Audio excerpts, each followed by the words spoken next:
Punjab's leader of opposition, Partap Singh Bajwa, submitted a memorandum in this regard to Governor Banwarilal Purohit. According to the Congress party, the new policy has caused a huge loss to the state and rendered local traders jobless.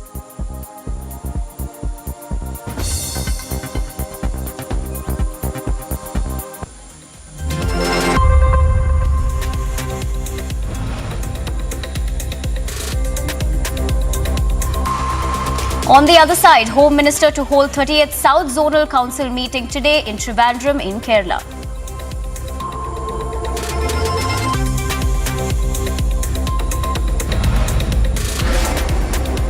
After fixing fuel leaks and bad engine sensor that foiled the first try, NASA set to launch Artemis 1 today. We will tell you all of this and much more after the short break.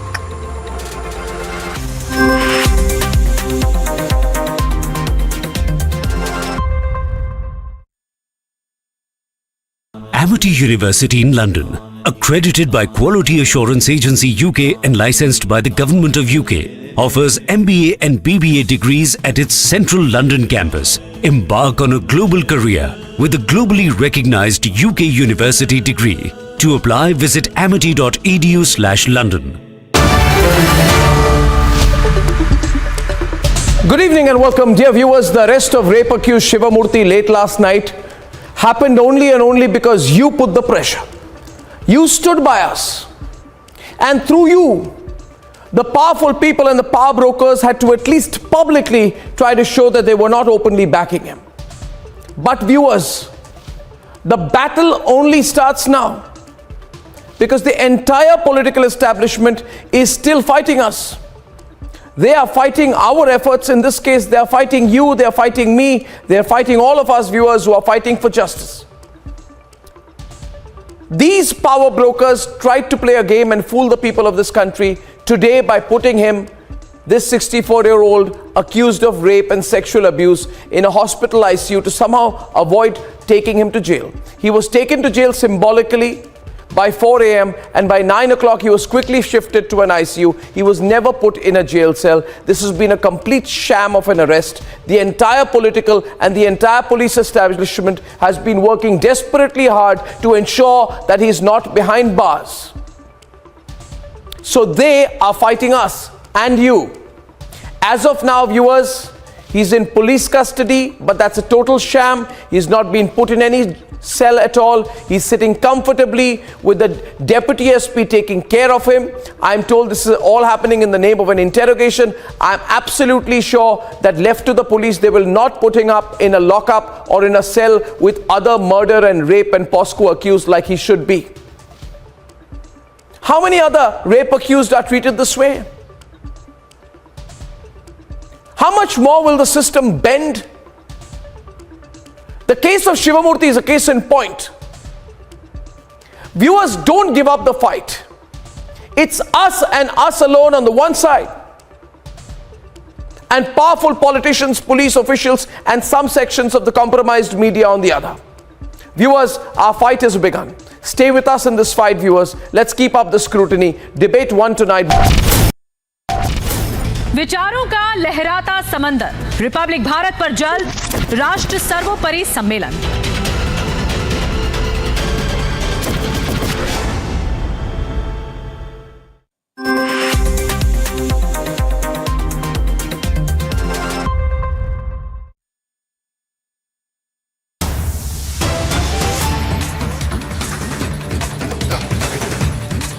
Big news coming in as forces crack down on terror in Jammu and Kashmir. 2 grenades were recovered by Ramban police. Reports suggest these grenades were allegedly hidden by Lashkar terrorists, and the plot was to target security forces in the Ramban district.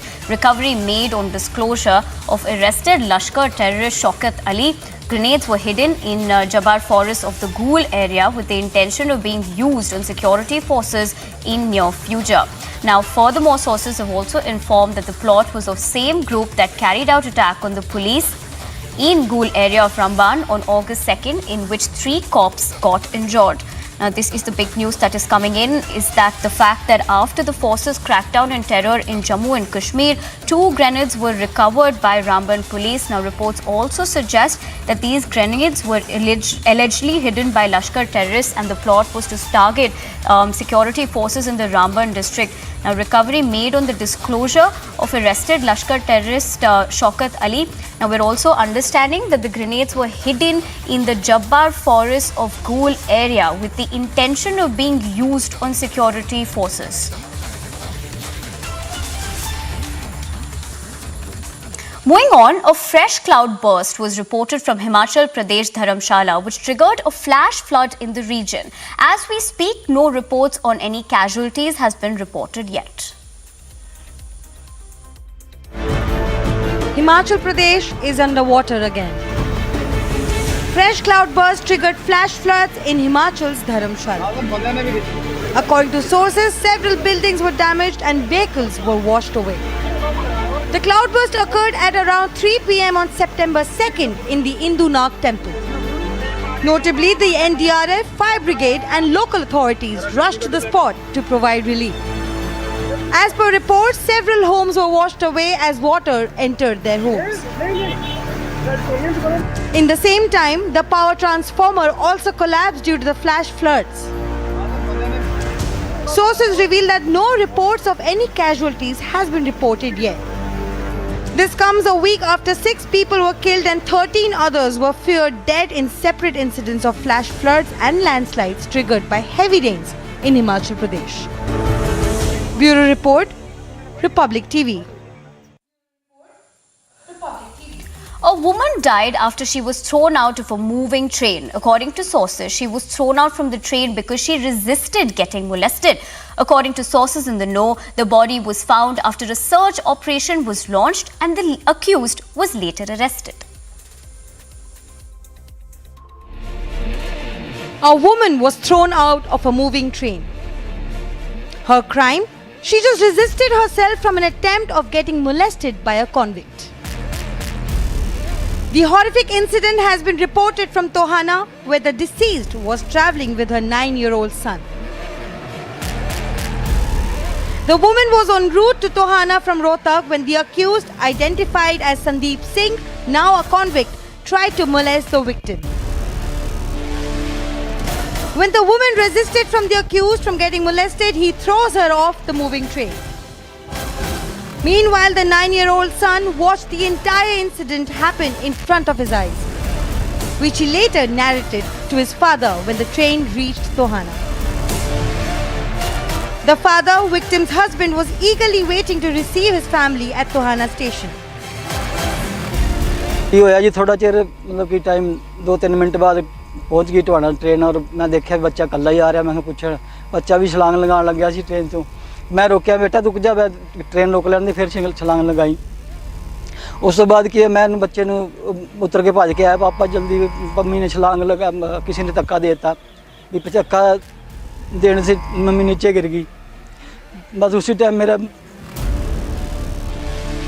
Notably, a search operation was launched by the husband as soon as he discovers the wife was not there. After long hours of searching, the body of the deceased was discovered at a nearby station. According to the police, the accused was immediately arrested and now in custody. तो GRP को भी बुलाया हमने GRP का ये jurisdiction बनता है क्योंकि पुलिस ट्रेन के अंदर इंसिडेंट हुआ था तो जीआरपी पुलिस ने एफआईआर दर्ज करी और जो पुलिस है वो जो अक्यूज्ड है उसको राउंड अप करके ले आए वो घायल अवस्था में उसको रेफर किया गया था अग्रोहा पर वो अग्रोहा ना जाकर घर चला गया था तो पुलिस उसे राउंड अप करके ले आई। In the meantime, the police have started an investigation to check if there was a security lapse and checking on which cop was on duty the day the incident occurred. Bureau Report, Republic TV.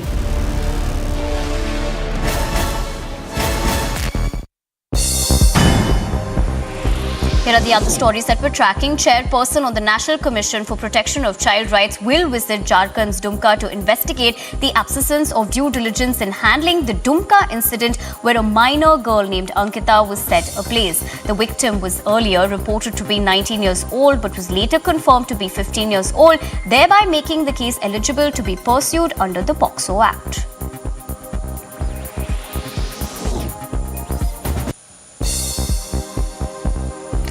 The CBI has made another big arrest in the chit fund scam. The CBI has arrested Raju Sahini, a municipal chairman of Halisahar, after several recoveries such as cash of 75 lakh, a country-made firearm and 12 cartridges were made during the raid. Republic has learned that late Punjabi singer Sidhu Moosewala's father received an email threatening to kill him if he continued to comment against the arrested gangsters in Punjab. Following this, the late singer's family left the country.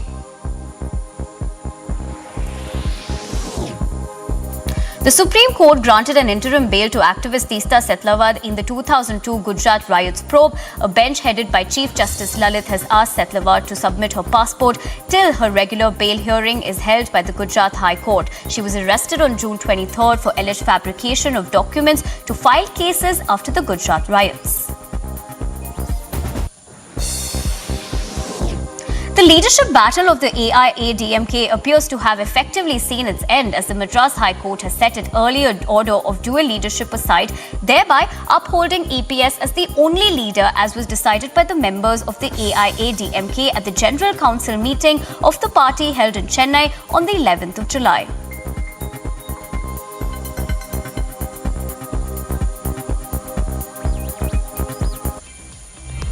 Slipping into a short break right now, but on the other side, former Sri Lankan President Gotabaya Rajapaksa returns after having fled the country in the wake of the country's worst economic crisis.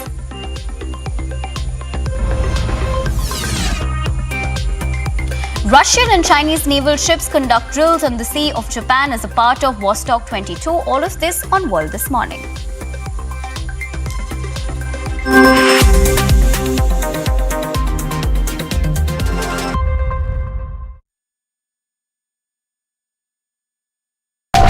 चुनौतियों से नहीं डरते हम, दुनिया ने देखा है हमारा दम, दुश्मनों को करके बेदम, राष्ट्रहित में बढ़ते कदम, राष्ट्र सर्वोपरि सम्मेलन।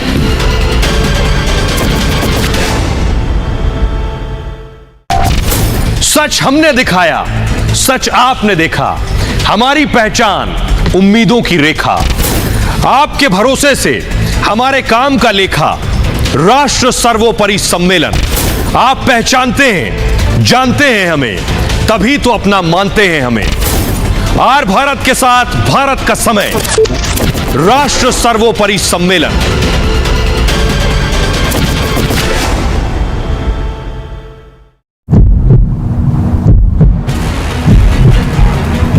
The seer who is being taken instead of a stretcher, he has been taken on a wheelchair. The ambulance has been replaced with a police van and now being taken in a police van. The law has finally caught on. All the VIP treatment, all the special benefit has all been taken out.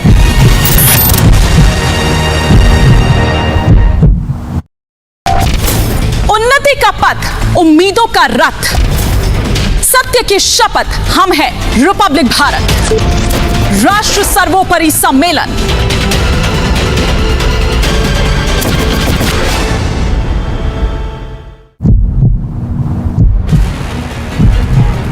These are the visuals of the seer being taken to the ICU ward. There is police action trying to control, but dramatic visuals right now. There is a beeline of people trying to get a look. The police is right now stopping the media from entering further. They're creating a barricade.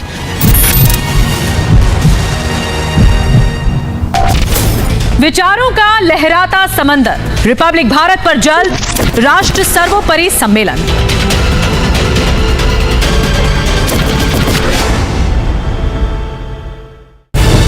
There's an old saying in the Navy that ships don't die, they just fade away only to be reborn again. This particular hangar can hold up to 30 aircrafts, and that is the largest compartment of INS Vikrant. It has been designed to accommodate both fighters and helicopters. It's called the heart of the ship because from where all the machineries are controlled and monitored. This is the power of Atmanirbharta, and this is the essence of what the aspiring India is all about. The motto is we win over those who dare to fight. मुश्किलों को करते नाकाम, जनहित हमारा काम, देश का सम्मान, राष्ट्र सर्वोपरि सम्मेलन।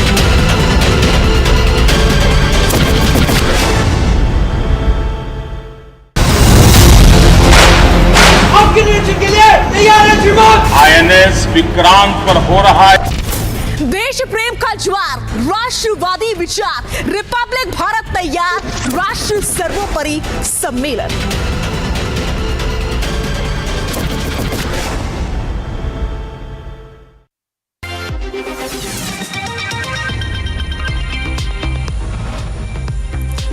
Former Sri Lankan President Gotabaya Rajapaksa returns after having fled the country in the wake of the country's worst economic crisis.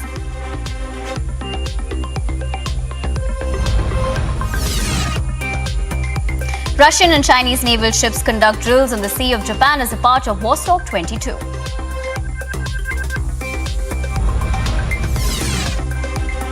China hits out at the UN over its human rights assessment of the country, further questions the composition of the offices.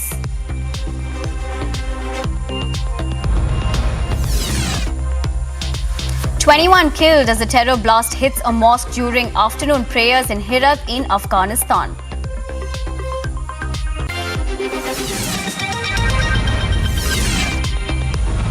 IAEA visits Zaporizhia for a threat assessment on Russian forces use the plant for cover fire to cities nearby.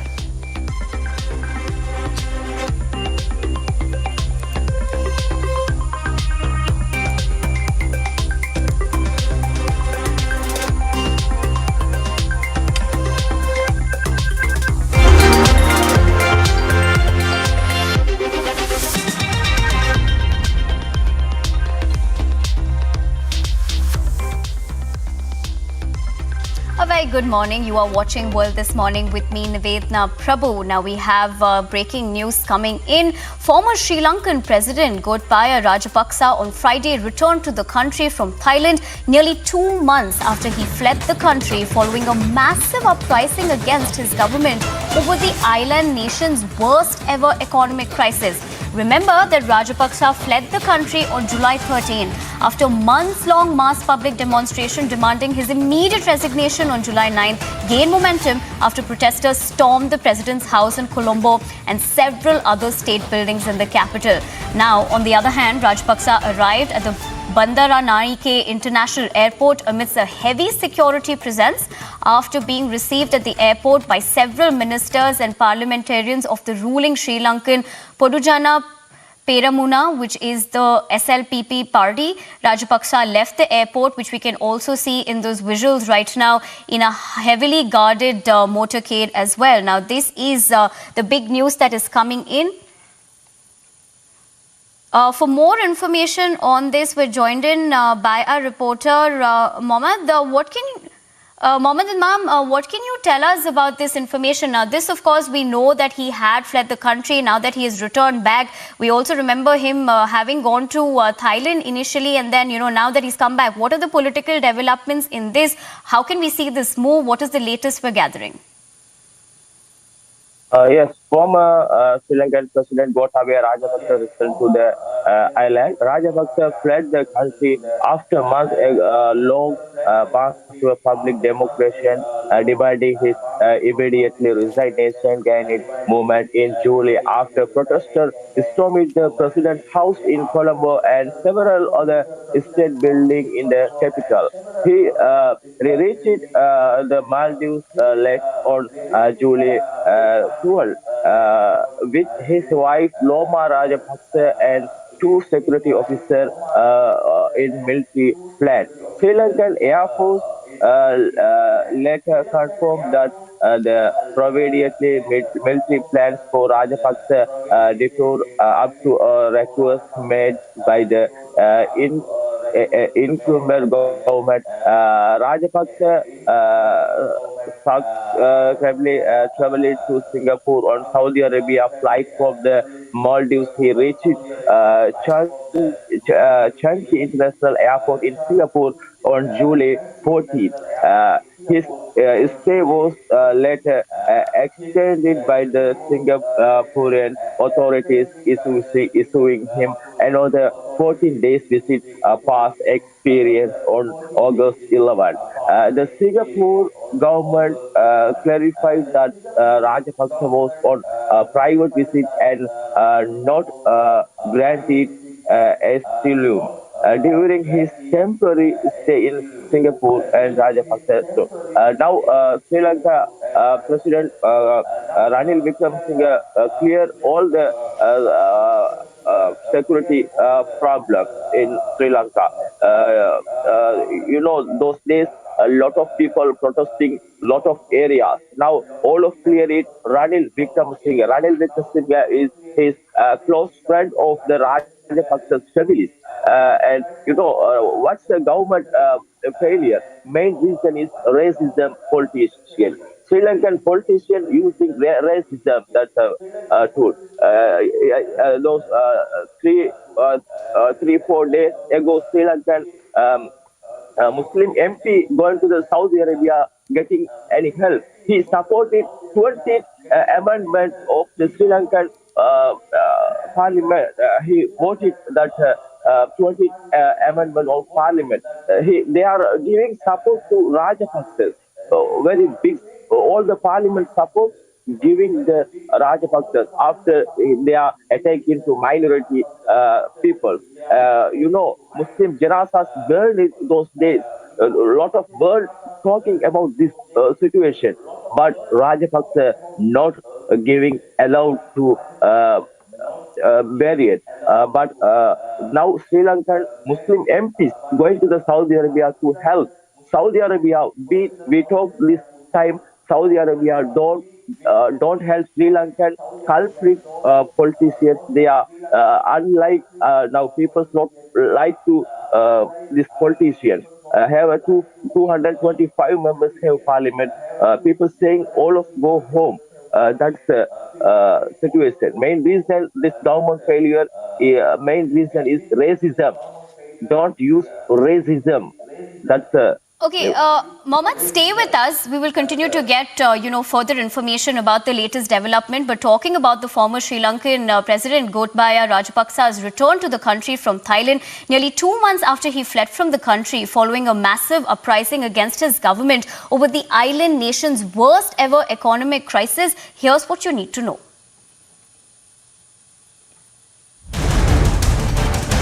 Nearly 2 months former Sri Lankan President Gotabaya Rajapaksa fled the country following an uprising against his government over the island's national worst ever economic crisis. Sources have confirmed that he will return to the country from Thailand today.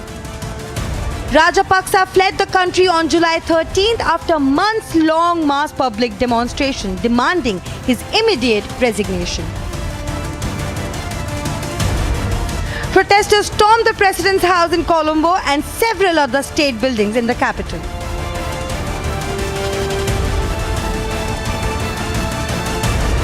His flight details are not yet known. It was not clear if he would be returning to his private house in the Colombo eastern suburb of Midihana. As a former president, Rajapaksa is entitled to a government house and the other privileges. Rajapaksa fled Sri Lanka to the Maldives on a Sri Lanka Air Force plane and then proceeded to Singapore, from where he sent his resignation on July 14. Later, he flew to Thailand seeking temporary shelter. Thailand's foreign minister said that Rajapaksa can stay in the country for 90 days because he is still a diplomatic passport holder. However, Rajapaksa was not allowed to engage in any political activities in Thailand. He is also reportedly confined to a hotel and surrounded by security personnel.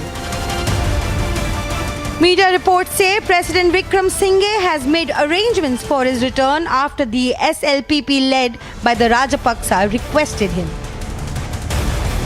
Agency report, Republic TV.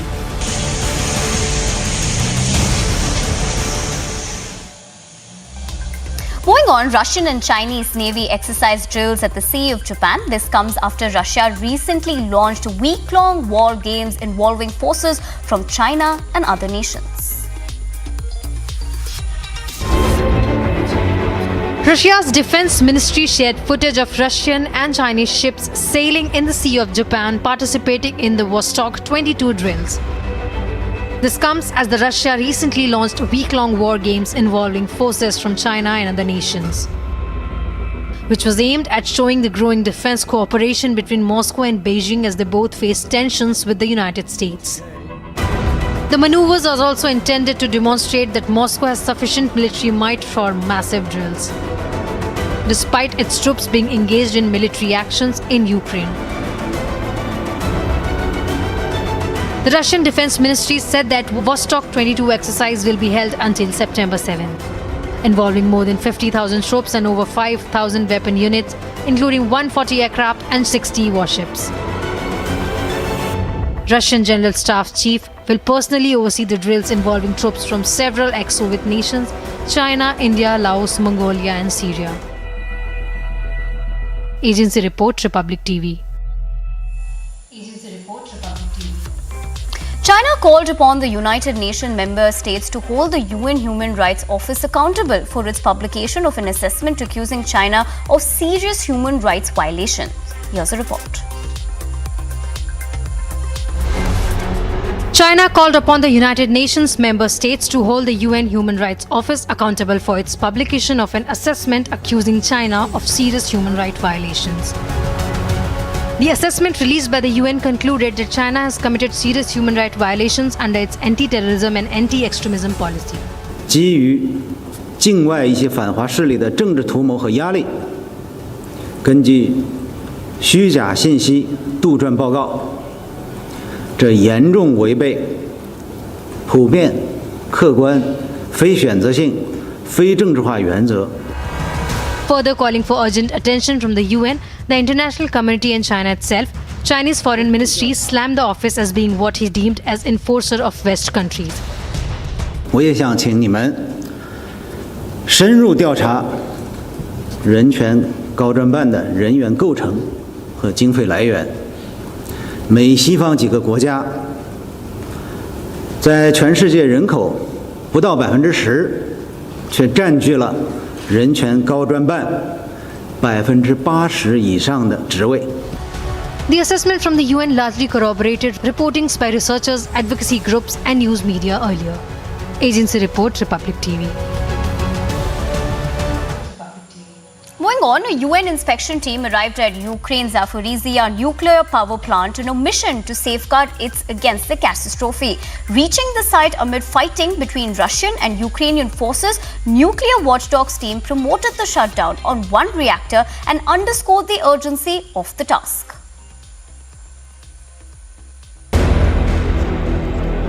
A UN inspection team arrived at Ukraine's Zaporizhzhia nuclear plant on a mission to safeguard it against catastrophe. Reaching the site amid fighting between Russia and Ukraine forces, nuclear watchdogs team prompted the shutdown of one reactor and underscored the urgency of the task. Russian state television broadcasted footage of International Atomic Energy Agency inspectors visiting the Zaporizhzhia nuclear power plant.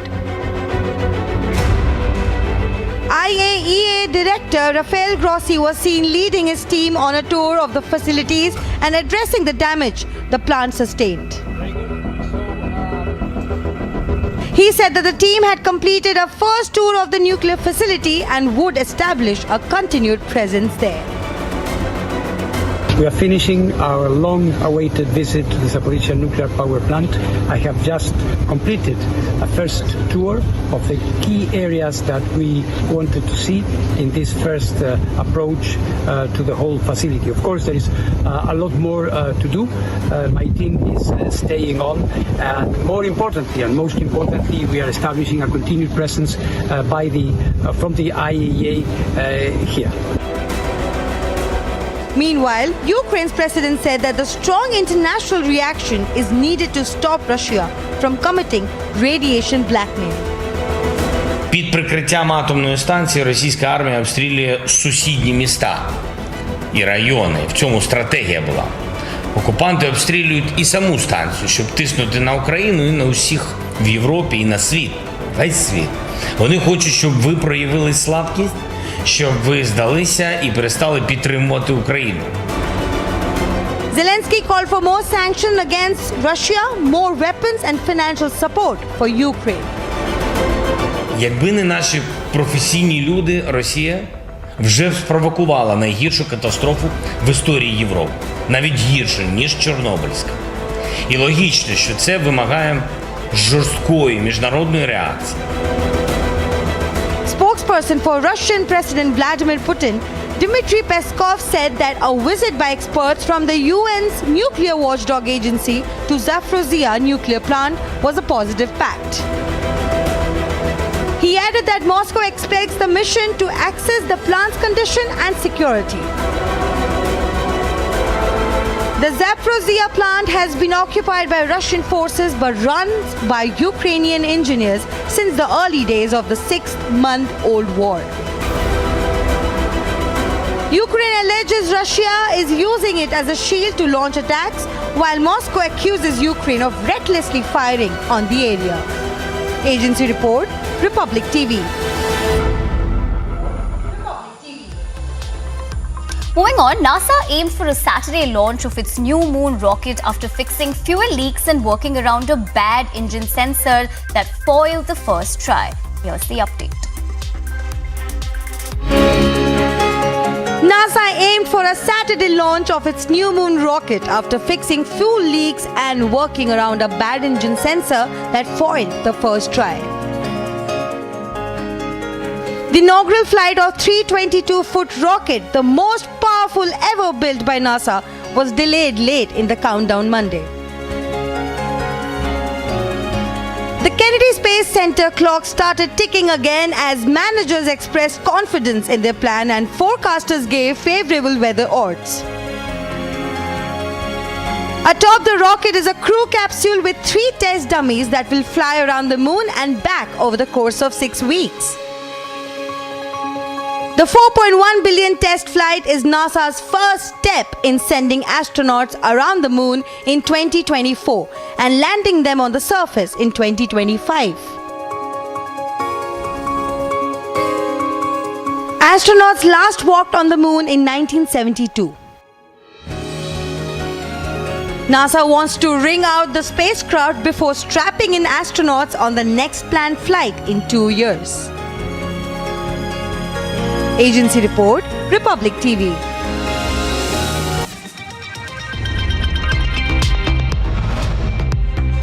On the other side, 21 killed as a terror blast hits a mosque during afternoon prayers in Herat in Afghanistan.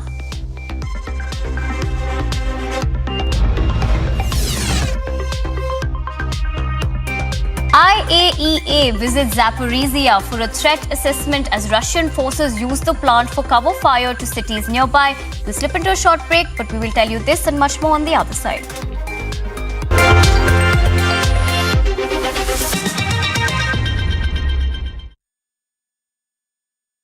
Amity University in London, accredited by Quality Assurance Agency UK and licensed by the Government of UK, offers MBA and BBA degrees at its central London campus. Embark on a global career with a globally recognized UK university degree. To apply, visit amity.edu/London. Good evening and welcome, dear viewers. The arrest of rape accused Shivamurthy late last night happened only and only because you put the pressure. You stood by us. And through you, The powerful people and the power brokers had to at least publicly try to show that they were not openly backing him. But viewers, the battle only starts now, because the entire political establishment is still fighting us. They are fighting our efforts. In this case, they are fighting you, they are fighting me, they are fighting all of us viewers who are fighting for justice. These power brokers tried to play a game and fool the people of this country today by putting him, this 64-year-old accused of rape and sexual abuse, in a hospital ICU to somehow avoid taking him to jail. He was taken to jail symbolically by 4 a.m. and by 9 o'clock he was quickly shifted to an ICU. He was never put in a jail cell. This has been a complete sham of an arrest. The entire political and the entire police establishment has been working desperately hard to ensure that he's not behind bars. So they are fighting us and you. As of now, viewers, he's in police custody, but that's a total sham. He's not been put in any cell at all. He's sitting comfortably with the deputy SP taking care of him. I'm told this is all happening in the name of an interrogation. I'm absolutely sure that left to the police, they will not put him up in a lockup or in a cell with other murder and rape and POSCO accused. There's an old saying in the Navy that ships don't die, they just fade away only to be reborn again. This particular hangar can hold up to 30 aircrafts, and that is the largest compartment of INS Vikrant. It has been designed to accommodate both fighters and helicopters. It's called the heart of the ship because from where all the machineries are controlled and monitored. This is the power of Atmanirbharta, and this is the essence of what the aspiring India is all about. The motto is we win over those who dare to fight.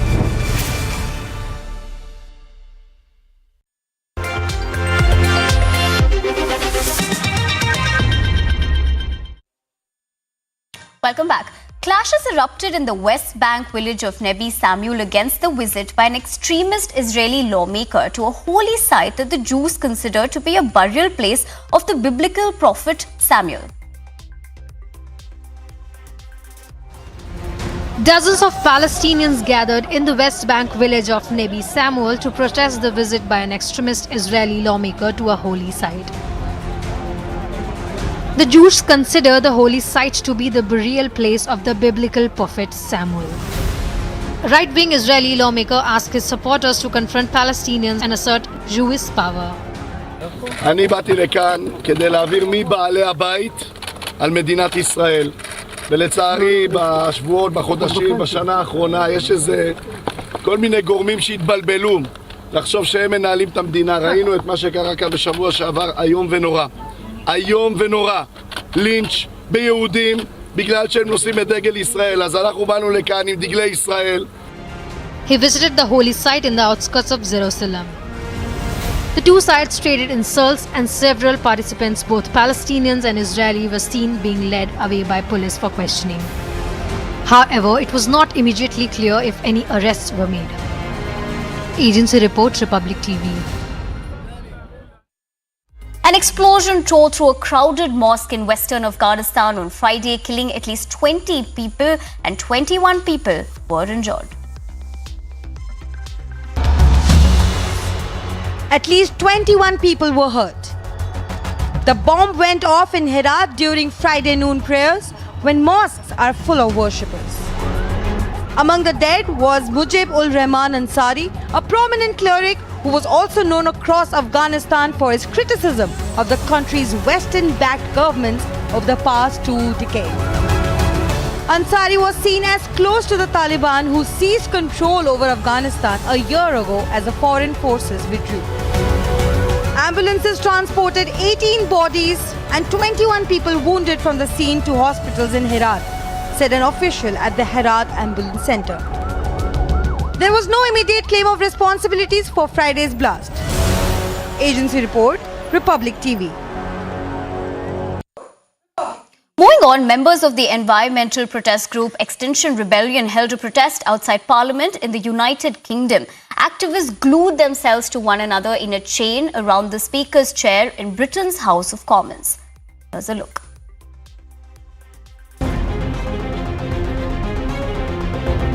Members of the environmental protest group Extinction Rebellion held a protest outside Parliament in the United Kingdom.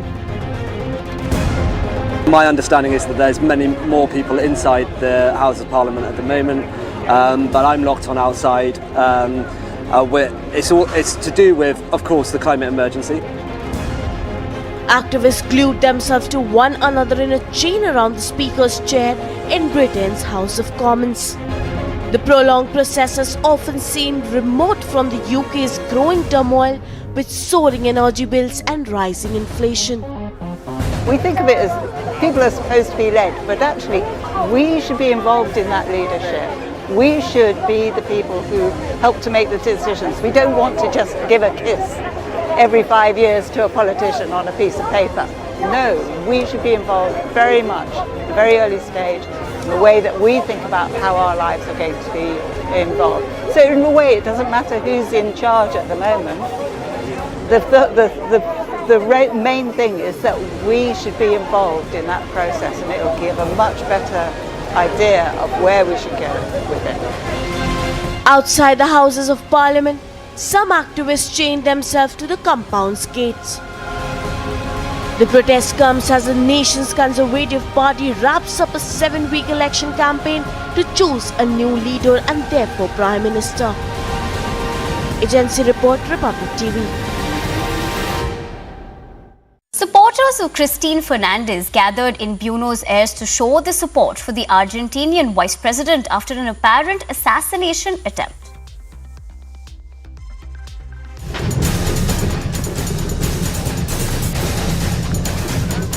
Supporters of Cristina Fernandez gathered in Buenos Aires to show their support for the Argentinian vice president.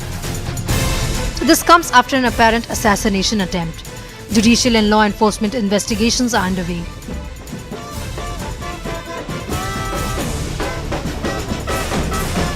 It is yet to be ascertained if the suspect, a Brazilian citizen, was a lone gunman or whether he was part of a larger organization. As per the authorities, the suspect has no criminal record. The assassination attempt has shaken Argentina, a country with history of political violence. The allies of Fernandez have called for a march in downtown Buenos Aires to express their support and repudiate and condemn the incident. In light of the incident, Argentinian president has declared a nationwide holiday. Agency Report, Republic TV. Rape accused seer interrogated at DYSP's office. He's on police remand till September 5th.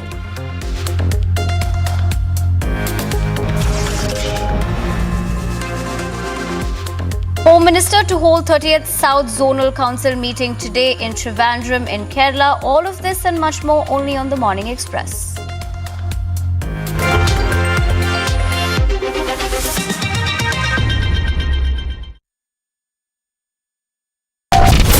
उन्नति का पथ, उम्मीदों का रथ, सत्य की शपथ, हम हैं रिपब्लिक भारत। राष्ट्र सर्वोपरि सम्मेलन।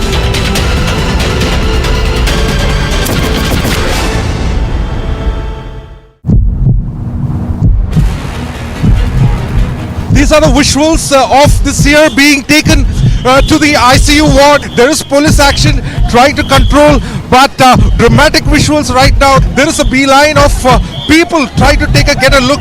The police is right now stopping the media from entering further. They're creating a barricade.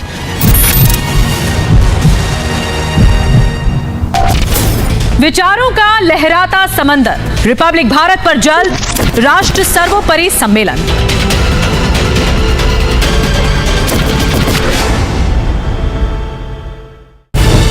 There's an old saying in the Navy that ships don't die, they just fade away only to be reborn again.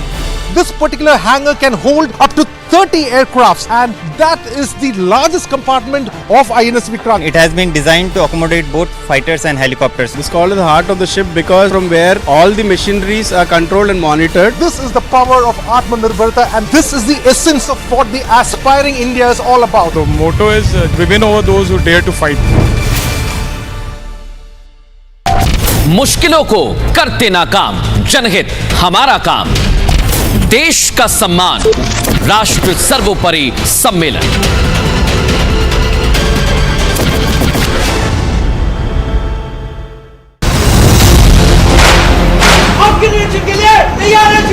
INS Vikrant पर हो रहा ये आयोजन विश्व क्षितिज पर भारत के बुलंद होते हौसलों की हुंकार है। विक्रांत ये हर भारतीय का मान स्वाभिमान बढ़ाने वाला अवसर है। आज से छत्रपति शिवाजी महाराज से प्रेरित नौसेना का नया ध्वज समंदर और आसमान में लहराए। यदि लक्ष्य तुरंत है, यात्राएं दिगंत है, समंदर और चुनौतियां अनंत है, भारत का उत्तर है विक्रांत। देश प्रेम का ज्वार, राष्ट्रवादी विचार, रिपब्लिक भारत तैयार, राष्ट्र सर्वोपरि सम्मेलन।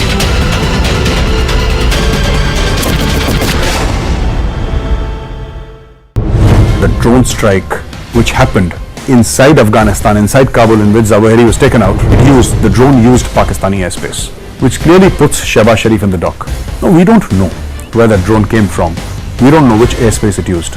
As I said before, I would.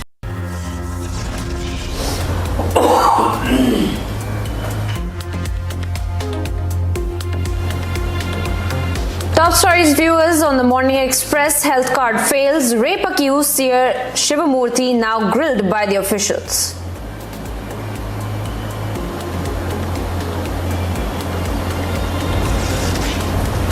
It's a massive lead in the Fogat murder case. 3 diaries and records of the transactions have been recovered.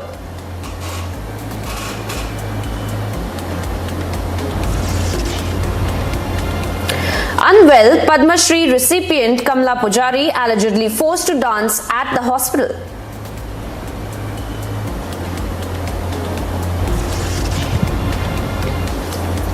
Home Minister to chair the 30th South Zonal Council meeting today in Thiruvananthapuram.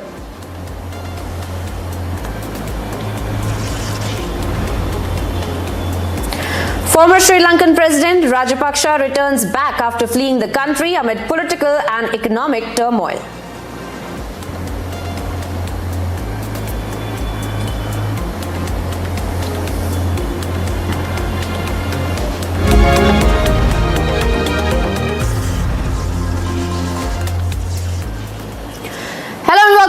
Thank you for tuning into Republic TV. I am Priyanka Sharma. This is the Morning Express, and through these shows we will be taking you through all the breaking updates that we're getting from across the country. First up, let me get you the breaking updates that we're getting of an Indian national in Poland. Now there's a video that has gone viral on social media where an Indian man has been abused in Poland. Now in the video, a man can be heard raising Poland for Polish slogans and further even calling the Indian man a parasite. Now we are seeing these kind of discriminatory and xenophobic remarks that are coming to light every day from the Western world, where the Indians are facing this kind of discrimination. Let's first, viewers, listen in to how this video has gone viral and what really is the kind of altercation that has taken place between the two people. English? Why are you in Poland?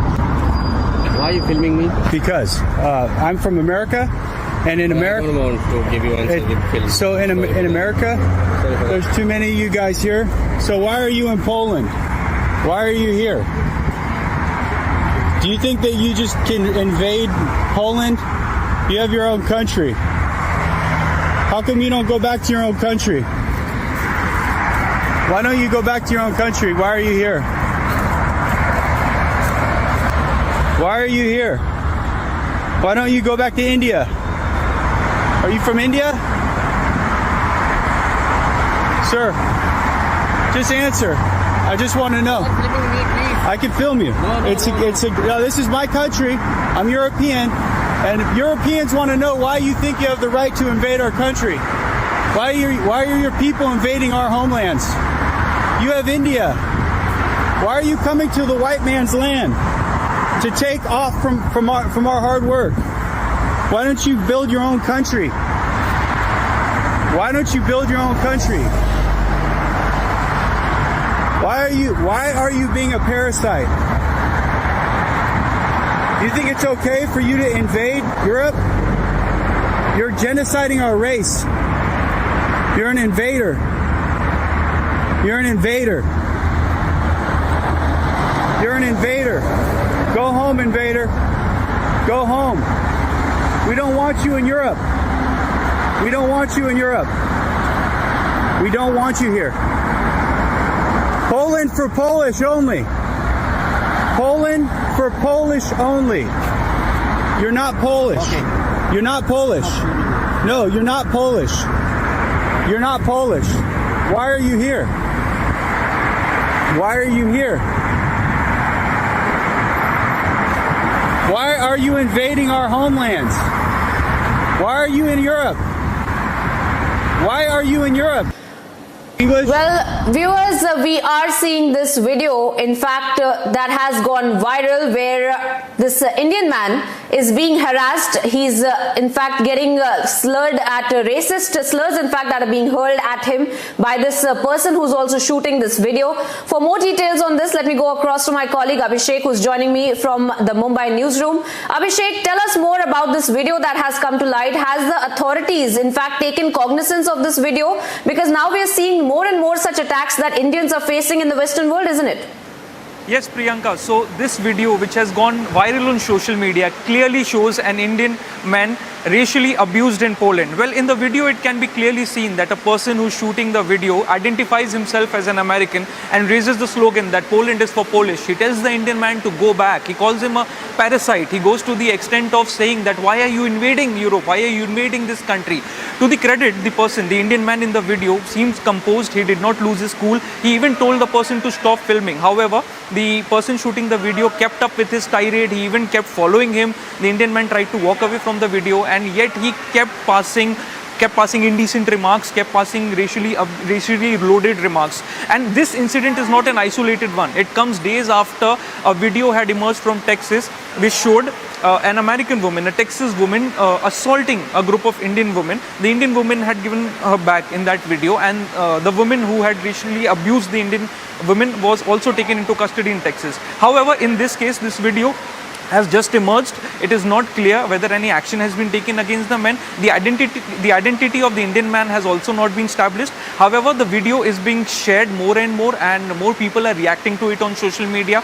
Also, the video comes as a shock at a time when the Indian diaspora is appreciated the world over for its contribution to various fields. We can see many Indians are leading global organizations, and such video to emerge in these times definitely sends shock waves and is shocking to see in this age and day. Back to you, Priyanka. Well, absolutely shocking video, really, Abhishek, that we are also putting out. And of course, the details of these video are clearly just as much shocking. And the kind of racist slurs that are being hurled. And of course, as you rightly pointed out, we must credit the man who's in this video, who has been completely calm, completely composed, not really reacting to the insightful statements that are being made by this person who's making these racist slurs. Abhishek, thank you for joining us on the broadcast with those details.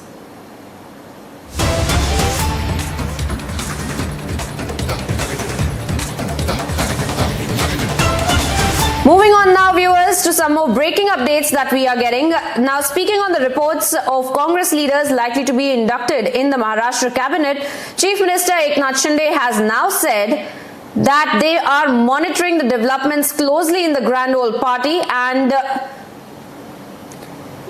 they're also claiming that we did not show the way to anybody and that we just did what the people have decided, and the sentiments of the people that have reverberated with the Maharashtra government as well. Now, this should have happened 2.5 years back. Now, we have seen, viewers, over the last few months how the political turmoil that has been going on in Maharashtra since the government change. In fact, that has also been a culmination of that. And now we are seeing the new Chief Minister, Eknath Shinde, also making several statements claiming that their natural allies is that with the BJP, and that this was an unnatural alliance that the Uddhav Thackeray clan, in fact, had made with the Congress and the NCP. But now we are seeing reports of Congress leaders that are likely to be inducted in the Maharashtra cabinet, and the Eknath Shinde, the chief minister, also reacting to that as well. And those are the details that we are picking up with respect to what's really happening in Maharashtra now, viewers, as we are seeing the reports that had been coming to light of the Congress leaders being inducted in the Maharashtra cabinet. And we see that the chief minister is also responding to that. We're getting several voices on the same. Let's listen into those. नहीं, हमने रास्ता नहीं दिखाया। जो जनता के मन में भावना थी उसे जागरूक किया हम लोगों ने। जो 2.5 साल पहले होना चाहिए था, जो आम लोगों के दिल की बात थी, वो हम लोग ने वो निर्णय हम लोग ने लिया है। हमारे बाला साहब जी की जो भूमिका थी उसको हम लोग आगे लेके जा रहे हैं। बाकी ऐसा हमने कोई ऐसा नया कुछ काम नहीं किया। शिवसेना और हिंदुत्व के विचारों को अपनाना चाहते हैं वो लोग, तो स्वागत होगा उनका। जो भी लोग कांग्रेस के हैं, हाँ, जो संपर्क, वो कांग्रेस करके नहीं रहेंगे ना, मगर एक तो शिवसेना इनके शिंदे के ग्रुप में शिवसैनिक करके जाएंगे, नहीं तो बीजेपी करके आएंगे। तो मैं कह रहा हूं, वो जो कांग्रेस बची है हम लोग बांट के लेंगे।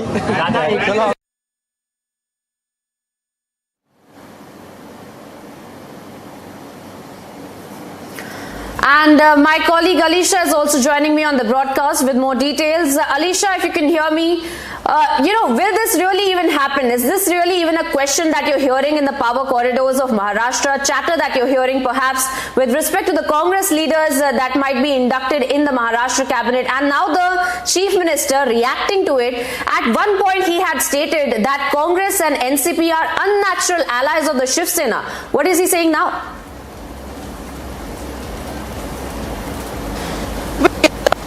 What we are getting to know from our sources that there is a split within the Congress, which is one Congress leader who are meeting Eknath Shinde and Devendra Fadnavis as well. And what we know that the cabinet, the second phase of cabinet expansion of Eknath Shinde and BJP is going to happen in the month of October. But moreover, most importantly, what we know that there are Congress former minister who is going to join Eknath Shinde and the Devendra Fadnavis is what we have been told. All right, Alisha, we'll connect that audio line with you, but we are having trouble listening to you. But we are getting you the latest, viewers, as far as the Maharashtra cabinet is concerned, and how Eknath Shinde has in fact responded to the kind of multiple reports that had been coming to light of the Congress leaders might have been to be in fact inculcated in the Maharashtra cabinet, and that is why we are now getting several reactions on the same, where the chief minister has also responded, and he has also stated that the BJP is a natural ally of the Shiv Sena and that this should have happened 2.5 years back.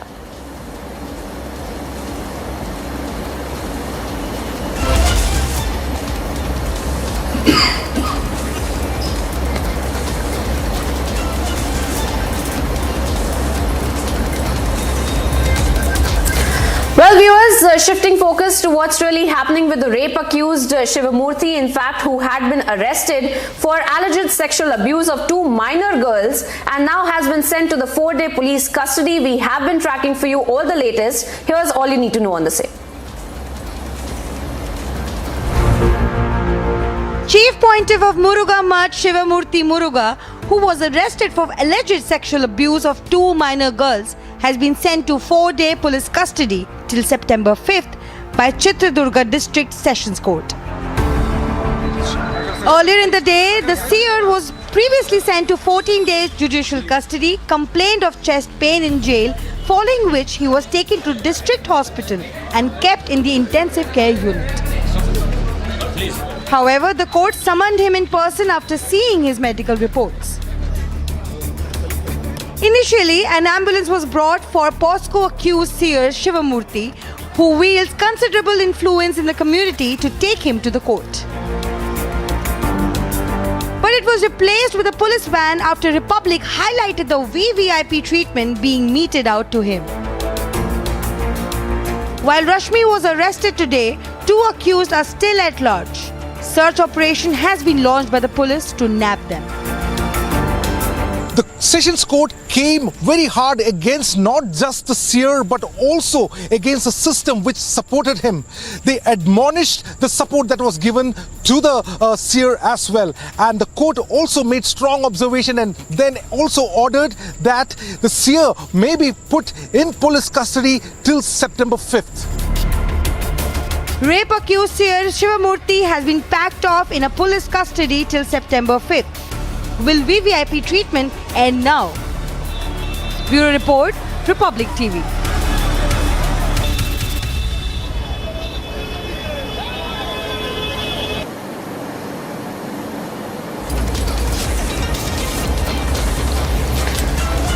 Well, viewers, that is the latest that we are getting for you with respect to the rape accused seer Murgamutta Shivamurthy, in fact, who was arrested for alleged sexual abuse of 2 minor girls and now has been sent to the 4-day police custody till September the 5th by the District Sessions Court is what we are learning. And of course, we have seen how the Republic investigation on the ground has also revealed the kind of VVIP treatment that was being meted out to the seer as well.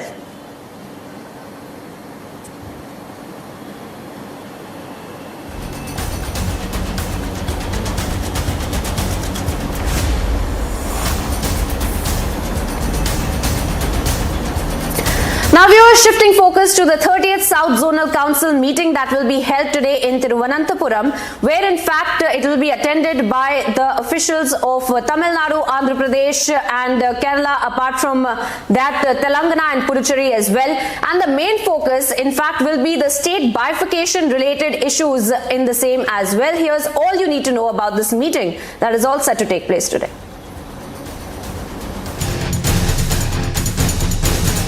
Union Home Minister Amit Shah will chair a meeting of the Southern Zonal Council in Thiruvananthapuram in Kerala today.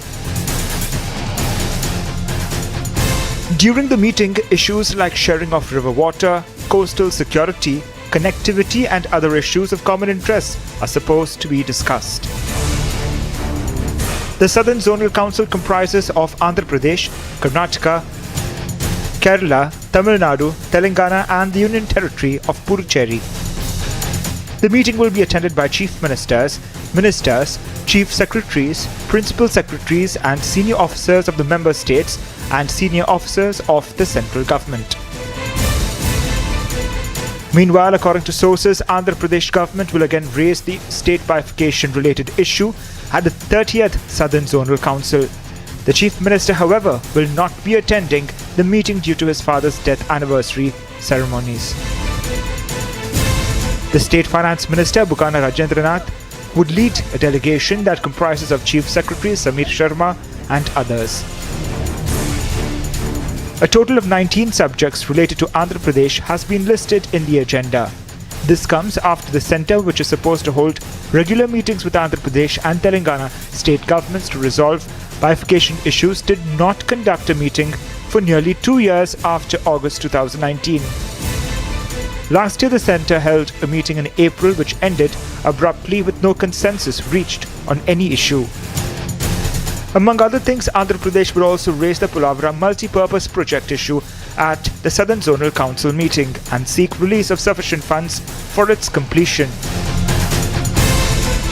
The state hosted the 29th meeting of the Southern Zonal Council in Tirupati in November last. Bureau Report, Republic TV.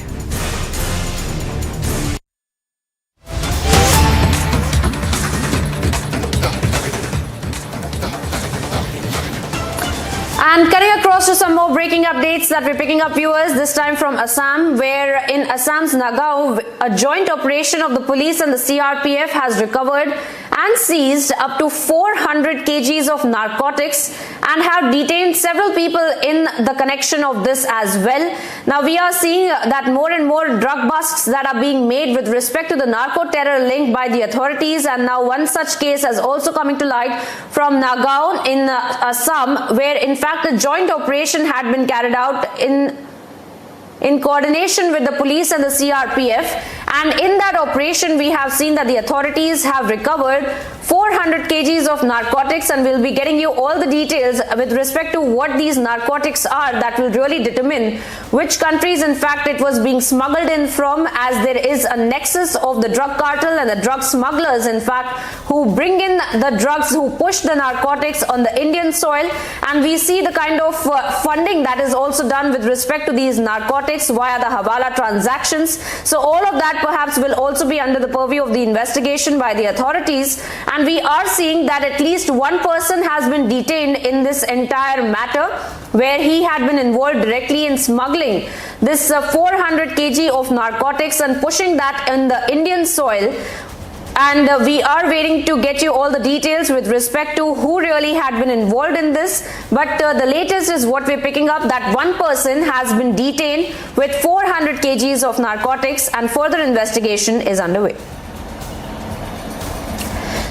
Actually, we have successfully detected almost 400 kgs of ganja from the house of Hassan Ali, and as far as our information, he is the main distributor of ganja in Nagaon. He brings this contraband from Dimapur and he distributes it from his home.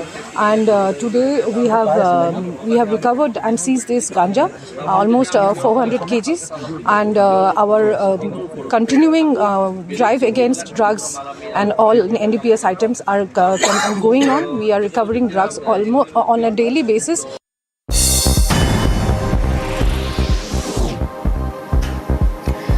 And here's some news in brief, viewers. Union Home Minister Amit Shah will chair the South Zonal Council meeting in Kerala today, where issues like sharing of river water, coastal security, connectivity and other issues of common interest will be discussed. The meet will be attended by the Chief Ministers,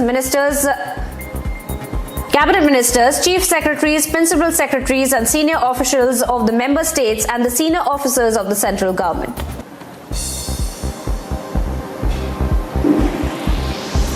Andhra Pradesh government will raise the issue of state bifurcation related in South Zonal meet today. Chief Minister Jagan demanded that the centre should put in place a system to find a solution to the matter that has remained unresolved for over 8 years now, and the Chief Minister had a high-level preparatory meeting ahead of the SZC meeting as well.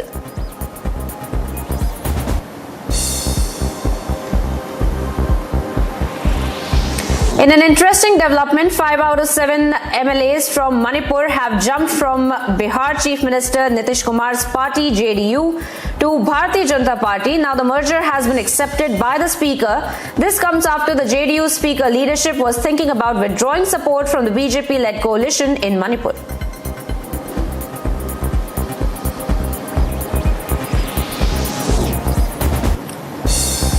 AIMIM Chief Asauddin Owaisi targeted the centre over the standoff with China in Ladakh, which has not been fully resolved, and hoped that the commissioning of the INS Vikrant will give Prime Minister Narendra Modi, quote-unquote, enough strength to take China's name in the parliament.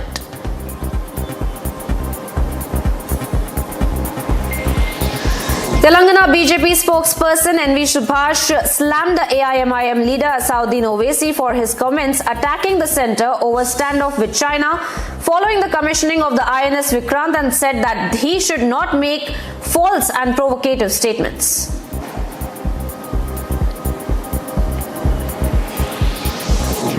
Trinamool Congress's General Secretary Abhishek Banerjee, who is being probed by the ED on the coal scam case, attacked the Union Home Minister Amit Shah, alleged that the money of the cow smuggling has now gone to help the top BJP leader.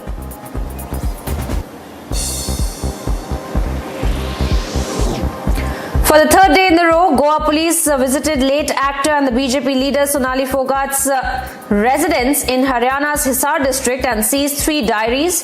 Sonali's bedroom, wardrobe and password-protected locker were inspected by the police search team. Now, the police have also sealed the locker at Sonali Phogat's residence.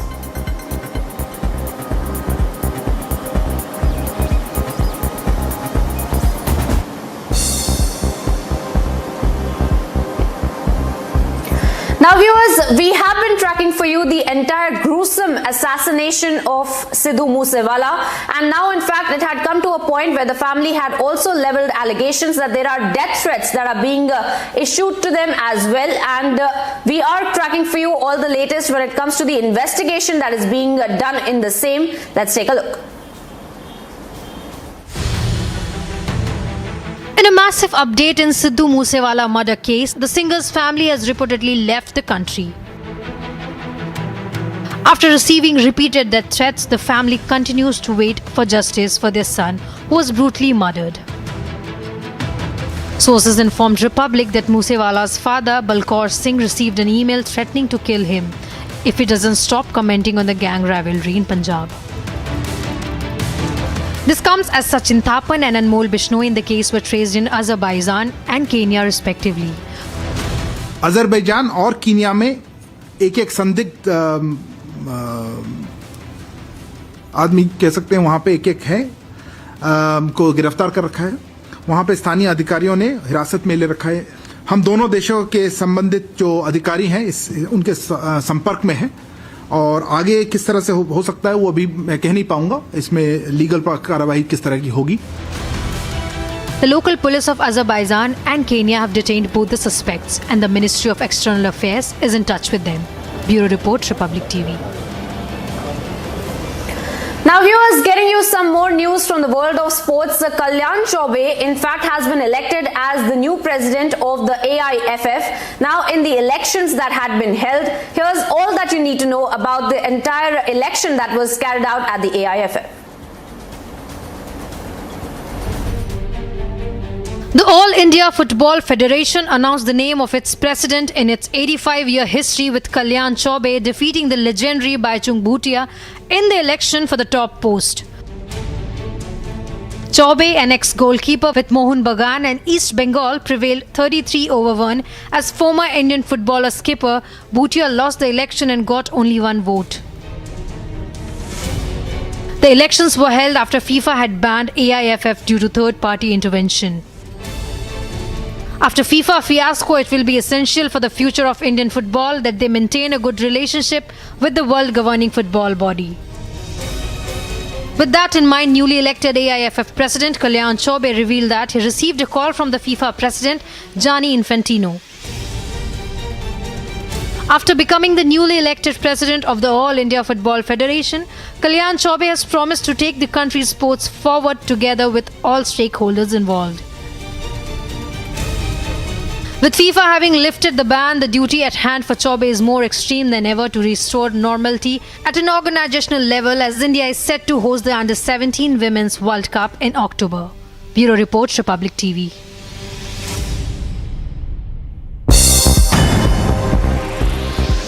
Here's some news in brief from the world of sports, viewers. Karen Khachanov reached the fourth round of the US Open for the first time in his career after opponent Jack Draper retired injured. After splitting the first two sets, Khachanov broke Draper's serve for a 6-5 lead in the third set, which Britain then opting to pull out of the match with a hamstring problem.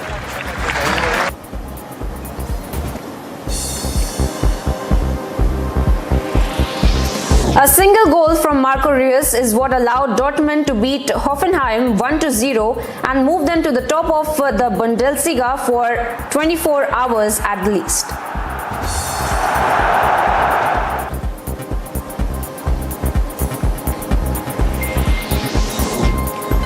Portuguese league leaders Benfica, who had players red carded, ended up beating Vizela 2-1. The second goal came after Benfica were awarded a controversial penalty for handball with Diego Rosa.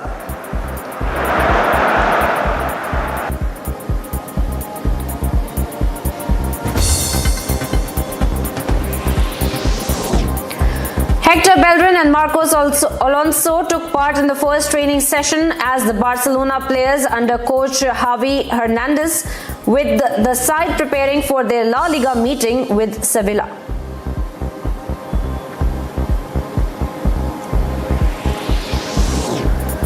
The pyro-nail fireworks of the World Championships opened in Berlin at the city's Olympic Stadium. After a 2-year gap due to the COVID-19 pandemic, crowds gathered to watch the first 3 teams light up the Berlin sky to the sound of classical music.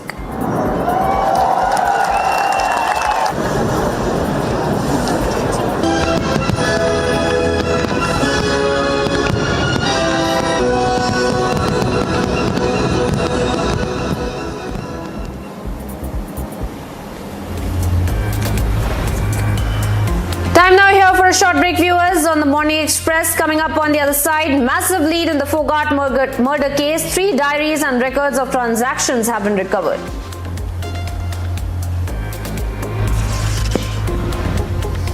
Now, unwell Padma Shri recipient Kamla Pujari allegedly forced to dance at a hospital. Getting you all the details on the other side after a very short break.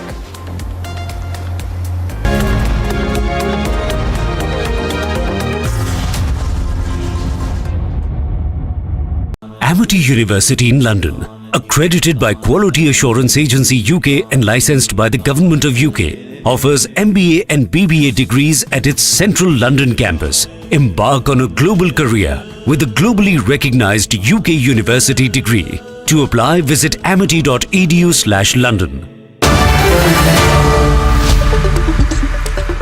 Good evening and welcome, dear viewers. The arrest of rape accused Shivamurthy late last night happened only and only because you put the pressure. You stood by us. And through you, the powerful people and the power brokers had to at least publicly try to show that they were not openly backing him. But viewers, the battle only starts now, because the entire political establishment is still fighting us. They are fighting our efforts. In this case, they are fighting you, they are fighting me, they are fighting all of us viewers who are fighting for justice. These power brokers tried to play a game and fool the people of this country today by putting him, this 64-year-old accused of rape and sexual abuse, in a hospital ICU to somehow avoid taking him to jail. He was taken to jail symbolically by 4 a.m. and by 9 o'clock he was quickly shifted to an ICU. He was never put in a jail cell. This has been a complete sham of an arrest. The entire political and the entire police establishment has been working desperately hard to ensure that he's not behind bars. So they are fighting us and you. As of now, viewers, he's in police custody, but that's a total sham. He's not been put in any cell at all. He's sitting comfortably with the deputy SP taking care of him. I'm told this is all happening in the name of an interrogation. I'm absolutely sure that left to the police, they will not put him up in a lockup or in a cell with other murder and rape and POSCO accused like he should be. How many other rape accused are treated this way? How much more will the system bend? The case of Shivamurthy is a case in point. Viewers, don't give up the fight. It's us and us alone on the one side, and powerful politicians, police officials, and some sections of the compromised media on the other. Viewers, our fight has begun. Stay with us in this fight, viewers. Let's keep up the scrutiny. Debate 1 tonight. विचारों का लहराता समंदर, Republic Bharat पर जल्द राष्ट्र सर्वोपरि सम्मेलन होते भारत के कदम, राष्ट्र सर्वोपरि सम्मेलन।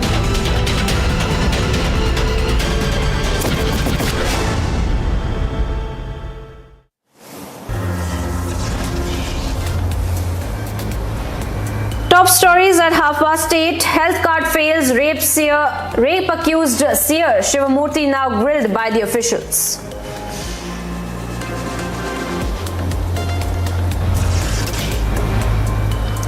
Massive lead in the Fogart murder case. 3 diaries and records of transactions have been recovered.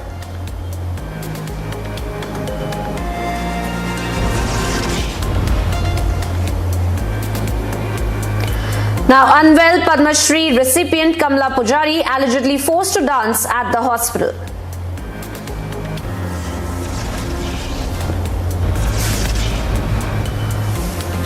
Home Minister to chair the 30th South Zonal Council meeting today at Thiruvananthapuram.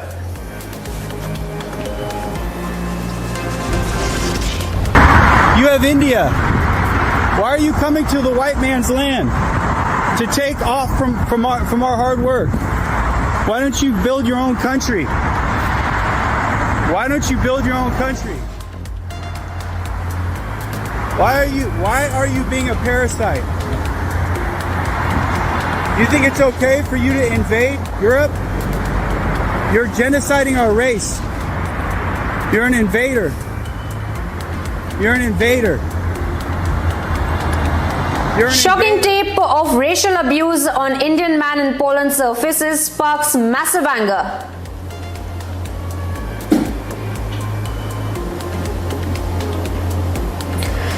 Former Sri Lankan President Rajapaksa returns back after fleeing the country amid political and economic turmoil.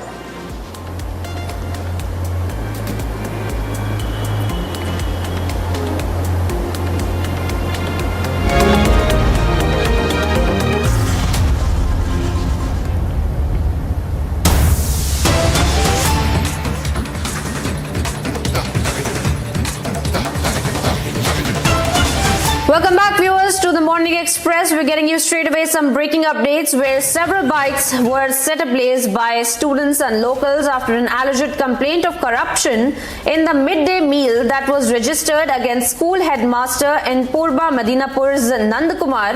Now, villagers attacked the police is what we are getting the latest on, and the police had to use force to disperse the mob. Are the latest update that we are getting for you. These are the images that we're putting across of this altercation that had also taken place, where these people, some locals and some students, in fact, had set ablaze several two-wheeler vehicles, and we are seeing that there was an alleged complaint of corruption, because of which this kind of an outrage that we had seen in the students and the locals, that they had to come out and then they set ablaze several vehicles, several bikes. And now this was following an alleged complaint of corruption in the midday meal that was registered against the school headmaster. Now this is an incident that took place in Purba Madinapur's Nandkumar area.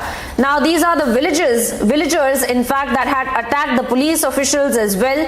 Some of the visuals of which we are putting across on your screens right now, and the police eventually had to use force to disperse the mob is the latest that we are getting for you, viewers, from Nandkumar, where in fact these villagers had come out in massive outrage and had set fire to several private vehicles as well, and because of which the police then had to resort to using force to disperse this mob that had been frenzied and had come out to set vehicles on fire following a complaint of corruption in the midday meal that had been registered against the schoolmaster.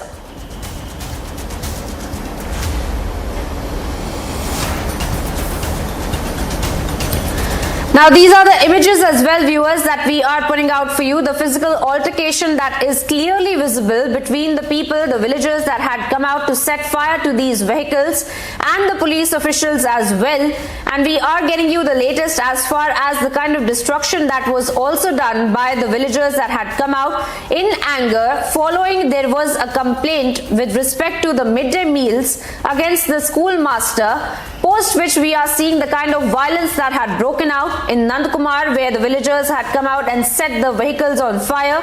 There was a mob that had gathered, and because of which the police and the villagers had also had a clash as well. These are the exclusive images that we are putting out on your screens of this kind of a physical altercation that had broken out, and post which we are getting to know that the police had to eventually resort to force to disperse this frenzied mob as well. And Mayuk Ranjan Ghosh, our from the sister channel, our Bangla, in fact, is joining me on the broadcast. Mayuk, please tell us more about these images that we have access of this altercation that took place between the villagers and the police officials. They had come out on the streets and set fire to several private vehicles. What are the authorities doing now? What really was the entire matter? Well, absolutely, yes. This is regarding corruption in the midday meal in a school, in a primary school in Bengal. And as you know, that corruption has taken a center stage as an agenda in Bengal. And in most of the cases, we are finding that people, common men, they are blocking the streets, they are protesting against the corruption. And here also, several bikes were set ablaze by students of a local school and locals after a complaint of corruption in midday meal. Now, this midday meal has been given by the governments of every state, and these are primarily for the students for a healthy and nutrient diet. But a lot of places we see that there are corruptions, there are complaints of not getting midday meals, there are complaints of very poor quality midday meals, and here also there were several allegations regarding the quality of the midday meals and the money of midday meal being siphoned off by some members of the school to a different account without giving the midday meal to the students. Here, the main allegation is against the headmaster of the school in Purbo Medipur, that's East Midnapur. The name of the place is Nandakumar. Here, the students they were repeatedly complaining regarding the poor quality of midday meals and not getting the midday meals. And after that, the guardians, they get out, and locals, they also started shouting slogans against the school authorities. And after that, we have seen that how villagers, they attacked the police who were trying to stop the mob from entering the school, and also there was a ruckus between the villagers as well as in front of the school. There was a huge ruckus and altercations. You can see the visuals of altercations that we can see right now, and also we are getting the versions of police where they are detaining some of the mob, the angry mob that were trying to disrupt the peace of the area. The police used forces to disrupt the mob, and most importantly, the video of Nandakumar, he is on spot, and he has said that we are going to look into this matter very seriously regarding the corruption charges, and if there is at all a corruption charges, then strict action will be taken by the district administration against those who are siphoning off money allotted for the midday meal. Back to the studio. Right, Mayuk, thank you for joining us on the broadcast with those details. We trust you to keep us ahead on this developing story as well, where we're seeing villagers coming out and also a mob-like situation that had erupted in Nandakumar, where private vehicles had been set on fire.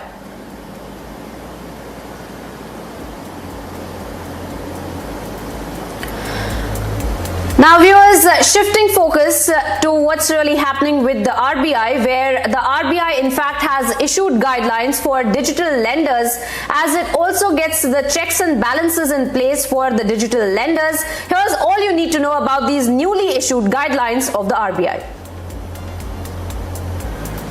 In a bid to strengthen and protect the data of borrowers who use digital lending apps, the RBI has come out with a new set of guidelines. These guidelines permit the lenders to store only the basic information required to process, disburse, and seek the repayment of the loan. Additionally, the applications cannot access a wide variety of personal information of the borrowers, which can be misused later for extortion. This would safeguard the borrowers who fall prey to extortion through loan app scams. This holds massive significance as a couple of weeks back, the Delhi police busted a massive instant loan application and extortion racket which uploaded data of borrowers to servers based in China and Hong Kong.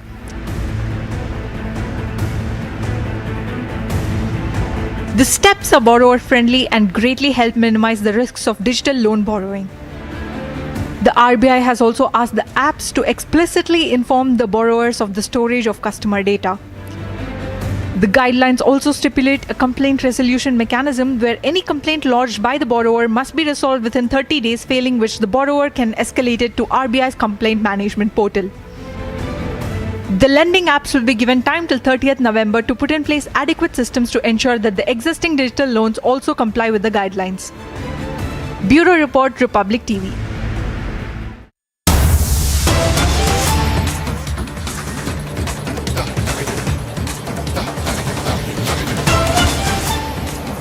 Now viewers, we're getting some more breaking updates, this time from the national capital, where 3 people have been arrested for a robbery that had taken place. Now the suspects in fact have been traced back to Rajasthan, is the latest that we are learning.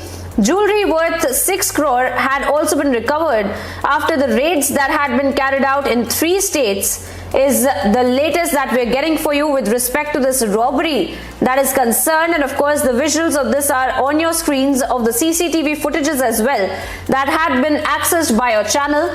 And now we are seeing with respect to the developments and the investigation that was being carried out by the authorities in the same, where 3 people have been arrested for this said robbery. Now the suspects in fact had been traced back to Rajasthan is the latest that we are getting for you, and we are also seeing the visuals of the seizures that had been made by the authorities. The authorities have also confirmed to us that the jewelry worth at least 6 crore has been recovered in the raids that were being carried out in at least 3 states where the accused had also been found, and the accused were traced back to Rajasthan is the latest that we're getting for you. Now this is an update with respect to a robbery that had taken place, and the 3 people have been arrested for the same.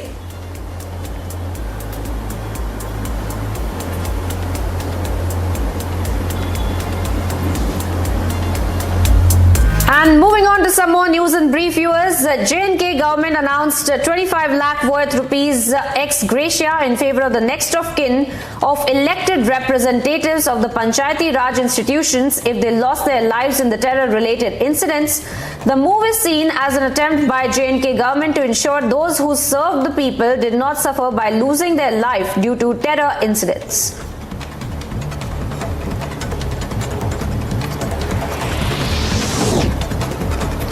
For the 3rd day in a row, the Goa police visited the late actor and BJP leader Sonali Phogat's residence in Haryana's Hisar district and seized 3 diaries. Sonali's bedroom, wardrobe and password-protected locker were inspected by the police search team.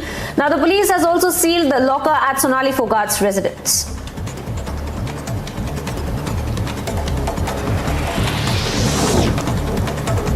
A social worker allegedly forced Padma Shri awardee Kamla Pujari to dance at a hospital while she was admitted there in Odisha's Cuttack, and Odisha's Paraja tribal community has sought action against the social worker for making her dance in the intensive care unit of the government hospital.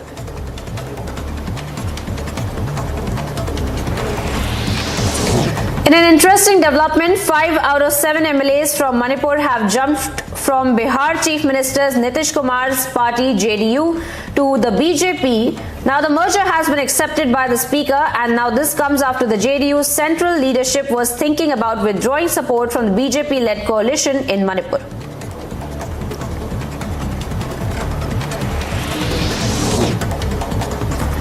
Trinamool Congress's General Secretary Abhishek Banerjee, who is being probed by the ED in the coal scam case, attacked the Union Home Minister Amit Shah and alleged that the money of the cow smuggling has gone to the top BJP leader.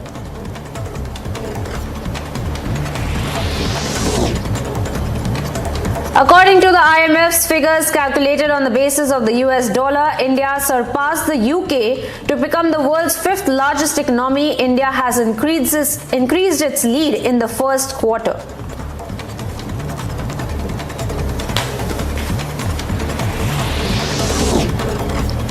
According to sources, an elephant named Joymala in Assam and Jai Maltha in Tamil Nadu was sent on a lease to the temple by the then state government in 2008 for 6 months, faces torture. Even after more than 13 years of expiry on the lease, the elephant continues to face torture in the temple premises, and a team constituted by the Assam government has been sent to assess the situation.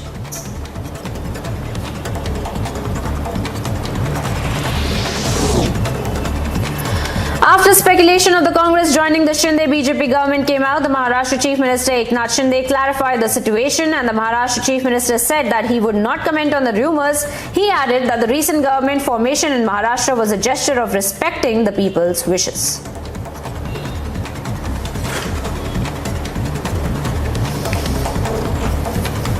नहीं, हमने रास्ता नहीं दिखाया। जो जनता के मन में भावना थी उसे जागरूक किया हम लोगों ने।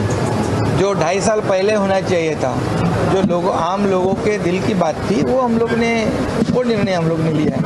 हमारे बाला साहब जी की जो भूमिका थी उसको हम लोग आगे लेके जा रहे हैं। बाकी ऐसा हमने कोई ऐसा नया कुछ काम नहीं किया।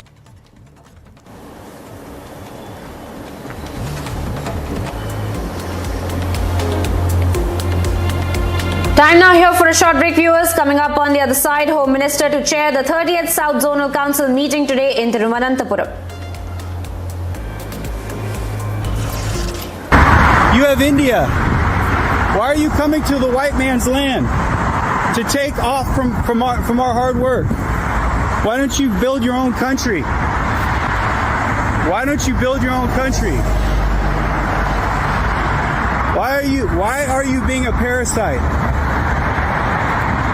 Do you think it's okay for you to invade Europe? You're genociding our race.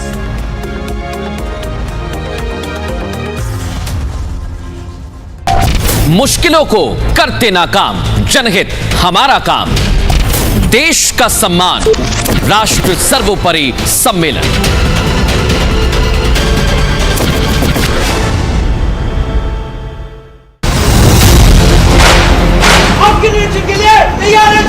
INS Vikrant पर हो रहा ये आयोजन विश्व क्षितिज पर भारत के बुलंद होते हौसलों की हुंकार है। विक्रांत ये हर भारतीय का मान, स्वाभिमान बढ़ाने वाला अवसर है। आज से छत्रपति शिवाजी महाराज से प्रेरित नौसेना का नया ध्वज समंदर और आसमान में लहराए। यदि लक्ष्य तुरंत है, यात्राएं दिगंत है, समंदर और चुनौतियां अनंत है, भारत का उत्तर है विक्रांत। देश प्रेम का ज्वार, राष्ट्रवादी विचार, रिपब्लिक भारत तैयार, राष्ट्र सर्वोपरि सम्मेलन।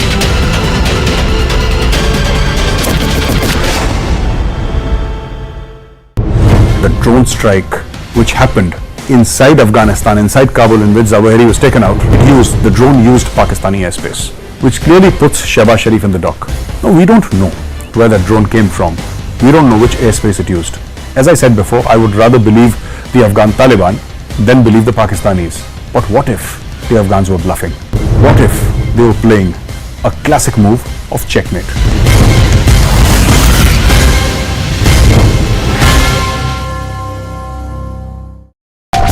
चुनौतियों से नहीं डरते हम, दुनिया ने देखा है हमारा दम, दुश्मनों को करके बेदम, राष्ट्रहित में बढ़ते कदम, राष्ट्र सर्वोपरि सम्मेलन।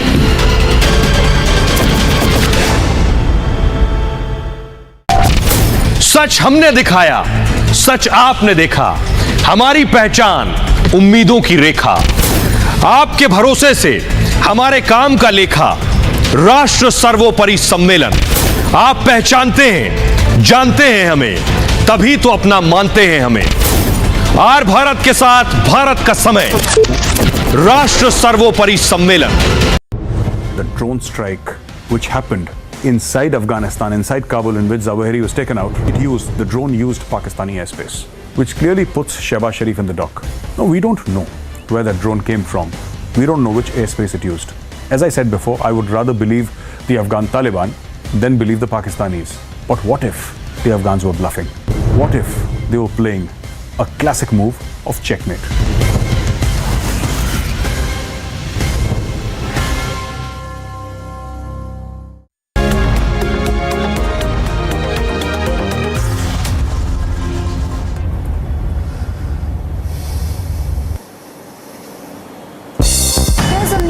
From across the world, former Sri Lankan President Gotabaya Rajapaksa returned to the country from Thailand nearly 2 months after he fled the country following a massive uprising against his government over the island nation's worst ever economic crisis.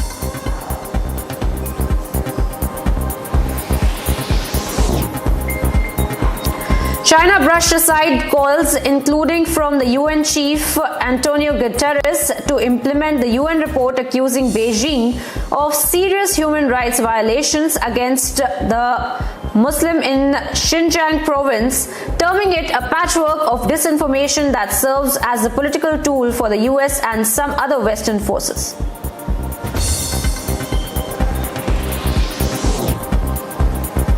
A fast-moving fire in the Northern California threatened hundreds of homes, and authorities ordered at least 5,000 residents across 3 communities to leave immediately. Residents of the town of the Siskiyou County, in fact, were told to evacuate after the blaze spread to 500 acres in about 1 hour.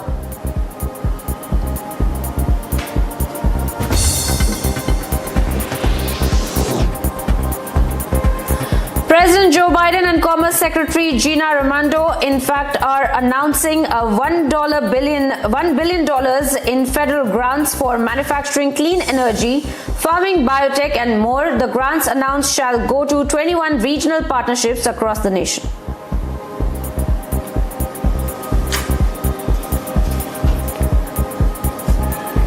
Taking a short break here now, viewers, getting you details on the other side of the massive lead in Fogart murder case. 3 diaries and records of transactions have been recovered.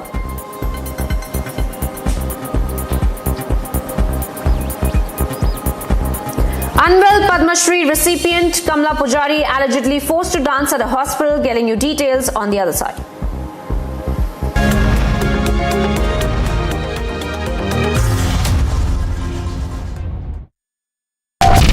देश प्रेम का ज्वार, राष्ट्रवादी विचार, Republic Bharat तैयार, राष्ट्र सर्वोपरि सम्मेलन।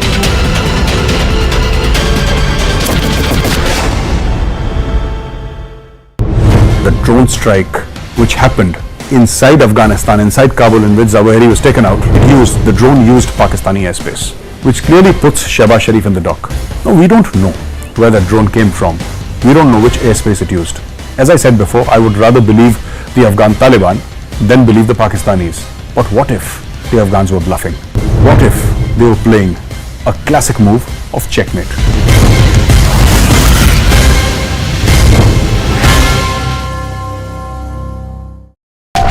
चुनौतियों से नहीं डरते हम, दुनिया ने देखा है हमारा दम, दुश्मनों को करके बेदम, राष्ट्रहित में बढ़ते कदम, राष्ट्र सर्वोपरि सम्मेलन।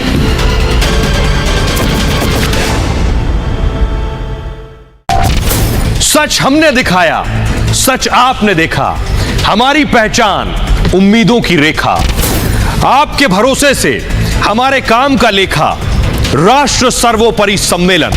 आप पहचानते हैं, जानते हैं हमें, तभी तो अपना मानते हैं हमें।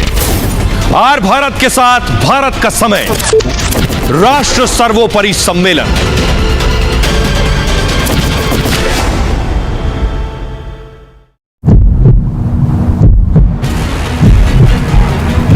The seer who is being taken instead of a stretcher, he has been taken on a wheelchair. The ambulance has been replaced with a police van and now being taken in a police van. The law has finally caught on. All the VIP treatment, all the special benefit has all been taken out.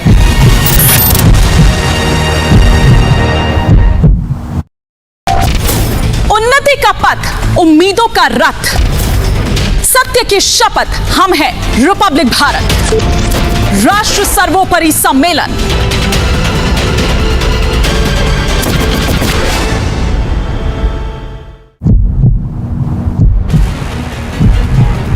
These are the visuals of the seer being taken to the ICU ward. There is police action trying to control, but dramatic visuals right now. There is a beeline of people trying to get a look. The police is right now.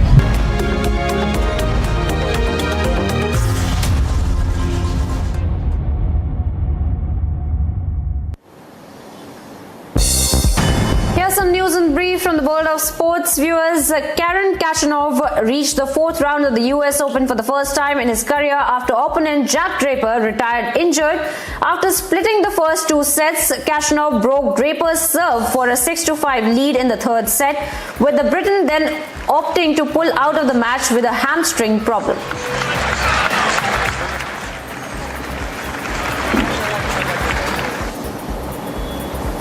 A single goal from Marco Reus was what allowed Dortmund to beat Hoffenheim 1-0 and move them to the top of for the 24 hours at least.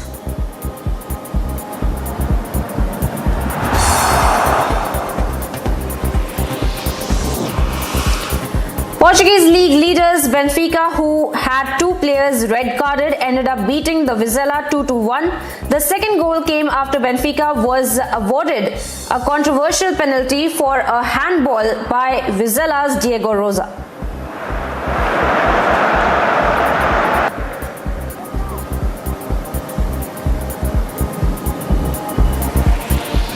Hector Bellerin and Marcos Alonso took part in their first training session as Barcelona players under the coach Javi Hernandez, with the side preparing for their La Liga meetings with Sevilla.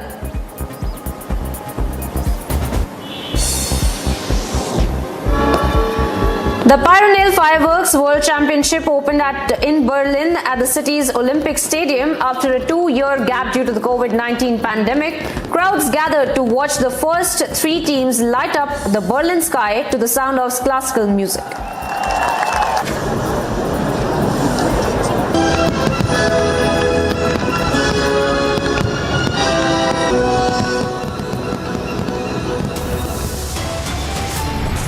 Time now here for a short break, viewers. Coming up on the other side, health card fails, rape accused seer Shivamurthy now grilled by the authorities.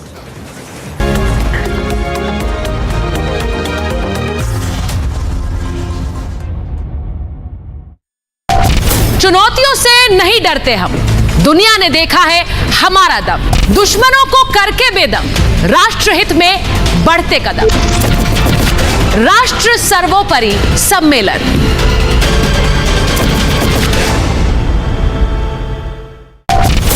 सच हमने दिखाया, सच आपने देखा, हमारी पहचान उम्मीदों की रेखा, आपके भरोसे से हमारे काम का लेखा, राष्ट्र सर्वोपरि सम्मेलन।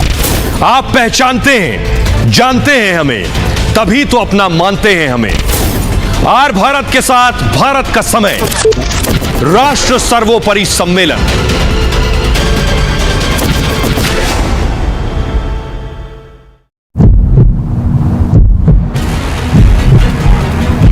The seer who is being taken instead of a stretcher, he has been taken on a wheelchair. The ambulance has been replaced with a police van and now being taken in a police van. The law has finally caught on.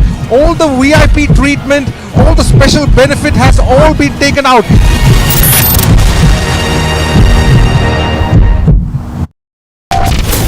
उन्नति का पथ, उम्मीदों का रथ, सत्य की शपथ, हम हैं रिपब्लिक भारत, राष्ट्र सर्वोपरि सम्मेलन।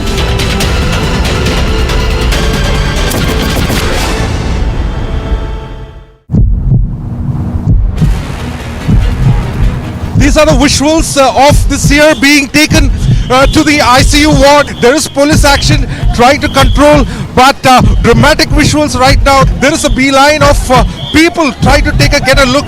The police is right now stopping the media from entering further. They're creating a barricade.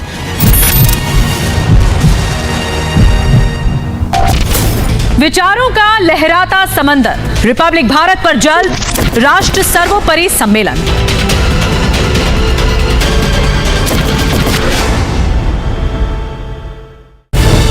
There's an old saying in the Navy that ships don't die, they just fade away only to be reborn again. This particular hangar can hold up to 30 aircrafts, and that is the largest compartment of INS Vikrant. It has been designed to accommodate both fighters and helicopters. It's called the heart of the ship because from where all the machineries are controlled and monitored. This is the power of Atmanirbharta, and this is the essence of what the aspiring India is all about. The motto is we win over those who dare to fight. मुश्किलों को करते नाकाम, जनहित हमारा काम, देश का सम्मान, राष्ट्र सर्वोपरि।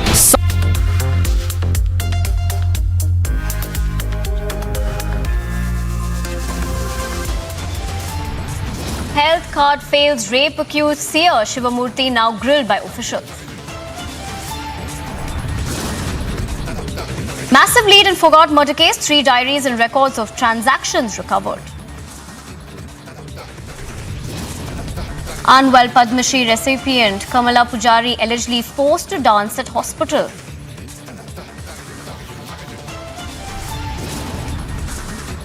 Anger over alleged midday meal scam. Bike set ablaze. Police officers backed in Medinipur. Home Minister to chair 30th South Zonal Council meeting today in Trivandrum.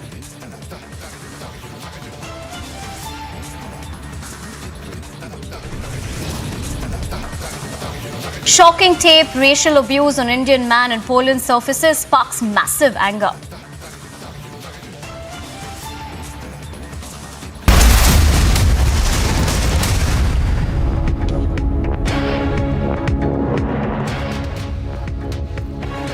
A very good morning. Thanks for staying with us on Live and Breaking. I'm Nivedna Prabhu. Let's start off with some breaking news coming in. This is one from Maharashtra.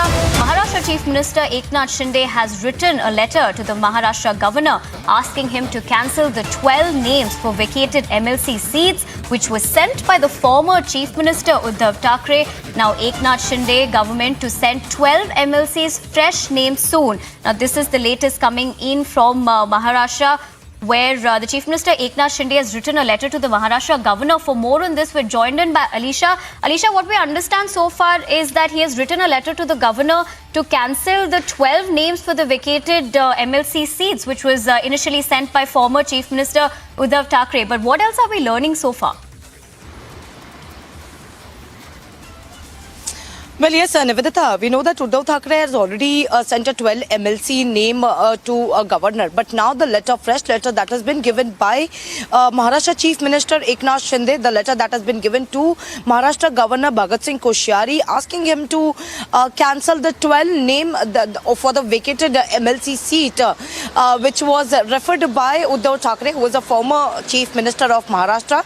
And what we have been told that Eknath Shinde government is soon going to send a fresh names for the MLC. So this is a new turn where we can see where it's somewhere a battleground for the Shiv Tirtha, that is a Shivaji Park for as well for the Dasera Mela, where Uddhav Thackeray camp has already given a letter to police station, whereas Eknath Shinde camp has already given. But this is something very important for the MLC seat, because when Uddhav Thackeray was the Chief Minister of Maharashtra, he has given the letter for the 12 MLC names for the vacated seat.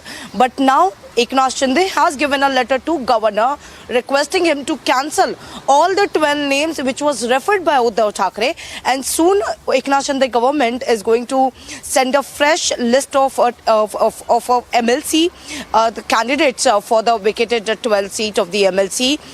So this is something we need to check what the governor will take a decide of it, but it's indeed a battle between Uddhav Thackeray and Eknath Shinde, where the 12 seats have already given by Uddhav Thackeray, but that has Eknath Shinde has requested to cancel all the 12 names that was referred by Uddhav Thackeray, and fresh names is going to be released soon by the Eknath Shinde government. Alisha, talking about that, do we have any information about these 12 names that Eknath Shinde will be referring, and also what are the political reactions coming in from MNS, if there are any so far?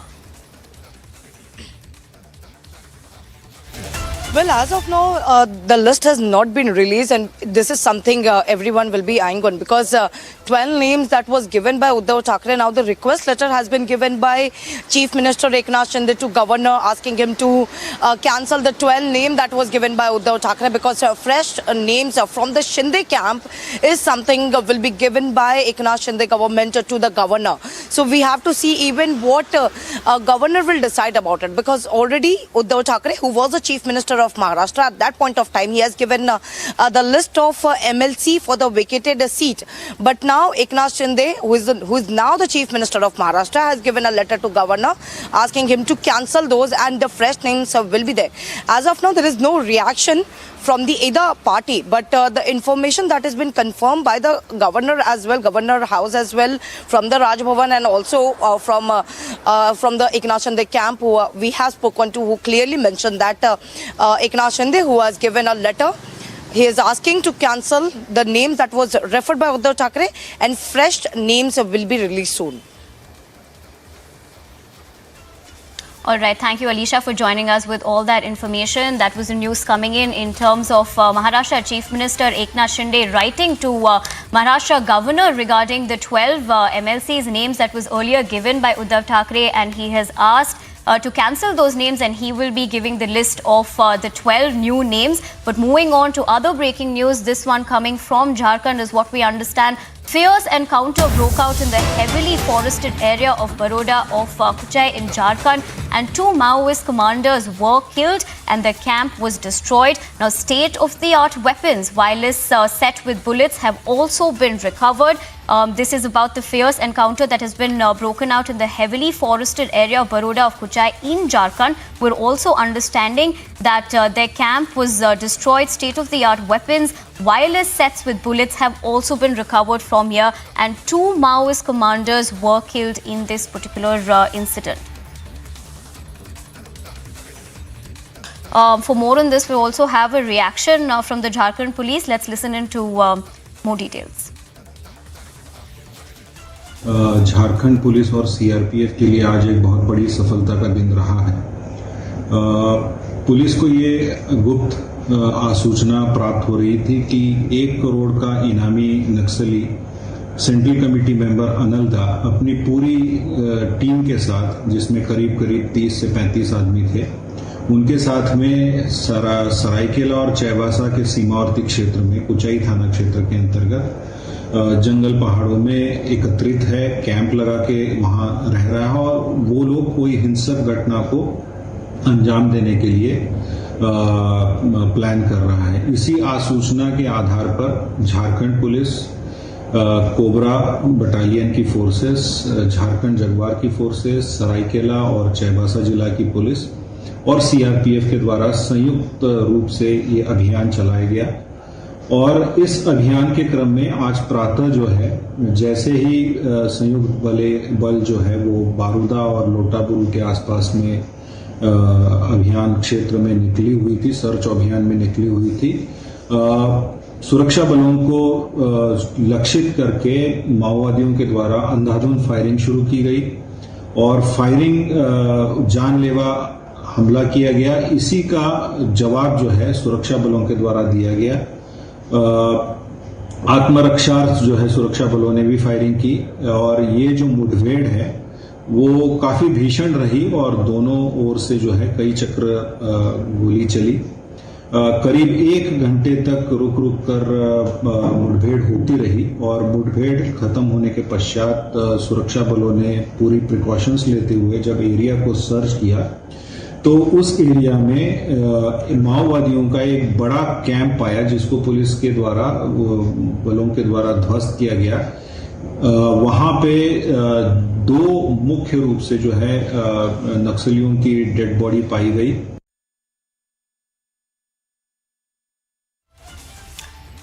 For more on the story, we're also joined in by Harsha. Harsha, what we understand from this right now, of course, in that particular fierce encounter, 2 Maoist commanders were also killed and there were several things that were recovered as well. But what are the other details that we're gathering so far?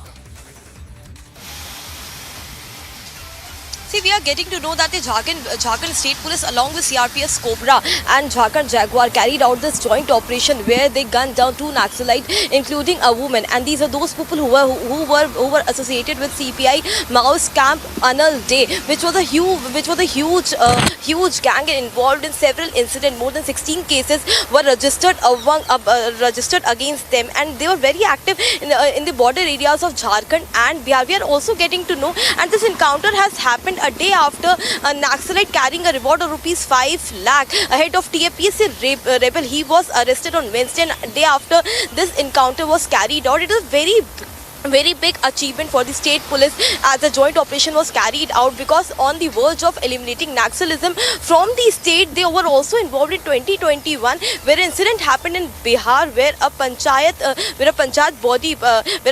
building was placed on fire by them during Bihar panchayat elections in 2021. More than 5 cases in Bihar have been registered and more than 16 cases have been registered against them in Jharkhand.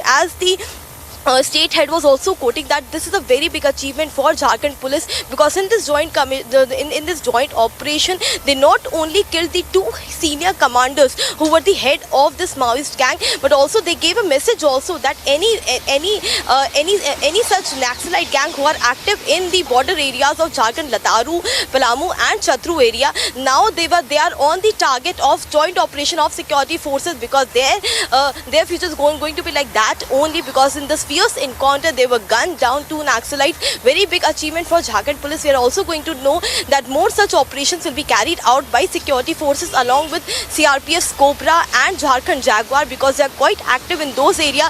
They really know basic minute details of how these Naxalites operate and where they are and what is their next movement. A reward have also been set up of many Naxalite commanders. So a senior sub-commander was also arrested on Wednesday. So these are the entire details which we are getting on this operation, a very big operation which has been carried out in Jharkhand, as the Maoists and the Naxalites are very active in that area. All right, Harsha, several American weapons. Thank you for getting us the latest on this particular story, where we're understanding that in a fierce encounter that broke out in Baroda of Kuchai, 2 Maoist commanders were killed, and there was also state-of-the-art weapons and wireless sets with bullets also have been recovered. But moving on to breaking news as well, in a big setback to the JDU in Manipur, 5 JDU MLAs of Manipur have defected to the BJP. Now what we're learning is that the merger has been accepted by the speaker.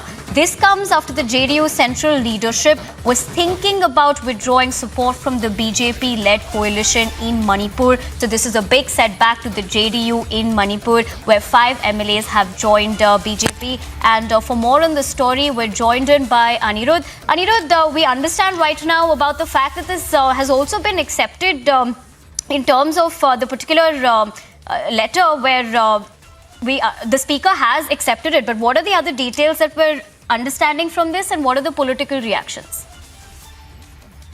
Yes, Nivedana, Manipur is the only state in Northeast where the JDU has got some hold, and after the breakup of the alliance there in Bihar, the JDU central leadership was thinking about pulling out of the alliance in Manipur as well. However, the JDU leadership of Manipur, 5 of the MLAs of the JDU from Manipur decided to defect to the BJP, and since there were 7 members in the house and 5 of them have merged with the BJP, the anti-defection law is not applicable, and that is the reason why it's going to be a major setback for the JDU in Manipur, because they can't even move to the court also against this merger, because the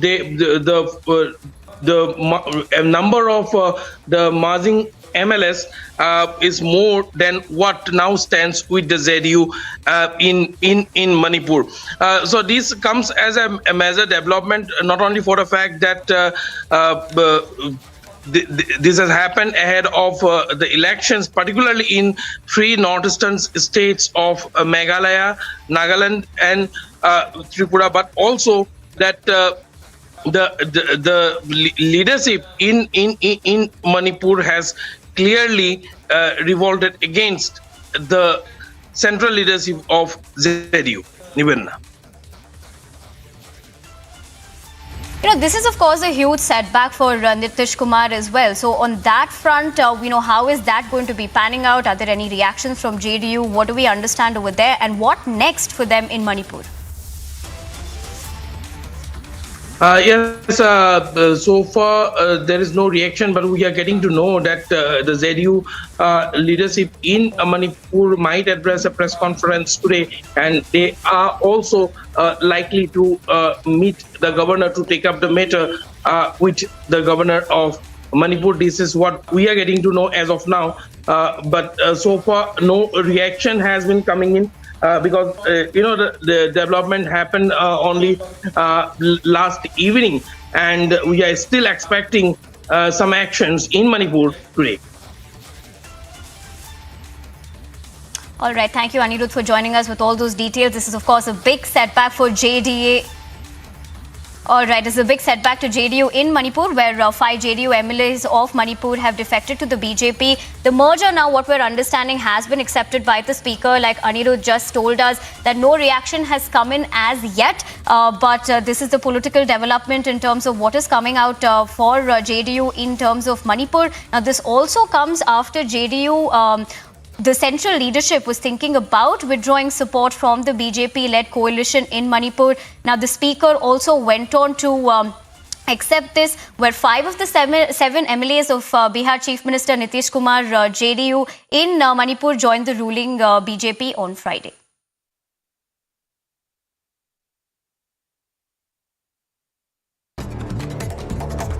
All right, the other stories that we're tracking at this moment, Jammu and Kashmir government announced rupees 25 lakh worth ex gratia in favour of next of kin of elected representatives of the Panchayati Raj institutions if they lost their lives in the terror-related incidents. The move is seen as an attempt by the Jammu and Kashmir government to ensure that those who serve people did not suffer by losing their life due to terror incidents. For the 3rd day in a row, the Goa police visited late actor and BJP leader Sonali Phogat's Sant Nagar residence in Haryana's Hisar district and seized 3 diaries. Now, Sonali's bedroom, wardrobe and password-protected locker were inspected by the police search team. The police have also sealed the locker at Sonali Phogat's residence. A social worker allegedly forced a Padma Shri awardee Kamala Pujari to dance at a hospital while she was admitted there in Odisha's Cuttack. Odisha's Paraja tribal community has sought action against the social worker for making Miss Pujari dance in the ICU of the government hospital. In an interesting development, 5 out of 7 MLAs from Manipur have jumped from Bihar Chief Minister Nitish Kumar's party JDU to the BJP. The merger has been accepted by the speaker. This comes after JDU central leadership was thinking about withdrawing support from the BJP-led coalition in Manipur.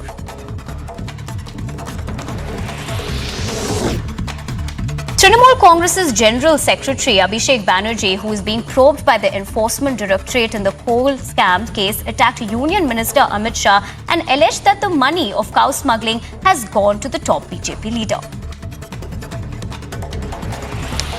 According to the IMF's figures calculated on the basis of US dollars, India surpassed the United Kingdom to become the world's 5th largest economy. India increased its lead in the first quarter.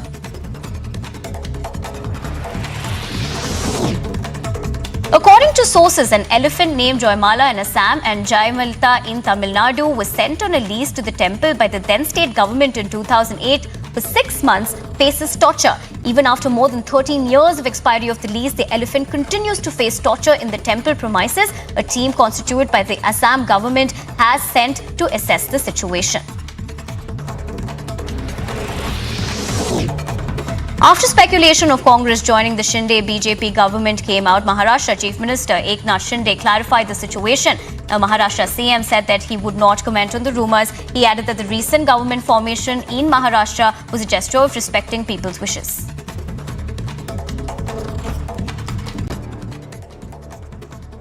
नहीं, हमने रास्ता नहीं दिखाया. जो जनता के मन में भावना थी उसे जागरूक किया हम लोगों ने.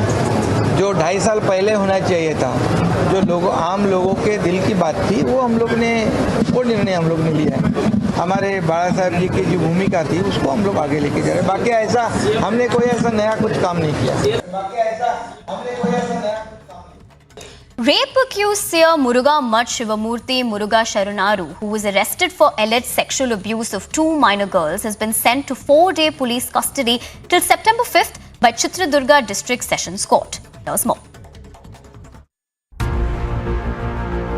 Chief Pontiff of Muruga Mutt Shivamurthy Muruga, who was arrested for alleged sexual abuse of 2 minor girls, has been sent to 4-day police custody till September 5th by Chitradurga District Sessions Court. Earlier in the day, the seer was previously sent to 14 days judicial custody, complained of chest pain in jail, following which he was taken to district hospital and kept in the intensive care unit. However, the court summoned him in person after seeing his medical reports. Initially, an ambulance was brought for POSCO accused seer Shivamurthy, who wields considerable influence in the community, to take him to the court. But But it was replaced with a police van after Republic highlighted the VVIP treatment being meted out to him. While Rashmi was arrested today, 2 accused are still at large. Search operation has been launched by the police to nab them. The Sessions Court came very hard against not just the seer but also against the system which supported him. They admonished the support that was given to the seer as well, and the court also made strong observation and then also ordered that the seer may be put in police custody till September 5th. Rape accused seer Shivamurthy has been packed off in a police custody till September 5th. Will VVIP treatment end now? Bureau Report, Republic TV.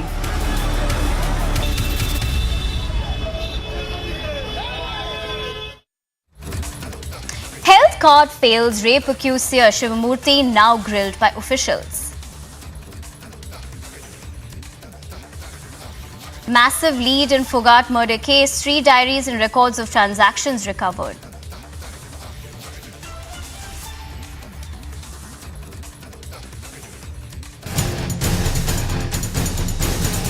Union Home Minister Amit Shah will chair a meeting of the Southern Zonal Council in Thiruvananthapuram in Kerala today.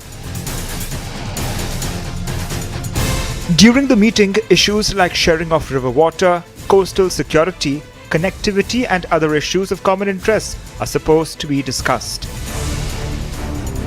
The Southern Zonal Council comprises of Andhra Pradesh, Karnataka, Kerala, Tamil Nadu, Telangana and the Union Territory of Puducherry. The meeting will be attended by Chief Ministers, Ministers, Chief Secretaries, Principal Secretaries and senior officers of the member states and senior officers of the central government. Meanwhile, according to sources, Andhra Pradesh government will again raise the state bifurcation related issue at the 30th Southern Zonal Council. The Chief Minister, however, will not be attending the meeting due to his father's death anniversary ceremonies. The State Finance Minister, Bukana Rajendranath, would lead a delegation that comprises of Chief Secretary Samir Sharma and others. A total of 19 subjects related to Andhra Pradesh has been listed in the agenda. This comes after the centre, which is supposed to hold regular meetings with Andhra Pradesh and Telangana state governments to resolve bifurcation issues, did not conduct a meeting for nearly 2 years after August 2019. Last year, the centre held a meeting in April which ended abruptly with no consensus reached on any issue. Among other things, Andhra Pradesh will also raise the Pulavara multi-purpose project issue at the Southern Zonal Council meeting and seek release of sufficient funds for its completion. The state hosted the 29th meeting of the Southern Zonal Council in Tirupati in November last. Bureau Report, Republic TV.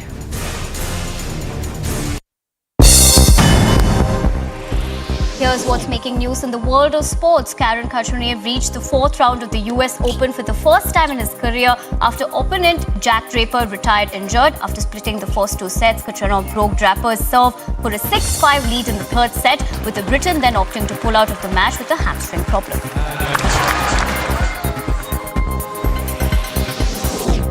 A single goal from Marco Reus was what was allowed Dortmund to beat Heophilium 1-0 and move them to the top of the Bundesliga for 24 hours at the least.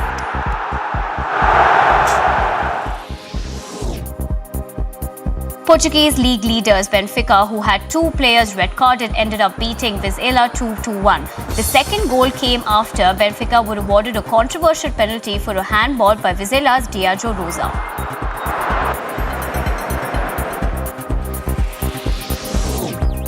Hector Bellerin and Marcos Alonso took part in their first training session as Barcelona players under coach Xavi Hernandez, with the side prepping for the La Liga meeting with Sevilla.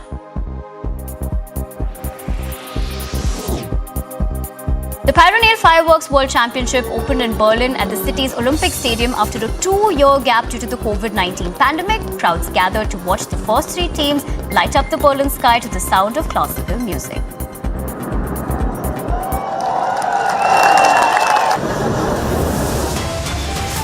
On the other side, health card fails. Rape accused seer Shivamurthy now grilled by officials. Massive lead in Foghat murder case. 3 diaries and records of transactions recovered. All of this and much more after a short break.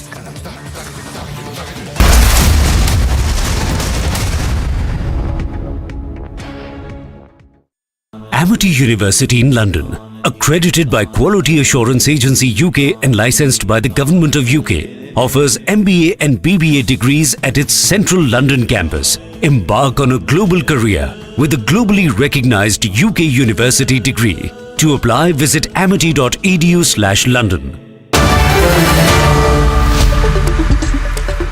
Good evening and welcome, dear viewers. The arrest of rape accused Shivamurthy late last night happened only and only because you put the pressure. You stood by us. And through you, the powerful people and the power brokers had to at least publicly try to show that they were not openly backing him. But viewers, the battle only starts now, because the entire political establishment is still fighting us. They are fighting our efforts. In this case, they are fighting you, they are fighting me, they are fighting all of us viewers who are fighting for justice.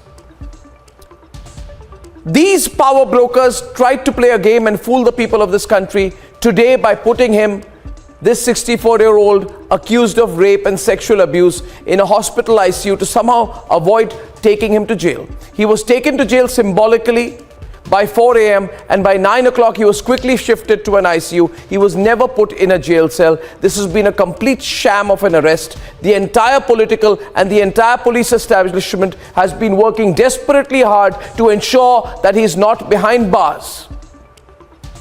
So they are fighting us and you.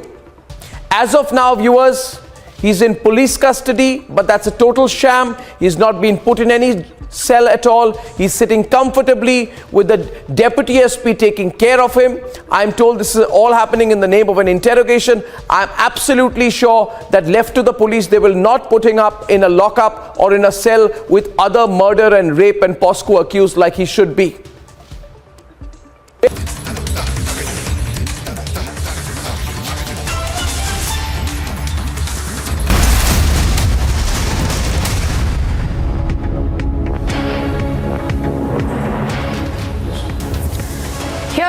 Stories at 9:30. Health card fails. Rape accused seer Shivamurthy now grilled by the authorities.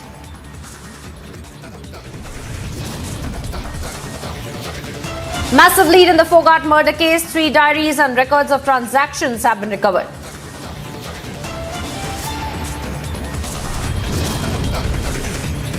Big setback to the JDU in Manipur. 5 MLAs quit party, join the BJP now.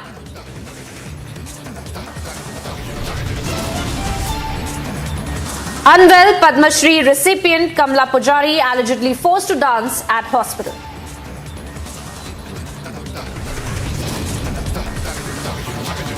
Home Minister to chair the 30th South Zonal Council meeting today in Thiruvananthapuram.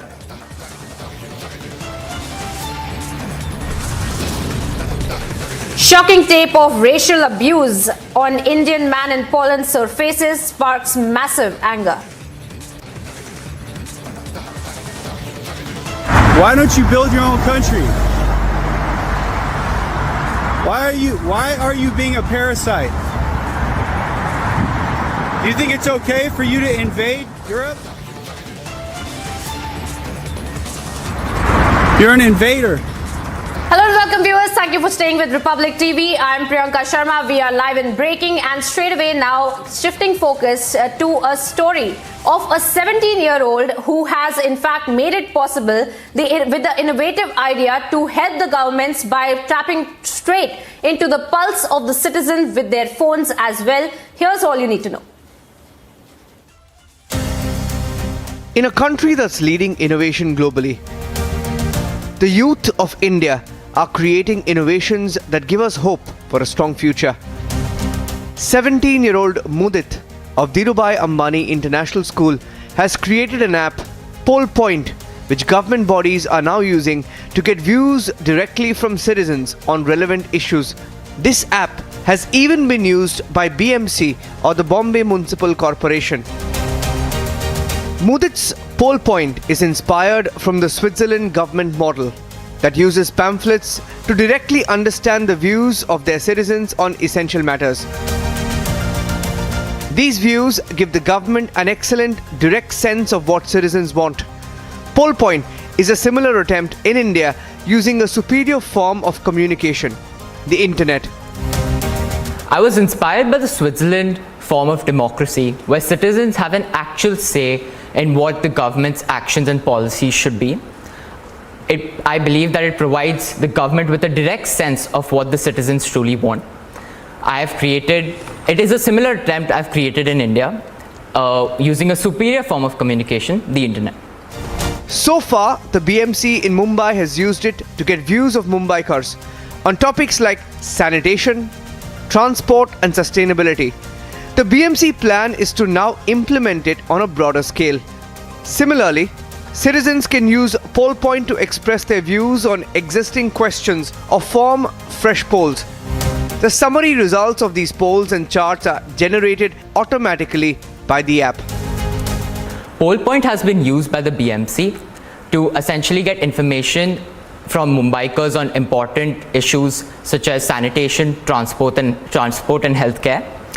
Poll Point gives the government with a direct sense of what people truly want, and they can hence use their resources and policies to effectively benefit the citizens. Some of India's biggest and most innovative startups have been started by the youth of India. Aiding the India story is how these innovations are helping government bodies. Over time, I want to make Poll Point in such a way that we have a specific set of questions provided to every single locality so that the government can get granular data on what they essentially want to do in every single locality and efficiently use the resources at hand. This is something I coined the digital democracy, and I believe this is the next step which India as a nation should take. Poll Point is low cost, fast and paperless.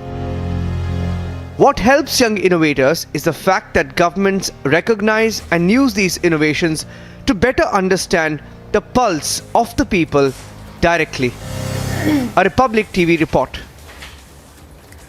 Now viewers, shifting focus once again to what's happening in Kerala and how the seer in fact who has been given allegations of sexual assault and rape as well, Shivamurthy, in fact there has been a high voltage drama regarding the seer and how he had been making statements that there were health issues that he had been facing, but now we see that the authorities had in fact quizzed him, and of course there was an interrogation of the same that had also been going on. Now this is the chief pontiff of the Murga Mutt in Karnataka's Chitradurga, in fact, and Shivamurthy accused of sexually assaulting 2 schoolgirls. Now these are girls of underage as well, and on Friday he had been remanded to the police custody till 5th of September, and we had seen how high voltage drama that had also unraveled in the entire state, where we had seen that the seer had been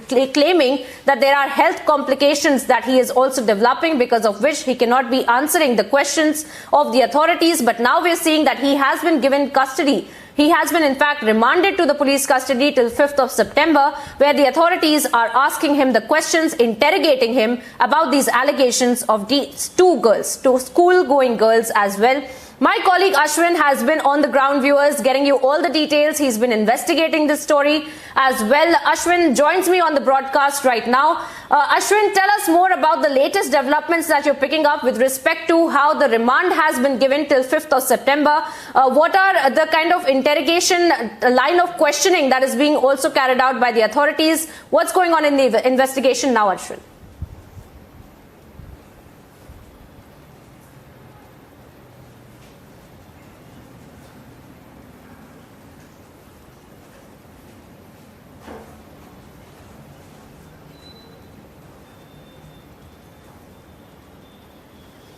All right, we seem to be having trouble connecting that audio line. We'll be getting Ashwin in just a few seconds, but this is the latest that we're getting for you, viewers, with respect to, in fact, Shivamurthy Swamy, who had been accused of sexually assaulting 2 schoolgirls.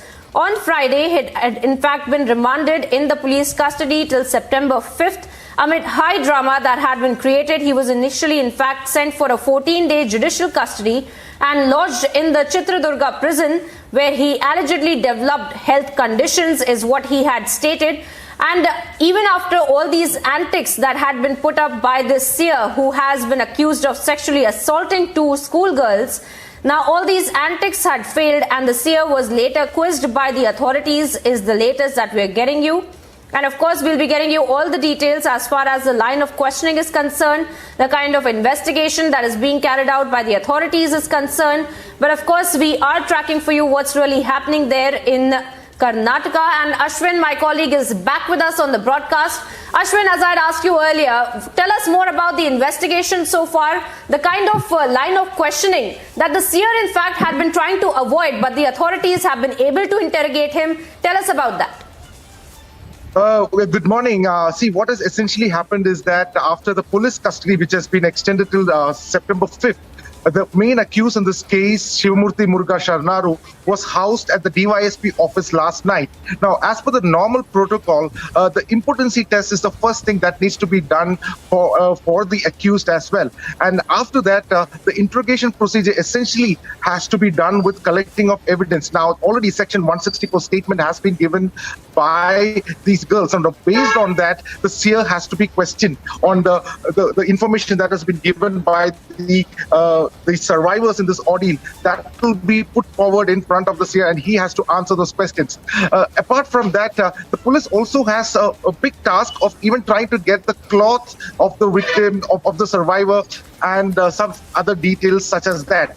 But leaving aside, now what we see, the latest update is that the seer is now in a police custody. There seems to be some kind of a cushion that gives because in a case like this, some of the legal luminaries whom I spoke to have stated there was no need for a 5-day police custody in such a case. So essentially, this could possibly be a way for the mutt to ensure that he does not go into the district jail in Chitradurga. Number one is that. Number two, the update is that there is a certain kind of a media gag that is being now trying to be put by the mutt to stop the media from reporting the details of the investigation as well. So that is going on. Meanwhile, yesterday we also saw that we had already said they have sacked the secretary of the mutt as well, and the new person who's been appointed is a retired judge. He has also come into Chitradurga last evening. So we need to see what the mutt is going to be doing in that aspect as well. But will the seer also, the mutt also, go for a bail petition is something that also will be the next part of this case as well. So altogether, the mutt, because of the Sessions Court iron fist attitude, the entire system which has been supporting him has all been crumbled. He was supposed to be taken to Jayadeva Hospital. All that has been taken off. He was supposed to be carried in an ambulance all the way to Jayadeva Hospital. But yesterday, what we saw in the court, he was taken to a police van. However, the judge was also compassionate, saying any kind of medical interference is needed, he may be given so, and there is always a backup ambulance also for his medical needs as well. So this is the latest update from Chitradurga. Back to you. Well, Ashwin, stay with us. And of course, as you mentioned about this media gag, of course, we don't adhere to that media gag that is being put forward by the mutt. And of course, you have been fearlessly reporting on the ground with as far as this investigation is concerned. So tell us more about two things. First, we see these visuals of the seer being protected with these curtains that have been put up, and of course, the media gag that you're talking about. So tell us about that a little bit, and also about the kind of line of questioning and the kind of further investigation that will also be carried out in terms of evidences with respect to these allegations of the sexual assault leveled against the seer. Essentially, if you look at the nature of this case, the alleged assault has happened in one location. So there is no need for the police to take the accused to different locations. There is no need for doing any of those procedures.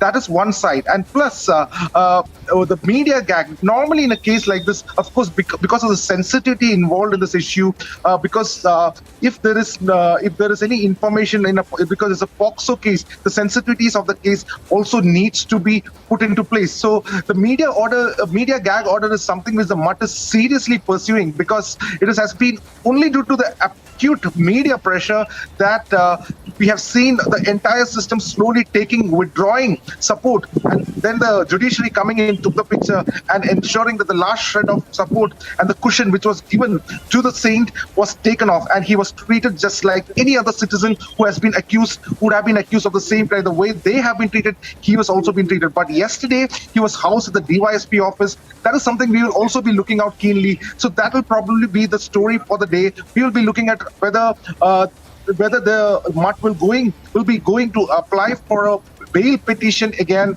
Will they be trying to take him out so that he does not get into judicial custody? Because if he goes back into judicial custody after September 5th, essentially means he will have to be in a jail. Now, that is something what we are looking at. We also did speak to the local police officials, and that is a new update that I would like to give you. The police officials stated that the Chitradurga Rural Police Station is where there is a jail, and there is a place where the jail is there. That is under construction. That is the reason why they would not be able to keep him. Also, the investigating officer is the DYSP himself. So the DYSP has all the prerogative to choose where he has to be kept. So this is the line which the police has also stated. So keeping all this in mind, what we see is that the media gag order may come, may not come. It may take time. It may happen very quickly, considering the kind of clout the seer enjoys. All this is there. But we will be definitely reporting, will be giving the latest updates on this case to ensure that the girls who had to go through such an ordeal would not have to go further, and justice is given to them. Back to you. Well, absolutely, Ashwin. Thank you for joining us on the broadcast. And of course, we are continuing to report responsibly on this. And of course, not talking about the sexual assault survivors, but focusing on the seer, at least, who against whom these allegations have also been leveled. And of course, Ashwin there on the ground getting us all the latest as far as the investigation is also concerned. We'll keep coming back to you, Ashwin, through the day for more developments on the same.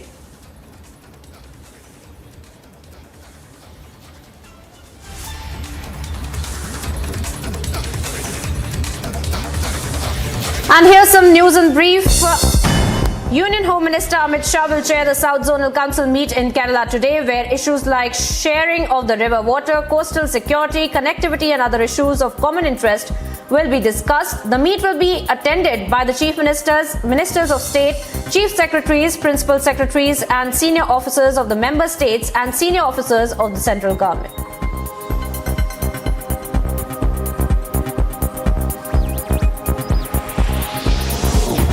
Andhra Pradesh government will raise the issue of the state bifurcation related issues in the South Zonal meet today. Chief Minister Jagan demanded that the centre should put in place a system to find a solution to the matter that has remained unresolved for over 8 years now. The Chief Minister had a high-level preparatory meeting ahead of the SZC meeting as well.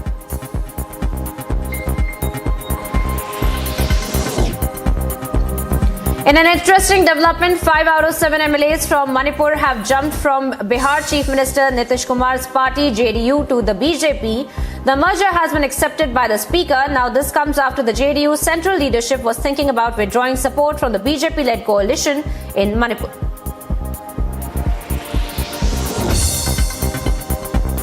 AIMIM Chief Asauddin Owaisi targeted the centre over the standoff with China in Ladakh, which has not been fully resolved, and hoped that the commissioning of the INS Vikrant will give Prime Minister Narendra Modi enough strength to take China's name in the parliament.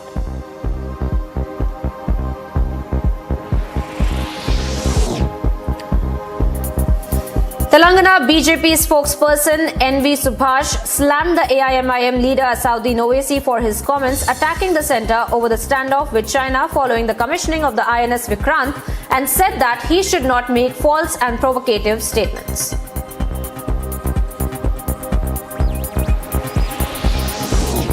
Trinamool Congress's General Secretary Abhishek Banerjee, who is being probed by the Enforcement Directorate in the coal scam case, attacked the Union Home Minister Amit Shah and alleged that the money of the cow smuggling has gone to the top BJP leader.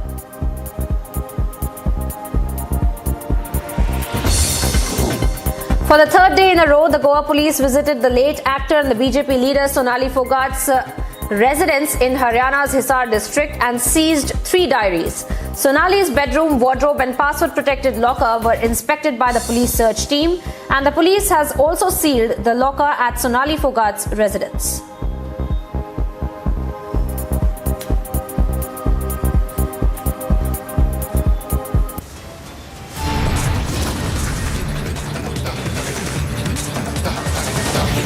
Slipping into a very short break now, viewers, getting you details on the other side of Home Minister to chair the 30th South Zonal Council meeting today in Thiruvananthapuram.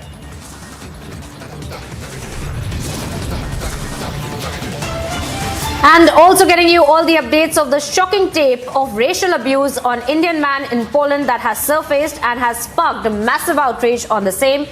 Stay tuned to Republic. Why are you being a parasite? Do you think it's okay for you to invade Europe? You're genociding our race. You're an invader. You're an invader. You're an invader. Go home, invader. Go home. We don't want you.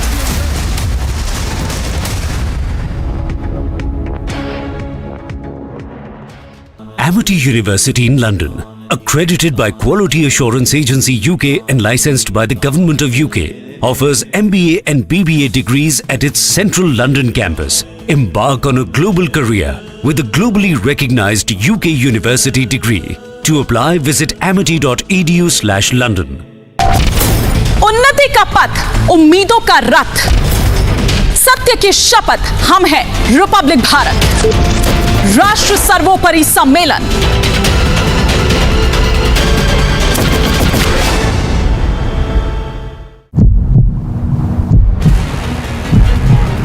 These are the visuals of this year being taken to the ICU ward. There is police action trying to control, but dramatic visuals right now. There is a beeline of people trying to get a look.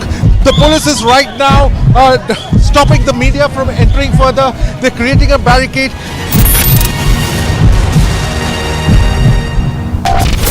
विचारों का लहराता समंदर, Republic Bharat पर जल्द राष्ट्र सर्वोपरि सम्मेलन।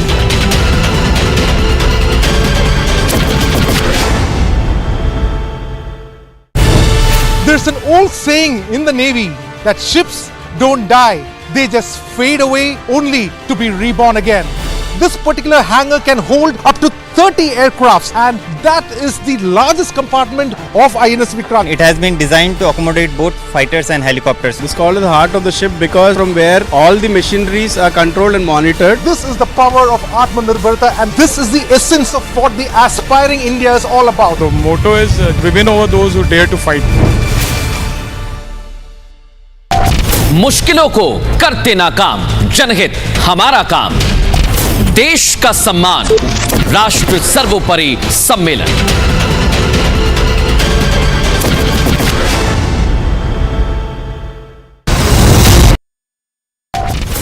विचारों का लहराता समंदर, रिपब्लिक भारत पर जल्द राष्ट्र सर्वोपरि सम्मेलन।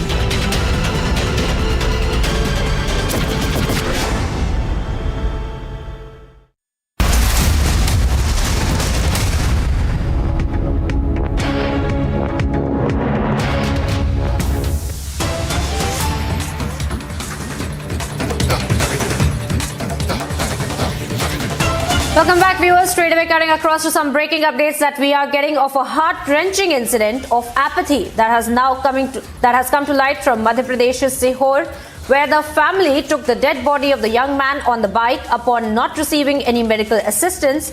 A young man named Hasim drowned while bathing in the Parvati River between Darsal Sihor and Shajapur district is the latest that we're getting for you of this apathy that has come to light. And of course, we have seen how the family took the dead body of the young man on the bike. Now, these are the visuals, heart-wrenching visuals really, viewers, that we're putting out for you on your screens, where the family had to take the dead body of their own son on a two-wheeler since there was no medical assistance that was received even after consistently asking for it. Satya Vijay, my colleague, is joining me on the broadcast with more details of this updates that we're getting from Madhya Pradesh. Satya Vijay, Tell our viewers about this entire incident that has come to light, a heart-wrenching video that really we're putting out for our viewers, where the family was forced to take the dead body on a two-wheeler. What really happened, Satyavijay? जी हाँ, बिल्कुल। देखिए, मध्य प्रदेश के सीहोर से ये शर्मनाक तस्वीरें सामने आई हैं और सबसे बड़ी बात यह है कि मध्य प्रदेश के मुख्यमंत्री शिवराज सिंह चौहान का ये गृह जिला है, जहां पर कि एक शव को, एक बॉडी को बाइक पर पोस्टमार्टम के लिए ले जाना पड़ता है। इतनी दर्दनाक तस्वीरें ये हैं। दरअसल जो पूरा घटनाक्रम है वो शाजापुर और सीहोर के बीच का है। सीहोर में ये 28 साल का युवक जो है पार्वती नदी पर नहाने पहुंचा था। इस दौरान वो नदी में डूब जाता है। रेस्क्यू करके उसकी बॉडी तो निकाल ली जाती है, लेकिन पोस्टमार्टम के लिए वहां उसे सब वाहन नहीं मिलता है उसके परिजनों को, जिसके बाद काफी देर तक वो परेशान होते हैं और जब सब वाहन नहीं मिलता है तो बाइक पर उसके शव को रखकर कई किलोमीटर दूर काला पीपल तक ले जाते हैं। तो इस तरह की ये तस्वीरें सामने आई जो कि मध्य प्रदेश में स्वास्थ्य व्यवस्थाओं की पूरी तरह से पोल खोलती है कि लगातार एक के बाद एक इस तरह के वीडियो सामने आ रहे हैं। प्रदेश के कई हिस्सों से कहीं पर डिलीवरी के लिए एम्बुलेंस नहीं पहुंचती है तो महिलाओं को खाट पर ले जाना पड़ता है, कहीं पर इस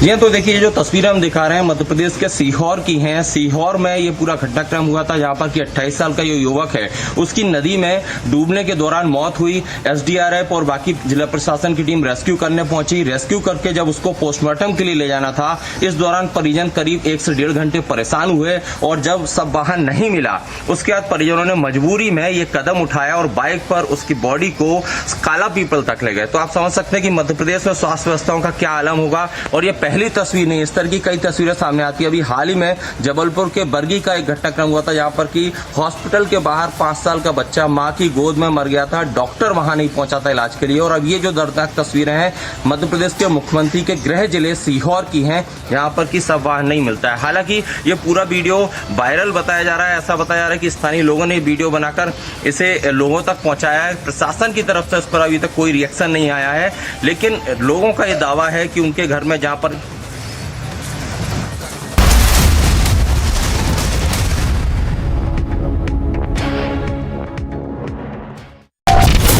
विचारों का लहराता समंदर, रिपब्लिक भारत पर जल्द राष्ट्र सर्वोपरि सम्मेलन।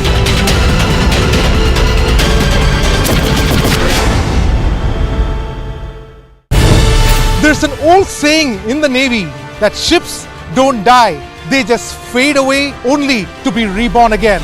This particular hangar can hold up to 30 aircrafts, and that is the largest compartment of INS Vikrant. It has been designed to accommodate both fighters and helicopters. It's called the heart of the ship because from where all the machineries are controlled and monitored. This is the power of Atmanirbharta, and this is the essence of what the aspiring India is all about. The motto is we win over those who dare to fight. मुश्किलों को करते नाकाम, जनहित हमारा काम, देश का सम्मान, राष्ट्र सर्वोपरि सम्मेलन।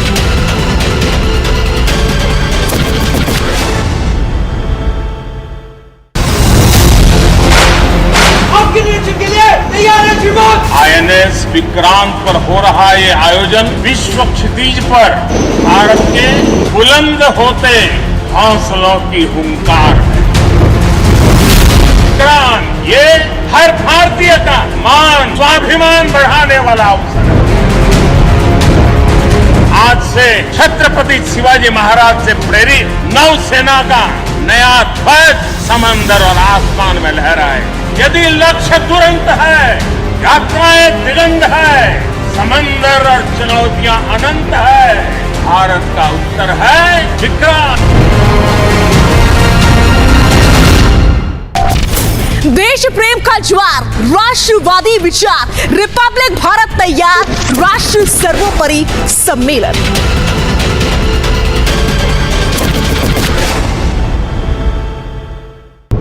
The drone strike which happened inside Afghanistan, inside Kabul, in which Zawahiri was taken out, the drone used Pakistani airspace, which clearly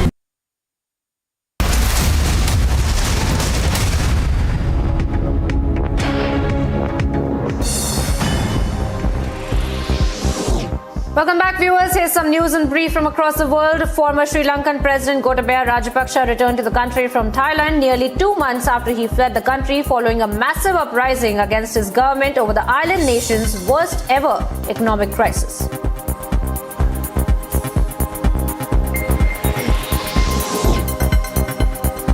China brushed aside calls from the UN chief Antonio Guterres to implement the UN report accusing Beijing of serious human rights violations against Muslims in Xinjiang province, terming it a patchwork of disinformation that serves as a political tool for the US and some Western forces.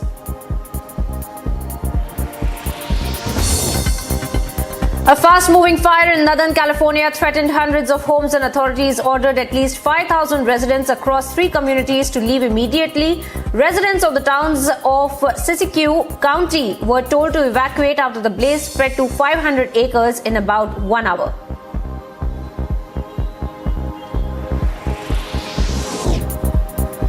President Joe Biden and Commerce Secretary Gina Raimondo are announcing a $1 billion in federal grants for manufacturing, clean energy, farming, biotech and more. The grants announced shall go to 21 regional partnerships across the nation.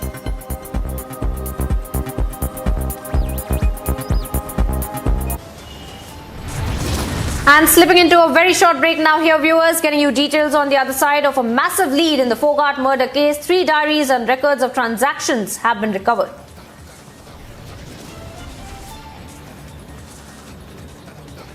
And it's a big setback to the JDU in Manipur. 5 MLAs quit the party and joined the BJP. Stay tuned to Republic to get more details on the same.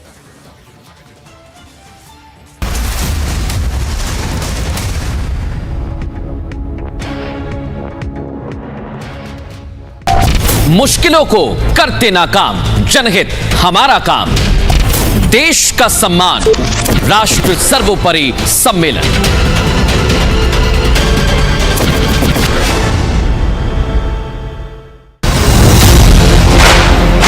के लिए तैयार है श्रीमान। INS Vikrant पर हो रहा ये आयोजन विश्व क्षितिज पर भारत के बुलंद होते हौसलों की हुंकार है।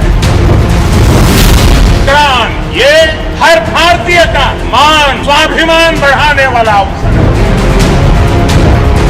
आज से छत्रपति शिवाजी महाराज से प्रेरित नौसेना का नया ध्वज समंदर और आसमान में लहराए। यदि लक्ष्य तुरंत है, यात्राएं दिगंत है, समंदर और चुनौतियां अनंत है, भारत का उत्तर है विक्रांत। देश प्रेम का ज्वार, राष्ट्रवादी विचार, रिपब्लिक भारत तैयार, राष्ट्र सर्वोपरि सम्मेलन।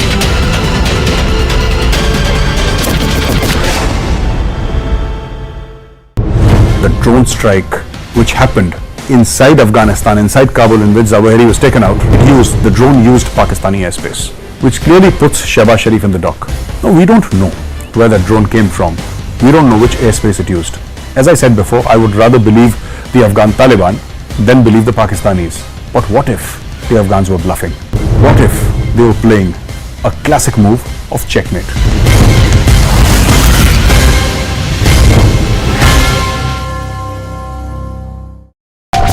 चुनौतियों से नहीं डरते हम, दुनिया ने देखा है हमारा दम, दुश्मनों को करके बेदम, राष्ट्रहित में बढ़ते कदम, राष्ट्र सर्वोपरि सम्मेलन।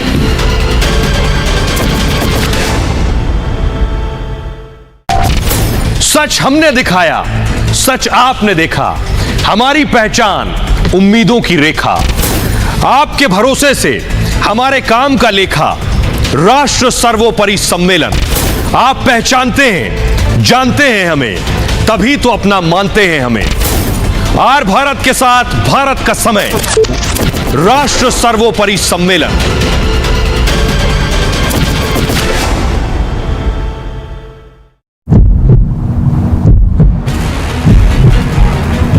The seer who is being taken instead of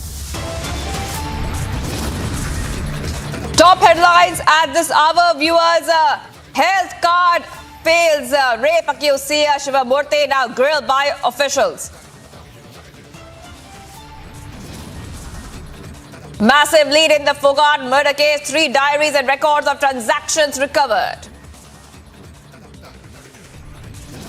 Big setback to JDU in Manipur. 5 MLAs quit. Party joined BJP now. Unwed Padma Shri recipient Kamla Pujari allegedly forced to dance at the hospital. Home Minister to chair 38th South Zonal Council meeting today in Thiruvananthapuram.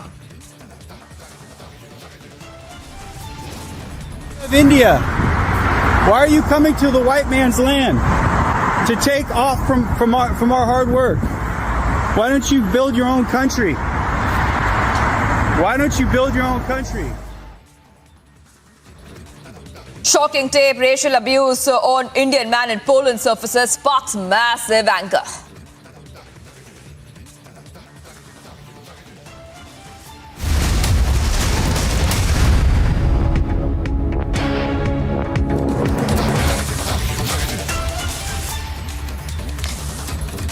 A very good morning. You're watching Republic TV. I am Shivangi Shukla and we are live and breaking here. Several bikes were set ablaze by students and locals after an alleged complaint of corruption in the midday meal that was registered against school headmaster in the Purba, Mindapur, Nandkumar area. Villagers attacked the police. The police had to use a lot of force there to disperse the mob. This is big breaking news we're getting for you.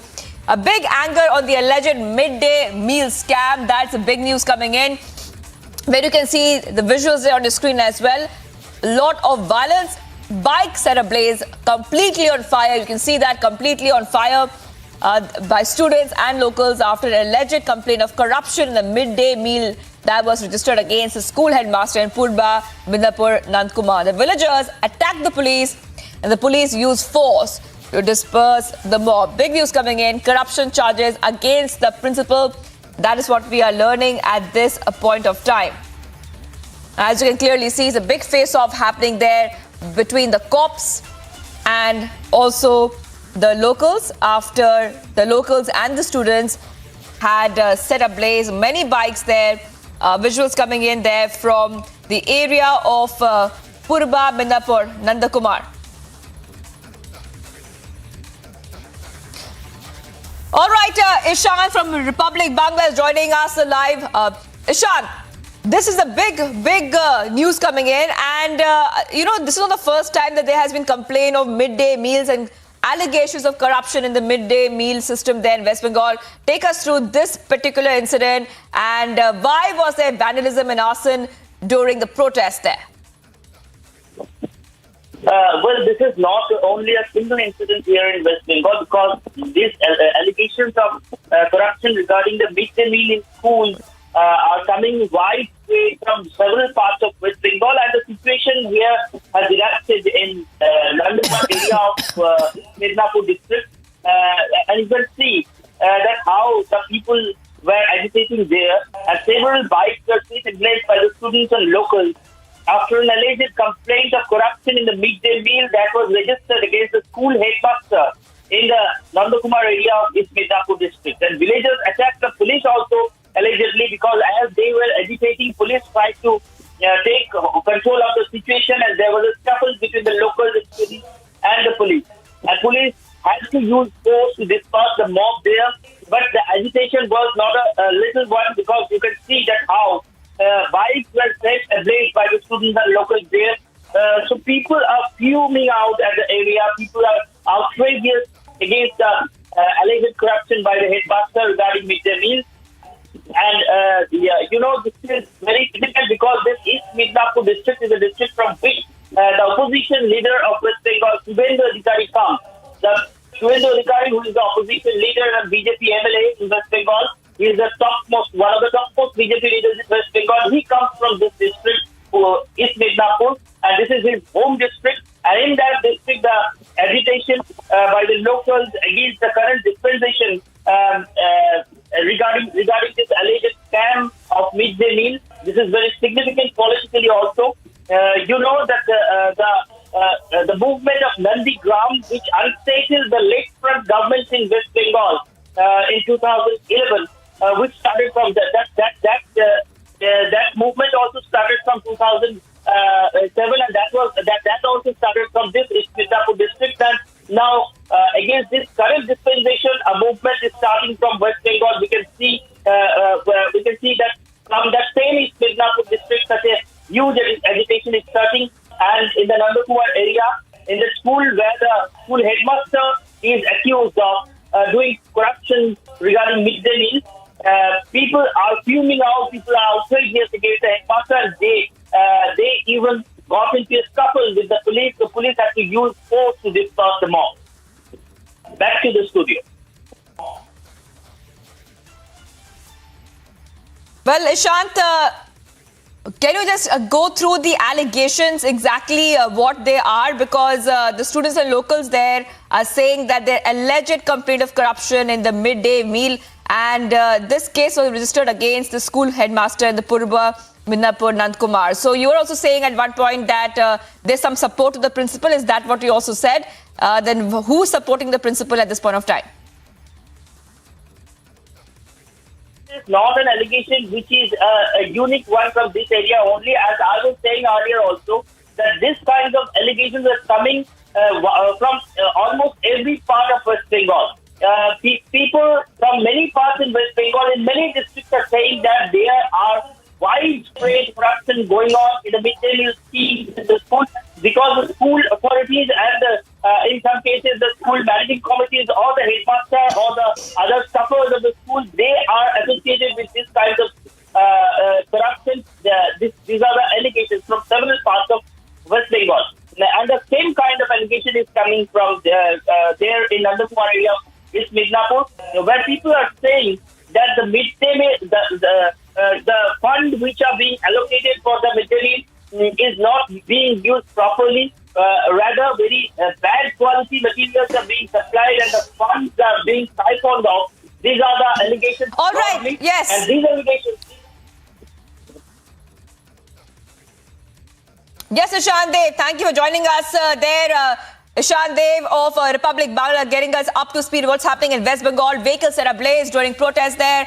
Anger on alleged midday meal scam. That's the top story from West Bengal today, and we'll be tracking this story very closely as this Saturday progresses and we get towards the evening hours. All right, let's move ahead to the other big story.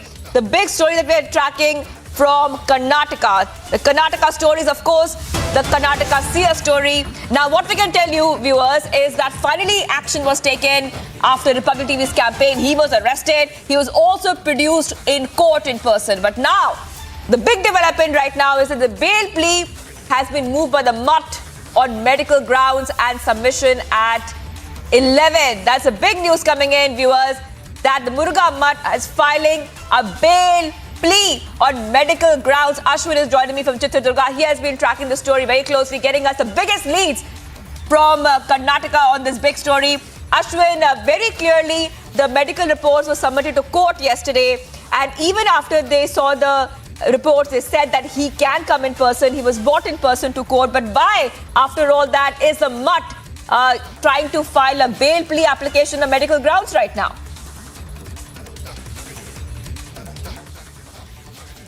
Do their job. What they are trying to essentially do is that ensure that the seer does not get into a jail, because the police custody time, which is there till September 5th, is like a cushion actually, where they can avoid the jail. He cannot be taken into a jail under police custody. The investigating officer, which is a DYSP in this case, has a prerogative to keep him at the DYSP office or any other government building which comes under.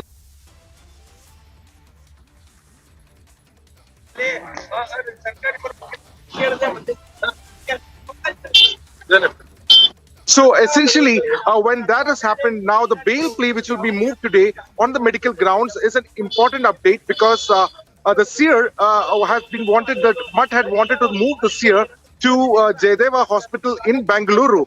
Now, once that is done, the bail has to be considered on medical grounds. Although the court has said there is always a medical intervention that can be given to the seer in the coming days. During the time of police custody, the MUT is going to apply for bail in the Sessions Court, and if it gets rejected, they will probably go to the higher court for bail. Back to you.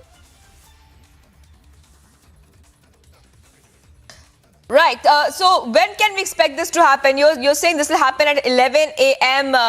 And in fact, a lot of simultaneous developments there, Ashwin. Shivamurthy is also being interrogated at the Deputy Superintendent of Police office. Tell us about that. How is the interrogation going? And is it still happening right now? Is there a deadline to when that interrogation will end, if it has not ended already? He is under police custody for till September 5th. So essentially, the protocol that is followed is that the first important part.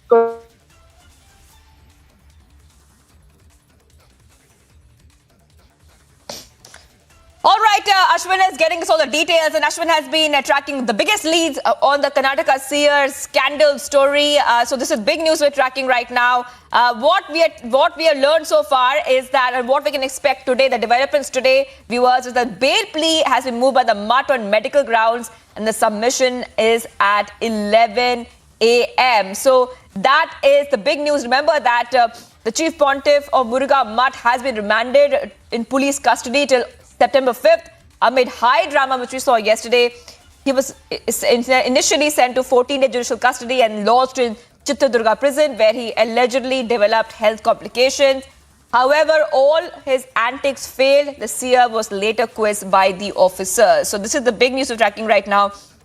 And as we have done for the past couple of days, we can expect high drama, and we can expect a lot of developments in this story, because this story has been taking a lot of twists and turns.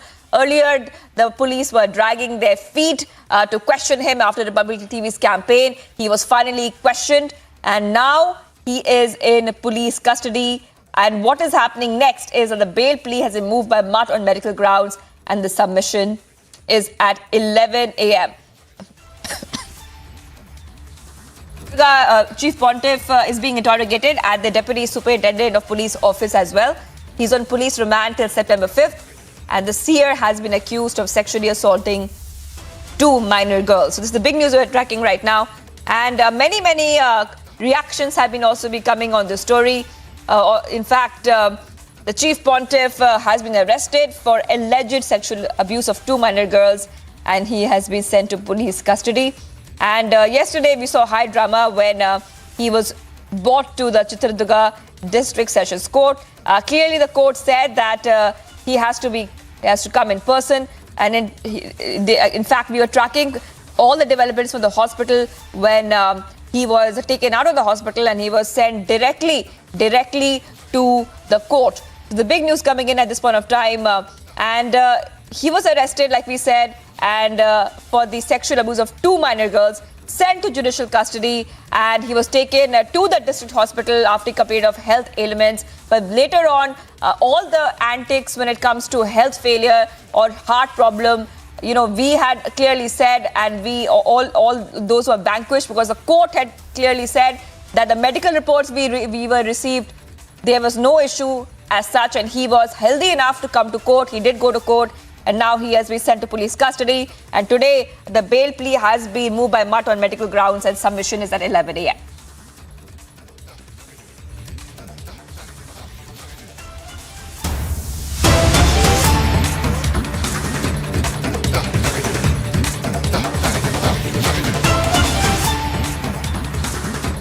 Getting in first, JDU reaction on the Manipur story right now. The FIR has been filed against Nishikant Dubey and Manoj Tiwari. All right, so this is the big news coming in on the FIR. The big row that there has come out after Nishikant Dubey and Manoj Tiwari now have been booked.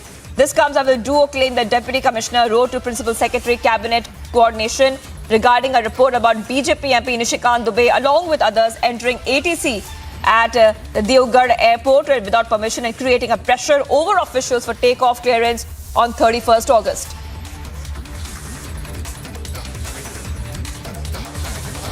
तो मैं चेतावनी देना चाहता हूं कि आप सरकारी पदाधिकारी की तरह व्यवहार कीजिए, न कि झारखंड मुक्ति मोर्चा के कार्यकर्ता की तरह। सरकार आती है, सरकार जाती है, लेकिन प्रशासनिक पदाधिकारी किसी का कोई पार्टी की कार्यकर्ता की तरह काम करेगा तो जनता भी उसे माफ नहीं करेगी। कल की जो कार्रवाई हुई एटीसी वाला जो मामला है एयरपोर्ट वाला, इस पे भी लगता है कि डीसी का रोल हो सकता है इसमें? निश्चित तौर पर मैं कह रहा हूं कि राज्य सरकार के इशारे पर झारखंड मुक्ति मोर्चा और कांग्रेस और आरजेडी के इशारे पर उपायुक्त काम करते हैं। वो अपने कोड जो होता है, जो सर्विस कोड होता है, जो उनकी जिम्मेवारी दी गई एक आईएएस की तरह के लिए, एक उपायुक्त के लिए, उस पर कोई काम नहीं करते हैं।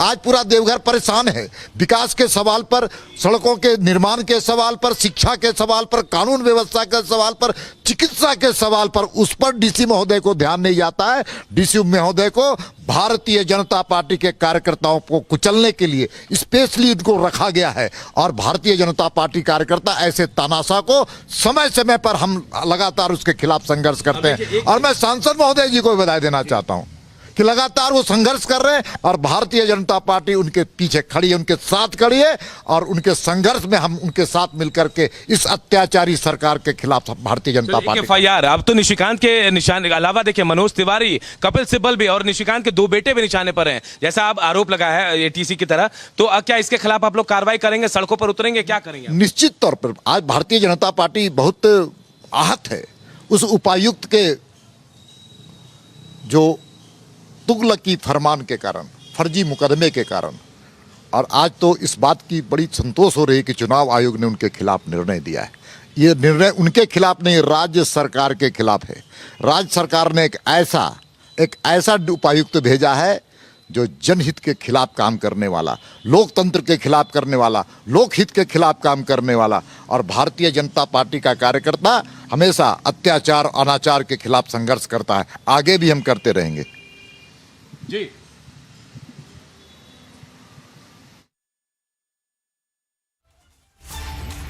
All right, this is the big news we're tracking right now at this point of time, viewers, where we are getting in the first BJP reaction to the FIR filed against Nishikant Dubey and Manoj Tiwari.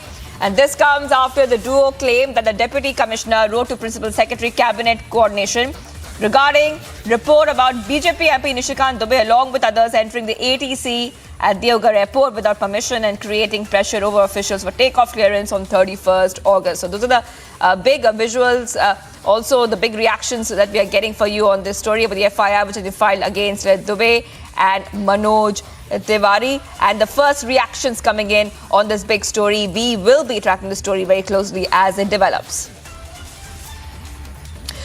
All right, let's go ahead and look at the other big story we're tracking right now. Ahead of the key South Zonal Council meet that Home Minister Amit Shah is set to chair, Republic has learned that both Telangana CM K. Chandrasekhar Rao and Andhra Pradesh CM Y.S. Jagan Mohan will not be attending the council meeting. Telangana Home Minister Mohammad Mahmood Ali will attend the meeting on behalf of the government, whereas Andhra Pradesh Finance Minister Raja Nedran Reddy will also represent the government. Big news coming in, and it is joining me live from Hyderabad. Take us to the big developments we can expect today, Aneri, because this key South Zonal Council meet that Amit Shah is set to chair will be extremely significant. That's right, Shivangi. The South Zonal meeting, which is also set to take place in Trivandrum today, where we will be seeing all the 5 states of South, which will be a part of this meeting. Well, now what major decision, what we have been learning from our sources is that the Telangana Chief Minister and the Andhra Pradesh Chief Minister, both the Chief Ministers of Telugu State, K. Chandrasekhar Rao and also Y.S. Jagan Mohan Reddy will not be attending the meeting, whereas on behalf of the Telangana state, we will be seeing the Telangana Home Minister Mohammad Ali attending the meeting, whereas the Finance Minister of Andhra Pradesh, Buggana Rajendranath Reddy, will be attending the meeting on behalf of the Andhra Pradesh state, where Andhra Pradesh, what is significant for Andhra Pradesh is that they are all set to raise 19 agendas. They have 19 agendas in the list. of this southern zonal meeting, which is all set to take place, where we will be seeing 19 agendas which will be put forth by the Andhra Pradesh government. And also we have been seeing that Telangana Chief Minister is also going to skip this meeting, which is being chaired by the Union Home Minister Amit Shah. So definitely all eyes on the southern zonal meeting, which is going to take place in Trivandrum today, where other chief ministers like Pinarayi Vijayan, M.K. Stalin will be attending this meeting in Trivandrum. But yes, Andhra Pradesh Chief Minister and the Telangana Chief Minister will not be attending this meeting. Aneri, the 5 South Indian states will discuss key issues such as sharing of river, water, coastal security, connectivity, interstate crime management and other common interests. So it's very clear that this will be in the agenda of that meet. Take us through exactly why these issues are important when it comes to South India. Well, Shivangi, we have been saying how earlier also there was the zonal meeting which was taking place here in Tirupati a few months back, and now this time the zonal meeting is being taken place in Trivandrum, where we will be seeing the southern-based agendas will be raised. There will be discussions which will be held in regard with the southern states. But when we specifically talk about Telangana and Andhra Pradesh, we have been seeing Telangana raising a lot of questions against the central government, demanding that why there are projects not being given to the Telangana state. So we are likely to see that these agendas are going to be raised by the Telangana government. But when we talk about the state of Andhra Pradesh, we have been seeing that there are 19 agendas which have been put forth by the government of Andhra Pradesh. A few of them are like airports to be set up in various districts, and also at the same time, Polavaram projects, the funds for Polavaram project is one of the key discussions which would be taking place here during the zonal meeting, and various other agendas. Well, not to forget, Andhra Pradesh Chief Minister Y. Jagan Mohan Reddy, few months back, just 1 or 2 months back, we had seen Jagan Mohan Reddy meeting the Prime Minister in the national capital, asking to release of payments for a few of the projects for the state of Andhra Pradesh. But yes, right now the major breaking we are getting to know is that Andhra Pradesh Chief Minister Y. Jagan Mohan Reddy and the Telangana Chief Minister K. Chandrasekhar Rao will not be attending the meeting, whereas the representatives from both the respective states will be attending, and they will raise few agendas in this southern zonal meeting, which is a crucial one. All right, thank you, Aneri, for getting us all those details. Aneri is joining me live and telling us all about the key South Zonal Council meet that Home Minister Amit Shah is going to chair. But we've also learned the Republic has also told you just a short while back that both Telangana CM K. Chandrasekhar Rao and Andhra Pradesh CM Y. Jagan Mohan will not be attending that council meet. All right, let's have a look at what else is making news across the nation. A fierce encounter has broken out in the area of Jharkhand, where at least 2 Maoist commanders were killed, Maoist camps destroyed with weapons and other state-of-the-art equipment destroyed at the site. Congress Jairam Ramesh welcomed the bail given to T. Stacey Pawar by the Supreme Court, stating that there were a number of activists, dissenters and critics of the Modi government who were deserving relief from such cases.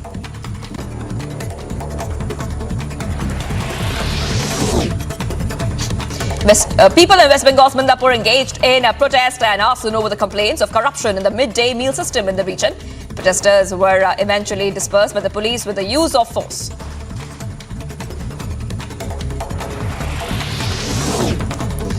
An incident of racial abuse has gone viral from Poland, where a man assuming an immigrant to be Indian is called an invader of the white man's land and a parasite, asking him to leave the country and go back to India. Banners were being seen installed ahead of a rally to be led by Ghulam Nabi Azad in Jammu. Banners were seen calling for the promotion of Azad Soch in the Union Territory.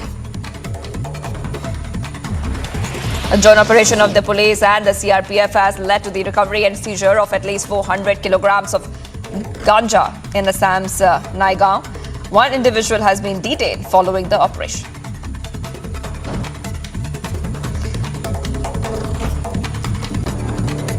We have successfully detected almost 400 kgs of ganja from the house of Hassan Ali, and as far as our information, he is the main distributor of ganja in Nagaon. he brings this contraband from Dimapur and he distributes it from his home. And today we have recovered and seized this ganja, almost 400 kgs. And our continuing drive against drugs and all NDPS items are going on. We are recovering drugs almost on a daily basis. Maharashtra CM Eknath Shinde has reportedly written a letter to Maharashtra's governor not to consider names of 12 MLCs there submitted by former CM Uddhav Thackeray. It is further reported that the chief minister would send in fresh names for the vacated seats at the Maharashtra Legislative Council.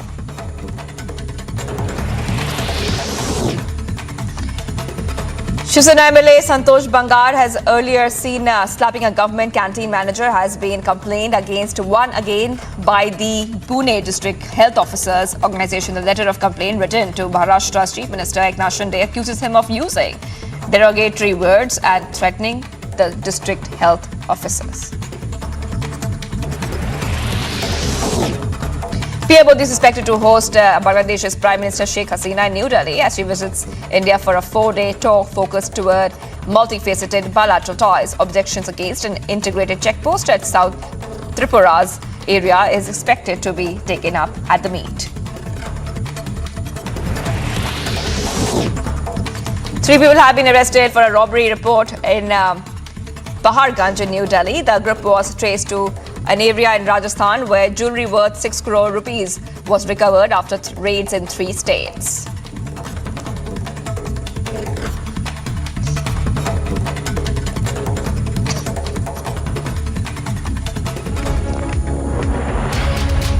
Viewers, we continue to be live and breaking this Saturday morning. Much more coming up on the other side, starting off with this big setback with JDU in Manipur. 5 MLAs have quit the party and they have now joined the BJP.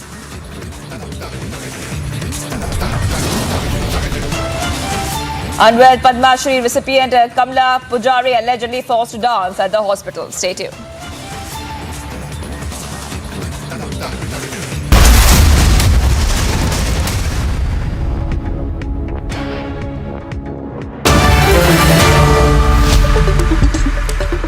Good evening and welcome, dear viewers. The arrest of rape accused Shivamurthy late last night happened only and only because you put the pressure.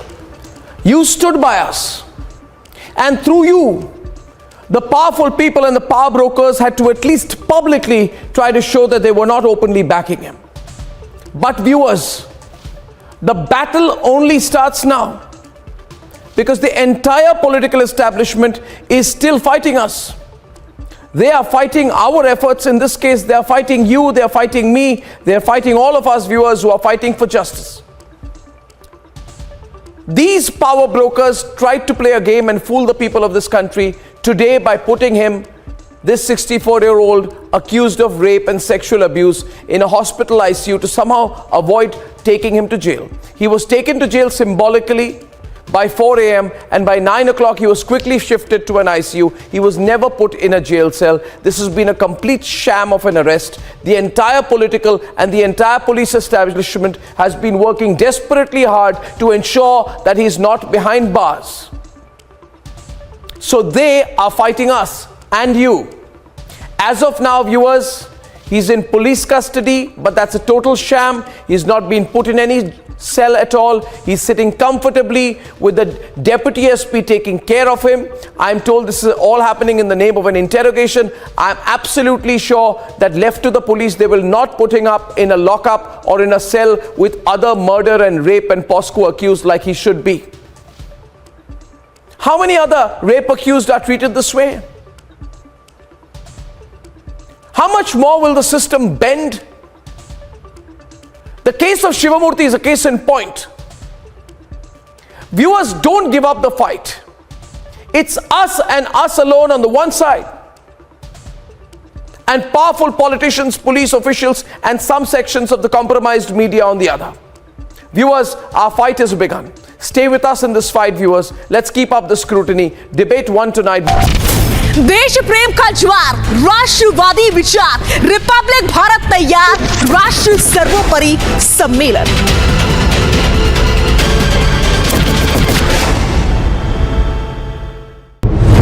drone strike which happened inside Afghanistan, inside Kabul, in which Zawahiri was taken out, the drone used Pakistani airspace, which clearly puts Shehbaz Sharif in the dock. Now, we don't know where that drone came from. We don't know which airspace it used. As I said before, I would rather believe the Afghan Taliban than believe the Pakistanis. But what if the Afghans were bluffing? What if they were playing a classic move of checkmate? There's an old saying in the Navy that ships don't die, they just fade away only to be reborn again. This particular hangar can hold up to 30 aircrafts, and that is the largest compartment of INS Vikrant. It has been designed to accommodate both fighters and helicopters. It's called the heart of the ship because from where all the machineries are controlled and monitored. This is the power of Atmanirbharta, and this is the essence of what the aspiring India is all about. The motto is we win over those who dare to fight.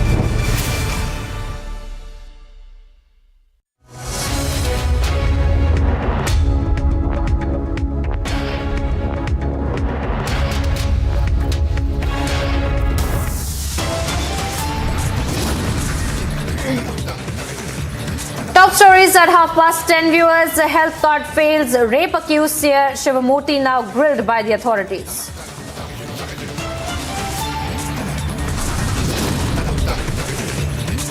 In custody over the rape charge, Murga Mutt to file bail application now.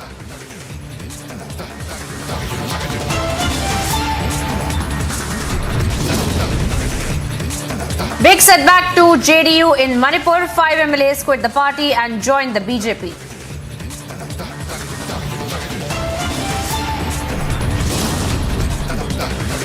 Unwell Padma Shri recipient Kamla Pujari allegedly forced to dance at hospital.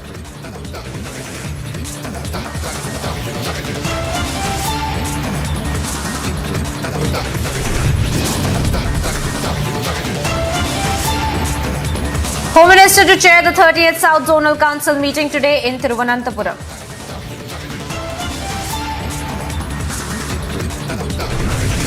Sources suggest after Jagan, KCR likely to skip Shah's meeting. You have India. Why are you coming to the white man's land to take off from our hard work? Why don't you build your own country? Why don't you build your own country? Why are you being a parasite? You think it's okay for you to invade Europe? You're genociding our race. You're an invader.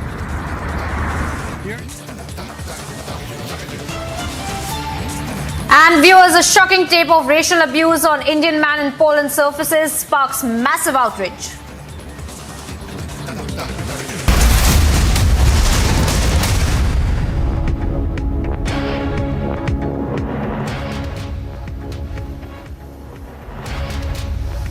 Hello and welcome viewers. Thank you for staying tuned to Republic TV. I'm Priyanka Sharma. We are live in breaking and straight away getting you all the details from Assam now, where the eviction drive in fact has been carried out, and we are getting you the latest visuals from Assam's Sonitpur district. Now this comes following the court orders to vacate the encroachment government land, and 500 families as of now have also been evicted. The visuals of this eviction drive in fact are right now on your screens. We are seeing the demolition also being carried out of these encroachment that is being done by several locals there. Now this is from the Sonitpur district in Assam. And for more details on this, our Northeast Bureau Chief Aniruddha is joining me on the broadcast. Aniruddha, tell us more about these visuals that we're picking up of this demolition that is being carried out, eviction drive that we are now seeing, at least 500 families that have also been evicted. Tell us more about this entire drive that is being carried out.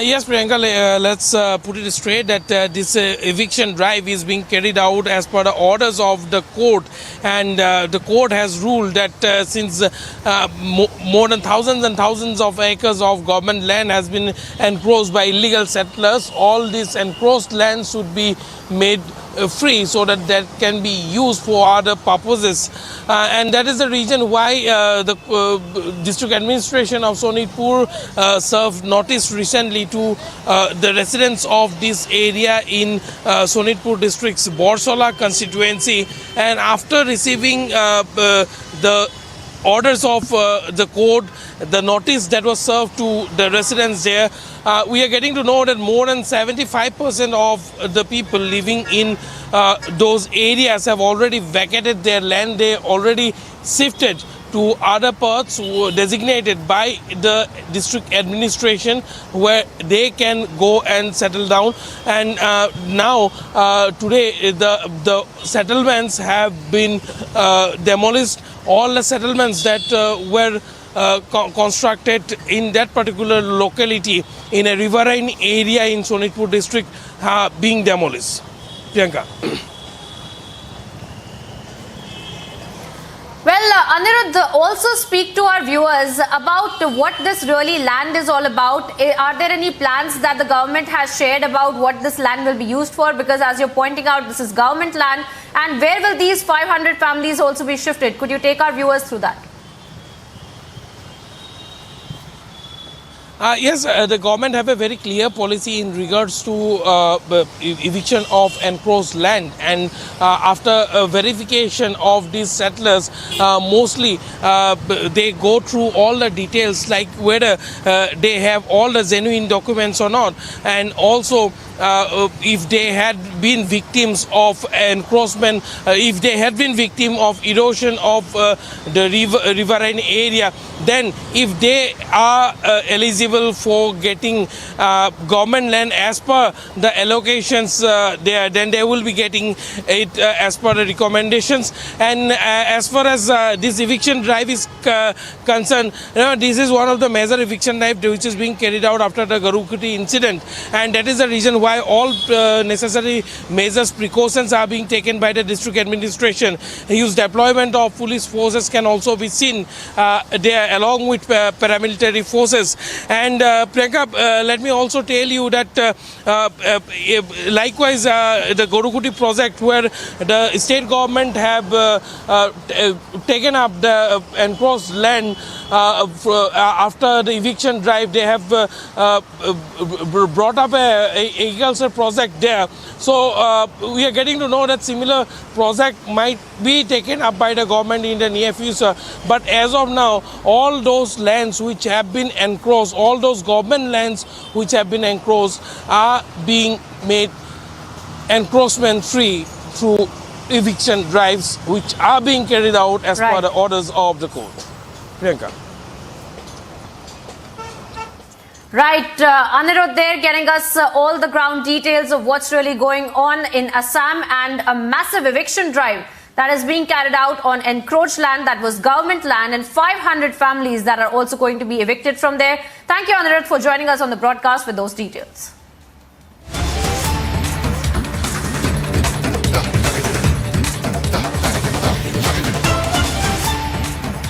Now, shifting focus, viewers, to one of the biggest political scoops that we're getting to you on Republic TV, where we're getting the first JDU reaction on the Manipur defection. Now, this comes after a big setback to the JDU in Manipur that we have been tracking for you since the last 24 hours, where the 5 JDU MLAs of Manipur, in fact, have defected to the BJP, and the merger has been accepted by the speaker as well. Now, this has come after the JDU central leadership was thinking about withdrawing support from the BJP-led coalition in Manipur itself. Now, we had seen in the backdrop of this Mahagathbandhan Sarkar that had also come in Bihar, and the kind of political chatter that we had been picking up of defection from the JDU, and also we are now seeing where the JDU central leadership was thinking about withdrawing support from the BJP-led coalition in Manipur as well. Viewers, we're getting you the first reaction of the JDU. Let's listen in.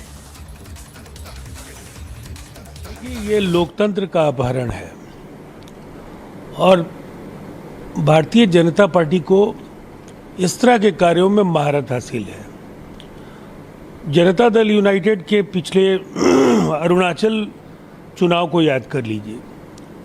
7 हमारे विधायक चुनकर के आए, पहले 6 को इन्होंने अपनी party में शामिल किया और आखिरी बचे हुए विधायक को इन्होंने अपने दल में शामिल कर लिया। और ये दूसरी बात मणिपुर की कोशिश।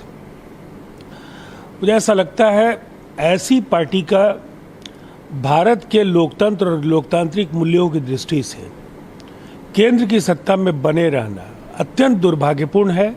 और शायद इसीलिए नीतीश कुमार जी ने बिहार में एक नए समीकरण की बुनियाद डालकर आज उनकी मुश्किलें इस कदर बढ़ा दी है कि देश में 2024 के जो चुनाव होंगे, एक बात बिल्कुल तय है कि नरेंद्र मोदी जी इस बार सत्ता में वापस नहीं लौटने जा रहे हैं। पिछली बार की उनकी 303 सीटों में अकेले बिहार, उत्तर प्रदेश, झारखंड और पश्चिम बंगाल से 100 सीटों के एक बड़े अंतर का उनको सामना करना पड़ेगा, जो जादुई आंकड़े से उन्हें मीलों दूर छोड़ देगी। उनके तमाम कुकीर्तियों का जवाब पूरे देश की जनता देने जा रही है।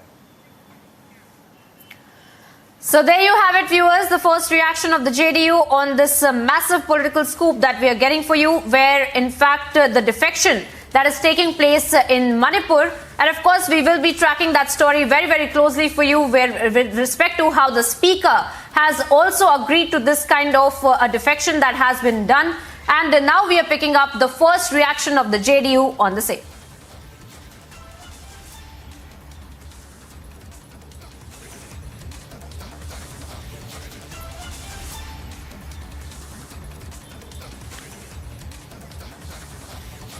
And here's some news in brief. A fierce encounter has broken out in the Serikela of Jharkhand, where at least 2 Maoist commanders were killed. Maoist camps destroyed with weapons and other state-of-the-art equipment destroyed at the site.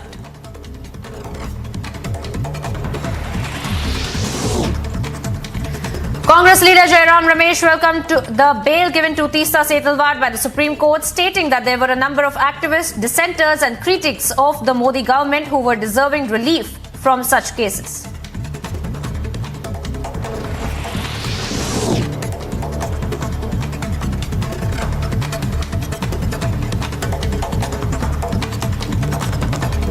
People in West Bengal's Medidapur engaged in protest and arson over complaints of corruption in the midday meal system in the region. The protesters were eventually dispersed by the police with the use of force.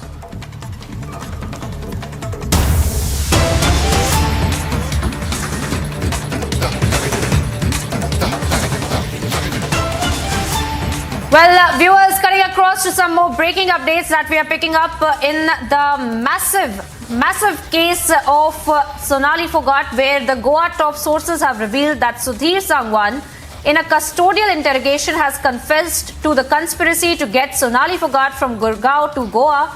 Now, the police have informed that there was no planning of a shoot in Goa, that it was a plan of conspiracy. A conspiracy to murder Sonali Phogat was hatched long back, is something that the police is also sharing with us. Meanwhile, we are also picking up that the Chief Minister Pramod Sawant directed the senior police officials to file a charge sheet in the case as early as possible, and the Goa police has confirmed that all the relevant documents have been recovered and are enough to get Sudhir Sangwan convicted in the murder case itself, and the Goa police is confident to stand strong enough in the court during the trial to hold the accused responsible for the murder of Sonali Phogat. Now remember, viewers, this is a big breaking development that we are getting for you, where in fact the Goa top sources have confirmed to us of a larger conspiracy at play, that there was no shoot but a conspiracy for murdering Sonali Phogat as well. Alisha Nair, my colleague, is joining me, who has been in fact tracking this story very, very closely. Alisha, you have been following this entire investigation. Please tell our viewers, as far as the new findings of this entire investigation that have come to light, a larger conspiracy now completely being confirmed by this confession as well, isn't it? Please take our viewers through the details. Well, Priyanka, it's an information from the Goa top police officials who has confirmed to the public that during the custodial interrogation where Sudhir Sangwan has confessed of a conspiracy, he also informed that the murder that was hatched, it was hatched long back, and the conspiracy to get Sonali Phogat for Gurugram to Goa is the only plan which was hatched long back by Sudhir Sangwan and Sukhwinder Singh as well. So it is a custodial interrogation which is continuously ongoing because Sudhir Sangwan and Sukhwinder Singh in police custody for 10 days and for the more 5 days is what we know. So it's important to know that at this point of time, where Sudhir Sangwan has confessed of the conspiracy to get Sonali Fogart from Gurgaon to Goa. But moreover, even Goa Chief Minister Pramod Sawant has given a direction to the senior officials of Goa Police to file a charge sheet in this case as early as possible. And even we know that the police officials have confirmed that they have enough evidence and documents related to the case. Related to the case, they have enough documents and evidence to convict the accused, that is Sudhir Sangwan, in the murder case. Moreover, they have been gathering all the documents that has been collected, whether from Gurgaon, whether from her residence, her farmhouse in Hisar, where the statement has already been recorded. And moreover, the property details has also been gathered by police there. Moreover, what we have been confirmed, and Goa police is very much confident during the trial. They have the enough evidence. They have the witness who will come before the court, and it is very important where Goa police is clearly mentioning that they have the enough evidence material to convict the accused Sudhir Sangwan and the other accused, that is Sukhwinder Singh, in the murder of Sonali Fogart. Right, Alisha. Alisha there getting us the details of the investigation, viewers.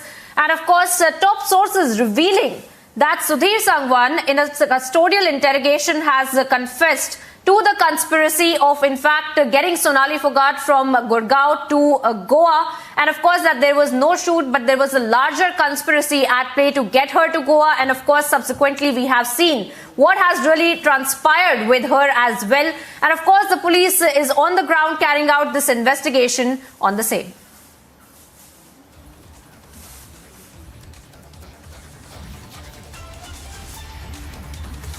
And of course, we are getting you the latest developments when it comes to the entire investigation that is being carried out in the entire murder of Sonali Fogart. And of course, Sudhir Sangwan's custodial interrogation and the confession that has been received by the authorities is also something of a breakthrough in this entire investigation that is being carried out by the authorities, claiming that this was a conspiracy to murder Sonali. In fact, this was a conspiracy that had been hatched long back. This was not a spur-of-the-moment conspiracy that had been made, a plan that had been made, but there was a long conspiracy that had been made by the accused as well, and they had been trying to get Sonali Fogart from Gurgaon to Goa. And of course, subsequently, we have seen what has really transpired, the kind of CCTV footages also that have been accessed, and of course, the investigation falling into place now, and the authorities revealing more and more information about what really had been going on behind the scenes as the conspiracy had been hatched. We're slipping into a very short break, viewers, getting you details on this on the other side.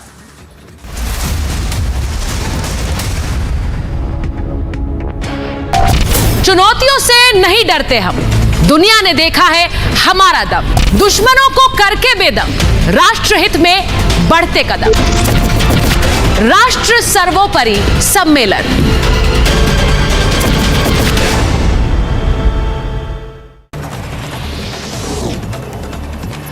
After speculation of the Congress joining the Shinde BJP government came out, the Maharashtra Chief Minister Eknath Shinde clarified the situation, and the Maharashtra Chief Minister said that he would not comment on the rumors. He added that the recent government formation in Maharashtra was a gesture of respecting the people's wishes.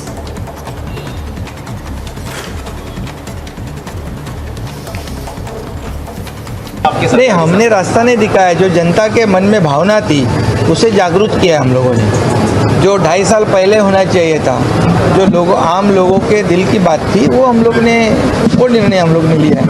हमारे बाला साहब जी की जो भूमिका थी उसको हम लोग आगे लेके जा रहे हैं। बाकी ऐसा हमने कोई ऐसा नया कुछ काम नहीं किया। Here's some news in brief from the world of sports, viewers. Karen Khachanov reached the 4th round of the US Open for the first time in his career after opponent Jack Draper retired injured after spitting Splitting the first two sets, Kashanov broke Draper's serve for 6-5 lead in the third set, which Britain then opting to pull out of the match with a hamstring problem.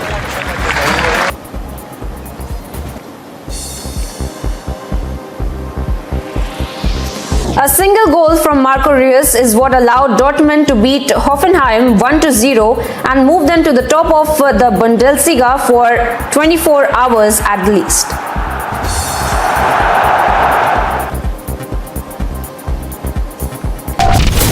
उन्नति का पथ, उम्मीदों का रथ, सत्य की शपथ, हम हैं रिपब्लिक भारत, राष्ट्र सर्वोपरि सम्मेलन।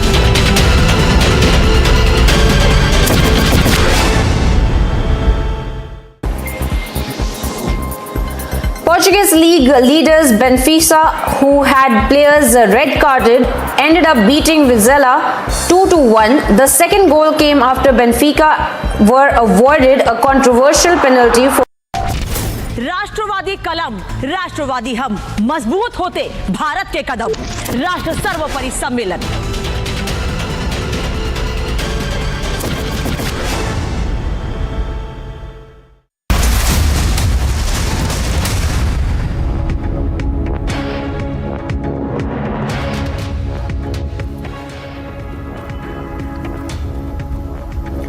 Welcome back, viewers. We're getting you back-to-back breaking developments, big breaking developments in the entire investigation of Sonali Phogat and how entire conspiracy that had been hatched to murder Sonali Phogat as well, and that this was not a spur-of-the-moment plan that had been put into action, but this was a long-hatched conspiracy that is now being determined by the authorities in this confession that was made by Sudhir Sangwan as well, where he has categorically stated that this entire conspiracy had been hatched long back as well, and that is why she had been brought from Gurgaon to Goa, and then of course we have seen subsequently the kind of events that have transpired. Alisha is back with us on the broadcast. Alisha, tell us more about this new details that you're breaking for us, the investigation that is going on, and the long-hatched conspiracy that has been confessed to by the accused.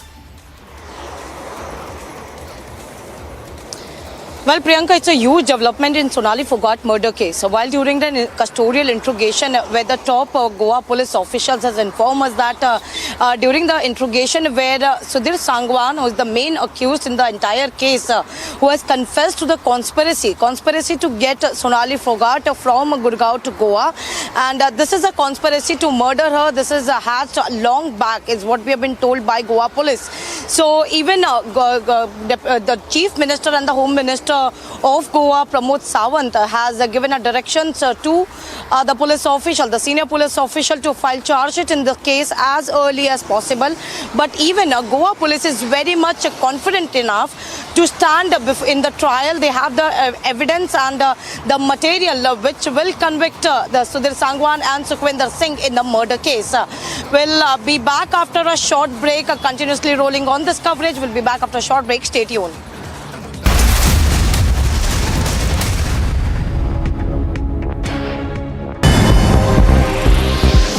Here's some news in brief from the world of sports, viewers. Karen Khachanov reached the fourth round of the US Open for the first time in his career after opponent Jack Draper retired injured. After splitting the first two sets, Khachanov broke Draper's serve for 6-5 lead in the third set, which Britain then opting to pull out of the match with a hamstring problem.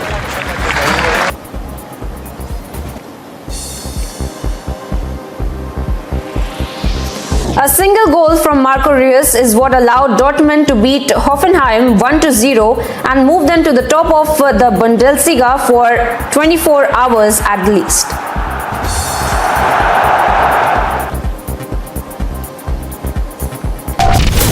उन्नति का पथ, उम्मीदों का रथ, सत्य की शपथ, हम हैं रिपब्लिक भारत, राष्ट्र सर्वोपरि सम्मेलन।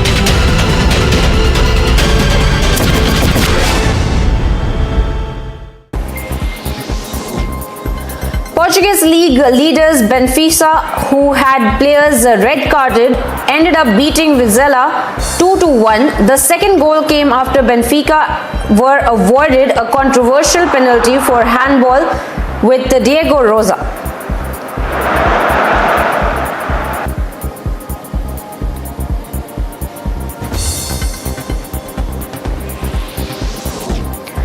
Hector Bellerin and Marcos Alonso took part in the first training session as the Barcelona players under coach Javi Hernandez, with the side preparing for their La Liga meeting with Sevilla.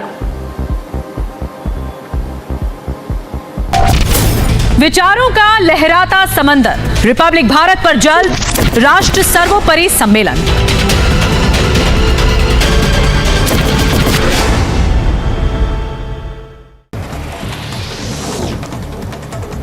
A social worker allegedly forced Padma Shri awardee Kamla Pujari to dance at a hospital while she was admitted there in Odisha's Cuttack, and Odisha's Paraja tribal community has sought action against the social worker for making her dance in the intensive care unit of the government hospital.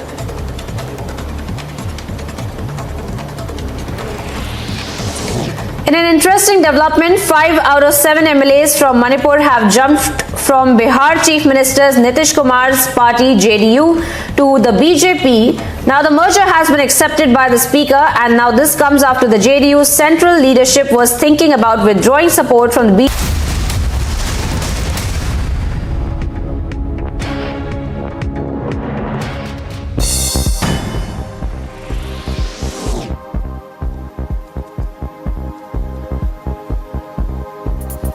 Here's some news in brief from the world of sports. Karen Khachanov reached the 4th round of the US Open for the first time in his career after opponent Jack Draper retired injured.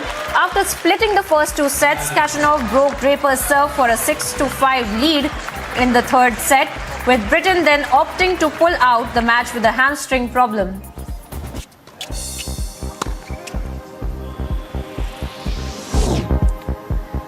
A single goal from Marco Reus was what allowed Dortmund to beat Hoffenheim 1-0 and move them to the top of Bundesliga of 24 hours at least.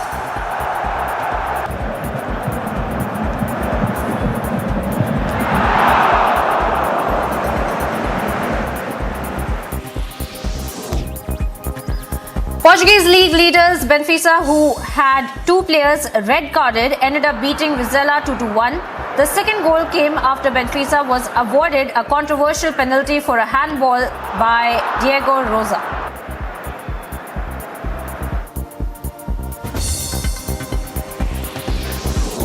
Hector Bellerin and Marcos Alonso took part in their first training session as Barcelona players under coach Javi Hernandez, with side preparing for their La Liga meeting with Sevilla.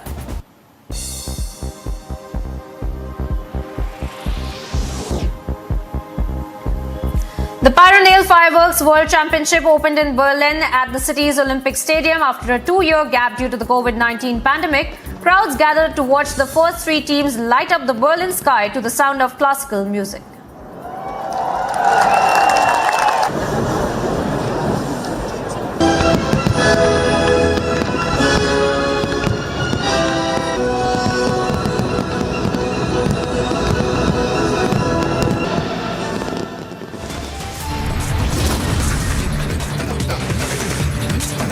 Time now here for a short break, viewers. Coming up on the other side, big setback to JDU in Manipur. 5 MLAs quit the party and joined the BJP now.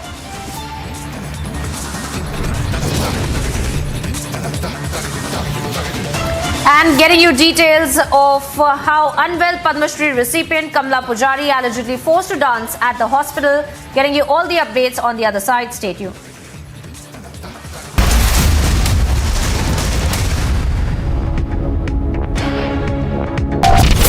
उन्नति का पथ, उम्मीदों का रथ, सत्य की शपथ, हम हैं रिपब्लिक भारत। राष्ट्र सर्वोपरि सम्मेलन।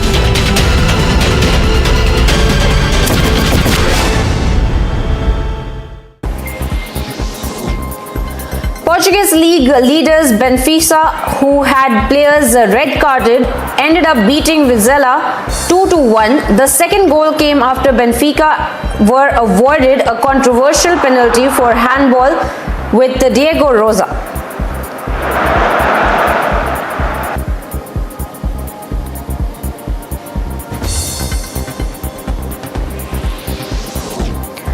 Hector Bellerin and Marcos Alonso took part in the first training session as the Barcelona players under coach Javi Hernandez, with the side preparing for their La Liga meeting with Sevilla. विचारों का लहराता समंदर, Republic Bharat पर जल्द राष्ट्र सर्वोपरि सम्मेलन।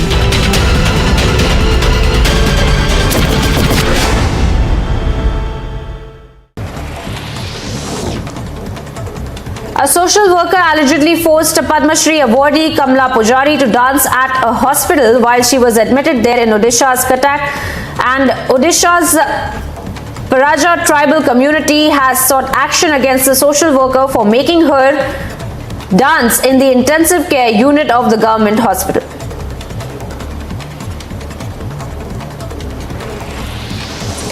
In an interesting development, 5 out of 7 MLAs from Manipur have jumped from Bihar Chief Minister's Nitish Kumar's party JDU to the BJP. Now the merger has been accepted by the Speaker, and now this comes after the JDU's central leadership was thinking about withdrawing support from the BJP-led coalition in Manipur.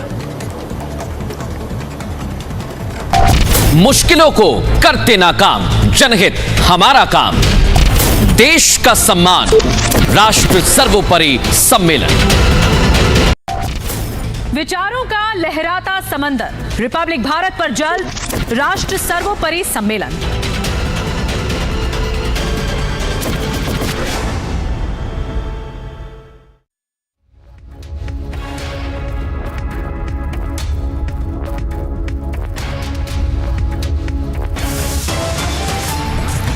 Top headlines at 11 a.m. Big lead in Foghat murder case. Accused makes a sensational confession.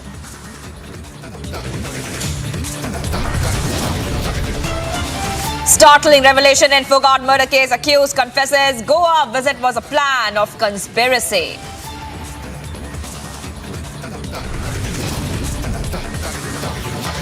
In custody for rape charges, Muruga Mata to file bail application.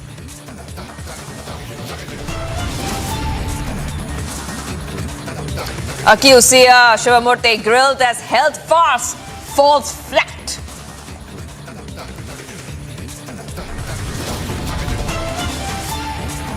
Shah said to check his South Zonal meet. Sources suggest after Jagan, KCR likely to skip the meet.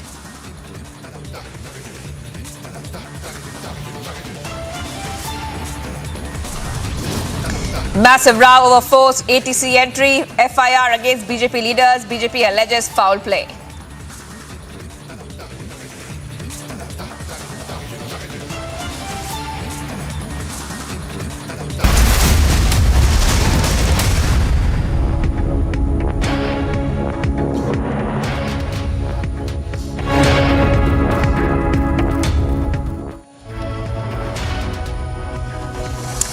Viewers, we are live and breaking this Saturday morning. I am Shivangi Shukla. We have a lot lined up for you. We're getting in visuals right now from Karnataka, where a BJP MLA, Arvind Limbavali, has misbehaved and assaulted a woman when she approached him with her grievances. All right, it's a big news coming in, and we have this on tape. We'll show that to you very shortly. You can see there now the BJP MLA assaulting a woman. Visuals which only Republic TV has. You're watching it as we speak there on your screens.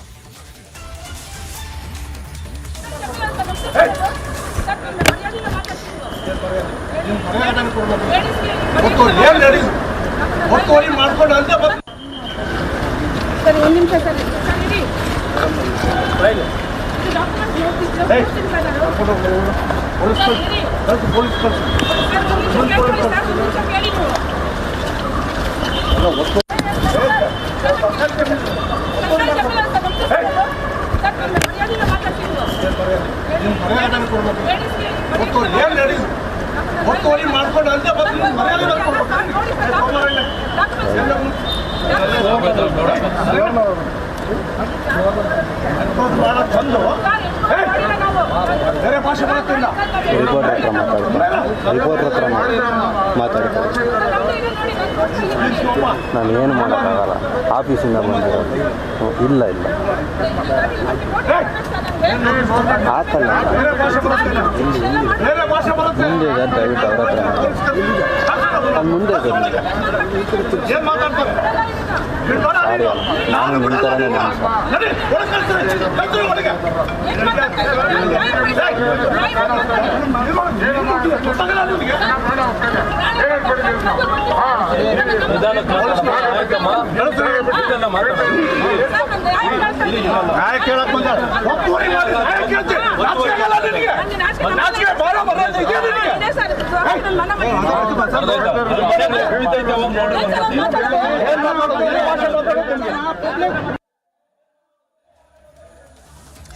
All right, so BJP MLA is assaulting the woman. Nivedana is joining me live from the Republic Bharat newsroom.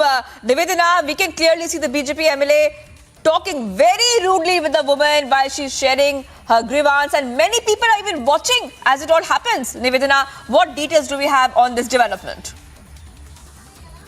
Right, before we dive into the conversation that happened between the BJP MLA, who is the MLA of an area called Mahadevpura, and this person in question as well, the reason why she was approaching him with this grievance is because of the fact that many places in Bengaluru have witnessed flood-like situations in the past couple of days because of heavy rains. Now, what happens in Bengaluru generally when it rains like this is that the infrastructure obviously is in shambles. There are inundated roads, and one of the areas which has been absolutely affected by the rains is this in question, which is Mahadevpura, which is why he was out there inspecting as well, because today one of his programs will be to kind of go around the area, especially in the area called Belandur as well, in terms of inspecting the Rajakalue, because the government is also looking at demolishing those kind of buildings which are coming in between the water clogging situations. Now, coming to this particular video that we are seeing right now, she was actually approaching him in terms of the same grievance, but if you look at that, it is a sheer act of arrogance where he just does not want to talk to her. In fact, when she says that I'm talking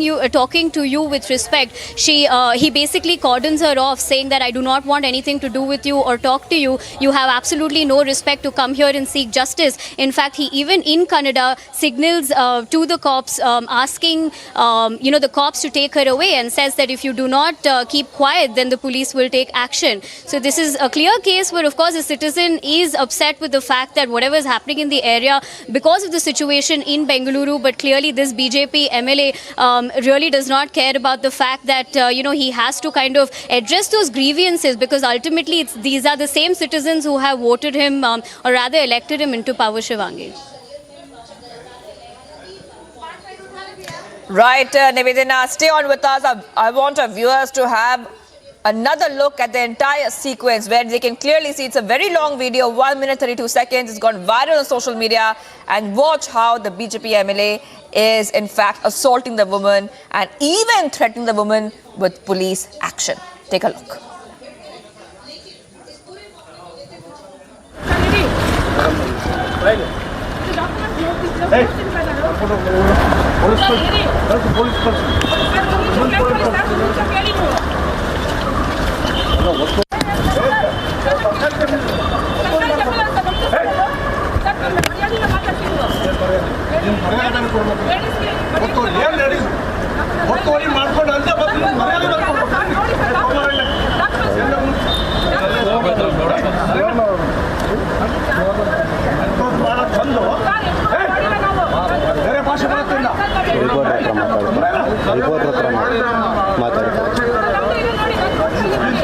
ನಾನು ಏನು ಮಾಡೋಕ್ಕಾಗಲ್ಲ, ಆಫೀಸಿಂದ ಬಂದಿರೋದು.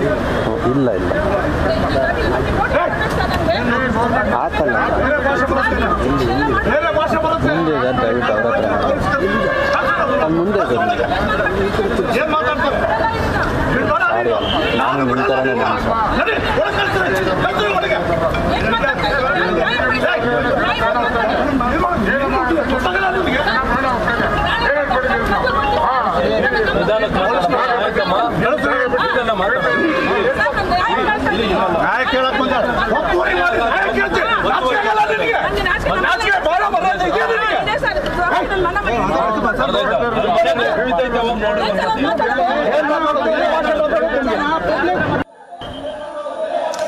All right, we just heard the entire sequence there, and Nivedana is joining me from the Republic Bharat newsroom to help us understand.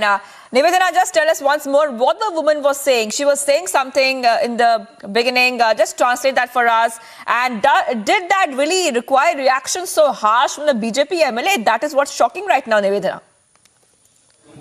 Well, definitely that kind of aggression was, not required. In case, a politician does not want to address a grievance, probably in, public spectrum of things, you could still do it, in a much better manner. In terms of what she was saying, generally, she actually requested him at the beginning of the video when she was approaching him with that particular letter. If you do see in the visuals, she said, I want to talk to you for a minute. And he went on to, straight away, not even without talking to her, try to snatch the paper from her hand and ask the cops to, cordon her off from that particular area. But she said, I really want to talk to you about this particular grievance in Kannada. And she said repeatedly, because if you see that, he starts to raise his voice and he gets a little more agitated because of the fact that she's just, continuously saying that she wants to talk to him. And that's when she approaches him and says, I'm talking to you with a lot of respect. There's no need for you to be, condescending and talk to me in that particular manner, which is when, if you look at the visuals, he turns back and he walks a little more aggressively towards her and questions her, saying, what justice are you talking about, and you absolutely have no shame. The fact that you've come and approached me in this particular scenario of things, and you're asking me to address this particular grievance. After which he again talks about the fact that he does not want to address it. He says a couple of times that if you do not listen to me, I can change my tone and also get police action. So basically what we see in that is not only the fact that he's aggressive, but he's also threatening her. And basically it's a citizen who is aggrieved by the situation, because even a couple of days ago we have seen the visuals that are coming in from Bengaluru, a city that is known as the IT capital of the country. But absolutely when it rains, the kind of visuals that you're seeing, of course citizens are finding it hard. And if they are not going to be approaching their elected MLA, who else will they be approaching in terms of these grievances, Shivangi? All right, thank you, Nivedana, for joining us there and helping us understand what exactly is happening there. We showed you these visuals where clearly a BJP MLA is misbehaving, assaulting a woman when she approached him with her grievance. So this is the big news we're tracking for you right now, viewers. Let's go ahead to Goa now. Lot of visuals and leads coming in Goa in the Sonali Fogart murder case. Getting in visuals of Goa CM and also Pramod Sawant, who is the Home Minister, they're chairing a meeting with the Chief Secretary, senior police officials and district collectors last evening. A CM has directed to strengthen anti-narcotics cells and crack down on anti-social elements. So that is the visual we're getting for you.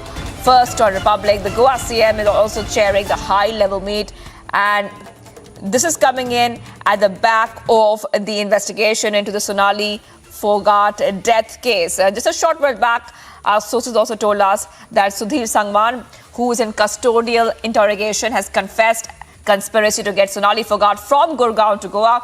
And police informed that there was no planning of any kind of shoot in Goa. It was a plan of conspiracy. Right now, the fresh lead we have is that Goa CM is chairing a meet with the Home Minister, Pramod Sawant. Alicia is tracking this story very closely, and she has broken all the angles on this story for the past couple of days. Alicia, now this is a very important meet, because going by the fact that there was an involvement of drugs in the case, a suspected involvement of drugs in the case, take us through who are these high officials who are at the meet and why this meet is important in the context of Sonali Fogart's death investigation.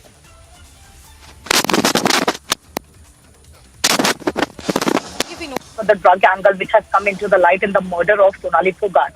So after that, we saw that last evening where the Chief Minister and Home Minister Dr. Pramod Sawant, who had a meeting, who holds a meeting with the Chief Secretary, senior police officials and district collectors. Moreover, the directions has been given by Chief Minister Pramod Sawant to all the officials, clearly directing them to strengthening the anti-narcotic cells and crack down on anti-social elements. So these are the direction that was given by Chief Minister and Home Minister Pramod Sawant over the drugs that has been continuous, and the allegation that has been put by the other parties, whether it is the Aam Aadmi Party or whether it is the Goa Forward Party, was continuously asking Pramod Sawant to at least step down as the Home Minister of Goa. So here now the Pramod Sawant, who is holding a meeting with the Chief Secretary, district collectors, and also the senior police officials, directing them to strengthen the anti-narcotic cells and to crack down on the anti-social elements.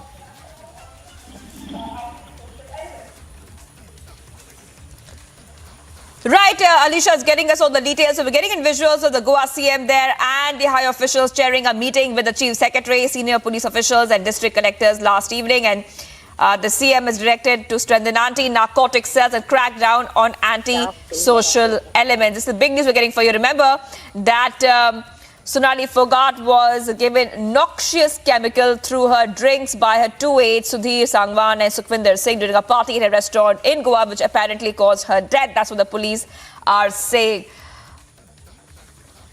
All right, let's have a look at what else is making news across the nation now. In a big development in the Muruga Matsya rape case, a bail plea will be submitted as on medical grounds by the Mutt at 11 a.m.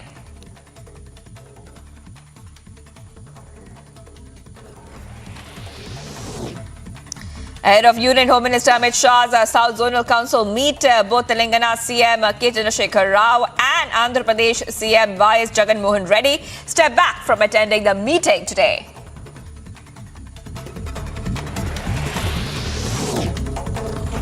Amid anger on the alleged midday meal scam in West Bengal, corruption charges have been slapped against the principal. Meanwhile, locals set ablaze vehicles, staging protests in the state.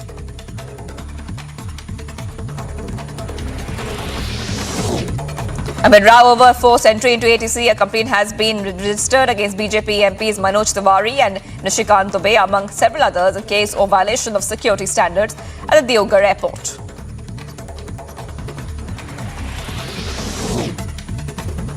Kerala Governor Arif Muhammad Khan has accepted the resignation of the Minister of Excise and Local Self-Government there. This comes after Govindan had sent his resignation yesterday night. A tragic road accident, 4 people lost their lives while several remain injured after a truck rammed into a parked bus in UP's Barabanki district.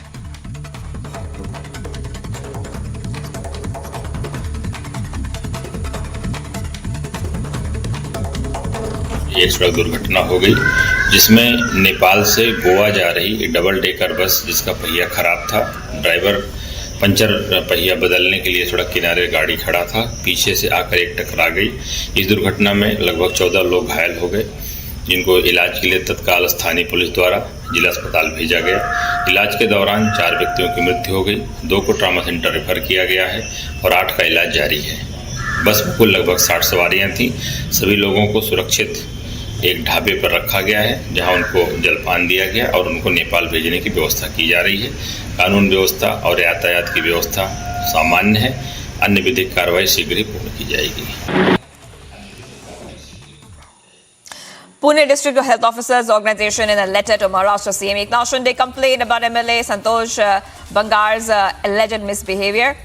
The letter has mentioned about the use of derogatory words and threat to Pune District Health Officers at the spot. PM Sheikh Hasina is set to visit India from September 5th to 8th and focus on the strengthening the multifaceted bilateral ties between the two countries. She will meet PM Modi in the national capital.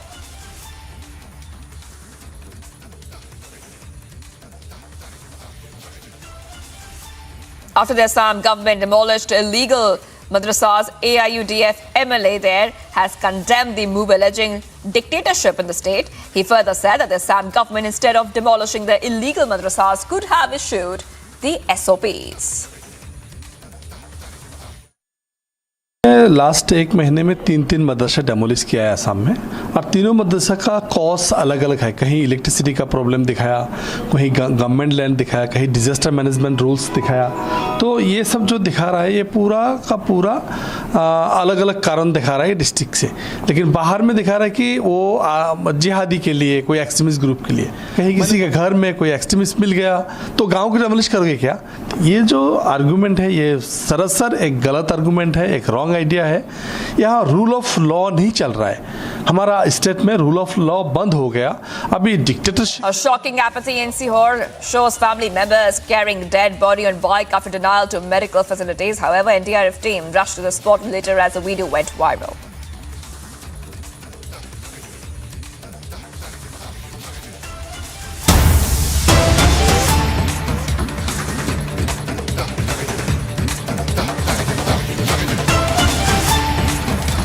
All right, there is a breaking news coming in right now. Officer brutally thrashed, caught on camera. Getting in visuals from Madhya Pradesh on traffic officer being thrashed by a mob. You can see that on your screen how the mob is pulling the clothes off that traffic officer. The crowd beat up the traffic constable. This comes after a driver ran away with the vehicle during checking, and the constable chased and caught the car. The driver accused the traffic police of illegal recovery, and the people have beaten up the police constable fiercely. The visuals, which are caught on camera, on tape, and you can see that on your screen as we speak at this point of time. Traffic cop assaulted. The entire video has gone viral on social media as well, and the youth attack the traffic cop there in Madhya Pradesh. Satyavijay is joining me live. Satyavijay, now this is an incident. We can clearly see that a traffic officer being thrashed by a mob, and this is coming after the driver ran away with a vehicle during checking, and the constable chased and caught the car. So somebody is doing their job, and somebody who's in the police, traffic police, is also being bashed up for doing the job. It's indeed is a very, very shocking case. Do you have some details on why this happened? जी हाँ, देखिए तस्वीरें मध्य प्रदेश के मुरैना की हैं, जहां पर जो तस्वीरें हैं वो काफी शर्मनाक हैं, क्योंकि वजह चाहे जो भी रही हो, इस तरह ड्यूटी पर तैनात पुलिसकर्मी पर सरेआम हमला नहीं करना चाहिए, मारपीट पुलिसकर्मी के साथ नहीं करना चाहिए। जो घटनाक्रम निकलकर सामने आ रहा है उसके मुताबिक कुछ वाहन चालक वाहन चेकिंग के दौरान वहां से पुलिस को चकमा देकर निकलने की कोशिश करते हैं। पुलिसकर्मी उन्हें पीछा कर पकड़ते हैं, और इसी बात पर जो स्थानीय लोग हैं जो कि वहां से गुजर रहे थे, मुरैना के जिस इलाके से गुजर रहे थे, वहां पर उन्होंने पुलिसकर्मी पर अवैध वसूली के आरोप लगाए, और उसके बाद जो हुआ वो काफी शर्मनाक है। जिस तरह से मारपीट की पुलिसकर्मी के साथ, ये गलत है। हालांकि घटना अब से कुछ चंद मिनटों या कहें 25 से 30 मिनट पहले की है, इसलिए अभी इसमें FIR दर्ज नहीं की है, लेकिन वीडियो वायरल हुआ है जिसमें पुलिसकर्मी के साथ सरेआम मारपीट की जा रही है। तो ये तय है कि इस मामले में FIR भी दर्ज होगी, और जो लोग मारपीट कर रहे हैं उन्हें फुटेज के आधार पर पुलिस पहचानेगी, और उनके खिलाफ सख्त कार्रवाई पुलिस को करना ही चाहिए, क्योंकि लोगों का खौफ, पुलिस जब ड्यूटी पर रहती है तो इस तरह से पुलिसकर्मी के साथ मारपीट करना गलत है, और इसी के चलते इस पर सख्त कार्रवाई होना भी चाहिए। फिलहाल चूंकि आधे घंटे पहले का ये पूरा घटनाक्रम है, जिसमें कि मुरैना में हवलदार जो थे ड्यूटी पर तैनात थे, वाहन चेकिंग कर रहे थे, चकमा देकर लोग निकले, और जब पुलिस ने रोका तो इसके बाद। हाँ जी, thank you for joining us, Satyavijay telling us that even if the same thing that we have been telling you, that somebody is doing their job, whatever the reason might be, they should not be thrashed the way that we are seeing there on our screen. Let's go across to Gujarat right now, where Arvind Kejriwal is speaking at this point of time. He is on his last leg of his Gujarat visit.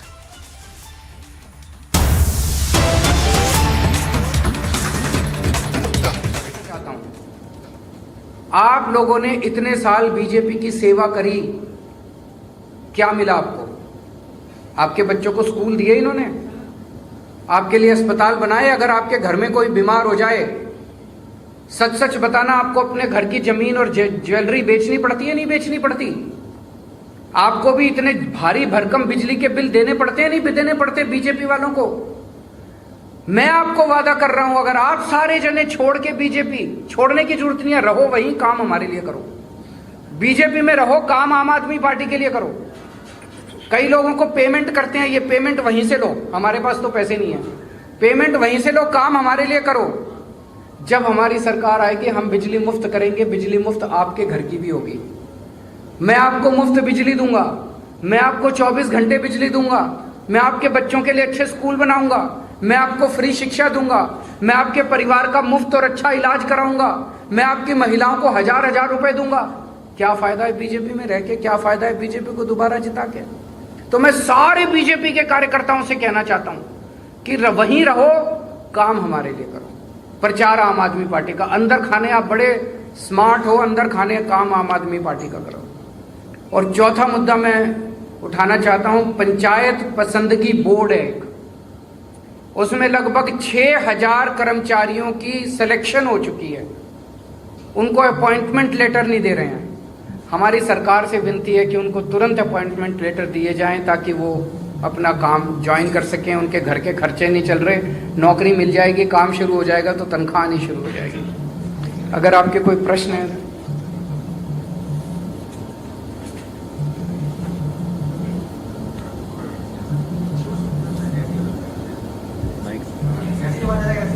Surya जी ने ऐसा बोला, रेवड़ी और बेवड़ी गुजरात में नहीं चलेगा। ये जब खुद अपनी बिजली मुफ्त लेते हैं तो ठीक है, जनता को मुफ्त बिजली मिलती है तो कहते हैं रेवड़ी है। जनता को जब मैं कहता हूं मैं आपको रोजगार दूंगा, बेरोजगारी भत्ता दूंगा, तो ये कहते हैं रेवड़ी है। जो सुविधाएं सूर्या जी को मिलती हैं, जो सुविधाएं इनके मंत्रियों को मिलती है, जो सुविधाएं इनके एमएलए को मिलती है, जो सुविधाएं सांसदों को मिलती है, हम कह रहे हैं वो सुविधाएं जनता को क्यों नहीं मिलनी चाहिए? ये फ्री में हवाई जहाज में घूमते हैं, कम से कम जनता को फ्री में बस में तो दे दो। इनको 4-4 हजार यूनिट हर महीने बिजली मुफ्त मिलती है, जनता को 300 यूनिट बिजली तो मुफ्त दे दो। जब तुम्हें मिलती है तो रेवड़ी नहीं है, जनता को मिलती है तो रेवड़ी है, ये कैसी बात है?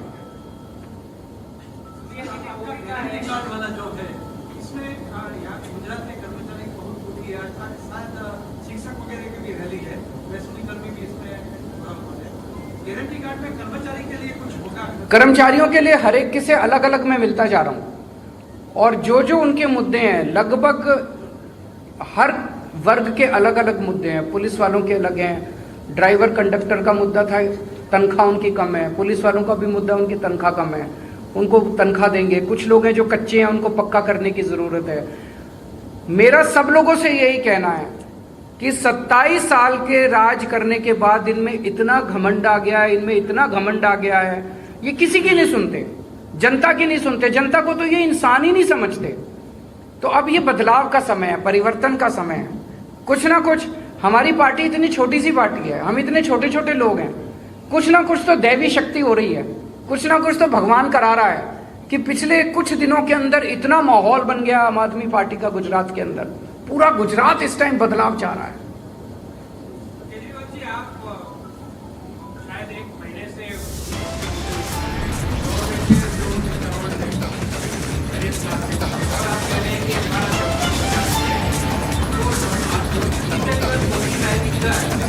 I am asking them to do, मैं उनको कह रहा हूँ धर्म का काम करो। अगर अधर्म का समाज के अंदर बहुत ज़्यादा बोलबाला हो जाता है तो उसके बाद हर इंसान का फर्ज होता है कि वो धर्म के लिए काम करे। इस टाइम इतना भ्रष्टाचार हो गया है, इतनी गुंडागर्दी हो गई है। मैं आपसे पूछता हूँ, आप media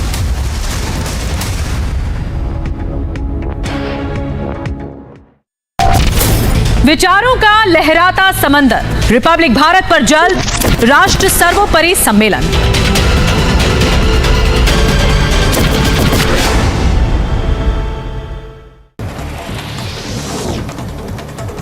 A social worker allegedly forced a Padma Shri awardee Kamla Pujari to dance at a hospital while she was admitted there in Odisha's Cuttack, and Odisha's Paraja tribal community has sought action against the social worker for making her dance in the intensive care unit of the government hospital.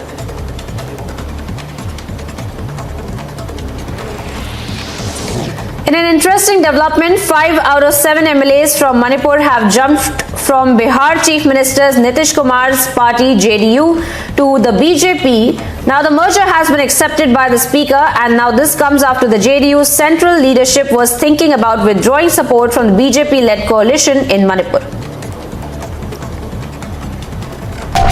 मुश्किलों को करते नाकाम, जनहित हमारा काम, देश का सम्मान, राष्ट्र सर्वोपरि सम्मेलन।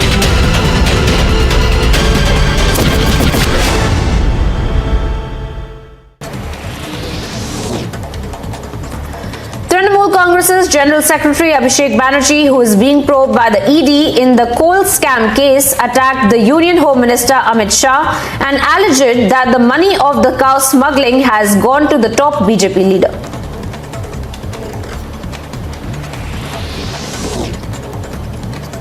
According to the IMF's figures calculated on the basis of the US dollar, India surpassed the UK to become the world's 5th largest economy. India has increased its lead in the first quarter.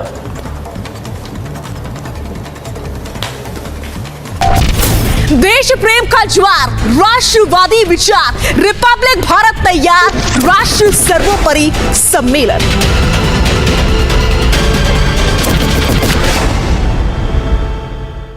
Government announced 25 lakh worth rupees ex gratia in favor of the next of kin of elected representatives of the Panchayati Raj institutions if they lost their lives in the terror-related incidents.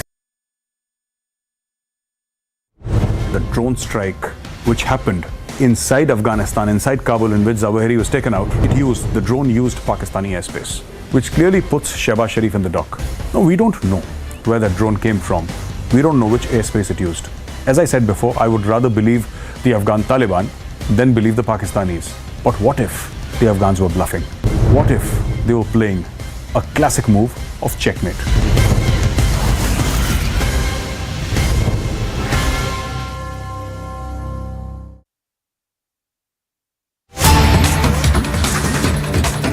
जिस प्रकार से माननीय प्रधानमंत्री जी ने कुछ दिनों में भ्रष्टाचार के खिलाफ एक मुहिम छेड़ा है, जीरो टॉलरेंस अगेंस्ट करप्शन, ये भारतीय जनता पार्टी की सरकार का स्लोगन रहा है, तो स्वाभाविक रूप से भ्रष्टाचार को लेकर जिस प्रकार एक मुहिम पूरे हिंदुस्तान में चल रहा है वो हम सब देख रहे हैं।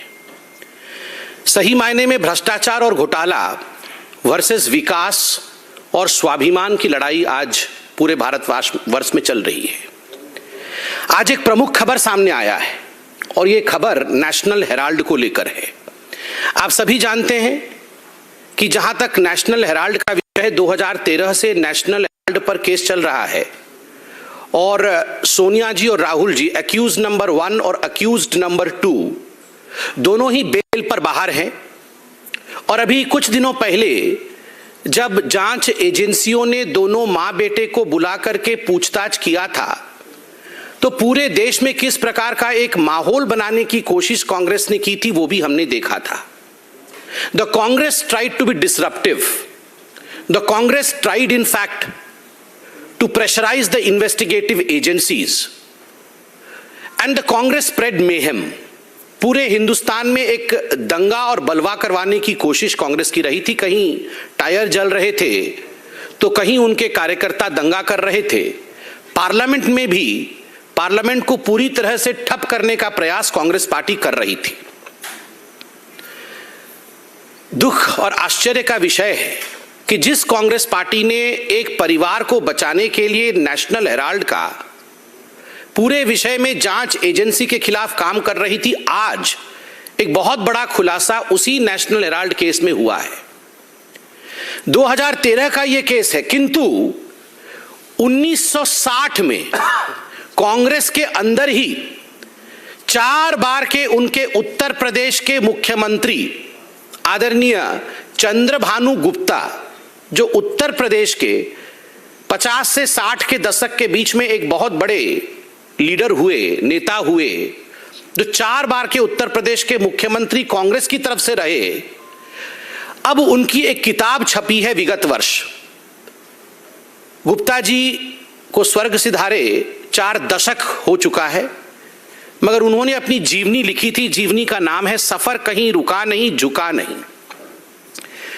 उनके इस जीवनी में जो उन्होंने दशकों पहले लिखा था, 60 के दशक में लिखा था, उनकी मृत्यु भी हो गई है, अब वो जीवनी छपी है। और उस जीवनी में जब नेशनल हेराल्ड के बारे में आप पढ़ेंगे तो अंग्रेजी में एक कहावत है, डेजा वू। आपको ऐसा लगेगा मानो हू बहू वही सब कुछ आज फिर से रूपांतर हो रहा है, फिर से उसी कहानी को दोहराई जा रही है। उस समय चंद्रभानु गुप्ता जी ने स्पष्ट शब्दों में क्या क्या कहा था, मैं आपको बताता हूं। किताब में चंद्रभानु गुप्ता जी कहते हैं कि जो नेशनल हेराल्ड है उसके फंडिंग को लेकर बहुत सारे सवाल हम सबके मन में उठते रहे। जिस प्रकार से ये नेशनल हेराल्ड है, ये कोई कांग्रेस की पत्रिका नहीं है। चंद्रभानु गुप्ता जी कहते हैं ये कोई स्वतंत्रता संग्रामियों के लिए या भारतवर्ष की कहानी को प्रतिपादित करने की कोई अखबार नहीं है। ये अखबार जो है ये केवल नेहरू, जवाहरलाल नेहरू और इंदिरा गांधी को महिमा मंडित करने के लिए है, और इसके लिए जो फंडिंग की जाती है उसमें गड़बड़ है।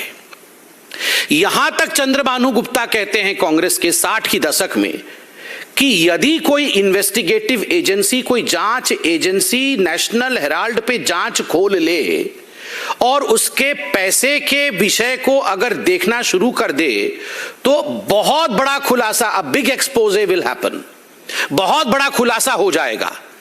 आप सोचिए ये जो परिवार है नेहरू परिवार, ये परिवार तब भी भ्रष्टाचारी है, तो ये भ्रष्टाचार इनको विरासत में मिली है। ये केवल सोनिया जी और राहुल जी भ्रष्टाचारी है ऐसा नहीं है, विरासत में परिवार में भ्रष्टाचार चला आ रहा है। और इसका जो खुलासा है ये चंद्रभानु गुप्ता जी करते हैं, उनके खुद के 4 बार के मुख्यमंत्री करते हैं।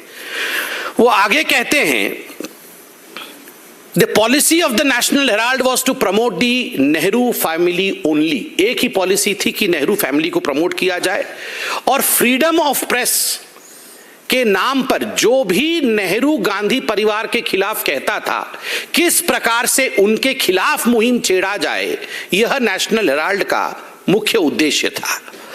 उसमें कहते हैं कि उस समय भी यह बहुत ध्यान देने योग्य विषय है, गलत तरीके से नेशनल हेराल्ड ने कांग्रेस से पैसे लिए। जो पैसे लोगों ने कांग्रेस पार्टी को दिए थे, चंदा में दिए थे, डोनेशन में दिए थे, उस पैसे को नेशनल हेराल्ड में लगाया गया। सोच के देखिए आज भी 90 करोड़ रुपए का विषय चल रहा है कि किस प्रकार से करोड़ों रुपए कांग्रेस पार्टी से गलत तरीके से, असंवैधानिक तरीके से, इलीगल तरीके से money was siphoned from the Congress party to the National Herald and from National Herald back to the mother and the son duo, the company called as Young India। तो ये जो मनी सर्किटिंग थी वो उस समय भी चल रही थी और कांग्रेस का पैसा उस समय भी नेशनल हेराल्ड में गया था। सोच के देखिए, भ्रष्टाचार बेरोक टोक, अनस्टॉपेबल, मतलब भ्रष्टाचार और करप्शन तब से चल रहा है नेहरू जी के समय से। और आगे चंद्रभानु गुप्ता लिखते हैं कि नेहरू जी को इस पूरी कंपनी का डायरेक्टर बनना था, इसलिए किस प्रकार से उन्होंने कई बड़े नेताओं का नाम लिखा है, पुरुषोत्तम दास टंडन, शिव प्रकाश गुप्ता, आचार्य नरेंद्र देव और खुद चंद्रभानु गुप्ता, कि हमें फोर्सफुली अपने जो शेयर्स थे उन्हें बेचने पड़े ताकि नेहरू जी के पास 100 शेयर आ जाएं और वो कैसे भी येन केन प्रकारेण डायरेक्टर बन जाए ताकि कंट्रोल उनके पास चला जाए। और अगर कोई इन्वेस्टिगेटिव एजेंसी नेशनल हेराल्ड को इन्वेस्टिगेट कर लेगी तो बहुत बड़ा खुलासा होने वाला है। ये 60 के दशक में चंद्रभानु जी ने कहा था। और मैं तो कहूंगा गुलाम नबी जी केवल अभी नहीं है, उस समय भी कांग्रेस के अंदर गुलाम नबी जी थे जिन्होंने सच्चाई को सामने रखा, सच्चाई को उजागर किया और जो कांग्रेस के अंदर की गड़बड़ियां हैं उन विषयों को जनता के बीच रखा। बंधुगण, हम लोगों को कोई बता रहा था अभी, आप में से किसी बंधु ने बताया कि कल शायद भारत तोड़ो आंदोलन शुरू कर रही है कांग्रेस पार्टी, भारत जोड़ो आंदोलन शुरू कर रही है कांग्रेस पार्टी। हाँ, कल भारत जोड़ो कुछ आंदोलन शुरू कर रही है कांग्रेस पार्टी को। इस प्रेस कॉन्फ्रेंस के बाद हमारी हिदायत है भारत केवल वही जोड़ सकता है जो भ्रष्टाचार छोड़ सकता है। जो भ्रष्टाचार छोड़ नहीं सकता वो भारत जोड़ कैसे सकता है? ये भारत जोड़ो नहीं, ये गांधी परिवार बचाओ आंदोलन इनका आरंभ हो रहा है। मैं चाहता हूं कि आज इस प्रेस कॉन्फ्रेंस के बाद राहुल गांधी इस विषय पर अपनी टिप्पणी करे। आंदोलन से पहले वो इस विषय को बताएं कि वास्तविकता क्या है। दूसरा, मैंने कहा था कि स्वाभिमान का विषय भी महत्वपूर्ण है। कांग्रेस पार्टी को लेकर कई बार मन के अंदर बहुत विस्मय की स्थिति हो जाती है। आश्चर्य होता है कि कुछ विषयों पर कांग्रेस पार्टी टिप्पणी कैसे कर सकती है। आप देखिए, कल बहुत बड़ा दिन था। आईएनएस विक्रांत, भारत के जो नेवी है उसका इंसिग्ना, जिसको हम सिंबल कहते हैं, फ्लैग कहते हैं, उसका एक बहुत बड़ा बदलाव हुआ। उसमें भी जिस प्रकार कांग्रेस पार्टी कह रही थी उस पर तो मैं जवाब दूंगा, मगर एक खुशखबरी पहले मैं आपको बताऊं। आप सभी जानते हैं आजादी का अमृत महोत्सव मनाया जा रहा है। 75 वर्ष पूर्ण हुए हैं भारतवर्ष को आजाद हुए। और ये सुंदरता देखिए, हम अंग्रेजों से आजाद हुए 75 वर्ष पहले, और कल के दिन ये खबर आई कि अंग्रेज साम्राज्य यूके को पछाड़ करके भारत वैश्विक आर्थिक जगत में, इकोनॉमिक वर्ल्ड में और इकोनॉमिक पोजीशन में भारत कल 5वें नंबर का देश बना, और यूके जो 5वें नंबर का देश था वो 6ठे पोजीशन में चला गया। UK has become the 6th biggest economic power and India has taken over UK to become the 5th largest economic power of the world। और वह भी जब 75 वर्ष पूर्ण हो रहे हैं हमारे स्वतंत्रता के। This is something like a poetic justice. हम जिनके अंतर्गत थे आज हम उनसे बड़े हो गए हैं। हम जिनके अधीन थे आज आर्थिक रूप से उनसे बड़े हो गए हैं, उनसे आगे निकल गए हैं। मोदी है तो मुमकिन है। ये जो रिफॉर्मिस्ट और performance oriented governance Modi ji ने दिया है उसका नतीजा है कि आज हिंदुस्तान आगे निकला है। मगर कांग्रेस है कि उसका जो कॉलोनियल माइंडसेट है वो अभी तक जा नहीं रही है। आश्चर्य का विषय है, कल नेवी के फ्लैग में चेंज किया गया, बदलाव किया गया। मैं आपको दिखाना चाहूंगा। आप देखिए, 50 से 2001 के बीच यह थी इंडिया के नेवी की फ्लैग, जिसमें आप एक क्रॉस देख सकते हैं। ये क्रॉस जो है सेंट जॉर्ज का क्रॉस है, उनकी निशानी है जो ब्रिटिशर्स ने लगाया था। जब 2001 और 2004 के बीच में वाजपेयी जी की सरकार रही तो आदरणीय वाजपेयी जी की सरकार ने ब्रिटिश के इस निशानी को मिटाया था, हटा दिया था। उसके बाद पुनः सोनिया जी के आग्रह करने पर कि इस निशानी को, सेंट जॉर्ज की निशानी को, अंग्रेजों के इस निशानी को पुनः स्थापित की जाए, उसे मिटाई ना जाए, तो अंग्रेजों के उस निशानी को पुनः स्थापित किया गया। और आज हम गर्व के साथ कह सकते हैं कि मोदी है तो मुमकिन है। आज मोदी जी ने दोबारा जो कॉलोनियल इंसिग्ना था, जो एक ब्रिटिशर्स की निशानी थी हमारे फ्लैग में, उसे निकाला है। और सबसे बड़ा विषय है छत्रपति शिवाजी महाराज और मराठा, जिन्होंने हिंदुस्तान को एक सशक्त नौसेना दिया था, उनके सील को स्थापित किया है, कहीं ना कहीं भारत के स्वाभिमान को स्थापित किया है। इसके लिए हम धन्यवाद करना चाहेंगे प्रत्येक हिंदुस्तानी का, कि प्रत्येक हिंदुस्तानी के दिल में आज एक गर्व का भाव है। और कांग्रेस पार्टी से मुझे तो कहने का मन नहीं कर रहा है, मगर कहना पड़ रहा है कि सोनिया जी, Rahul ji, you should explain as to why you brought back the British sign, as to why you brought back the colonial sign। और कल तो खुशी का दिन था, उस पर भी इस प्रकार से मातम करना मुझे लगता है ये उचित नहीं है। और बंधुओं, छठा देश भी हो गया ना भारत। सबसे बड़ा विषय महिलाओं के सशक्तिकरण और महिलाओं के स्वाभिमान को लेकर जिस प्रकार राजस्थान के मुख्यमंत्री ने हमला किया है, उसकी भी भारतीय जनता पार्टी निंदा करती है। आप सब जानते हैं कि एनसीआरबी की डाटा अगस्त 29 को निकला था। एनसीआरबी की डाटा के मुताबिक दुखद विषय है कि कांग्रेस पार्टी द्वारा शासित राजस्थान आज जहां तक बलात्कार और रेप के मामले हैं उसमें सर्वाधिक आगे है। वो नंबर 1 पोजीशन में है इंडिया में। 6,340 रेप के केस 2021 में हुए हैं। जिस प्रकार का परफॉर्मेंस लॉ एंड ऑर्डर को लेकर राजस्थान का रहा है, जब अशोक गहलोत जी से इस पे सवाल पूछा गया तो मुझे तकलीफ हो रही है। अशोक गहलोत जी ने जिस प्रकार का जवाब दिया, दैट वाज क्वाइट इनसेंसिटिव। वो महिलाओं को लेकर असंवेदनशील था। अशोक गहलोत जी ने कहा कि कोई फॉरेनर या बाहर के लोग आके रेप नहीं करते हैं, ये तो घर वाले ही कर देते हैं। लड़की के जो अपने रिश्तेदार होते हैं, जानकार होते हैं, वो तो घर वाले ही ऐसा काम करते हैं। और 56% केस ऐसे हैं जो लड़कियां झूठ बोलती हैं, उनके रेप नहीं होते हैं, वो आके झूठे केस दर्ज करती हैं। और ऐसी लड़कियों के ऊपर कार्यवाही करूंगा मैं।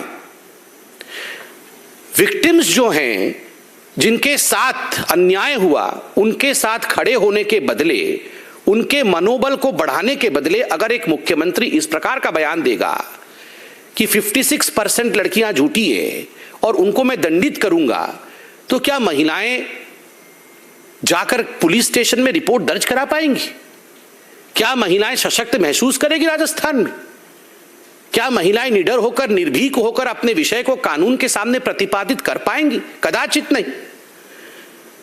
मुझे तो बड़ा कष्ट होता है कि इस प्रकार के बयान से अशोक गहलोत जी कहीं ना कहीं जो कांग्रेस की माइंडसेट है उसे दर्शाते हैं। और मैं निवेदन करूंगा आप सभी पत्रकारों से भी कि इस विषय को लेकर अशोक गहलोत जी से क्लैरिफिकेशन जरूर मांगा जाए, उनसे माफी जरूर मांगी जाए। बहुत बहुत धन्यवाद। कोई प्रश्न हो तो आप बताइए।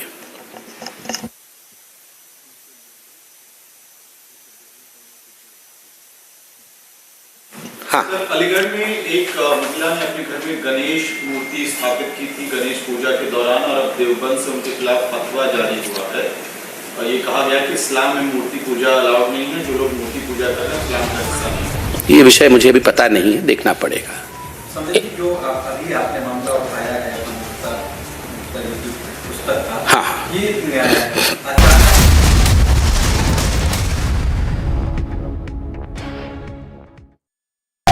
मुश्किलों को करते नाकाम, जनहित हमारा काम, देश का सम्मान, राष्ट्र सर्वोपरि सम्मेलन।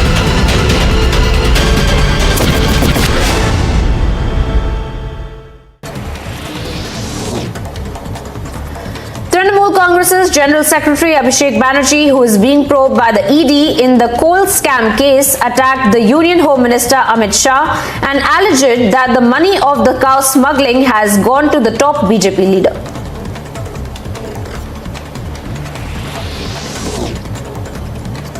According to the IMF's figures calculated on the basis of the US dollar, India surpassed the UK to become the world's 5th largest economy. India has increased its lead in the first quarter.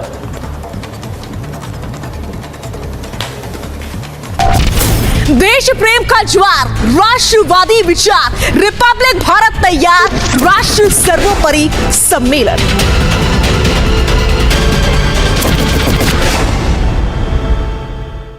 Government announced 25 lakh worth rupees ex gratia in favor of the next of kin of elected representatives of the Panchayati Raj institutions if they lost their lives in the terror-related incidents. The move is seen as an attempt by J&K government to ensure those who served the people did not suffer by losing their life due to terror incidents.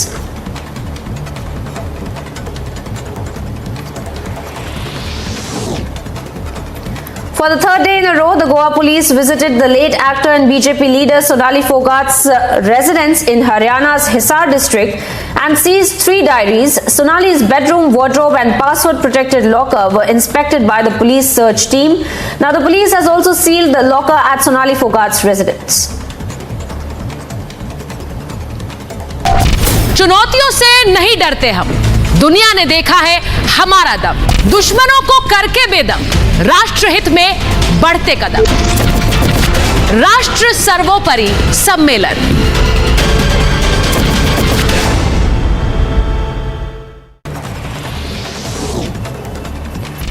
देश प्रेम का ज्वार, राष्ट्रवादी विचार, Republic Bharat तैयार, राष्ट्र सर्वोपरि सम्मेलन।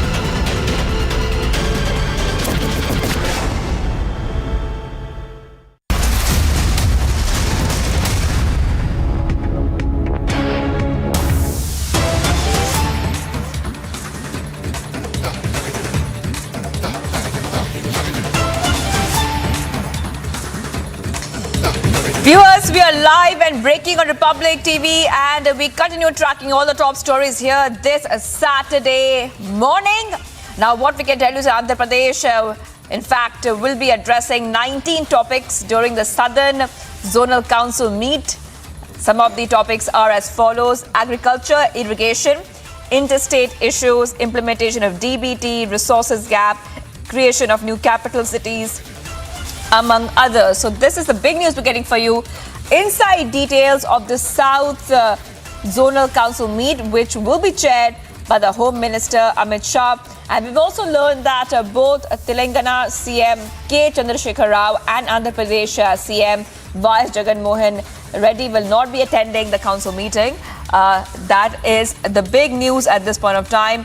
Aneri is joining me live. Aneri, we were discussing a short while back as well that why this is very important, because many South Indian states are participating in this, and now we are learning that Andhra Pradesh will be also bringing up some issues during the meet, which are many of them, in fact, there's also investigation into sexual offence rape, how to investigate those cases faster, among other issues like agriculture and irrigation. Take us through what we are learning about this very big meet, which will happen just in a short while.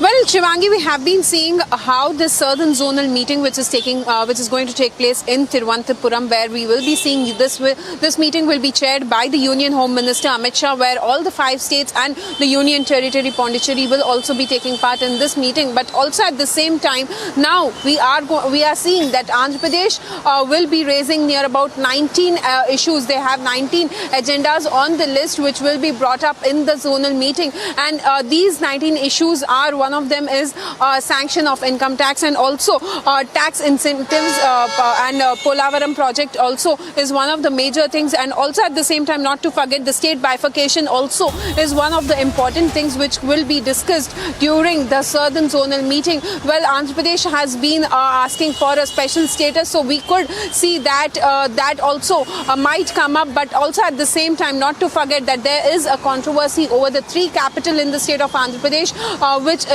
is going to take place. So we might also see that 3 capital issue would be coming up in the Southern Zonal meeting, which is going to take place in Thiruvananthapuram, which is being headed by the Union Home Minister Amit Shah.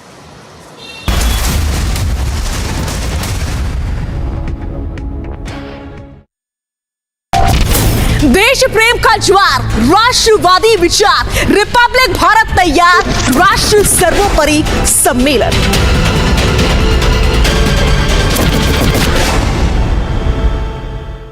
Government announced 25 lakh worth rupees ex gratia in favor of the next of kin of elected representatives of the Panchayati Raj institutions if they lost their lives in the terror-related incidents.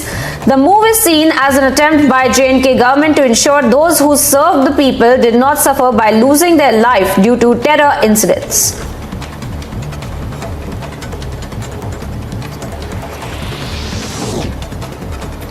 For the 3rd day in a row, the Goa police visited the late actor and BJP leader Sonali Phogat's residence in Haryana's Hisar district and seized 3 diaries. Sonali's bedroom, wardrobe and password-protected locker were inspected by the police search team.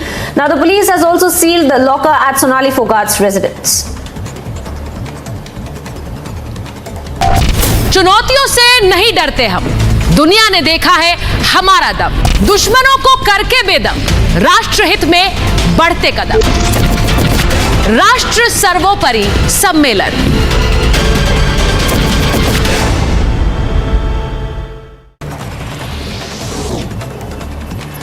After speculation of the Congress joining the Shinde BJP government came out, the Maharashtra Chief Minister Eknath Shinde clarified the situation, and the Maharashtra Chief Minister said that he would not comment on the rumors. He added that the recent government formation in Maharashtra was a gesture of respecting the people's wishes.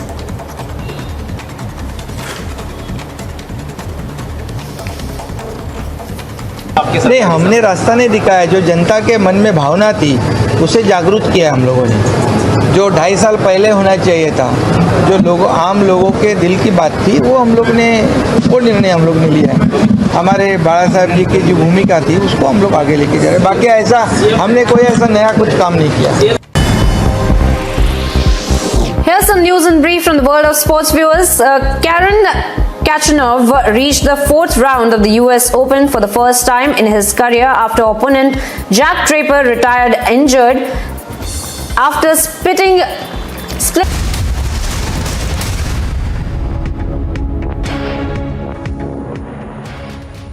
Viewers, we are live and breaking on Republic TV this Saturday. And now on to a story from Mumbai of a 17-year-old student whose innovative idea is helping governments and agencies to get the pulse of the citizen straight from their smartphone. Here's a story, all what we call the pole point.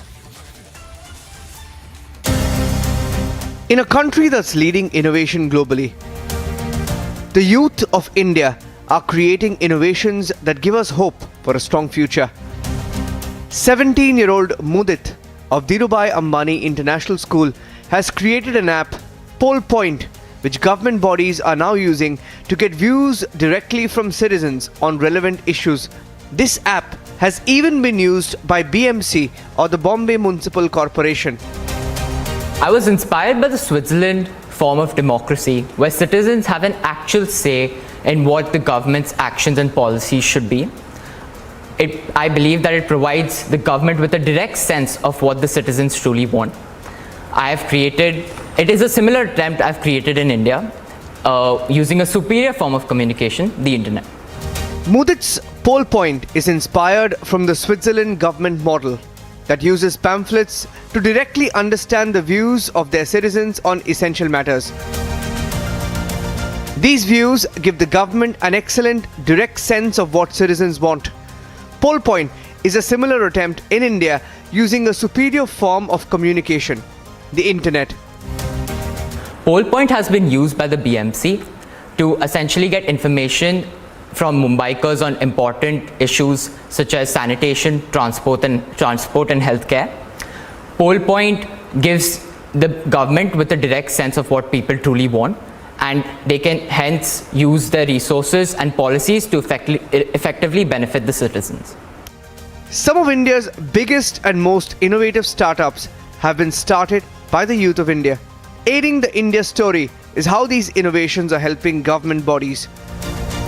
Over time, I want to make Pole Point in such a way that we have a specific set of questions provided to every single locality so that the government can get granular data on what they essentially want to do in every single locality and efficiently use the resources at hand. This is something I coined the digital democracy, and I believe this is the next step which India as a nation should take. Pole Point is low cost, fast and paperless.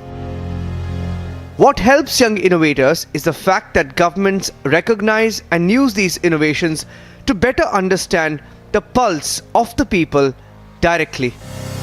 A Republic TV report. Much more coming up on the other side. Startling revelations in the Fogart murder case. Accused confesses Goa visit was just a plan of conspiracy.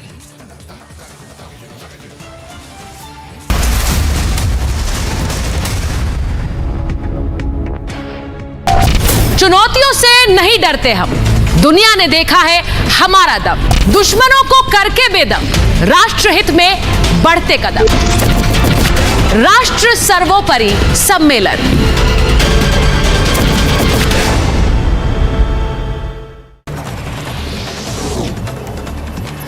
After speculation of the Congress joining the Shinde BJP government came out, the Maharashtra Chief Minister Eknath Shinde clarified the situation, and the Maharashtra Chief Minister said that he would not comment on the rumors. He added that the recent government formation in Maharashtra was a gesture of respecting the people's wishes.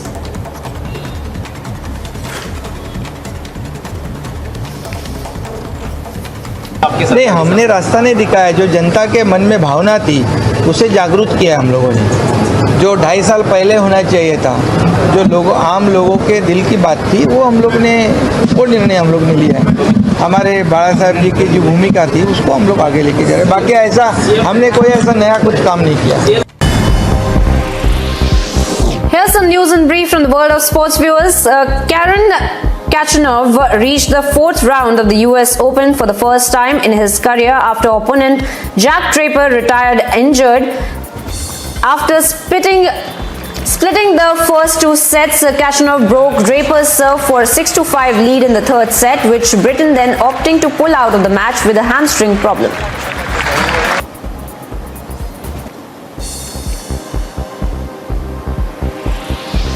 A single goal from Marco Reus is what allowed Dortmund to beat Hoffenheim 1-0 and move them to the top of the Bundesliga for 24 hours at the least.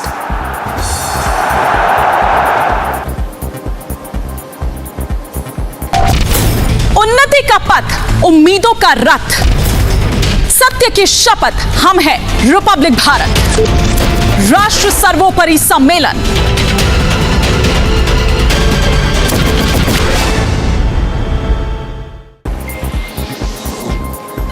Portuguese league leaders Benfica, who had players red carded, ended up beating Vizela 2-1. The second goal came after Benfica were awarded a controversial penalty for handball with Diego Rosa.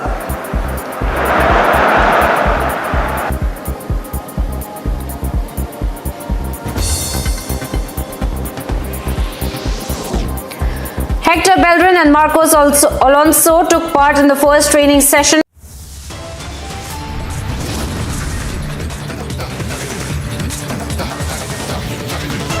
Top stories, viewers, at 12 p.m. Sensational revelations in the Fogart murder case. Accused confesses Goa visit was a plan of a conspiracy.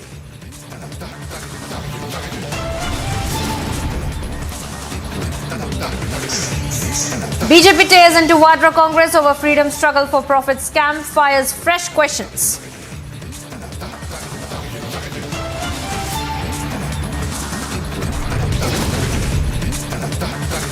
In custody for rape charge, Murga Mutt to file a bail application.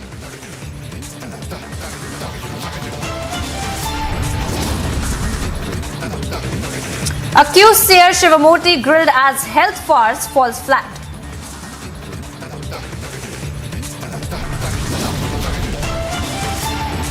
Massive row over forced ATC entry, FIR against BJP leaders and BJP alleges foul play.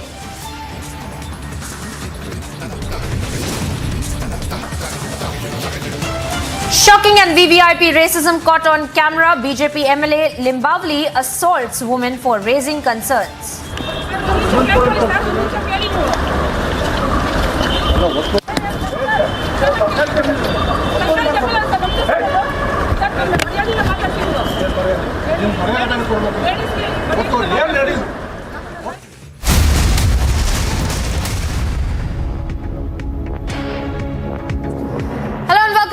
Thank you for tuning into Republic TV. I'm Priyanka Sharma. We are live and breaking and straight away getting you all the latest details of our island nation country, neighbor country, Sri Lanka, in fact, where the economic crisis had been hit.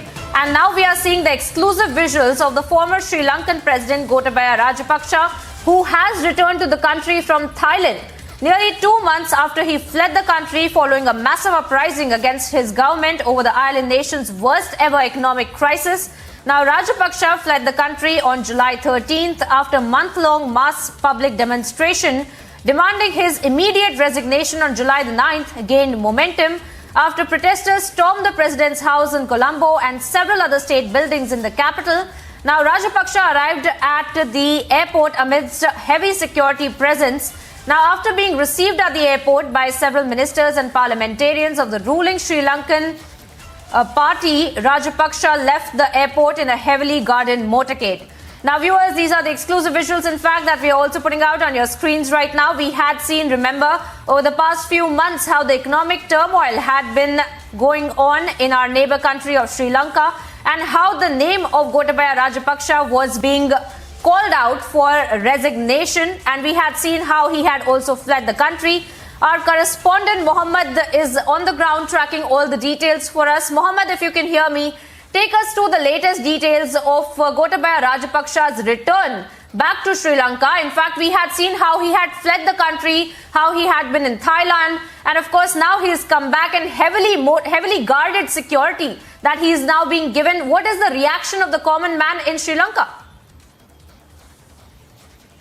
Yes, Sri Lankan former President Gotabaya Rajapaksa was accorded warmly welcome as he returned to Colombo from Thailand amid tight security on late Friday, ending his 51 days self-imposed exit after fleeing abroad following month-long massive protest over the country's worst economic crisis.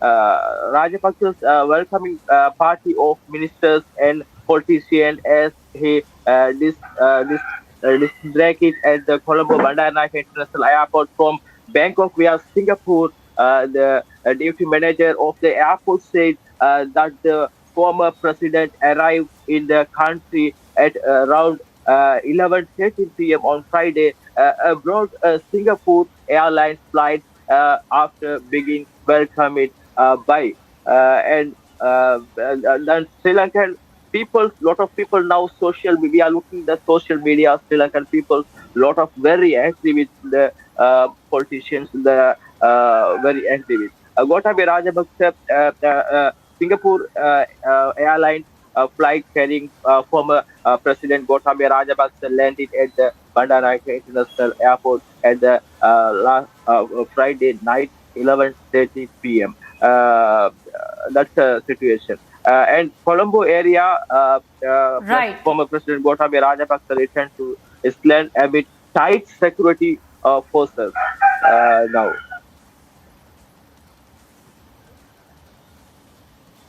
All right, Mohammed there getting us all the details as far as the movement of Gotabaya Rajapaksa is concerned. Now, viewers, remember, his name had in fact become synonymous with the kind of aggressive chants that we had heard for calling out the resignation of the government in Sri Lanka, claiming that these are the people who did not do anything for the civilians of Sri Lanka. In fact, ran the country down the drain in the economic turmoil that it had been facing since the past few months we had seen, and subsequent political developments that we have also been tracking for you from Sri Lanka as well. For the moment, we move on to other stories.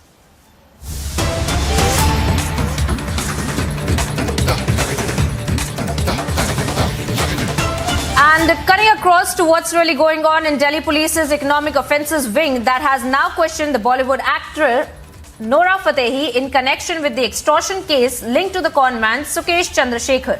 Now, Fatehi was summoned last week and she was questioned at the Mandir Marg office of the EOW for hours on Friday, and her statement was recorded as well. Chandrasekhar, who is currently lodged in jail, is accused of cheating various people, including some high-profile individuals such as former Fortis Healthcare promoter Shivinder Mohan Singh's wife Aditi Singh. Now, Fatehi was earlier questioned by the Enforcement Directorate in this case as well, and on August 17th, the ED filed a charge sheet naming actor Jacqueline Fernandez as an accused in the multi-crore money laundering case linked to Chandrasekhar. And according to the investigating authorities, namely the Enforcement Directorate, Fatehi and Fernandez received luxury cars and other expensive gifts from Chandrasekhar as well. Now, this is the latest that we are picking up, and of course, we will be getting you all the details of the entire investigation that is being carried out. But as of now, this has been the timeline of the investigation that has been carried out both by the Enforcement Directorate, first into Nora Fatehi and Jacqueline Fernandez, and how there were links of multi-crore money laundering case that had been investigated and linked to, in fact, Chandrasekhar as well. And according to the Enforcement Directorate's investigation, as has been revealed by them earlier as well, that Fatehi and Fernandez had both been receiving luxury cars and other expensive gifts from Chandrasekhar itself. And we had seen how Nora Fatehi had also been summoned last week, viewers, and now in Delhi Police's economic offences wing, they have also questioned Nora Fatehi once again in connection with the extortion case that has been linked to Chandrasekhar, from whom, according to the investigation, Fernandez and Fatehi both used to receive expensive gifts from.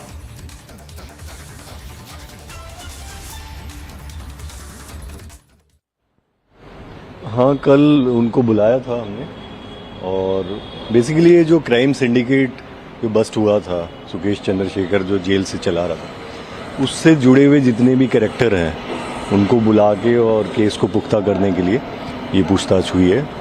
कल करीब 6 घंटे के आसपास पूछताछ हुई है। Sir, क्या नूरा ने सहयोग किया जांच में? क्योंकि लगातार तमाम सवाल पूछे गए होंगे आप लोगों की तरफ से, आप भी जांच में उसमें क्वेश्चनिंग में इन्वॉल्व गए थे, तो क्या सहयोग कॉपरेट तो कर रही है, बट कुछ सवाल हैं जिनका जवाब अभी नहीं मिला है, तो हो सकता है और आगे भी पूछताछ करने की आवश्यकता हो, क्योंकि हम ये चाह रहे हैं कि जो जितने भी तार जुड़े हुए थे और जो भी जिनका एक तो मेन कॉन्स्पिरेसी में जो लोग इन्वॉल्व हैं और एक जो है जिन्होंने गिफ्ट्स लिए, अब वो अनभिज्ञ थे इस बात से या एक्चुअल में उसमें कॉन्स्पिरेसी में शामिल थे, उस चीज़ की सारी की इसमें अन्वेषण चल रहा है। सर, नूरा ने क्या बताया कि गिफ्ट जो उसने लिए, क्या उसे पता था कि क्रिमिनल बैकग्राउंड की है या क्या अभी तक की उसने जो पूछताछ में क्या बताया सर? देखो, अभी तो वो यही बोल रही है कि मुझे नहीं पता था, जो मुझे चेन्नई में फंक्शन में बुलाया गया था कि इसके तार इस क्राइम सिंडिकेट से जुड़े हुए हैं, लेकिन अब सारी चीज़ें देखनी पड़ेंगी।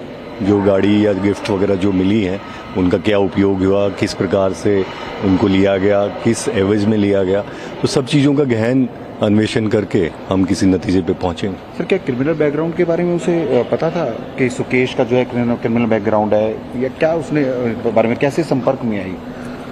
उसमें जो अभी ये पता चल रहा है कि जो कुछ लोग जो इसके आसपास काम कर रहे थे, जितनी भी अभिनेत्रियां इस सारे मामले में इन्वॉल्व हैं, तो उनको ये पहले संपर्क करता था और फिर उनके थ्रू दोस्ती बढ़ाने के लिए कि मैं इनको प्रमोट करूंगा, और फिर बहुत ही, चूंकि आपको पता है ये 200 करोड़ रुपया इसने ले लिया, तो उनको गिफ्ट्स देने में, उनको महंगे उपहार देने में, उस तरह से उनको फंसा के, और कुछ ऐसा भी लग रहा है कि कुछ लोगों को बाद में पता भी चल गया हो, फिर भी वो चूंकि लालच में उसमें चलते रहे आगे, तो उस प्रकार का। सर, अभिनेत्रियों में बात करें, जैकलीन को भी आप लोगों ने बुलाया है 12 तारीख को, पहले भी बुलाया था लेकिन वो नहीं आई थी, 12 तारीख को बुलाया, तो उससे उसका रोल किस तरह से आएगा? क्योंकि ईडी ने उसे एज एक्यूज्ड अपनी चार्जशीट में शेयर किया था, तो आप लोगों की तरफ से किस तरह की रहेगी? ये तो पूछताछ इंट्रोगेशन के बाद ही क्लियर होगा कि उसके सारे पहलुओं पे हम इंट्रोगेशन कर लेंगे, उसके बाद देखेंगे उसका केस में क्या रोल आ रहा है। जो होगा विधि सम्मत,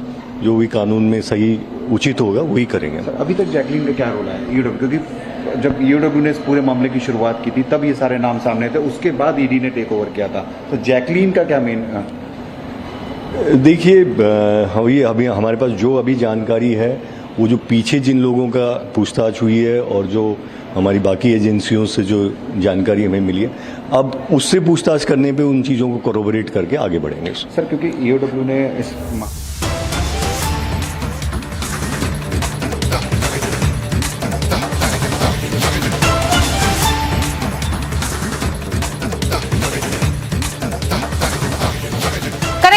Now, viewers, to some more breaking updates that we are getting this time from the state of Gujarat, where a physical altercation that had also broken out between a right-wing group that had also been carrying out a protest against the cases of love jihad in the state. In fact, particularly protesting one incident of a woman who had converted her religion along with her mother post-marriage, and the father of the woman, in fact, had been wanting that his daughter should come back and convert back to her religion. And post which we had seen that the woman denying it, and the father in fact had also attempted suicide, post which we are now seeing these kind of right-wing organizations on the ground carrying out these kind of protests against the incidents of love jihad, claiming that there need to be stricter laws in place and that the authorities need to take cognizance of these kind of cases. However, we are seeing a large gathering that had taken place. This time it was going on in Disa in Banaskantha in North Gujarat, where in fact at least 10,000 to 15,000 people had gathered in the morning itself. And the police officials also had to disperse the crowd, since of course they had gathered without any kind of police permission, and so as to prevent any kind of law and order situation to have also broken out there in Disa. The police officials had to then disperse the crowd, as you can see those visuals on your screens of this large gathering that had taken place in Disa in Banaskantha.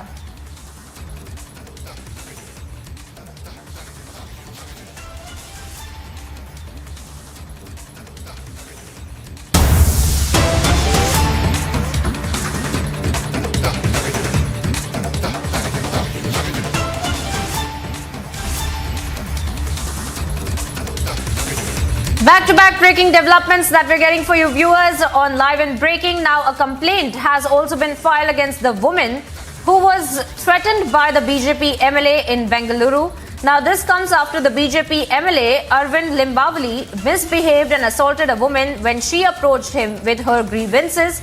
We had seen those visuals, viewers, as we are putting out for you on your screens right now, how the woman had approached this BJP MLA and she had been clearly talking about her grievances. And of course, we had seen how the politician, how the MLA in fact had responded. Let's listen in once again as to what really transpired.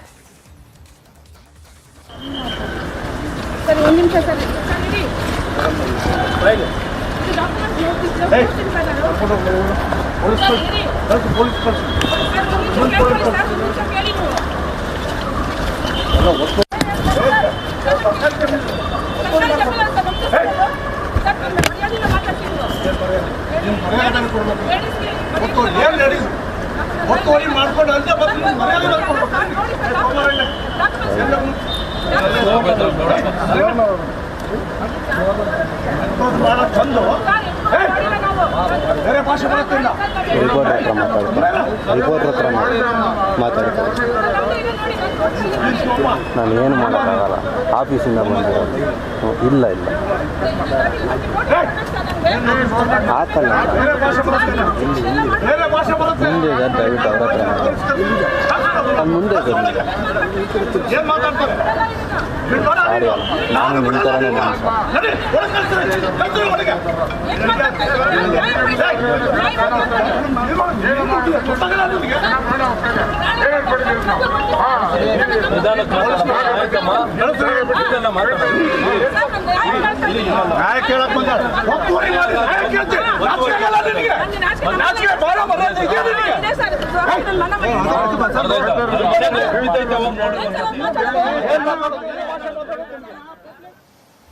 Now, viewers, we saw that video. We saw that video where this woman is approaching the BJP MLA and he is in fact being absolutely brazen about it, absolutely arrogant about it.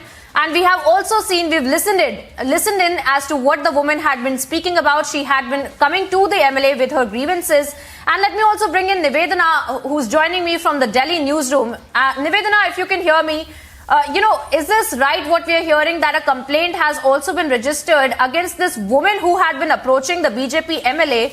So if you could clarify it for our viewers on what legal basis and what are really the authorities telling you about this particular complaint against the woman now?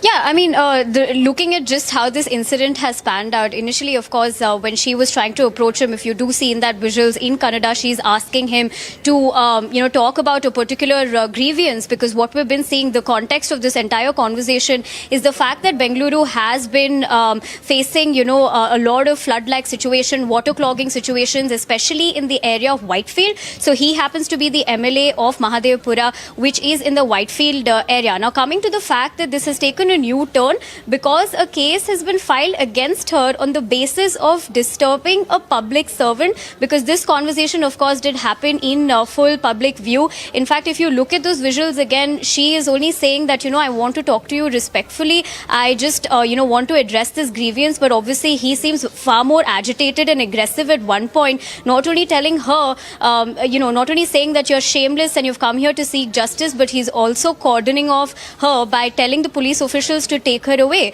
So an absolute act of sheer arrogance by the MLA, because Arvind Limbavali has been in power in this particular constituency for a pretty long time. And the BJP MLA, as well as his family, this is not perhaps the first incident where we have seen such, brazen attitude, because probably a month or two ago, it was his daughter as well in question who was throwing her weight around when she was stopped by the police as well. So it seems like, when citizens are, in this particular case, of course, they are approaching the elected MLA, after all, with the grievance of this particular area, because Whitefield is an area which is known for being the IT corridor of Bengaluru. But considering these rains are happening, of course, citizens are finding it very tough. In fact, this particular area, we did see a couple of days ago how citizens were using tractors as well to move around because the water clogging like situation. So perhaps on that front, she wanted to address the grievances as to what the MLA in power is going to be doing. But looking at the attitude, he doesn't seem like he wants to be addressing any of the grievances and just absolutely shutting her down in an aggressive approach, Priyanka. Well, Nivedana, also clarify it for our viewers, because we have seen this kind of counter complaint. I believe it would be an application for this complaint that would have been registered in the Whitefield police station. But also, if you could take our viewers through whether there is a complaint that has been lodged against the BJP MLA, because clearly on that video, we can see him being absolutely brazen, absolutely arrogant, but also assaulting this woman as well, outraging her modesty as well. Those are some of the CRPCs under which an FIR could also be registered. So could you take our viewers through that, whether or not that has been done? Well, that has not been done, which is why this incident has taken a completely different twist, because she was ultimately only approaching her area MLA about this grievance. But what has happened instead is a case has been filed against her on the basis of disturbance caused to a public servant. Now, we will have to wait and watch, in turn, if anything is, in terms of action is going to be taken against him for that particular approach. But as of now, nothing on that front, Priyanka. Well, all right. Thank you, Nivedana, for joining us on the broadcast and getting us all the details of what's really transpiring in Bengaluru between this woman who was only approaching her MLA of her constituency and speak about some flood-like situation that had taken place as well. And the MLA completely brazenly responding to her, assaulting her as well. And now a complaint against the woman has been lodged in the Whitefield police station. Thank you, Nivedana. We trust you to keep us ahead on that story.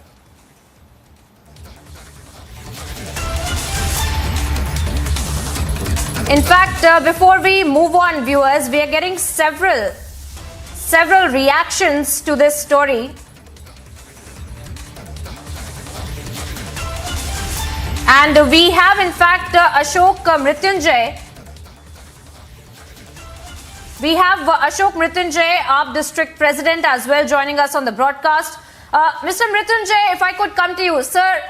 Speak to us about what's really happening in Bengaluru. There was an MLA that has been brazenly reacting to this woman who is just a civilian approaching her MLA of her constituency, trying to address some grievances that she had. And look at the way that he has responded. Speak to us about the legality of it, that now a complaint has been registered against the woman.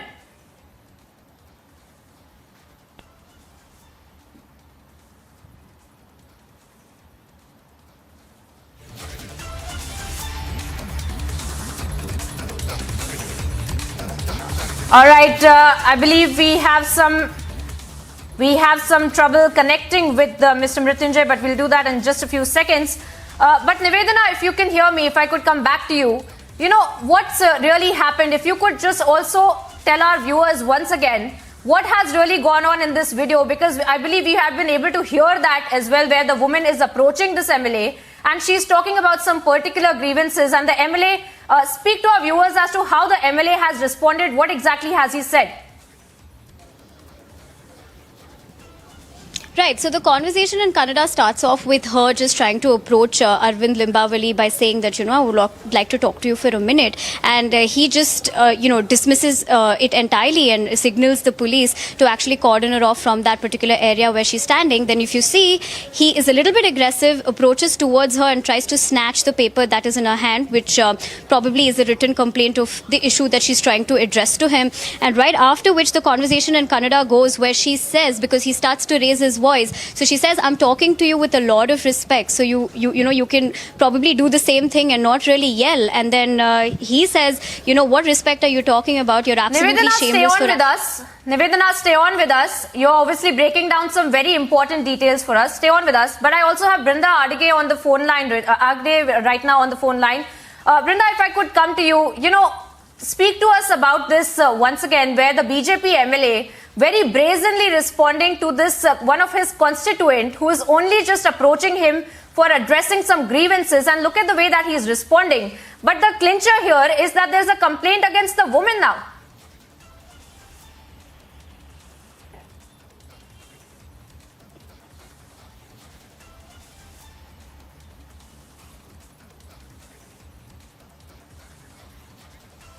Brinda, if you can hear me, we see that there is a complaint that has been registered against this woman who was only just approaching her MLA to address some grievances.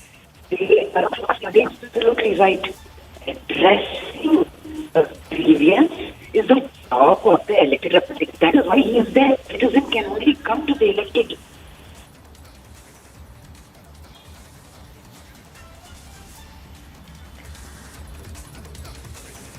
And we'll connect that line in just a few seconds. We seem to be having some audio troubles, but we are tracking that story very, very closely for you viewers, where in fact this has gone on in Bengaluru, where a complainant, where just a constituent has approached her MLA of the BJP, Arvind Limbavali, in fact, and he has misbehaved and assaulted the woman who has just approached him over addressing some grievances. Let's listen in once again, and then we'll get you some more updates on this story.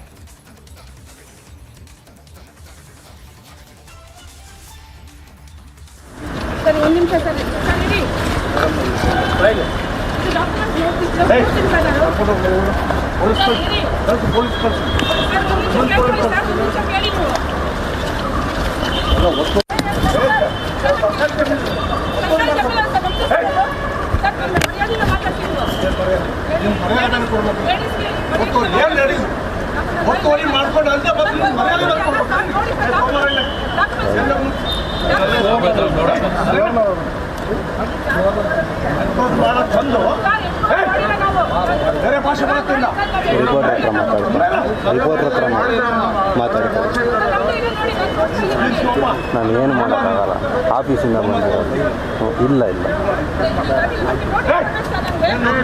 ಆತಲ್ಲ ಮುಂದೆ ಇದೆ ದಯವಿಟ್ಟು ಅವ್ರ ಹತ್ರ ನಾನು ಮುಂದೆ ಸಾರಿ ನಾನು ನಿಮ್ಮ ಥರನೇ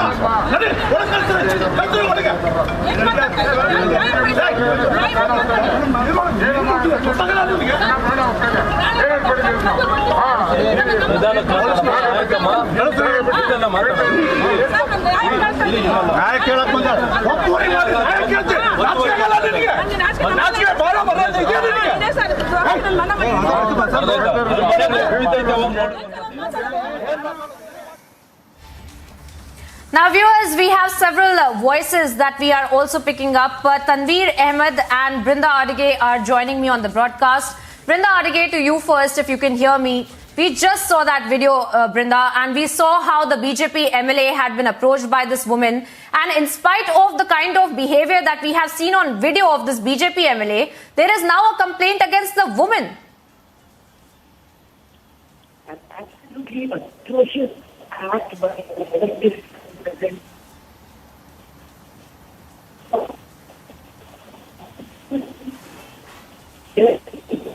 Please go on.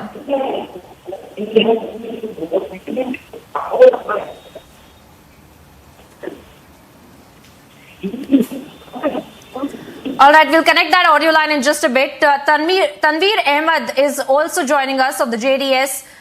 Tanveer Ahmed, what do you have to say about this MLA that is brazenly responding to one of his constituents, one of his people who has perhaps elected him into power? Not only is he not addressing her grievances, there is now a complaint against the woman. Does the woman have no right to approach her MLA for any kind of grievances now? I think the Honorable Prime Minister of India, who called himself as Pradhan Sevak, should definitely answer.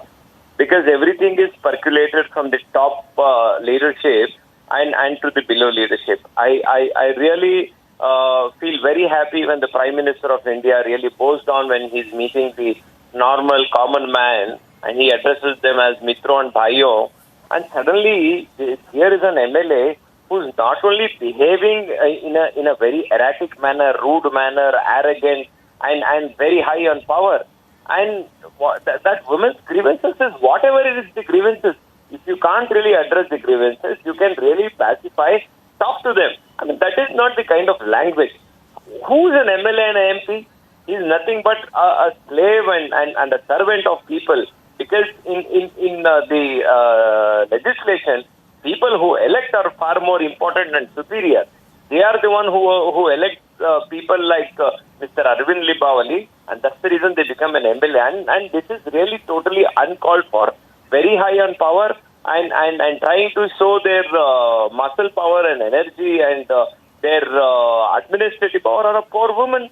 And I don't really see. All right, Tanveer Ahmed, they're getting us that perspective on this very horrifying development that we are tracking from Bengaluru, where this BJP MLA was only approached by this woman for her grievances, and the kind of brazen manner in which he has responded. In fact, that has led to a complaint that has now been filed against this woman. We are slipping into a very short break now, viewers, and we'll be getting you all the details of this developing story from Bengaluru and much more. Stay tuned to Republic.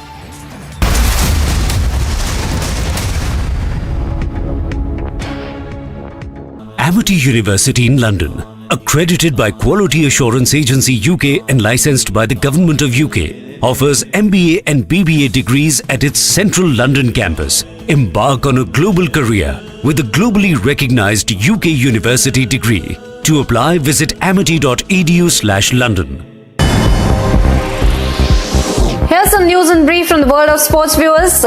Karen Khachanov reached the 4th round of the US Open for the first time in his career after opponent Jack Draper retired injured. After splitting the first 2 sets, Khachanov broke Draper's serve for a 6-5 lead in the 3rd set, with Britain then opting to pull out of the match with a hamstring problem.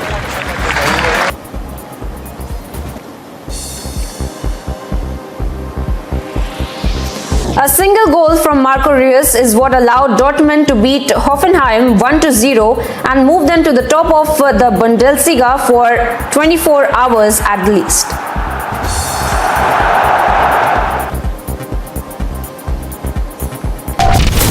उन्नति का पथ, उम्मीदों का रथ, सत्य की शपथ, हम हैं रिपब्लिक भारत, राष्ट्र सर्वोपरि सम्मेलन।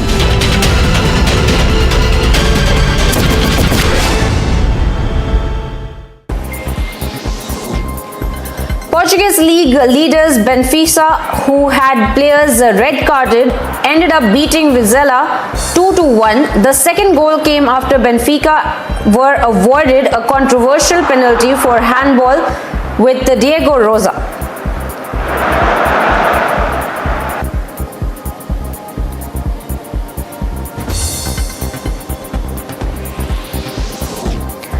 Hector Bellerin and Marcos Alonso took part in the first training session as the Barcelona players under coach Javi Hernandez, with the side preparing for their La Liga meeting with Sevilla. विचारों का लहराता समंदर, Republic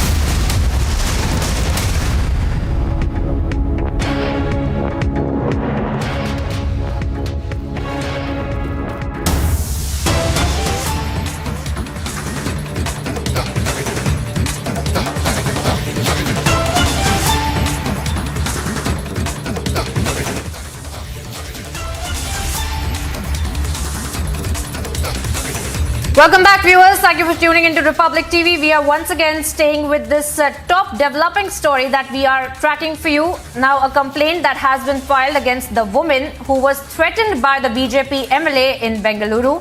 Now, this comes after the BJP MLA Arvind Limbawali misbehaved and assaulted with this woman who was only approaching him to address several grievances that she had. And now, in a shocking development that we are tracking for you, a complaint not against the MLA has been registered, but a complaint against this woman has been registered in the Whitefield police station. Let's listen in once again to this altercation that took place between the BJP MLA and this woman.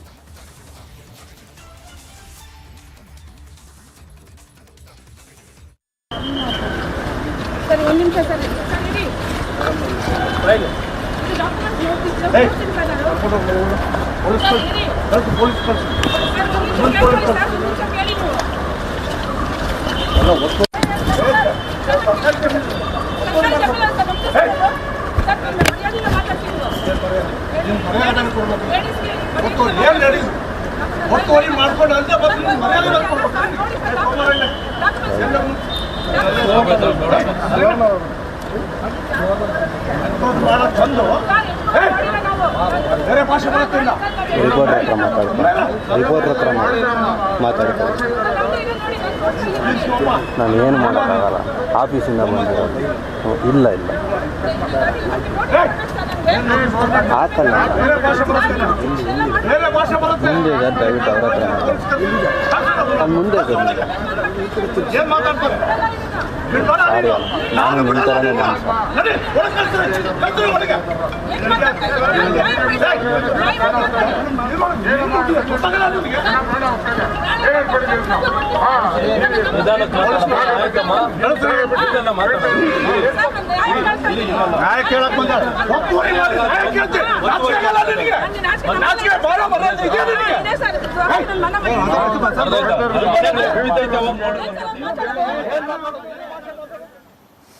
Well, all right, viewers, we are getting several voices for you on this developing story. In fact, Salim Ahmed, the working president of the Karnataka Congress, is also joining me on the broadcast. Mr. Ahmed, what do you make of this entire situation where this BJP MLA is absolutely brazen in his response to this, one of his constituents only approaching him with her grievances?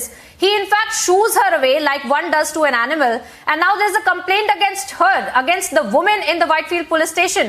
What is the legality of this, sir? Is this even legitimate complaint that has been registered now? Most unfortunate, a senior leader of the Bharatiya Janata Party, who was a former minister, is behaving such a way. Really, this is what they are showing respect to the women. A minimum MLA should have minimum courtesy to have patience to listen to the problems of the constituency. He does not have that one. Secondly, this government in Karnataka, there is no law and order. There is no police, because we have been seeing from last 6 months how the police department, how the law and order is working in Karnataka. It is definitely, the chief has to reply to this. Definitely, this kind of thing is not acceptable, and definitely I condemn that one.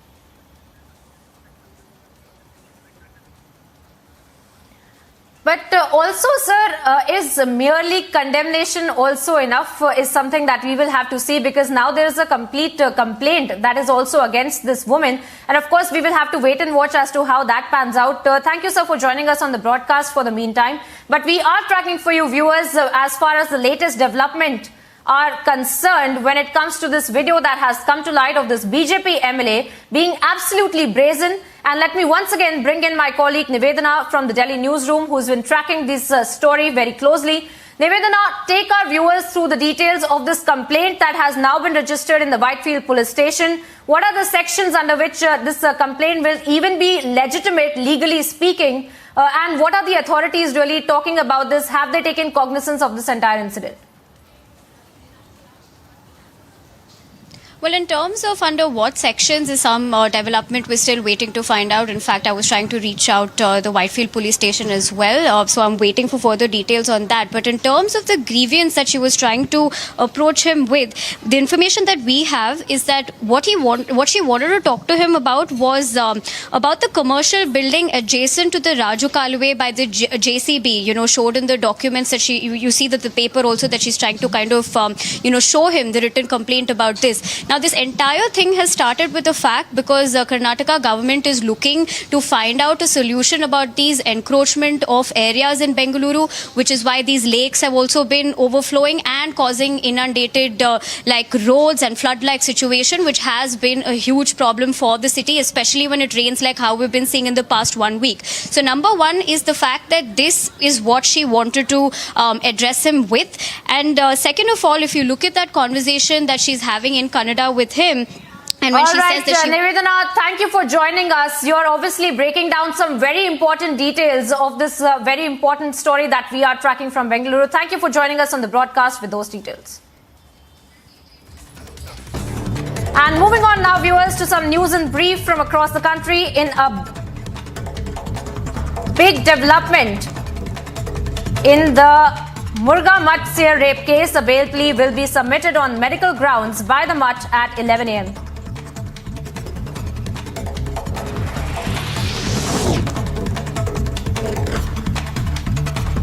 Ahead of the Union Home Minister Amit Shah's South Zonal Council meet, both Telangana Chief Minister K. Chandrasekhar Rao and Andhra Pradesh Chief Minister Y.S. Jagan Mohan Reddy stepped back from attending the meeting today.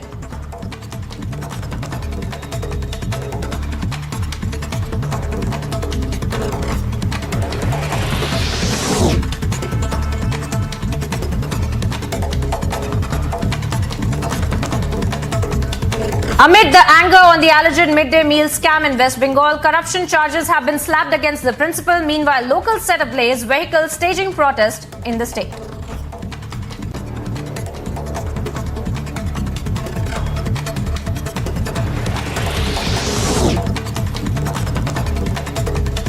Amid the row over forced entry into the ATC, a complaint has been registered against the BJP MPs Manoj Tiwari and Nishikant Dubey, among several others, in the case of violation of security standards at the Deoghar airport.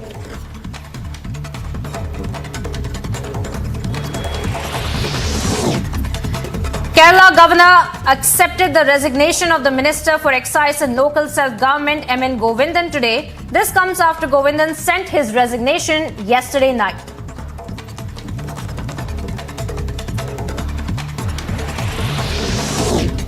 In a tragic road accident, 4 people lost their lives while several remain injured after a truck rammed into a parked bus in Uttar Pradesh's Barabanki district.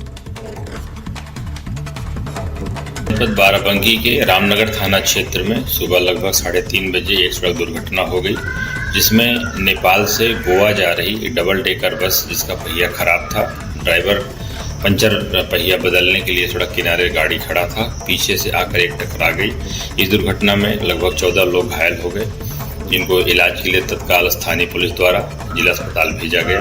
इलाज के दौरान 4 व्यक्तियों की मृत्यु हो गई, 2 को trauma centre refer किया गया है और 8 का इलाज जारी है। बस में कुल लगभग 60 सवारियां थीं। सभी लोगों को सुरक्षित एक ढाबे पर रखा गया है, जहां उनको जलपान दिया गया और उनको नेपाल भेजने की व्यवस्था की जा रही है। कानून व्यवस्था और यातायात की व्यवस्था सामान्य है। अन्य विधिक कार्रवाई शीघ्र ही पूर्ण की जाएगी। Pune District Health Officers Organization, in a letter to the Maharashtra Chief Minister Eknath Shinde, complained about the MLA Santosh Bangar's alleged behavior. The letter mentioned about the use of derogatory words and threat to Pune District Health Officers.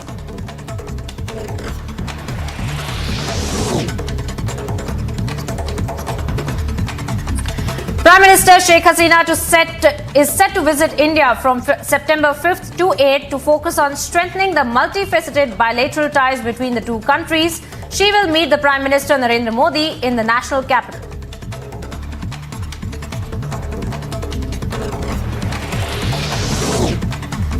After the Assam government demolished illegal madrasas, AIUDF MLA Aminul condemned the move, alleged dictatorship in the state. He further stated that the Assam government, instead of demolishing the illegal madrasas, could have issued SOPs. Last 1 महीने में 3 मदरसा demolish किया है असम में, और तीनों मदरसा का cause अलग अलग है। कहीं इलेक्ट्रिसिटी का प्रॉब्लम दिखाया, कहीं गवर्नमेंट लैंड दिखाया, कहीं डिजास्टर मैनेजमेंट रूल्स दिखाया। तो ये सब जो दिखा रहा है, ये पूरा का पूरा अलग अलग कारण दिखा रहा है डिस्ट्रिक्ट से, लेकिन बाहर में दिखा रहा है कि वो जिहादी के लिए, कोई एक्सट्रीमिस्ट ग्रुप के लिए। कहीं किसी के घर में कोई एक्सट्रीमिस्ट मिल गया तो गांव को डेमोलिश करोगे क्या? ये जो आर्गूमेंट है, ये सरासर एक गलत आर्गूमेंट है, एक रॉन्ग आइडिया है। यहाँ रूल ऑफ लॉ नहीं चल रहा है। हमारा स्टेट में रूल ऑफ लॉ बंद हो गया।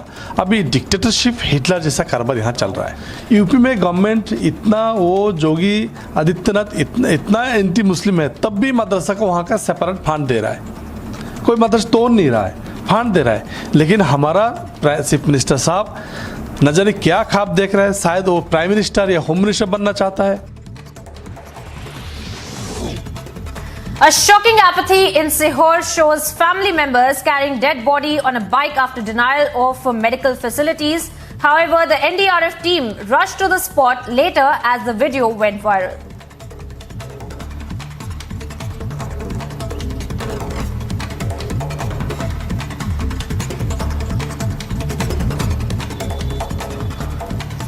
Now viewers, shifting focus to one of the biggest story that we are tracking for you of this year.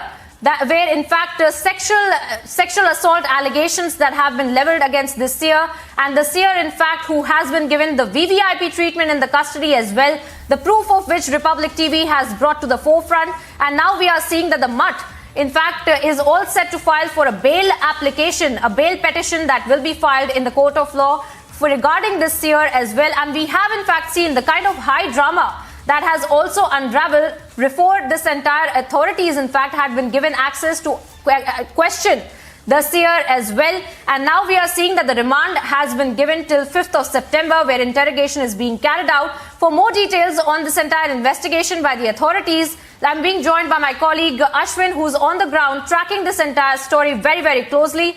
Ashwin, take us through the latest details of the investigation that is being carried out. Has the mutt already approached the court of law for this bail petition that they were going to be talking about? And also, how is the investigation proceeding further? What is the line of questioning that the authorities are also taking place with this year? Priyanka, let me just put it out for our viewers also to understand what is the current situation. Now, first, accused number one is none other than the seer. Now, what we all get from our sources is that the impotency test, which is one of the most crucial tests that needs to be completed as part of the interrogation, has been done last night is what we get together. So that process is done for the accused number one. We also are getting an information that an interim bail for the accused number one, that is the seer, is being processed now. But the counsel for the seer is right now inside the court. He has not come out to give a proper confirmation. But what we do have another confirmation is that, remember, Priyanka, there are totally 5 accused in this case. Now let us talk about each of them. Accused number one, I just said. Accused number two, Rashmi. Rashmi has been taken into custody. She has been now sent to 14 days of judicial custody. That is done. Now, accused number three is supposed to be a minor. Now, but in the FIR, they had marked it accidentally as major. So the anticipatory bail would obviously be considered by the court. But because the accused number 3 is a minor, on Monday, it will not stand in the scrutiny of the court. So the court will send it to the Juvenile Justice Board. So that will be the situation for minor. Now, accused number 4. Accused number 4 is Gangadharaya, and accused number 4, anticipatory bail is now being submitted in the court today, in the Sessions Court in Chitradurga. Now, for the accused number 4, who was the secretary of the MUT, the prosecutor can file an objection to the anticipatory bail of accused number 4. Now, the court is likely to give the objection to be done on Monday only. So till then, that is the thing of accused number 4. Accused number 5, the most important, that is what we still haven't received any kind of information. The police has not yet, as per our sources, the police has not yet taken accused number 5 into custody so far. There is no update on that regard as well. So in the total POCSO case and the SCST atrocity case that has been registered, 5 accused, we have spoken about all the 5 accused. The details of it are now being put out. The impotency test has been done. The minors case will eventually be shifted to the Juvenile Justice Board. Accused number 4, anticipatory bail under Section 438 also been submitted. Now, interim bail of accused number 1 under Section 439, that will also be considered. So this is the total complete comprehensive update about the situation in the court with regard to the Chitradurga sexual abuse case. Back to you, Priyanka. Well, stay with us, Ashwin. And also, if you could push that point further, when we had seen the kind of drama that had unfolded from the side of Sia, talking about the health condition that had been worsening and the kind of VVIP treatment that he was also being given in the custody. If you could take our viewers through the details of that and where really are we landing with respect to the health conditions that were worsening of the Sia, and has that been addressed by the authorities as well? Priyanka, yesterday the district surgeon who had taken the medical test of the seer had stated that there is some kind of heart infection, and he's also suffering from diabetes and diabetes for 10 years, and he also has hypertension. And the ECG report when he had complained of the chest pain had shown some variation. Now what we get to gather is that when he was sent under the judicial custody, the police had not informed about the transfer to the hospital, and that is why the judiciary came in hard and ensured that the accused here comes straight to the court in person itself. We will be giving you all the latest update on this case. Stay tuned to Republic TV.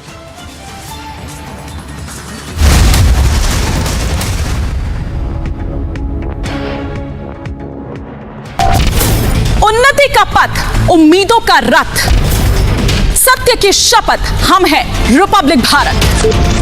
राष्ट्र सर्वोपरि सम्मेलन।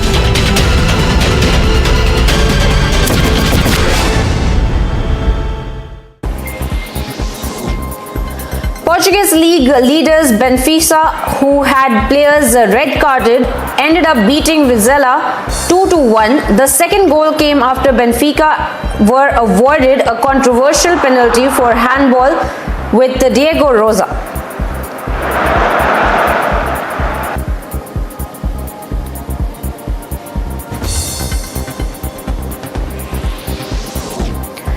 Hector Bellerin and Marcos Alonso took part in the first training session as the Barcelona players under coach Javi Hernandez, with the side preparing for their La Liga meeting with Sevilla.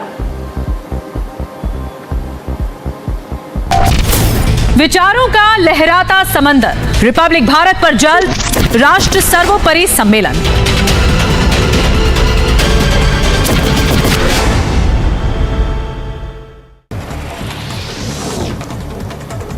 A social worker allegedly forced a Padma Shri awardee Kamla Pujari to dance at a hospital while she was admitted there in Odisha's Cuttack, and Odisha's Paraja tribal community has sought action against the social worker for making her dance in the intensive care unit of the government hospital.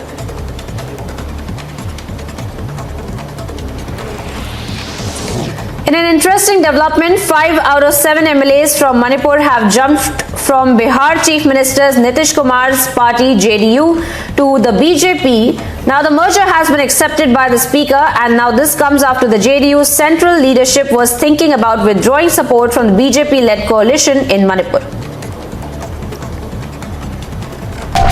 मुश्किलों को करते नाकाम, जनहित हमारा काम, देश का सम्मान, राष्ट्र सर्वोपरि सम्मेलन।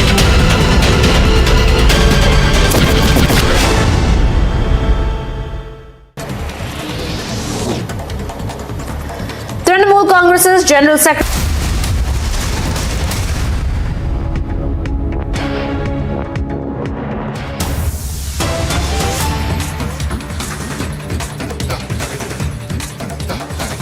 Welcome back, viewers. Straight away cutting across to some more breaking updates that we are getting now. A Pakistani terror module has been busted in Kishtwar, and multiple attacks on the forces have been averted, and we are learning that the Maulvi who was passing sensitive information to Pakistani handler has also been arrested. Now this was the Maulvi Abdul Wahid, who was in fact passing information to the Pakistan-based terror group Kashmir Janbaz Force, and the Pakistani handler Tayyab Farooqi trapped him via a social media site and lured the Maulvi for money and a new phone as well. The Maulvi was planning to join as terrorist, was tasked to radicalize the youth, and the operation was carried out by the Military Intelligence and Special Investigation Agency as well. Gursimran, my colleague, is joining me on the broadcast with more details. Gursimran, tell us more about this Pakistani terror module that has been busted wide open by the authorities. In fact, multiple attacks on the forces have been averted because of this. Walk us through the entire nexus of how this Maulvi had been functioning to radicalize the youth. See, Priyanka, this is a big success for the security forces, especially the operation that has been led by the military intelligence along with the special investigation agency, in which the Maulvi has been arrested, who has been from the Kishtwar district of Jammu and Kashmir and was working as a Maulvi in a madrasa there, in a masjid there, and he was in touch with the Pakistani handler Tayyib Faruqi, who was working on the behest of the Pakistani intelligence agencies and was operating the terror group named as Kashmir Janbaz Force. This group was trying to activate its cadre in the Chenab Valley to carry out the multiple attacks that have now been averted by the security forces. We are getting to know that the Maulvi Wani was sending crucial information about the movement of the security forces, as well as the information on the movement of the security forces and the infiltration routes to the security forces camps to the Pakistani handlers. This is a big success for the security forces, and we'll be continuing with this breaking news right after the short break.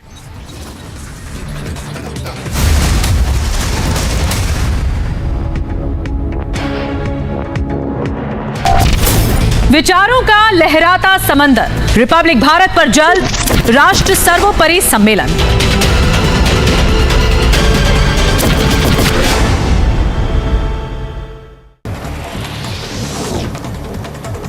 A social worker allegedly forced a Padma Shri awardee Kamla Pujari to dance at a hospital while she was admitted there in Odisha's Cuttack, and Odisha's Paraja tribal community has sought action against the social worker for making her dance in the intensive care unit of the government hospital.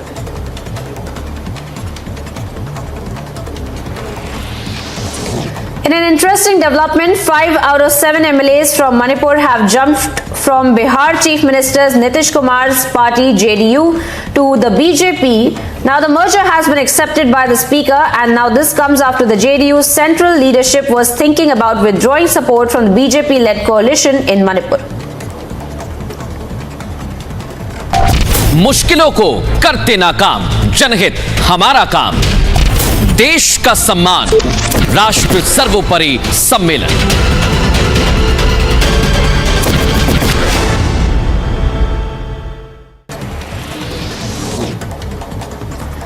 Trinamool Congress's General Secretary Abhishek Banerjee, who is being probed by the ED in the coal scam case, attacked the Union Home Minister Amit Shah and alleged that the money of the cow smuggling has gone to the top BJP leader.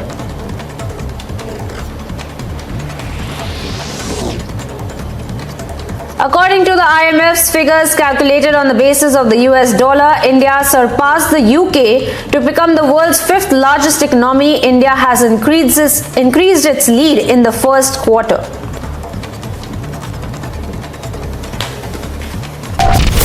देश प्रेम का ज्वार, राष्ट्रवादी विचार, Republic Bharat तैयार, राष्ट्र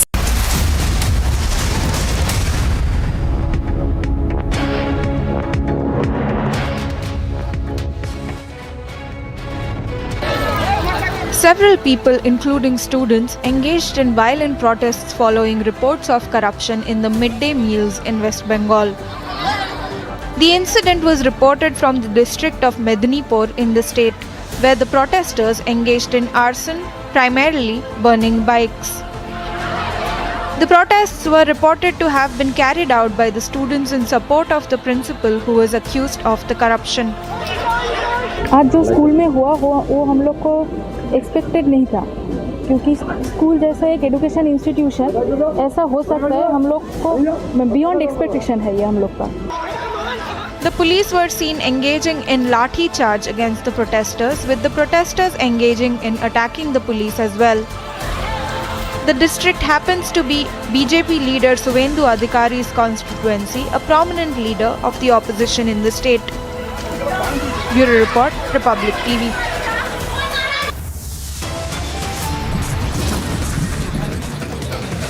We will continue to track all the developments coming out from Karnataka about Sharanaru Shivamurthy regarding this particular allegation against him. On the other side, stay tuned.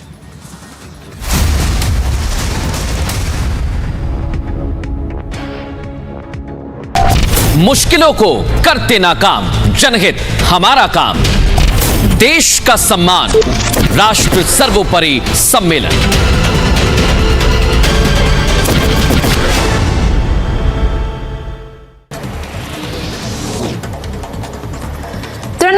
Forces General Secretary Abhishek Banerjee, who is being probed by the ED in the coal scam case, attacked the Union Home Minister Amit Shah and alleged that the money of the cow smuggling has gone to the top BJP leader.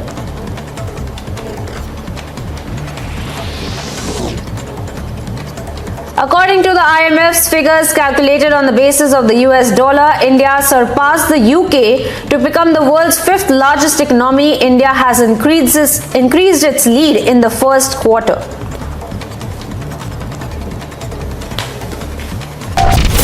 देश प्रेम का ज्वार, राष्ट्रवादी विचार, Republic Bharat तैयार, राष्ट्र सर्वोपरि सम्मेलन।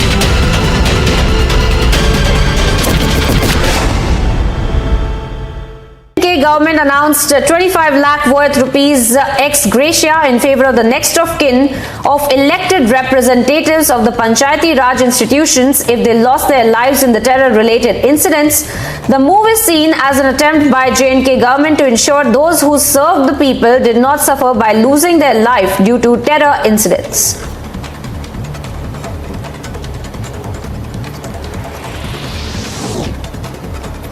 For the third day in a row, the Goa police visited the late actor and BJP leader Sonali Phogat's residence in Haryana's Hisar district and seized 3 diaries. Sonali's bedroom, wardrobe and password-protected locker were inspected by the police search team. Now, the police has also sealed the locker at Sonali Phogat. The drone strike which happened inside Afghanistan, inside Kabul, in which Zawahiri was taken out, the drone used Pakistani airspace, which clearly puts Shehbaz Sharif in the dock. No, we don't know where that drone came from. We don't know which airspace it used. As I said before, I would rather believe the Afghan Taliban than believe the Pakistanis. But what if the Afghans were bluffing? What if they were playing a classic move of checkmate?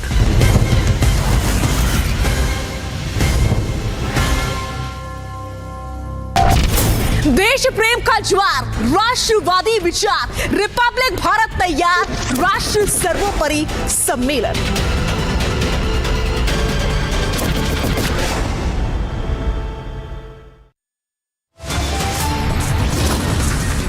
Top headlines at this hour. Woman has been assaulted by the BJP MLA for raising concerns. Now faces action instead.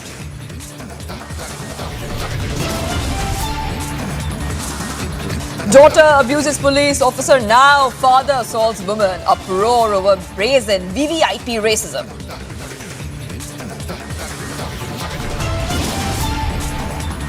Trouble mounts for rape accused seer as he now stays in custody.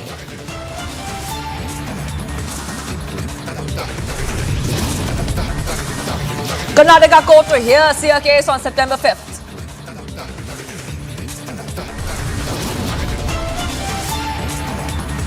Big development in the conman Sukesh case. Actor Noora Fatehi now quizzed.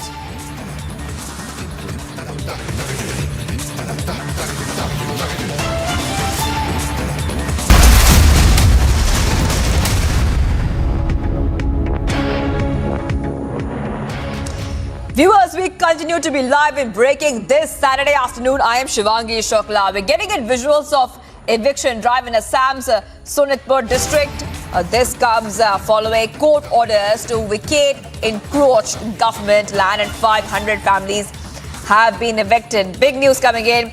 Massive eviction drive underway in Assam's Sonitpur amid heavy security. 500 families evicted there in Sonitpur. The drive is to vacate encroached land. You can see the visuals on the screen as well, where bulldozers are being used to, in fact, evict and demolish, encroached land. That is the big news we're tracking for you right now. And those visuals coming in from Sonitpur. It's a massive eviction drive to clear more than 330 acres of land in Assam's district. Anuradha joining me live. Anuradha, take us through what we are watching on our screens right now. We can see that 500 families have been evicted. And tell us a little bit more about which exactly who does this land really belong to, and why is the eviction drive on at this point of time?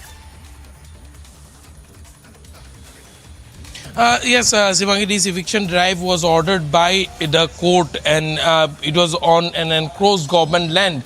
And as the government is has decided to open a solar park in the area, and that is the reason why this eviction is happening. The government have already notified the villagers living in this area earlier, and as per the notices served earlier last week, actually, most 80% of the residents in these villages had already vacated their houses. They had shifted to other locations, and if we talk about the ground situation now, the ground situation is absolutely peaceful. No untoward incident or law and order situation have been witnessed since morning. The eviction drive is going on in a very peaceful way. The locals have been also cooperating with the district administration and the authorities who are there for this eviction drive. We are getting to know that there were 500 families who have been evicted today, and this is the first phase of the eviction. Most probably towards the middle of this month, probably the second phase will be carried out, where another portion of land will be cleared. In altogether, we are getting to know that approximately 1,000 bighas of land will be cleared in this area for a mega solar park, which will be coming up in Borsola area of Sonitpur district. This eviction is happening in Sonitpur district. Earlier also in Dorong district we have witnessed similar eviction in Gorukuti area, where the land was taken by the government for agricultural purpose after a massive eviction drive was carried out, and today's eviction drive is being carried out for this solar park. Yesterday, in fact, special DGP of Assam, GP Singh, who also looks after the law and order, had visited the area to take a ground situation, and it has been learned that everything was under control. Everything is in fact under control in that area, and the authorities have been informing that the locals have been cooperating, as most of the houses were vacated much earlier. When the district administration went there, the houses were empty with their belongings. The residents had shifted to other locations. Sivangi. All right, thank you, Anirudh, for joining us live and taking us through what we're seeing on the screens. What you see, viewers, are visuals from Assam Sonitpur district, where this is coming in. In fact, the evacuation drive is coming in after there is a move there from the government side to vacate encroached government land, and around 500 families have been evicted. We'll be tracking the story very closely in Republic TV, and Anirudh will keep us ahead on the story. Let's move on to the other big story we've been tracking, and this is coming in from Karnataka, where there's been no relief for the rape accused seer as he stays in jail until September 5th. Karnataka court will hear the seer's bail plea. Hearing will be on Monday. Remember, this comes after Chief Pontiff of Muruga Mutt in Karnataka's Chitradurga Shivamurthy Swami, accused of sexually assaulting two schoolgirls, was remanded to police custody till September 5th amid high drama. He was initially sent to 14-day judicial custody and lodged in Chitradurga prison, where he allegedly developed health complications. However, with all antics failing, Sia was later quizzed by the officers. And what we can tell you, and we're getting you back-to-back leads on this big story as well, viewers, where we can tell you that there's no relief for rape accused Sia as he stays in jail until September 5th. Now, the Karnataka court will hear the bail plea on Monday. Remember that the Mutt had also said that he should get bail plea on health grounds. But what we're learning so far is that the bail plea will be heard on Monday. And this comes after the Chief Pontiff of Muruga Mutt has been accused of sexually assaulting two schoolgirls. He was remanded in police custody till September 5th amid high drama. And initially he was sent to 14-day judicial custody and lodged in Durga prison. And we saw the entire health card being used by the Karnataka seer again and again. And just a short while back, the Mutt also said that he should get bail on medical grounds. But like we told you a short while back, the court had clearly said that he has to appear in person. This happened yesterday. The court had gone through his medical reports and said that he is well enough to appear in person. That's what happened yesterday. And then he was sent to police custody till September 5th amid high drama. We showed you all those visuals there, and while we're getting back-to-back leads in the Sia rape case, Ashwin is keeping us ahead on the story, and he's getting us all those updates. He's leading the coverage there from Chitradurga. So that's a big news coming in at this point of time. Remember that in this case, he has been accused of allegedly assaulting minor girls in the mutt. It's a POCSO accused Sia Shivamurthy you're talking about. He has also been interrogated at the office of the Deputy Superintendent of Police. He is in police remand till September 5th, and he has been accused of sexually assaulting 2 minor girls. This is the big news getting for you right now, where the bail plea now will be heard on Monday. A very big day on Monday. Ashwin, take us to the latest details. We are learning that the bail plea will be heard on Monday. Once again, if I am right, on health grounds. Even though the medical reports had gone to the court and the court had said that he has to appear in person, which happened, why is he playing the health card again and again, Ashwin? Could you please explain to us? Just small correction. It is an interim bail plea that will be that is likely to be submitted today. The counsel for the seer is right now inside the court, so we have to get his confirmation once he comes out of the court. But what has been confirmed is that the co-accused in this case, which includes the minor accused and as well as the Rashmi the warden. Now, when it comes to Rashmi the warden, she has been already put into judicial custody. The other person is accused number 4. Now, today the counsel for the accused has appeared to give the anticipatory bail petition for accused number 4, who is the secretary. Now, this anticipatory bail that has been submitted can be objected by the prosecution, but the court has given time for the prosecution to file their objection on Monday. That is the one case. Now, accused number 3 is being a minor. Although in the FIR it was wrongly put it as a major, it will still come under the court. An anticipatory bail should come under the court, but since it is not being a juvenile, it is not under the not in the ambit of the court to decide. It will be forwarded to the Juvenile Justice Board on Monday itself. Once it comes to the court, immediately that will be done. Accused number 5 is something we still haven't got information. He has not yet been taken into custody. No detention, nothing has happened whatsoever. The whereabouts of it is not unknown. The police has not given us any kind of official statement saying that he has been taken into custody. So we are outside the DYSP office as we are speaking. As you can see, there is it's been barricaded about 100 meters away, and that thing is barricaded. For even the media is not allowed. The media is not allowed, right, inside this place. So this is what we see. But the importance of this entire case is that accused number 5 whereabouts are not known, and the remaining part is the judicial proceedings, including the police custody, is till September 5th. Now, during the police custody, there could be some more medical examination that could be done. So we are expecting that outside from the DYSP office where he has been housed, he will be taken for some checkup and all that later. We had broken the story that the impotency test, which is very quite mandatory for sexual abuse cases, has already been conducted. But we also get to gather that since the Sessions Court judge had also stated that all kind of medical assistance must be always provided to the main accused, that has to be there. So perhaps he may be taken again. This will probably again check with the health condition he is in and all that.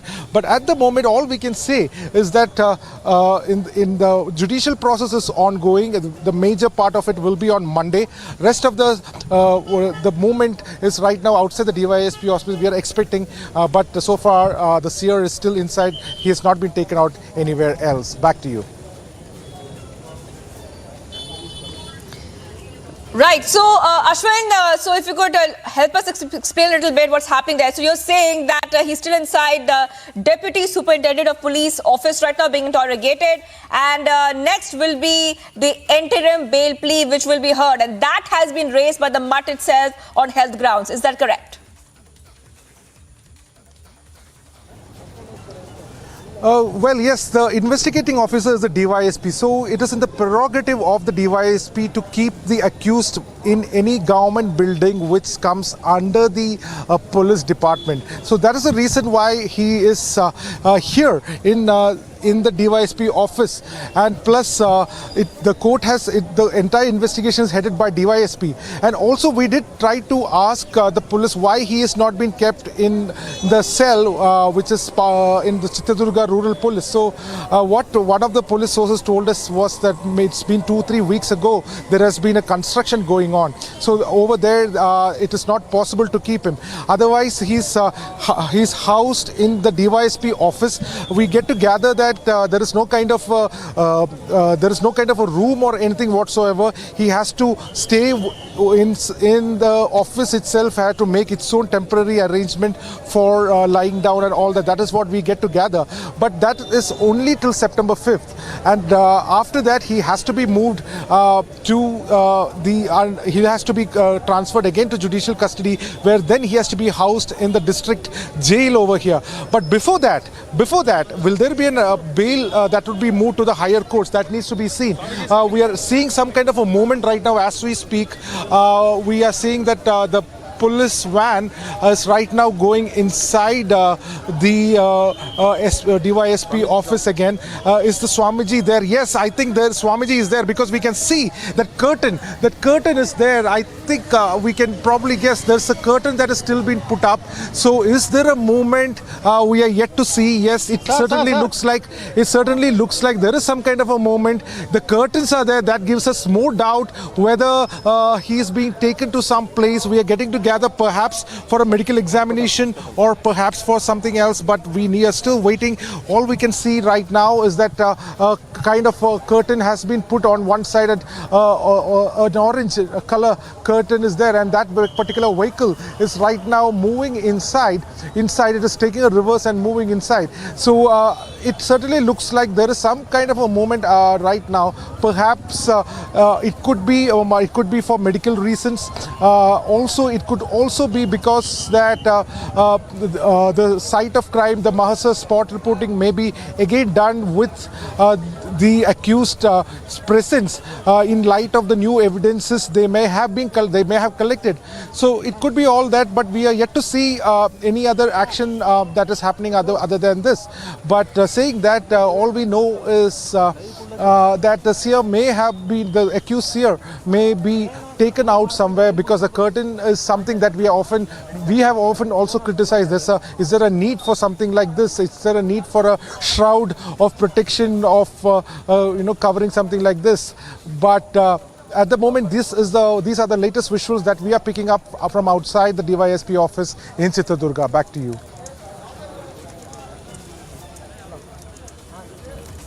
All right, so we're getting those live visuals outside DYSP office where he's being interrogated. Viewers, Ashwin is getting us those exclusive visuals.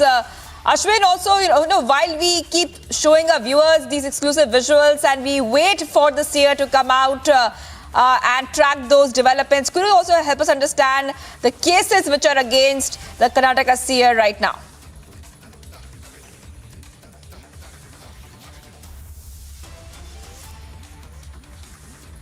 Them is from the SC community. The SC/ST atrocity charges are there, and of course the POCSO case is also filed. So these are the two main important sections that has been filed against the accused, all the accused in this case.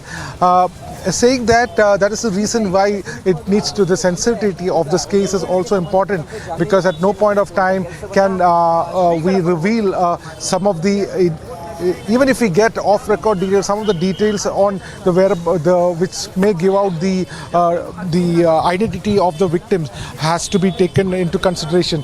One most important thing, we did speak to another police official the reason for keeping extending the police custody for 5 days. And what we get an information is that there could be a possibility that the officers who had moved many of these children in the inmates of the MUT to different government buildings, they may be trying to ask some questions to them, stating that if they had also to undergo some kind of an ordeal over there, and perhaps that could also be done, is what we getting a hint at. This is what the police could probably do, ask, find out if there is, through different mechanism, through the CWC to the different legal services authority, they could look into that aspect also. Okay, we can see some policemen running suddenly, all of a sudden, outside the DYSP office. We can certainly see some movement over there. We are not yet sure what has happened. Here, there's one blue police jeep is coming. This is usually the jeep that goes in front of the convoy. Let's see behind the jeep if the police van, which had this orange color curtain around it, probably to shield from the eyes of the media and the public, whether that will also come out. That needs to be seen. But these are the visuals that you can also see some other officers also getting in with the olive uniform also. We have to see what is happening. There is certainly some kind of a movement at the moment. Yes, it is true. This is true. There we can see that the vehicle is coming out. There is a convoy of 3 vehicles is coming out right now as we speak. And the third vehicle, which is a police van, which has got a covering, is there right now. And we are looking at these live visuals that are coming out from Chitradurga, and these are exclusive visuals that we are playing up for our viewers. Where you can see, yes, this time that pink color on both sides. Oh, now the curtains have come out on both sides now. Earlier it was only on one side, but now you see these curtains have come from both sides. Now all the sides of the police van has now been covered. So there's an extra coverage that has come forward now as the day is passing by. So these are the visuals that we are getting in. Fantastic coverage by our video journalist also, Bhagat. He has been working and showing these visuals right from early in the morning till 1 a.m. And these are the visuals exclusively on Republic. Right now, the movement has happened. The accused seer has been taken probably for some kind of medical examination or for some other kind of details, which is part of the probe. All that needs to be seen, but we are seeing some kind of a police action today yet again. Back to you to the studio. Right, so Ashwin, you were just telling us short while back that Karnataka CM will be moving out very soon. He has moved out, and the curtains, the same curtains from both sides, it kind of does confirm, Ashwin, that the Karnataka CM was inside and now he's being moved out. Now, where he could be going to next, Ashwin, right now, because the interrogation was happening at the DYSP's office. What next? Where do you think that he's being headed to? Like I said earlier, there are two possibilities. One possibility is he would be taken for some kind of a medical examination. That is one possibility. And the other possibility is that as part of the probe, as part of the probe, he will also be taken. He's probably likely to be taken to the crime spot, which is essentially the MUT. So we will be probably going to the MUT because medical examination is little. We will not be able to reach there very quickly. So probably we will go to the MUT and give you visuals. We are just assuming this. We have to do this. This is a job. We have to throw our dice and see whether we will get it. But we assume that he will be going to the MUT also eventually, and there could be some kind of a Mercer reporting, some kind of a statement which will be taken from the spot of crime, where the spot of alleged crime has taken place, and we will be giving all those details further. At the moment, this is all we have.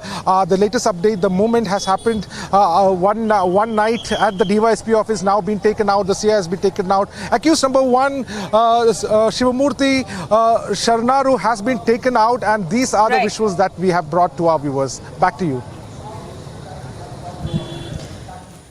All right, Ashwin, thank you for getting those updates. We got it all live right now. Karnataka CM being moved out live on Republic TV. Of course, like Ashwin said, that he'll be taken to another place. Still waiting for confirmation. Where will he go next? But also we saw a 6th instance of VVIP treatment. Curtains being used once again on both sides. We're tracking the story very closely from Karnataka, and Ashwin is going to break all the leads. I'll be coming back to Ashwin in just a short while. Let's now go ahead and get some more updates which are coming in. And this time, this update is on the Shivamoga Prem Singh stabbing case. It's revealed that there is a connection with terrorists, and a case will be handed over to NIA soon. Prem Singh, 20 years old, was stabbed after clashes broke out between two communities in Shivamoga over putting up banners of Hindutva ideologue Vinayak Damodar Savarkar and 18th century Mysuru ruler Tipu Sultan yesterday. So there's a big lead coming in the Shivamoga stabbing case, viewers. It's revealed now that there's a connection with terrorists, and a case will be handed over to NIA soon. That means the case will be handed over to NIA soon. That's the big news we're getting in the Shivamoga stabbing case. And this story has been, in fact, going and taking a lot of twists and turns. But what we can tell you is that Prem Singh was allegedly killed over Tilak. Big lead coming in. Let's have a look at the reactions coming in on this big story. Sir ಶಾಂತವಾಗಿದೆ ಶಿವಮೊಗ್ಗ. ಅಲ್ಲಿ ಇಲ್ಲಿ sudden ನಡೆಯುವಂತಹದನ್ನ ಪೊಲೀಸರು ಎಡೆಮುರಿ ಕಟ್ಟಿದ್ದಾರೆ. ಅವರು ಬೇರನ್ನೆಲ್ಲ ಎಣಿಸಿದ್ದಾರೆ. ಈಗ ಅದೇನೂ ತೊಂದರೆ ಇಲ್ಲ. ಇನ್ನೊಮ್ಮೆ ಅದನ್ನ ಎದ್ದೇಳಬಾರ್ದು ಅನ್ನೋಂಥ ರೀತಿಯಲ್ಲಿ ಪೊಲೀಸ್ ಆಕ್ಷನ್ ತಗೊಂಡಿದ್ದಾರೆ. ಹಾಗಾಗಿ ಸರ್ ಜಬಿಯುಲ್ಲಾ ಪ್ರಕರಣ ಒಂದು ಭಯಾನಕವಾಗಿದೆ. ಅದರ ಹಿನ್ನೆಲೆಯನ್ನು ನೋಡಿದಾಗ ಅತ್ಯಂತ ಭಯಾನಕವಾಗಿದೆ. ಬೇರೆ ಬೇರೆ ಟೆರರಿಸ್ಟ್ ಗ್ರೂಪ್ ಜೊತೆಗೆ ಆತನಿಗೆ ಲಿಂಕ್ ಇದೆ ಎನ್ನುವಂಥ ಮಾಹಿತಿಗಳು ಲಭ್ಯ ಆಗ್ತಾ ಇದ್ದಾವೆ. ಸಾಕ್ಷ್ಯಾಧಾರಗಳು ಸಿಗ್ತಾ ಇದೆ. ಬಹುಶಃ ಸದ್ಯದಲ್ಲೇ ಎನ್ಐಎ ಕೂಡ ಅದು ಹೋಗ್ತದೆ. ಅದು ಪ್ರಕರಣ ಬಹಳ ಭಯಾನಕ. ಈ ಶಿವಮೊಗ್ಗದಲ್ಲಿ ಇಂಥವ್ರ ವಿರುದ್ಧ ಕಾಲ್ನಡಿಗೆ ಜಾಥಾ ಮಾಡಬೇಕು. ನಾನು ಹೇಳೋದು, ಟೆರರಿಸ್ಟ್ ಗ್ರೂಪಿನ ಜೊತೆಗೆ ಲಿಂಕ್ ಇಟ್ಕೊಳ್ಳುವಂಥವ್ರು ಈ ದೇಶ ಉಳಿಸ್ತಾರೆ, ಶಾಂತಿ ಹೆಂಗೆ ಕಾಪಾಡುತ್ತಾರೆ? ಸೊ ಅದ್ರ ಬಗ್ಗೆ ವಿಶೇಷವಾದಂಥ ಎನ್ಕ್ವೈರಿ ಆಗ್ತಾ ಇದೆ. All right, Nivedana is joining me live right now from the Republic Bharat newsroom. Nivedana, the Shivamoga case saw a complete disorder in law and the security of the region and of that place. But right now we're getting a big lead. The case will be handed over to the NIA. What are you picking up on this big development from South? Right, Shivangi. This is, of course, a big breakthrough coming in this particular case. Now, if we were to, go back to see how this, of course, transpired, it was because of that poster face-off between Savarkar and Tipu Sultan, which led to this, particular unfortunate incident where Prem Singh was stabbed in question. But coming back to the latest update that it is likely that the state government is going to be handing over the case to NIA, because we also heard the Home Minister Arga Nanendra talk about the fact that what has been revealed through this investigation rather so far is that Jabiullah, the person in question, has dangerous links rather, and he was also astonished with the fact that these kind of links with terrorist groups are prevailing in Shivamoga. On the other hand, sources also allege that Jabiullah, the person in question, has several audios and videos of JEM founder and UN designated terrorist Maulana Masood Azhar on his phone. This is also another the sources that are coming in about this information.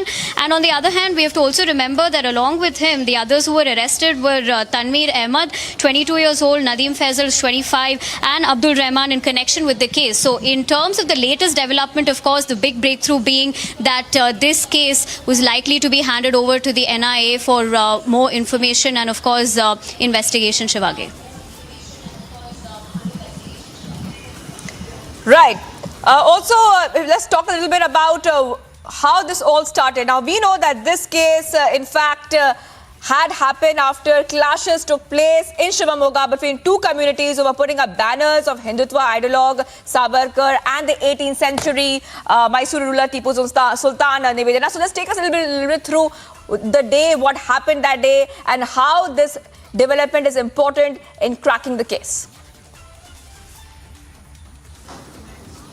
Right. So, of course, a few weeks ago, this incident had transpired in Shivamoga, which broke into violent clashes. We also saw Section 144 that was imposed. We also saw KS Ishwarappa go and visit the situation to, take a stock of the entire situation of law and order.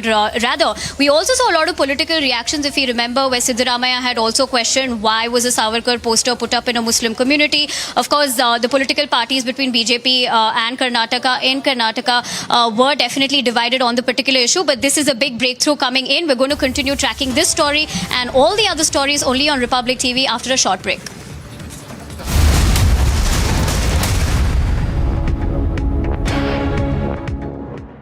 Amity University in London, accredited by Quality Assurance Agency UK and licensed by the Government of UK, offers MBA and BBA degrees at its central London campus. Embark on a global career with a globally recognized UK university degree. To apply, visit amity.edu/London. देश प्रेम का ज्वार, राष्ट्रवादी विचार, Republic Bharat तैयार, राष्ट्र सर्वोपरि सम्मेलन।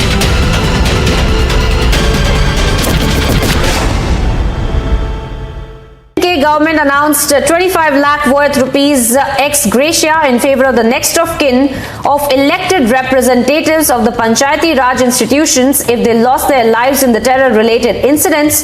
The move is seen as an attempt by J&K government to ensure those who served the people did not suffer by losing their life due to terror incidents.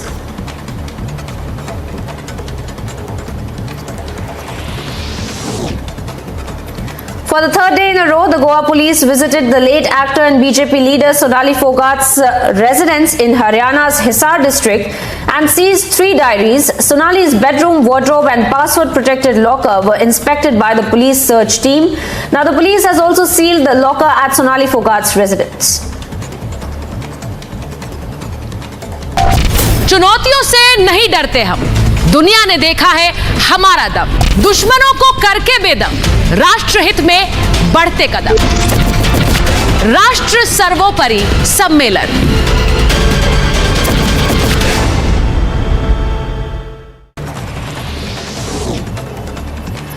After speculation of the Congress joining the Shinde BJP government came out, the Maharashtra Chief Minister Eknath Shinde clarified the situation, and the Maharashtra Chief Minister said that he would not comment on the rumors. He added that the recent government formation in Maharashtra was a gesture of respecting the people's wishes.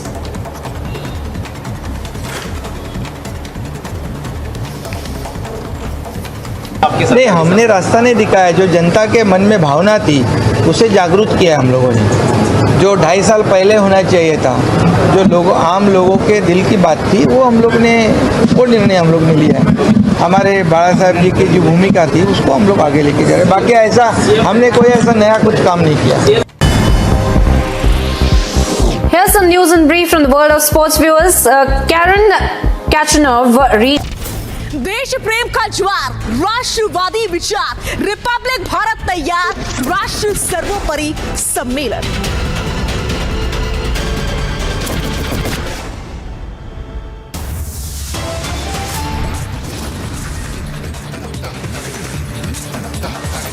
Top stories at 1:30 viewers. Horrific reversal of justice. Woman assaulted and then booked. It's the price paid by citizens for raising their voice. It's a most outrageous misuse of power. Woman assaulted by the BJP leader, then booked, and it's all for merely raising grievances.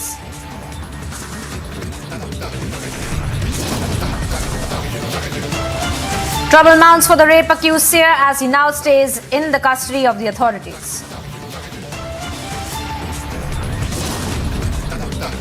No escape for rape accused seer. Karnataka court to hear the bail application on 5th September.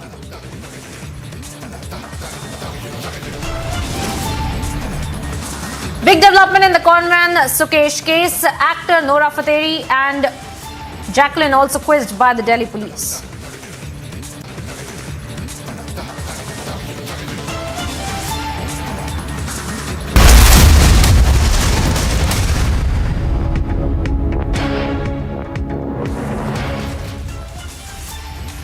Thank you for staying with Republic viewers. I'm Priyanka Sharma. We are live in breaking and straight away cutting across to one of the most horrifying news stories that we are covering for you. where this BJP MLA in fact had been approached by one of his constituents, a woman who was merely approaching the BJP MLA for addressing several grievances.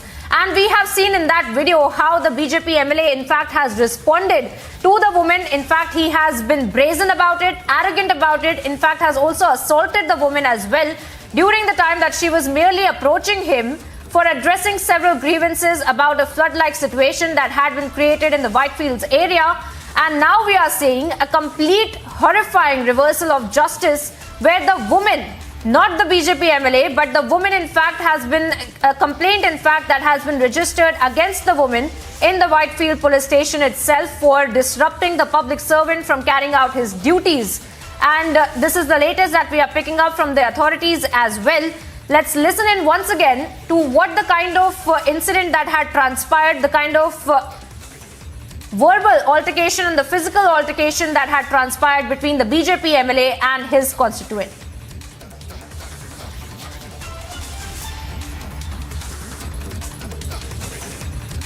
And we are tracking for you the latest as far as the investigation is also concerned. But we can see, viewers, in that video itself of how the BJP MLA has responded to the woman. He has in fact shooed her away from at the first instance of her coming to him, approaching him with her grievances. He shoos her away and then of course also assaults her. And this entire incident has been caught on camera. We are putting out the visuals of this entire altercation that we have been tracking. And now we see that no complaint that has now, as of now, been registered against the BJP MLA. But we see that a complaint has been registered against the woman in question in this video as well, who can be seen approaching the BJP MLA. The complaint has been registered at the Whitefield police station. But viewers, let's listen in to that altercation that took place between the BJP MLA and this lady.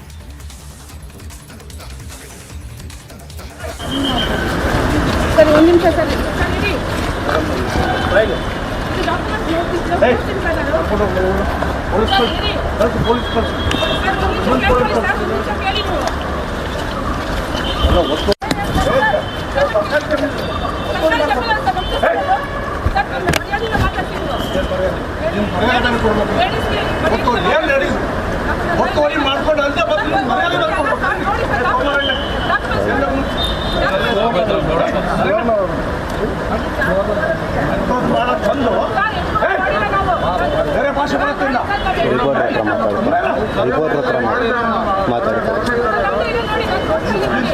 ನಾನು ಏನು ಮಾಡೋಕ್ಕಾಗಲ್ಲ ಆಫೀಸಿಂದ ಬಂದಿರೋದು ಇಲ್ಲ ಇಲ್ಲ ಆತಲ್ಲ ಮುಂದೆ ಇದೆ ದಯವಿಟ್ಟು ಅವ್ರ ಹತ್ರ ಮುಂದೆ ಸಾರಿ ನಾನು ನಿಮ್ಮ ಥರನೇ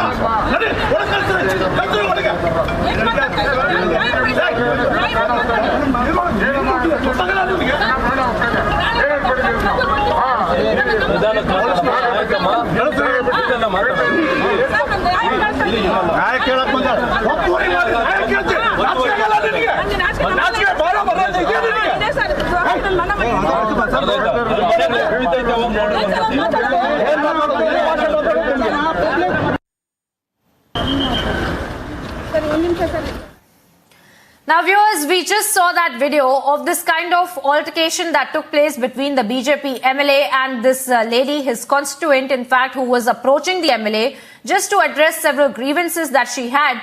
But we have seen how the BJP MLA has been responding to her, how he arrogantly speaks to her first aggressively and then also assaults her.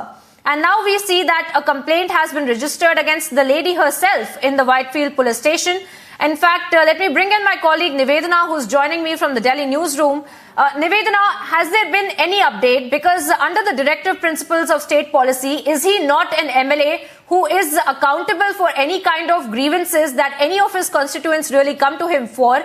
But we are now seeing that perhaps under section 186 of the IPC that this woman is being booked for quote-unquote disrupting a public servant from carrying out his work. But was she really disrupting? Well, just to give context about what has happened here, the lady in question is Ruth Sagai Mary. Now, she's also a congresswoman worker as well as a Marathali minority bloc president. Now, what really took place over here is the fact that what we're given to understand in this situation, that a Raju Kalwe was behind her house, 20 meters from her house, and the compound of that particular building was raised down by the Brihat Bengaluru Mahanagar Palike on the instructions of Arvind Limbavali is what we're understanding. Now, the reason why she approached him with that particular document in the hand in question is a survey. So what she was trying to tell him is that, if this was illegal, then we would have never got permission for the commercial building to be established in the first place. But without a particular notice, how was this compound raised down? Number one. Number two, if you would have given us notice and time to, get back to it in case this was illegal, then it would have been a better way to approach this. But what we're understanding so far is that the compound in question of a house was raised down without permission, without a notice per se, because this survey did not state anywhere that it was illegal, which is why she wanted to address him regarding it. On the other hand, what we're also understanding is the fact that Arvind Limbavali has been in power for a couple of years in this particular constituency, and a few days ago, Baswaraj Bommai, the Karnataka Chief Minister, had stated that action will be taken from the government's end to understand how to, go about these water clogging like situations in the city. So Raju Kalways as well as buildings which are obstructing the places in the city will be demolished. Even Revenue Minister Ashok had said that they will be coming hard, on those people who would probably be having illegal buildings. But on the other hand, what she's trying to state is that she is a person who will abide by the law, but since she was not given a notice, there was no survey. On what basis did they actually, break that particular compound of hers? And this, so basically, the document that she had in her hand was to show him that there was nothing illegal, which is why that the building had to be raised down. But he obviously did not want to listen to any of that, and he is aggressive. He didn't want to be questioned, which is why the complaint that has been filed against her is on the basis of disturbing a public servant. Priyanka. Well, that's right, Nivedana, but also take us through the details of what really are the authorities doing now with respect to that complaint. Because as far as the last update that you were also giving us, that there was no complaint against this very brazen and arrogant BJP MLA, but there is a complaint against the woman. So what are the authorities telling you as far as the further course of action regarding this complaint that has been filed in the Whitefield police station, Nivedana? Well, clearly, there has been as of now, there has been no complaint against Arvind Limbavali, because one has to understand in the context of this particular incident, this was done on the pretext of his particular directions to the civic body, that is the Brihat Bengaluru Mahanagar Palike, better known as the BBMP. So whatever transpired in terms of the person that we're talking about in question, Ruth Sagai's house, or rather the compound, was in the instruction of the MLA is what we're given to understand. So even if the BBMP has to take any action, they already took it on the pretext of whatever the directions were given. So the bigger question ultimately is, who is actually going to counter him right now and question him about his behavior, number one, and number two, on what basis did they actually bring down that compound, which is legal according to the person in question here, Ruth Sagai Mary. Well, yes, Nivedana, stay on with us, as we also have several voices now coming in for support of this woman as well, who was just approaching the BJP MLA with her grievances. Let's listen into Dr. Pushpa Amarnath as well as to what she has to say about what's really transpired as far as the altercation between the BJP MLA and his constituent is concerned.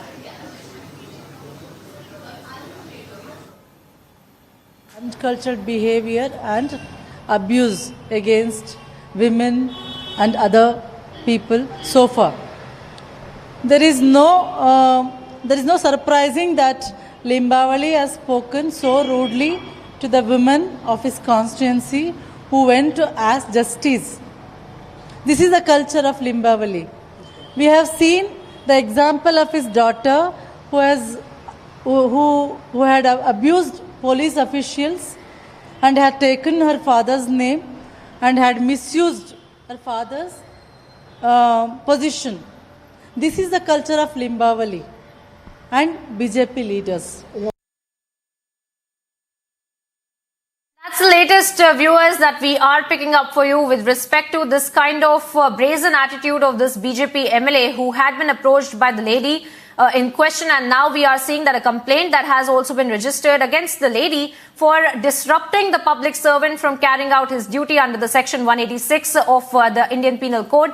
Nivedana, my colleague, is also joining me on the broadcast, and she has been bringing us all the details of this very big developing story. Nivedana, I want to thank you for joining us with those details of this entire matter that is now unraveling from Bengaluru.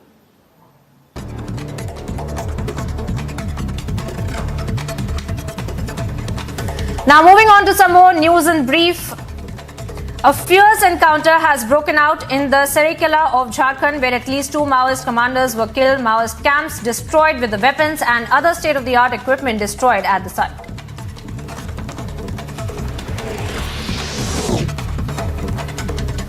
Congress leader Jairam Ramesh welcomed the interim bail given to Teesta Setalvad by the Supreme Court, stating that there were a number of activists, dissenters and critics of the Modi government who were deserving relief from such cases.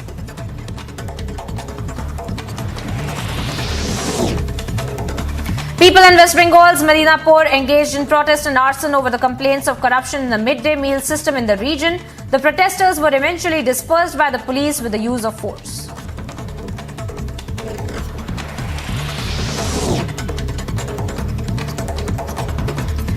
People in West Bengal's Medinapur, in fact, had engaged in, and now we are seeing that an incident of racial abuse that has gone viral from Poland, where a man assuming an immigrant to be an Indian is called an invader of the white man's land and a parasite, asking him to leave the country and go back to India.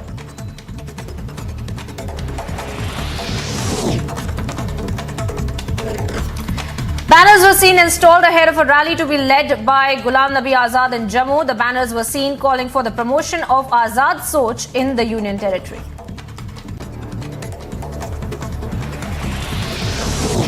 A joint operation of the police and the CRPF has led to the recovery and seizure of at least 400 kilograms of ganja in Assam's Naigaon. One individual has been detained following the operation.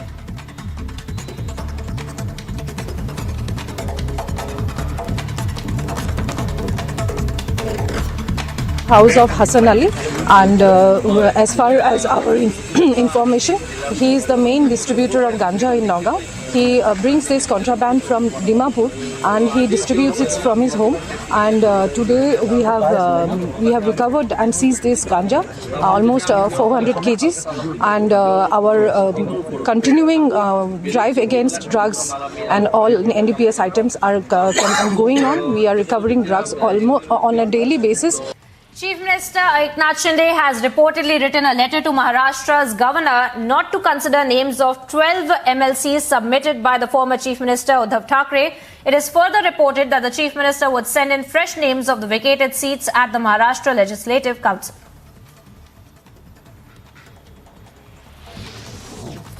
Shiv Sena MLA Santosh Bangar, earlier seen slapping a government canteen manager, has been complained against once again by the Pune District Health Officers Organization. The letter of complaint written to Maharashtra's Chief Minister Eknath Shinde accuses him of using derogatory words and threatened District Health Officer.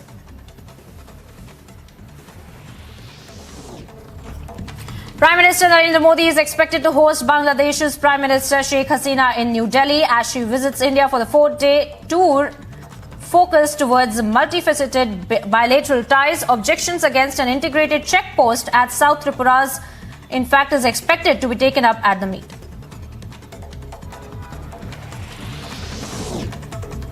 Three people have been arrested for a robbery reported in Paharganj in New Delhi. The group was traced to Najafgarh in Rajasthan with jewellery worth 6 crores recovered after raids in 3 states.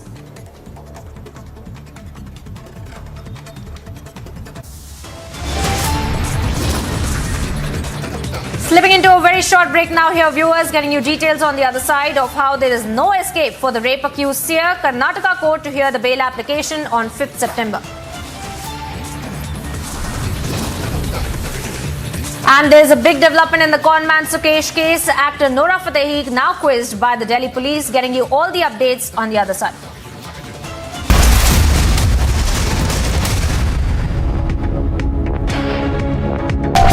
चुनौतियों से नहीं डरते हम, दुनिया ने देखा है हमारा दम, दुश्मनों को करके बेदम, राष्ट्रहित में बढ़ते कदम, राष्ट्र सर्वोपरि सम्मेलन।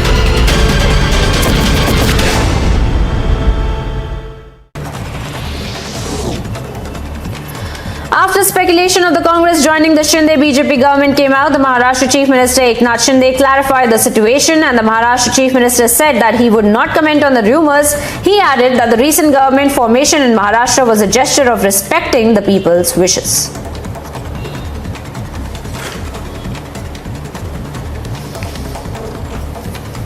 नहीं, हमने रास्ता नहीं दिखाया। जो जनता के मन में भावना थी उसे जागरूक किया हम लोगों ने। जो 2.5 साल पहले होना चाहिए था, जो आम लोगों के दिल की बात थी, वो हम लोग ने, वो निर्णय हम लोग ने लिया है।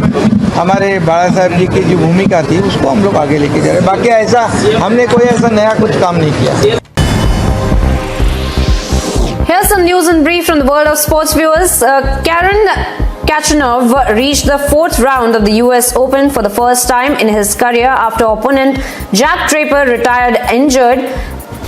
After splitting the first 2 sets, Khachanov broke Draper's serve for a 6-5 lead in the 3rd set, with Britain then opting to pull out of the match with a hamstring problem.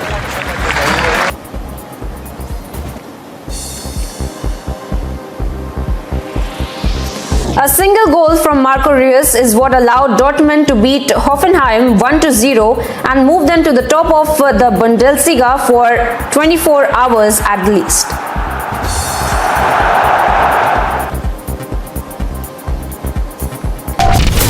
उन्नति का पथ, उम्मीदों का रथ, सत्य की शपथ, हम हैं रिपब्लिक भारत, राष्ट्र सर्वोपरि सम्मेलन।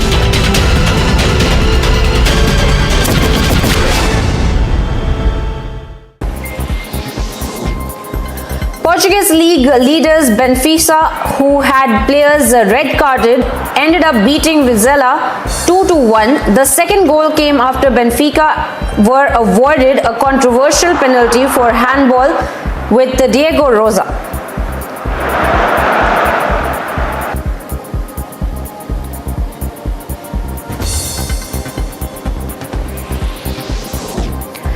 Hector Bellerin.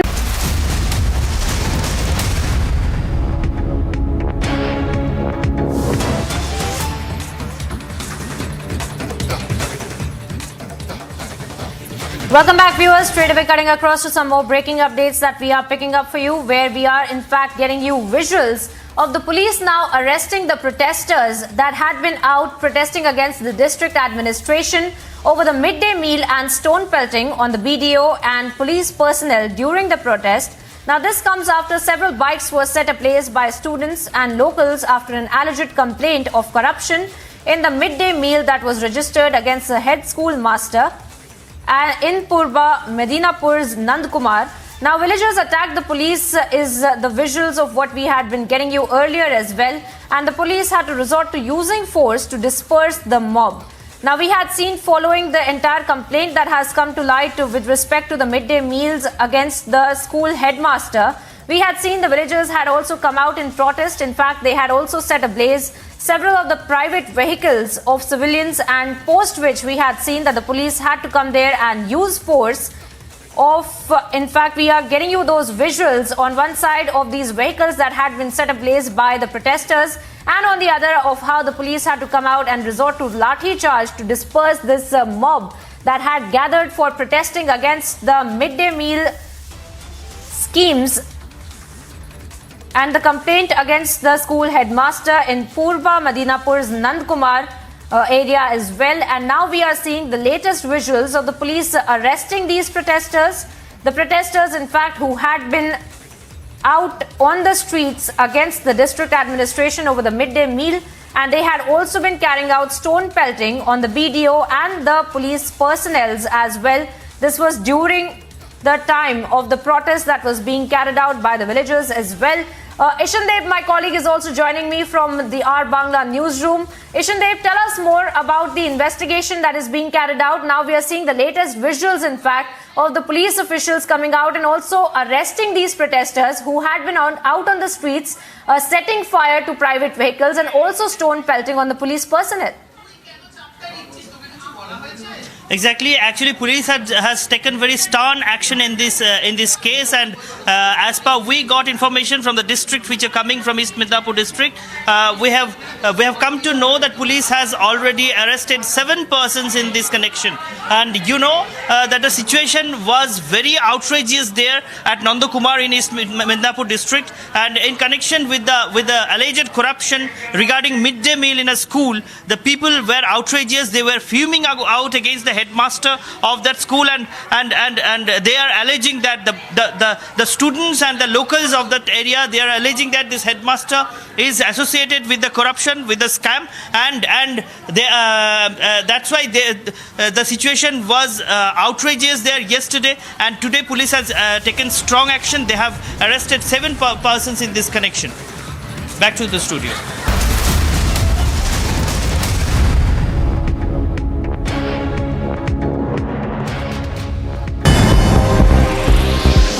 Here's some news in brief from the world of sports viewers. Karen Khachanov reached the 4th round of the US Open for the first time in his career after opponent Jack Draper retired injured. After splitting the first 2 sets, Khachanov broke Draper's serve for a 6-5 lead in the 3rd set, which Britain then opting to pull out of the match with a hamstring problem.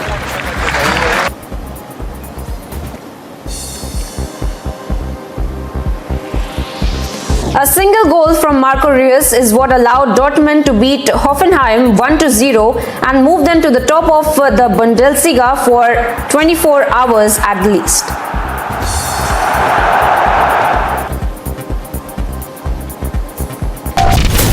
उन्नति का पथ, उम्मीदों का रथ, सत्य की शपथ, हम हैं रिपब्लिक भारत। राष्ट्र सर्वोपरि सम्मेलन।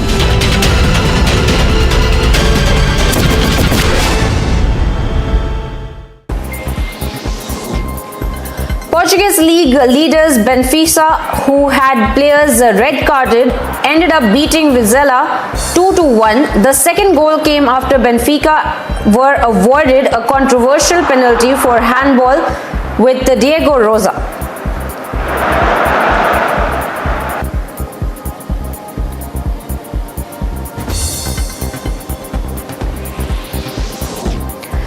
Hector Bellerin and Marcos Alonso took part in the first training session as the Barcelona players under coach Javi Hernandez, with the side preparing for their La Liga meeting with Sevilla. विचारों का लहराता समंदर।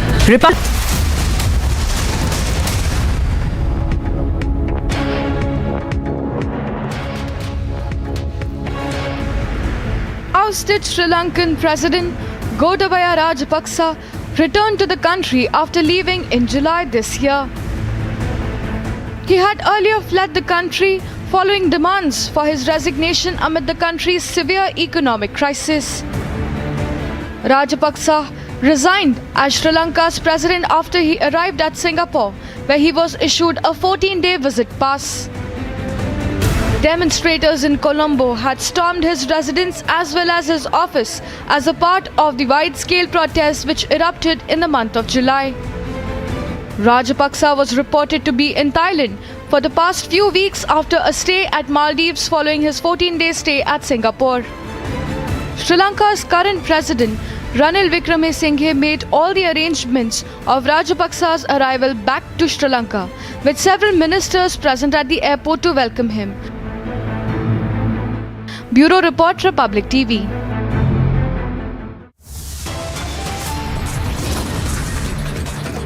Slipping into a very short break now here, viewers, getting you details on the other side. It's the most outrageous misuse of power. Woman assaulted by the BJP leader, then booked, and it's all for merely raising grievances.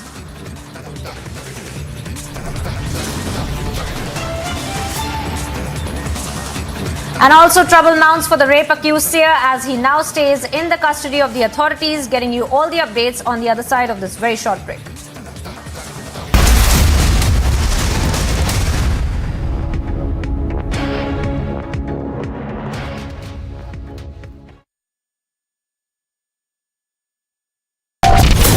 उन्नति का पथ, उम्मीदों का रथ, सत्य की शपथ, हम हैं रिपब्लिक भारत। राष्ट्र सर्वोपरि सम्मेलन।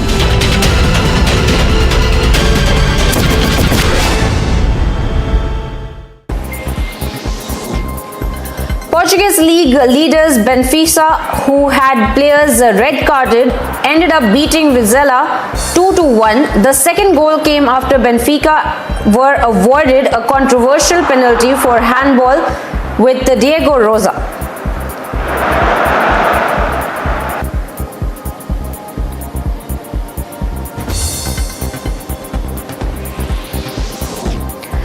Hector Bellerin and Marcos Alonso took part in the first training session as the Barcelona players under coach Javi Hernandez, with the side preparing for their La Liga meeting with Sevilla.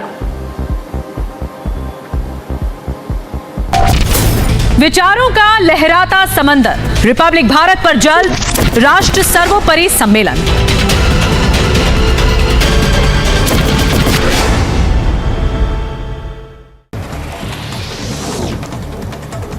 A social worker allegedly forced Padma Shri awardee Kamla Pujari to dance at a hospital while she was admitted there in Odisha's Cuttack, and Odisha's Paraja tribal community has sought action against the social worker for making her dance in the intensive care unit of the government hospital.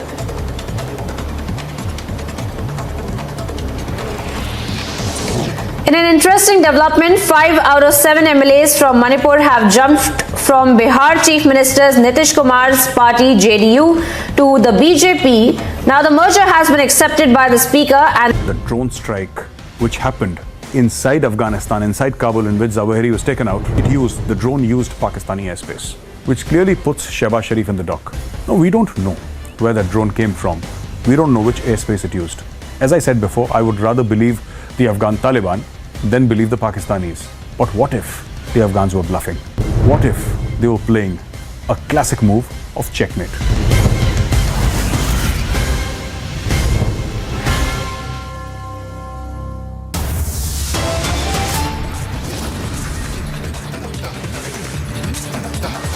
Top stories at 2 p.m. Horrific reversal of justice. Woman assaulted and then booked. It's the price paid by citizen for raising her voice.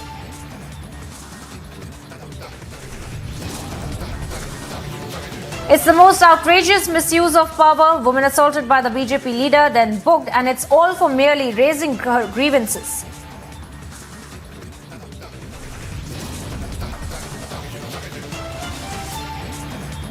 Trouble mounts for the rape accused seer as he now stays in the custody of authorities.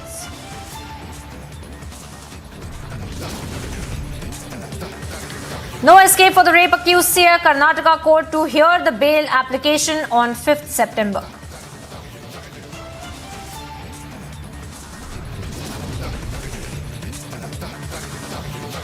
It's a big development in the Convene Sukesh case. Actor Nora Fatehi now quizzed by the Delhi police.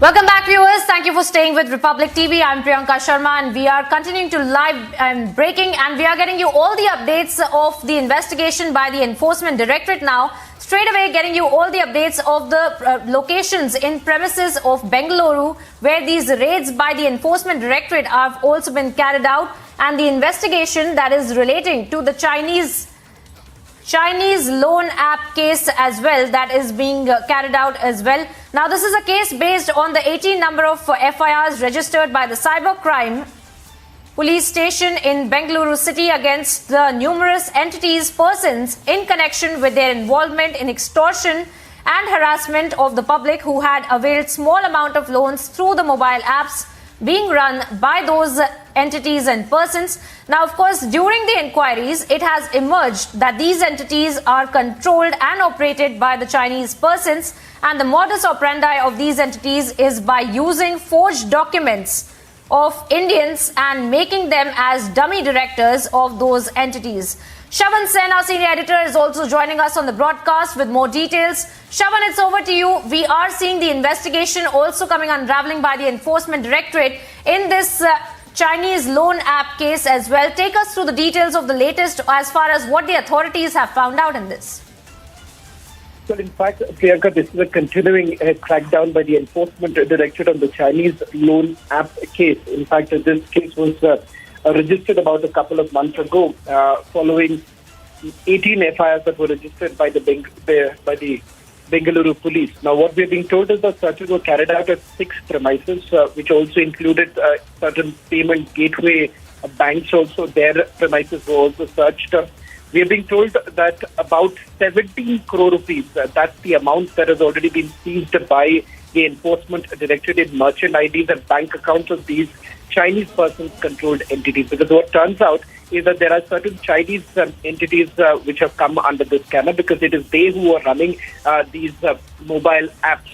In fact, what was essentially happening was that once these loan apps were floated by these multiple companies, in fact, these are enterprises which are fly-by-night enterprises, opened and they've shut shop the moment FIRs have been registered. But in the process, what has essentially happened, Priyanka, is that several people were harassed. There was extortion which was going on by these very companies.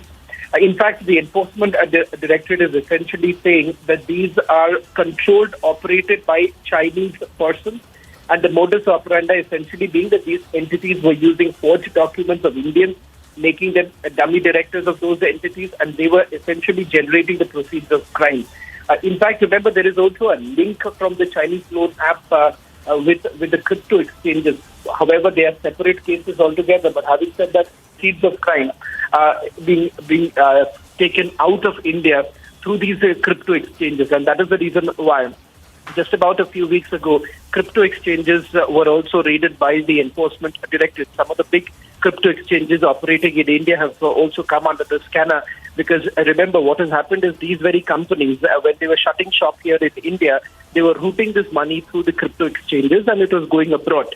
And no due diligence was essentially being done by these crypto exchanges, allowing these very companies to take away the money from India. And the fact of the matter is that several people in the process were being duped.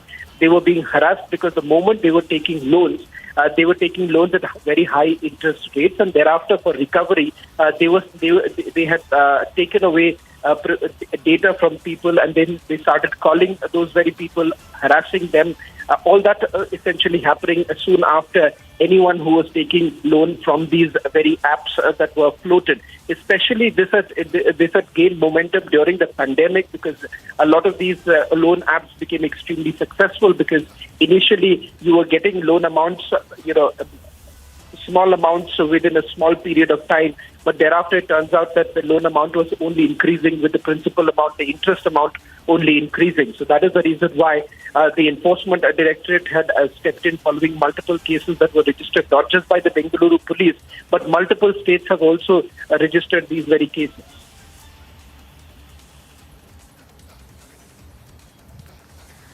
Well, Shravan Sen there getting us all the details of this crackdown by the Enforcement Directorate. In fact, the investigation also continues in this entire matter of the Chinese loan app case. Shravan, thank you for joining us on the broadcast with those details.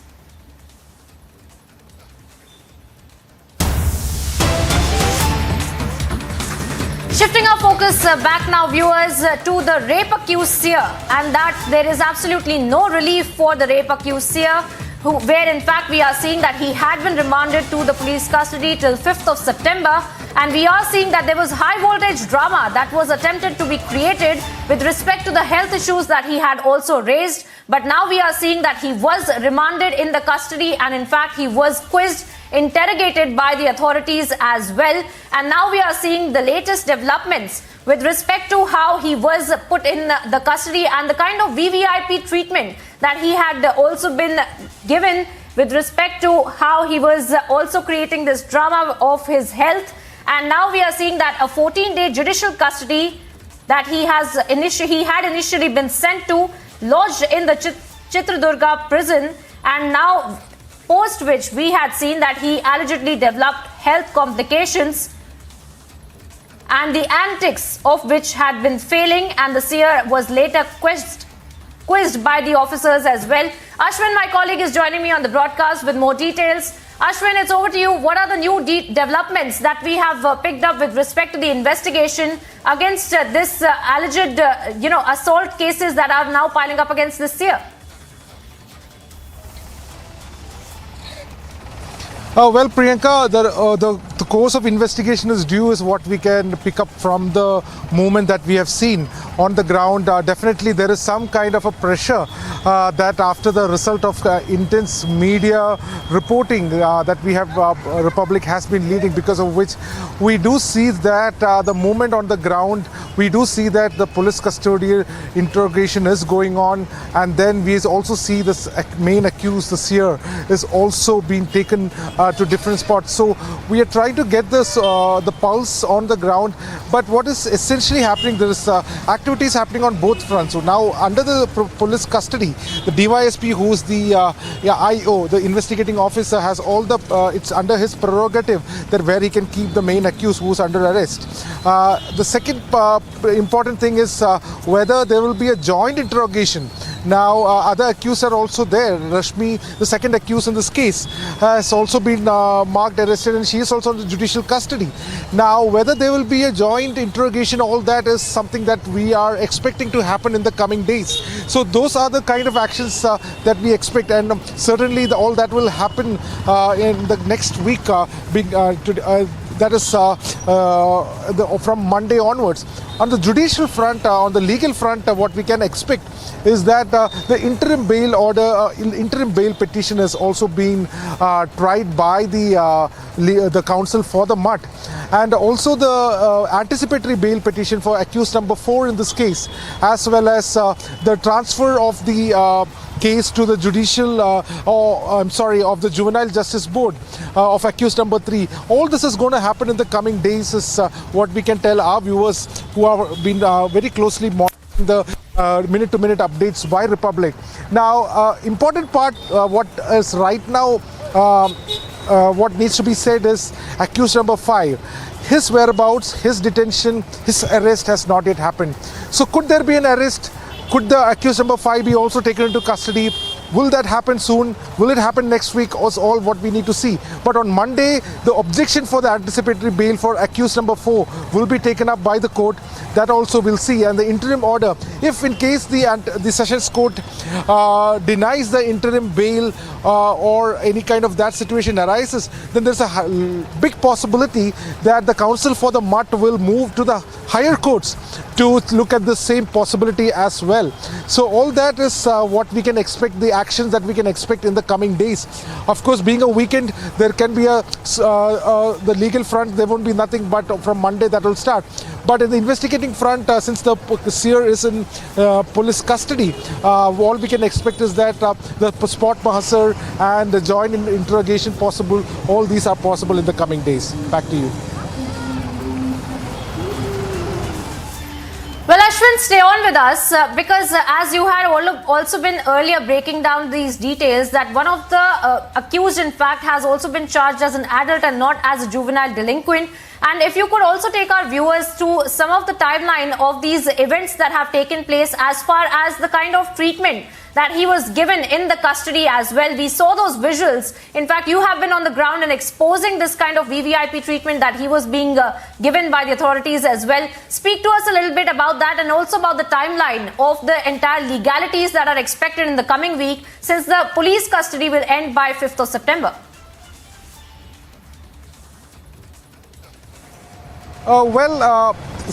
The accused has all the rights to go to the highest of court to get bail. That is the right that is there for the accused. Saying that, this case, its case is watertight. Like with regard to, as you had inquired about the delinquent minor. See, he's accused number 3. We cannot call him an accused. He's a delinquent. He's a minor who has been. There was an error in the FIR apparently, where he was called as a major. But now it comes into the ambit of the court on Monday, where his anticipatory bail will be heard. But the problem here with the court, the court cannot take a decision on it. So obviously it will come to the court, and the court will immediately transfer it to the Juvenile Justice Board for further, further part of handling the minor in that case. Now, with regard to the other accused, also, whether the co-accused, their anticipatory bail will also be heard, and the objection will also be heard on Monday. Now, with regard to the main accused, that is what we see. We again saw today, we showed our viewers how there has been the cloth which has been taken from the hospital has now been put on both sides of the police van, and he has been completely, shied away from the media, so that the media video cameras do not capture him being transported. So stay tuned for all the latest updates on the story, and we will be giving you all the minute-to-minute updates after the break.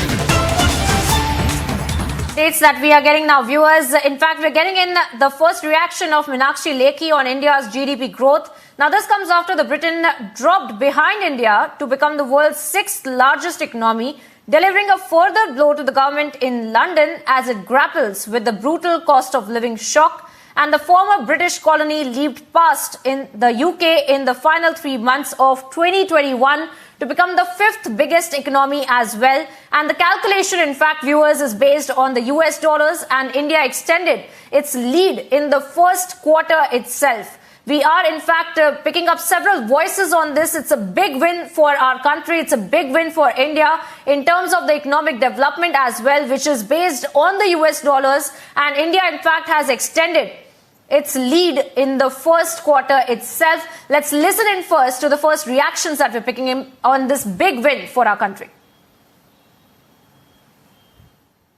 सबसे पहले तो विपक्ष का ध्यान आकर्षित करने के लिए मैं कहना चाहूँगी कि मोदी है तो मुमकिन है, और शायद इससे आप सबको समझ आएगा कि 2014 का समय वो समय जब हमारी सरकार नहीं थी और भारत बहुत भयावह स्थिति से गुजर रहा था, चाहे वो फूड इन्फ्लेशन का मामला हो, चाहे होलसेल इन्फ्लेशन का मामला हो, महंगाई का मामला हो, हर तरफ हम फिसले हुए थे और फ्रेजाइल 5 की अर्थव्यवस्था में पहुंचे हुए थे। फ्रेजाइल 5 यानी कब गिरे कब पड़े, उस स्थिति में भारत की अर्थव्यवस्था पहुंची हुई थी। वहां से टॉप 5 स्थिति में पहुंचना और ब्रिटेन जैसी अर्थव्यवस्था को भी पीछे धकेलना एक बड़ा पायदान है, जिस पर भारत ने लगातार मेहनत करके हम यहाँ तक पहुँचे हैं। और वो सब संभव हुआ जब भारत के प्रधानमंत्री मोदी जी बहुत सारी चीज़ों का ध्यान पर्सनल लेवल पे भी रख रहे हैं और सरकारी तौर पे भी रख रहे हैं। चीन को भी अभी हमने कुछ समय पहले अभी पीछे धकेला है। इमर्जिंग मार्केट्स के अंदर वो हमारे से आगे था। एमएसएमई के क्षेत्र में भी हम उनको रिप्लेस पीछे कर रहे हैं।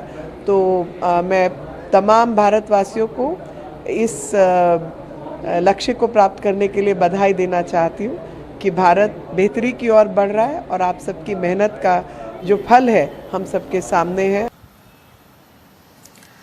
So there you have it, viewers, the first reaction of Meenakshi Lekhi, in fact, on India's GDP growth. And also she was talking about how there are several countries that India has taken on and in fact surpassed with ease, also naming China as one of the countries with respect to India's growth in terms of MSME as well that India has surpassed, and also talking about how India has surpassed Britain as well with respect to world's 6th largest economy, delivering a further blow to the government in London as it grapples with a brutal cost of living shock.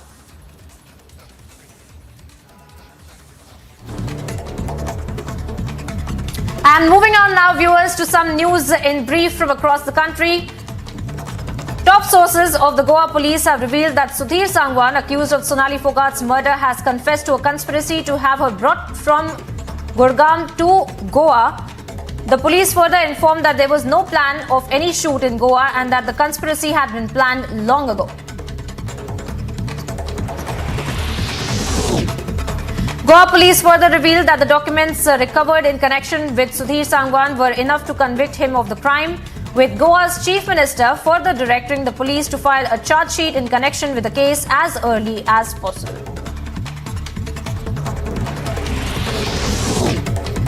Goa's Chief Minister Pramod Sawant had further called a meeting with Chief Secretary, senior police officials and district collectors in the state with discussions regarding anti-social elements in the state. A woman reported to be presenting her grievances to her elected MLA was in turn met with abuses and threats to be imprisoned. An FIR was eventually filed against the woman who approached the MLA.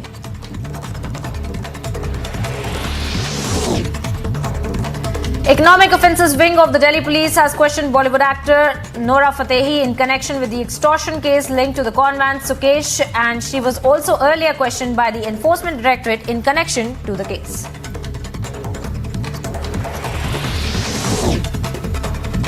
A physical altercation had taken place between group conducting a rally against love jihad and police officials, wherein a woman and her mother reportedly converted to Islam after the woman was married to a man from the community. An attempt of suicide by the woman's father after the refusal to return by the woman and the mother was what led to the protest and eventual altercation.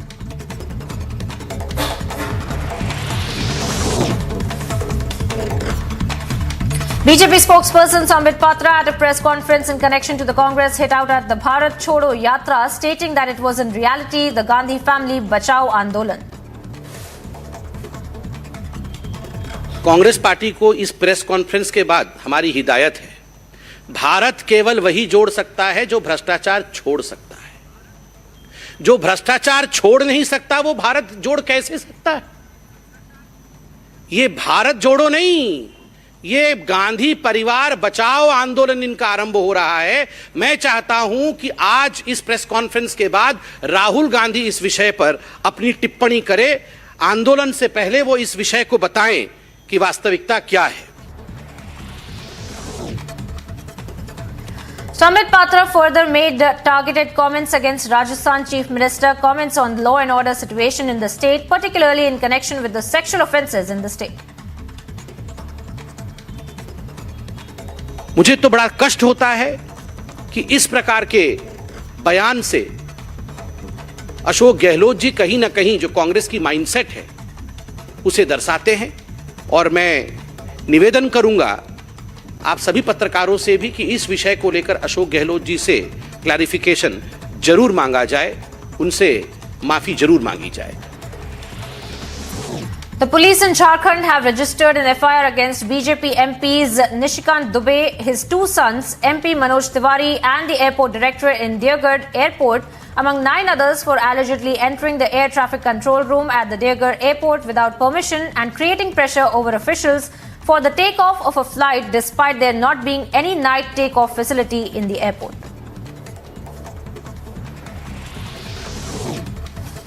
Two sides of the Shiv Sena faction have filed applications for the Shera rally to be conducted at the Shivaji Park in Dadar.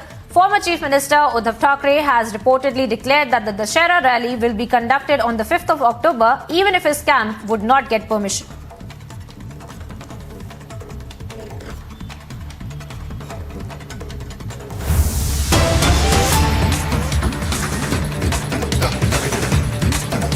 Now viewers, straight away cutting across to some more breaking updates that we are picking up after BJP leaders Nishikant Dubey and Manoj Tiwari were booked for allegedly entering the Deoghar Airport's ATC. Republic has exclusively spoken to both the leaders on the charges. In fact, this is the first BJP reaction on the FIR filed against Nishikant Dubey and Manoj Tiwari. Now, this comes after the duo claimed that the Deputy Commissioner wrote to the Principal Secretary, Cabinet Coordination, regarding the report about the BJP MP Nishikant Dubey along with others entering the ATC at Deoghar Airport without permission and creating pressure over the officials for takeoff clearance on 31st of August.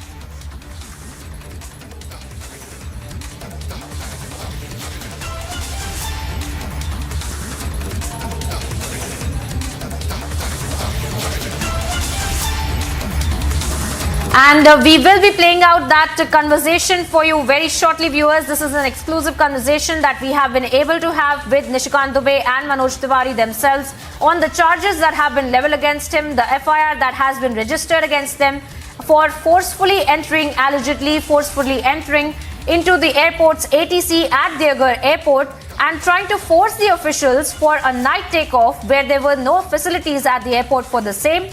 Let's listen in, viewers, to that exclusive conversation of my colleague with Nishikant Dubey and Manoj Tiwari. देखिए, हम लोग तो अंकिता नाम की जो बच्ची जिसको शाहरुख नाम के एक व्यक्ति ने पेट्रोल डाल के जला दिया, उस परिवार को मिलने गए थे हम, और वो इसलिए मिलने निशिकांत दुबे जी के आह्वान पे गए थे। और वहाँ जाने का उद्देश्य ये था कि इनकी लोकसभा है और इनका ज़िला है, लोकसभा का ज़िला है, और वो जो विक्टिम है उसका ननिहाल इनके यहाँ है। तो ऑफ कोर्स किसी भी जिम्मेदार सांसद की जिम्मेदारी बनती है। नहीं, जो सीसीटीवी सामने निकल कर आ रहा है उसमें जो तस्वीरें दिख रही हैं उसको किस तरीके से देख रहा हूँ, ये बिल्कुल फेक है। निशिकांत दुबे जी वहाँ के एयरपोर्ट के चेयरमैन, एयरपोर्ट कमेटी के, और चूंकि वहाँ भी रात की परमिशन नहीं है, तो रात की परमिशन का कोर्ट में चल रहा है, तो वो सिर्फ वहाँ के अधिकारी जो एयरपोर्ट के हैं उनसे मिलने के लिए गए कि जरा थोड़ा समय है, क्योंकि उस समय 5:30 बज रहा था और हम 6:20 तक उड़ सकते थे। तो वो कहे कि जरा समय बातचीत करके आता हूँ, तो वो नंगे पांव चले गए, क्योंकि हम लोग आने के पहले रास्ते में जो गए थे ना जहाँ अंकिता के घर पे, तो बारिश हो गई थी बहुत, आपने वीडियो में देखा होगा। तो उस बारिश में सब उनका पैर वैर गंदा हो गया था, तो वो जूता नहीं पहने थे, चप्पल, ऐसे पैदल चले गए। उनके बच्चे लोग गए, तो हम सोचे यार हम भी स्टैंडिंग कमेटी के सदस्य हैं, ज़रा देख लें एयरपोर्ट के, हम तो पूरे देश के हैं ना। ट्रांसपोर्ट के, आप ट्रांसपोर्ट में सिविल एविएशन भी आता है। हाँ, ट्रांसपोर्ट में सिविल एविएशन, शिपिंग, रोड तीनों आता है। तो मैं कहा मैं भी थोड़ा सा बात कर लूँ, थोड़ा पूछ लूँगा, कोई यहाँ नई चीज़ चाहिए तो हम अपने इस कमेटी में उठाएंगे। तो इसमें आपत्ति तो एयरपोर्ट के अधिकारियों को होनी चाहिए, आपत्ति डीसी को कैसे हो गया? और डीसी जो है, डीसी ने जो सिक्योरिटी थ्रेट किया है, डीसी देवघर के डीसी का ये अधिकार ही नहीं है कि वो जा कर के अंदर, उसने तो एयरपोर्ट अधिकारी पर भी केस किया। तो आप समझ सकते हैं एयरपोर्ट के अधिकारियों को कोई आपत्ति हुई तो वो कहते ना, ये जो बैठे थे हेमंत सोरेन छत्तीसगढ़ में बैठ के मुर्गा खा रहे थे, उनको क्या आपत्ति हो गई इससे?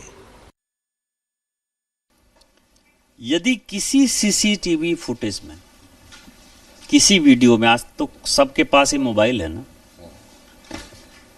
एक भी यदि फुटेज यदि ये मिल जाए कि हमने किसी को जोर से भी चिल्लाया या मनोज तिवारी जी ने जोर से बोला, तो मैं आपको मनोज तिवारी के बिहाफ में भी बोलता हूं कि हम दोनों जो है राजनीति से इस्तीफा दे देंगे। हम मोदी जी के सिपाही हैं। आज तक हमने अपने घर में काम करने वाले जो लोग हैं ना, जो सहयोगी हैं हमारे, उसको भी मैंने जोर से कोई बात नहीं की है, वो तो अधिकारी लोग हैं। उसके पीछे रीजन ये है कि एक तो अंकिता मर्डर केस के बाद जिस तरह से हम लोग पहुंचे और दुमका का जो माहौल हुआ, उसमें पूरे सोरेन परिवार का चूल हिल गया। दूसरा, इस देवघर एयरपोर्ट को चालू करने में आपको पता है कि माननीय प्रधानमंत्री जी की अनुपम देन है। देवघर एयरपोर्ट काफ़ी सक्सेसफुल हो गया है। इसमें फ्लाइट लगातार पिछले 30-35 दिनों से, जब से ये प्लेन चल रहा है, 6 बार कैंसिल हो चुका है। नाइट लैंडिंग फैसिलिटी के लिए मैं कंटेम्प्ट ऑफ कोर्ट में हूँ, और ये झारखंड सरकार का और डीसी देवघर का ये हलफनामा है कि मैंने पेड़ काट दिए, मैंने मकान गिरा दिए। एयरपोर्ट डायरेक्टर ने कहा कि सर कुछ नहीं हुआ है, आप अपने नज़रों से एक बार देख लीजिए। Airport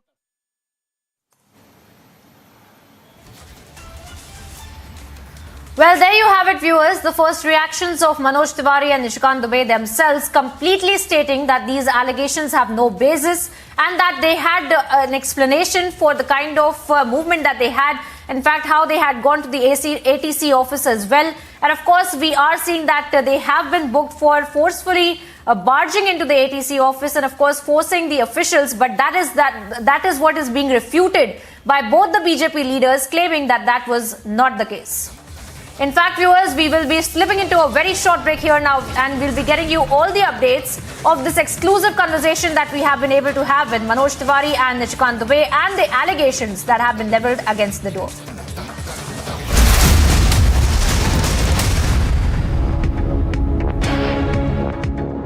Amity University in London, accredited by Quality Assurance Agency UK and licensed by the Government of UK, offers MBA and BBA degrees at its central London campus. Embark on a global career with a globally recognized UK university degree. To apply, visit amity.edu/London.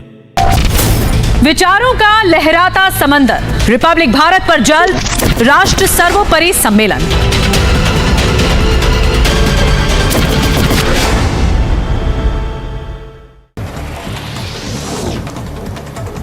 A social worker allegedly forced a Padma Shri awardee Kamla Pujari to dance at a hospital while she was admitted there in Odisha's Cuttack, and Odisha's Paraja tribal community has sought action against the social worker for making her dance in the intensive care unit of the government hospital.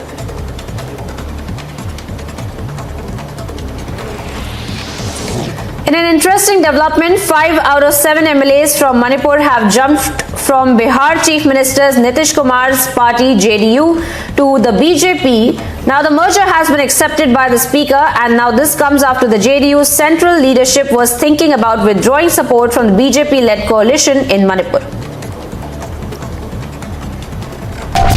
मुश्किलों को करते नाकाम, जनहित हमारा काम, देश का सम्मान, राष्ट्र सर्वोपरि सम्मेलन।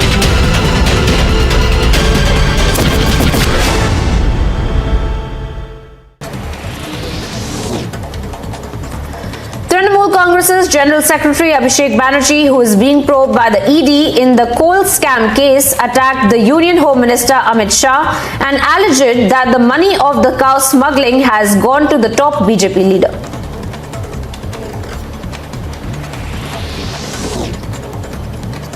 According to the IMF's figures calculated on the basis of the US dollar, India surpassed the UK to become the world's 5th largest economy. India has increased its lead in the first quarter.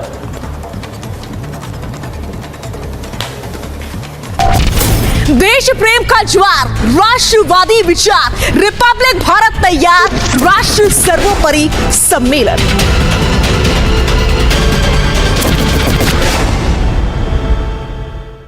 Government announced a 25 lakh worth drone strike which happened inside Afghanistan, inside Kabul, in which Zawahiri was taken out. The drone used Pakistani airspace, which clearly puts Shehbaz Sharif in the dock. No, we don't know where that drone came from. We don't know which airspace it used. As I said before, I would rather believe the Afghan Taliban than believe the Pakistanis. But what if the Afghans were bluffing? What if they were playing a classic move of checkmate?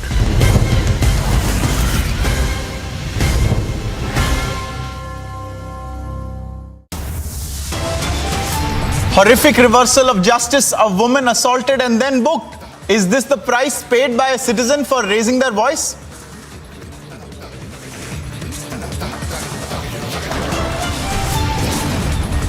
It's the most outrageous misuse of power. A woman assaulted by a BJP leader and then booked, and it's all for merely raising her grievance.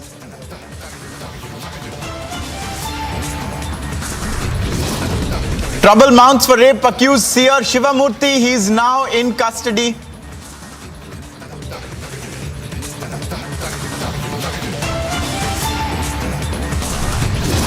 There's no escape right now for rape accused seer Shivamurthy. Amid VVIP treatment, however, Karnataka court to hear bail application on September the 5th.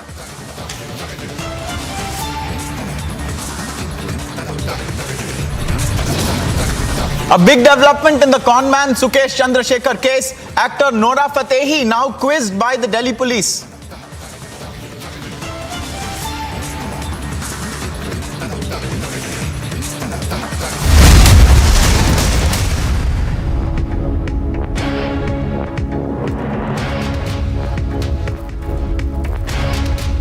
Hello and welcome viewers. We have a lot of stories that we're reporting today, and we're going to start off first in Bengaluru, where a tragedy and a travesty was observed on camera. I'm Ankit Prasad and I'm going to tell you all about it because we have accessed a video of how a MLA, a former Karnataka minister, Arvind Limbavali, misbehaved with a woman who had brought a grievance to his perusal, but instead of action being taken on him for his outrageous and condemnable behavior, instead an FIR has been lodged against the woman itself, who had to face that humiliation, who had to face the assault, who had to face the verbal abuse of this high and mighty leader. And instead we have seen that the punishment that is being meted out is to her.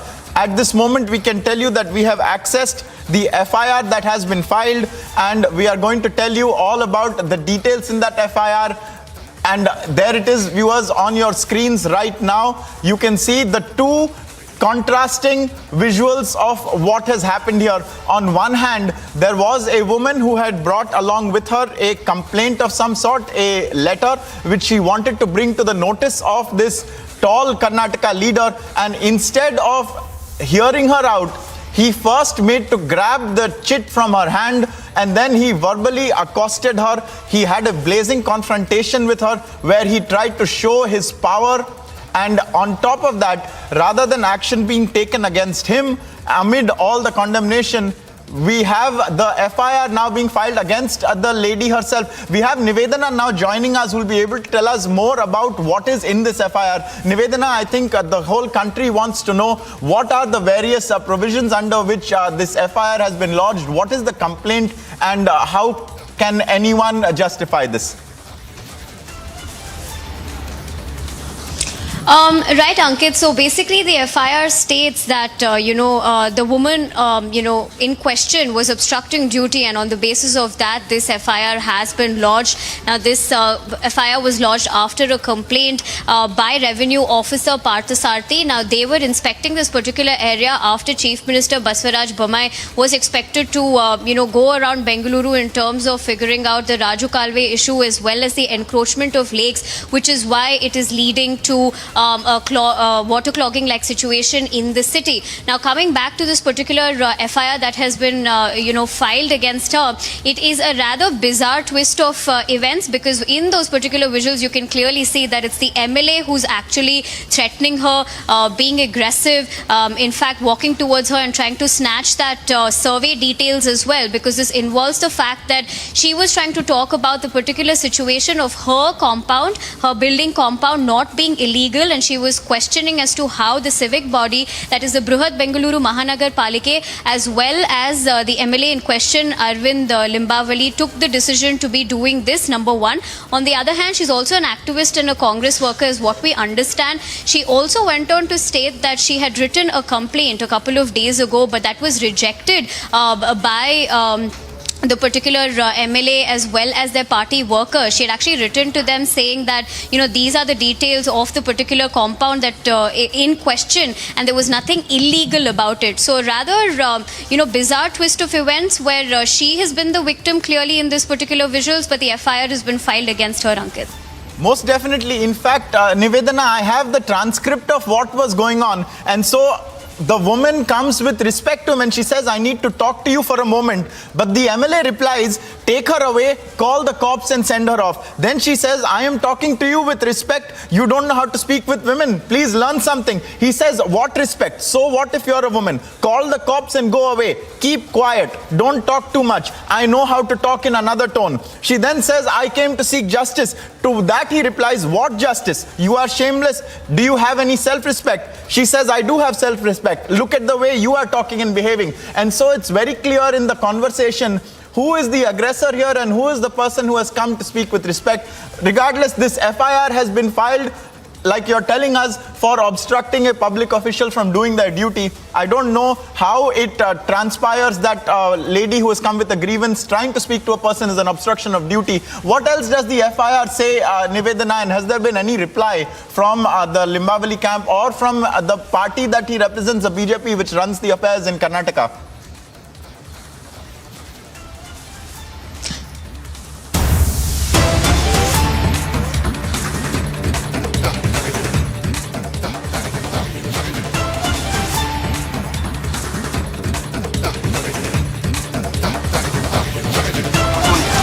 कोई सही काम आस्था करे जिसको जहाँ मन हो। अरे रुको, चुप रहो। अनवांटेड सवाल पूछते हो।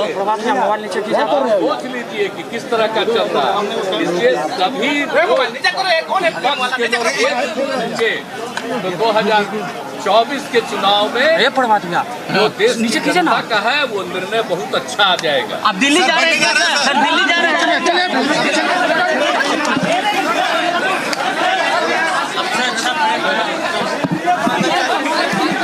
चाहिए भाई, सबसे अच्छा प्रेम तुम्हारा।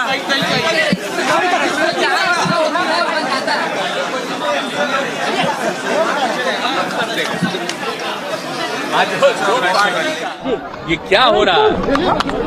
आप मणिपुर वाले जितने बोल रहे हैं, हमारी पार्टी के जितने 6 MLA जीते और रुकिए, जब चुनाव हुआ और चुनाव के बाद उसके अगले दिन जो रिजल्ट आया, सब के सब 6 लोग यहाँ पर आए, सब लोगों से बातचीत की और अभी जो हम लोगों ने निर्णय किया कि हम लोग अलग होंगे एनडीए से और बिल्कुल जा रहे हैं, और इसके बारे में अपने पार्टी के सभी राज्यों में बात हो गई थी। वो सब 6 के 6 MP यहाँ पर आए, MLA यहाँ पर आए और खुशी प्रकट कर रहे थे 10 तारीख के बाद। एकदम बिल्कुल हम लोग साथ थे, मिलने आए। आप समझ लीजिए अब, लेकिन हो क्या रहा है जरा सोच लीजिए, ये किस तरह से किसी पार्टी के जीतने वाले लोगों को किस तरह से उसको अपनी तरफ ले रहे हैं। अरे जब हम लोग अलायंस में साथ थे तो किसी को बनाया अपने यहाँ?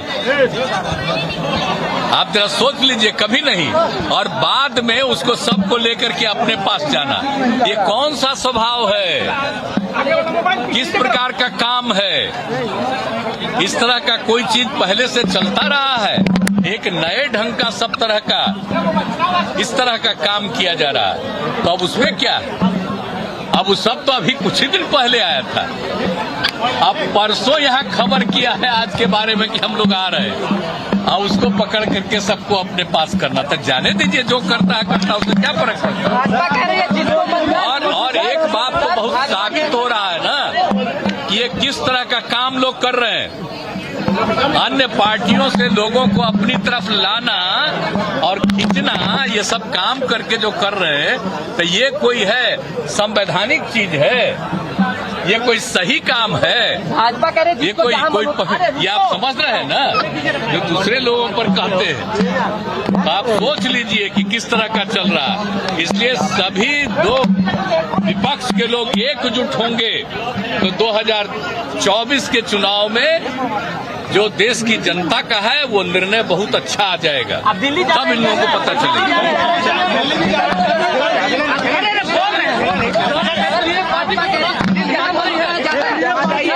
भाजपा कह रही है जिसको जहाँ मन होता है जाता है, क्या दिक्कत है?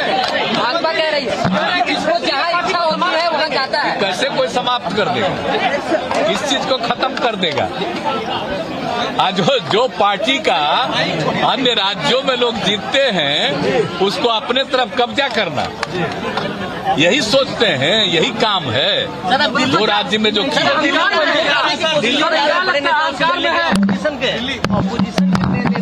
दिल्ली जा रहे हैं। नहीं, दिल्ली जाएंगे, बहुत लोगों से बात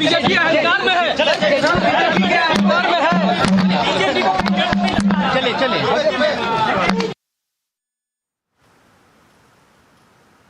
And so there, viewers, you heard Nitish Kumar, the Bihar Chief Minister, responding the morning after he lost his party unit in Manipur. 5 JDU MLAs have now crossed over to the BJP. They have merged their unit with the BJP. And Nitish Kumar also making another statement about the 2024 elections and how the opposition has to unite. We have, I believe, my senior colleague Prakash Singh, who is live with us on this big tumultuous development that has taken place on the JDU also, I believe, right before their national executive meeting.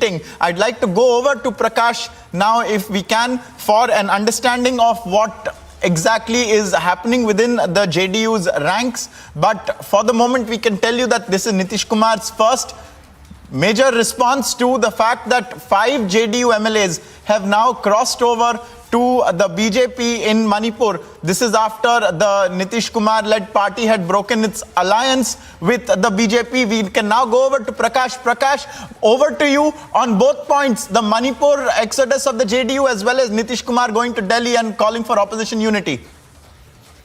Yes, Nitish Kumar is likely to visit Delhi on 5th September.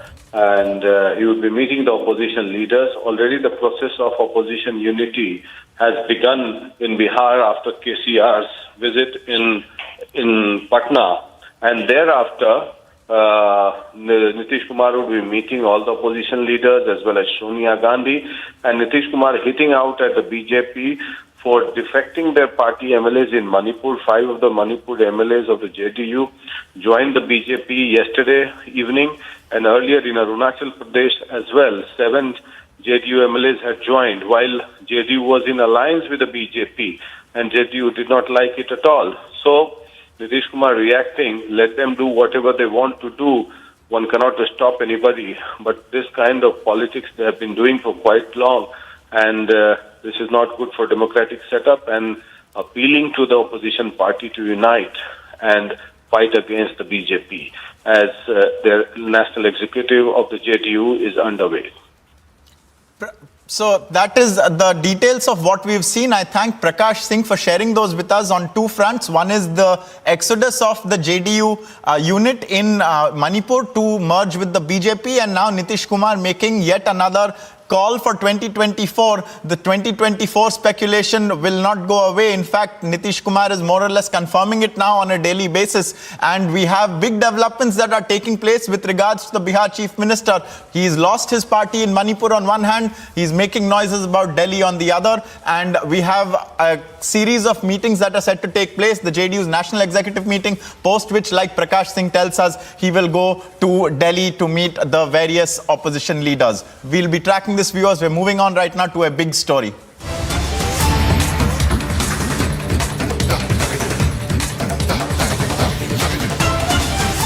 Viewers, there is a massive series of raids that are ongoing by the Enforcement Directorate in Bengaluru at 6 premises, and the latest information is that there are a set of companies that are being raided with regards to the Chinese fraud loan app case, and the premises that are being raided right now, as you can see on your screens, are those of Paytm, Razorpay and Cash Free. And there are a total of, we are told, 18 FIRs that are lodged in this matter. Raids are currently going on at 6 premises. There is a detail about what the allegation is, which is the claim is rather that there was extortion going on of small loan takers. We'll be getting Shaban live for more details on the story, but for now we can tell you that there are Enforcement Directorate raids that are ongoing at the offices of 3 known companies, Paytm, Razorpay and Cash Free, in the Chinese loan app case. We had broken details for you a short while earlier of how there were even recoveries made of cash in some of these raids as per preliminary information that we are getting. There is a clear-cut modus operandi that has been indicated to us by the agencies. Now it remains to be seen who this applies to. But for the moment, we can tell you that these raids are ongoing right now at the premises of at least these 3 companies. In addition to that, there are a total of 18 FIRs that are filed. There are 6 premises where raids are ongoing. And an allegation that has come in is that there is a Chinese link also in some of these complaints that are currently being assessed. This is a big impact also of Republic's investigation. You'll remember, viewers, we had busted open the details of this Chinese loan app fraud case. We have Aishwarya Kapoor joining us for more details. Aishwarya, tell us what you know. Big raids going on well-known names. Well, absolutely, Ankit. At this point of time, we have been giving three names, Paytm, Razorpay and Cashfree. These are three. This is a mega crackdown on Chinese loan apps. We are being seen that this kind of a crackdown has been happening for a long while now, but now we are being given specific. These are three mega companies, Paytm, Razorpay and the third company. We are being told that the Paytm premises are also being raided at this very point of time by the ED.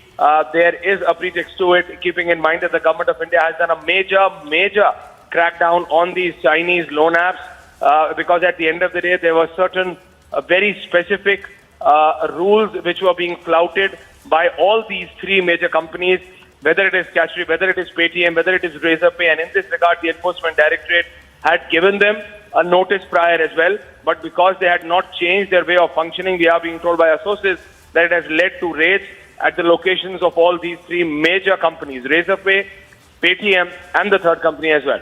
Yes, Ankit. Aishwarya, so you're telling us that the ED had given them notice, but they had not responded. What specifically are the operational gaps, the operational irregularities that had been flagged? If you could share more details about that as well, please. Well, it's the financial irregularities. It's the kind of, it's the way in which foreign currency was being used. It is in the way how which we are being indicated, Ankit, that how foreign money, foreign currency was being routed into the Indian system without or rather by flouting rules. And this is something which the government of India and then the RBI norms do not allow. And all these three companies, and there are at least half a dozen more companies, not as big as them, but they were also notified that these practices cannot be allowed in the Indian system according to the Indian way of rules, according to the law of the land. But because of their continuous following of the same procedure, now we are being told that the Enforcement Directorate has clearly raided the premises of Razorpay, Cashfree and Paytm as well. And Aishwarya, are these raids all concentrated currently in Bengaluru, or are they also in other parts of the country? And if they're not, are we expected to have raids there as well? Because some of these companies are based elsewhere.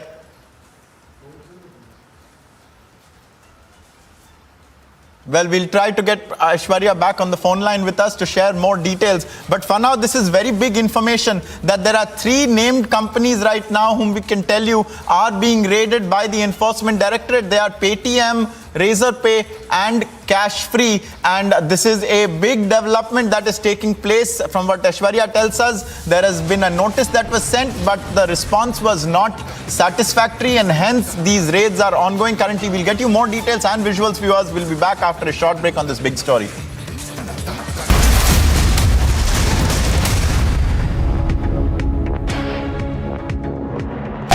मुश्किलों को करते नाकाम, जनहित हमारा काम, देश का सम्मान, राष्ट्र सर्वोपरि सम्मेलन।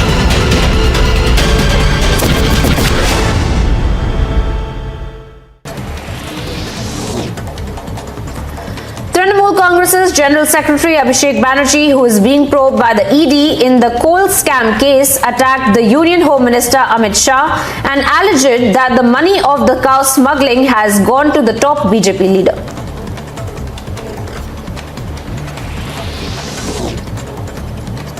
According to the IMF's figures calculated on the basis of the US dollar, India surpassed the UK to become the world's fifth largest economy. India has increased its lead in the first quarter.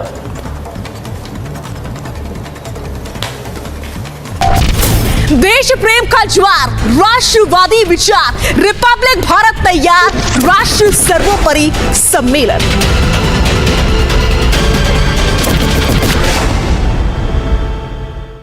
Government announced 25 lakh worth rupees ex gratia in favor of the next of kin of elected representatives of the Panchayati Raj institutions if they lost their lives in the terror-related incidents. The move is seen as an attempt by J&K government to ensure those who served the people did not suffer by losing their life due to terror incidents.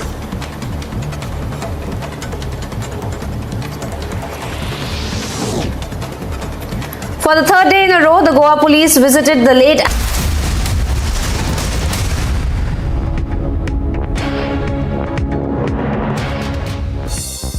Let's take a look at some international stories now, viewers. Aiming for their launch later tomorrow morning, NASA's new moon rocket, after fixing its fuel leaks and working around a bad engine sensor, now stands ready. The inaugural flight of the 98-meter rocket, the most powerful ever built by NASA, was delayed after its original schedule on Monday. The International Monetary Fund has warned that Pakistan's economy is teetering, and amid record high inflation and soaring food prices and petrol prices, protests could also be next. The full impact of the massive flooding, meanwhile, on the prices of food items and other commodities is yet to be ascertained, so there's probably bad news coming for Pakistan. In a back-to-back incident of Indians being targeted abroad after the United States, a fresh video has now surfaced, this time from Poland, where an Indian man is being called a parasite and other expletives. An undated clip has gone viral on social media, which shows an Indian man whose identity has not been established being targeted by an attacker who calls himself an American and trails him, yelling racial epithets. The United Nations Assistance Mission in Afghanistan has condemned the attack on a mosque in Herat. At least 20 people were killed in the blast that we broke news about yesterday that rocked a mosque in northwestern Afghanistan during the Friday prayers. Mujahid said the Taliban would punish those responsible for the explosion. That is the government spokesperson. All eyes are on the UK's prime ministerial election race, which is winding to a close as the Chancellor of the Exchequer, Rishi Sunak, who is of Indian descent, and Foreign Secretary Liz Truss are in a grueling contest to succeed Boris Johnson as the British Prime Minister and the head of the Conservative Party. The voting has concluded and the results are set to be announced tomorrow.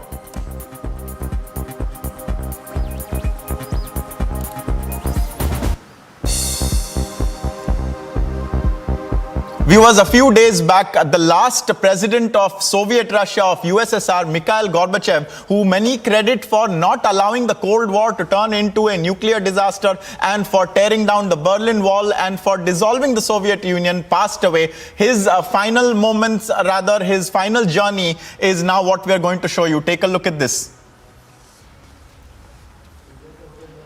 And here, viewers, are the final journey visuals of Mikhail Gorbachev as Russia bids farewell to him. He is a leader who is perhaps rare for a Russian, remembered as well across the world as he is in Russia, perhaps better abroad than he even is in Russia.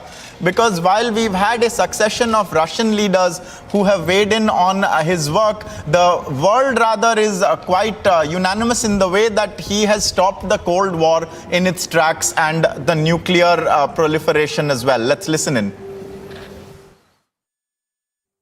This night that Mikhail Gorbachev has passed away, I was member of the Spanish government when the Iron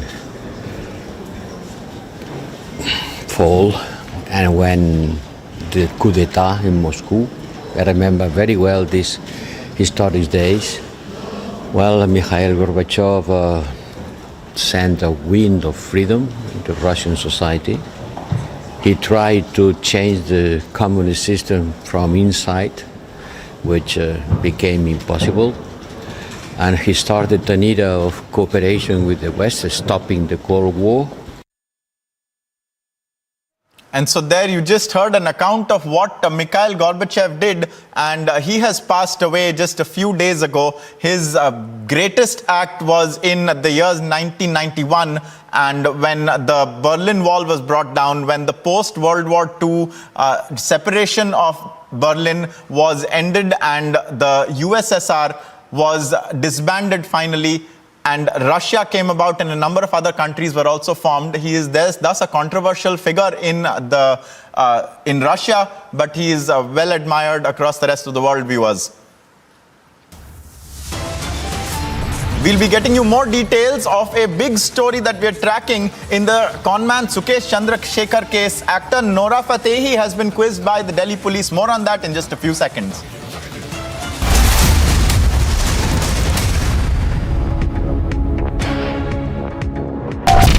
देश प्रेम का ज्वार, राष्ट्रवादी विचार, Republic Bharat तैयार, राष्ट्र सर्वोपरि सम्मेलन।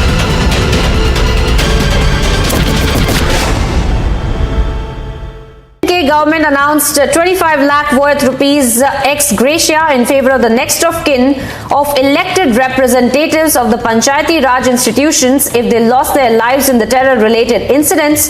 The move is seen as an attempt by J&K government to ensure those who served the people did not suffer by losing their life due to terror incidents.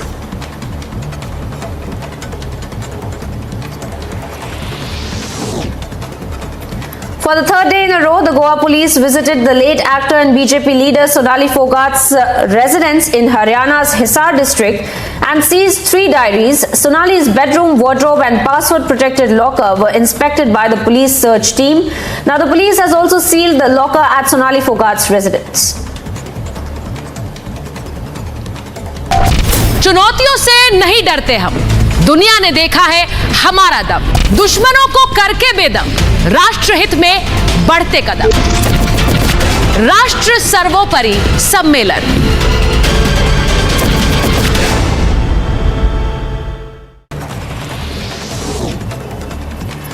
After speculation of the Congress joining the Shinde BJP government came out, the Maharashtra Chief Minister Eknath Shinde clarified the situation, and the Maharashtra Chief Minister said that he would not comment on the rumors. He added that the recent government formation in Maharashtra was a gesture of respecting the people's wishes.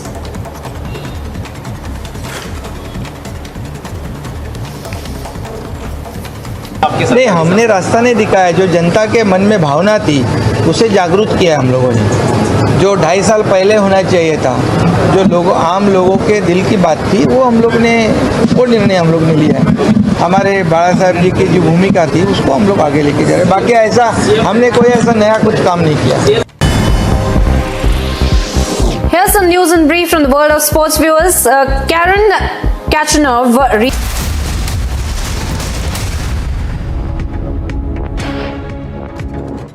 Quick look at 3 big developments in the Sonali Phogat case. Top sources in the Goa police have revealed that Sudhir Sangwan, accused of Sonali Phogat's murder, has confessed to a conspiracy to have brought her to Goa from Gurugram. The police informed that there was no plan of any shoot in Goa and that the conspiracy had been planned long ago. The Goa police has also revealed that documents recovered in connection with Sudhir Sangwan were enough to convict him for the crime, with Goa's chief minister also directing the police to file a charge sheet in connection with the case as soon as possible. And the Goa chief minister Pramod Sawant has also called a meeting with the chief secretary, senior police officials and district collectors of the state with discussions regarding anti-social elements in Goa.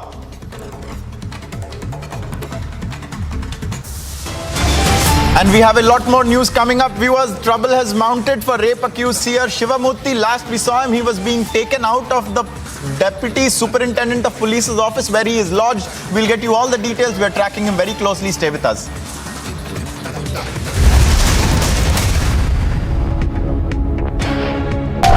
चुनौतियों से नहीं डरते हम, दुनिया ने देखा है हमारा दम, दुश्मनों को करके बेदम, राष्ट्रहित में बढ़ते कदम, राष्ट्र सर्वोपरि सम्मेलन।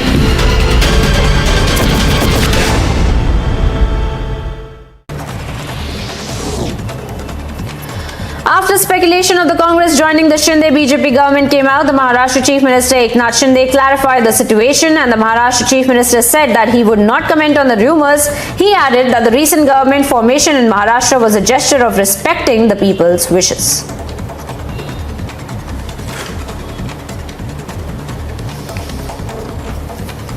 नहीं, हमने रास्ता नहीं दिखाया। जो जनता के मन में भावना थी उसे जागरूक किया हम लोगों ने। जो 2.5 साल पहले होना चाहिए था, जो आम लोगों के दिल की बात थी, वो निर्णय हम लोग ने लिया है। हमारे बाला साहब जी की जो भूमिका थी उसको हम लोग आगे लेके जा रहे हैं। बाकी ऐसा हमने कोई ऐसा नया कुछ काम नहीं किया। Here's some news in brief from the world of sports viewers. Karen Kachanov reached the 4th round of the US Open for the first time in his career after opponent Jack Draper retired injured. After splitting the first 2 sets, Kachanov broke Draper's serve for a 6-5 lead in the 3rd set, which Britain then opting to pull out of the match with a hamstring problem.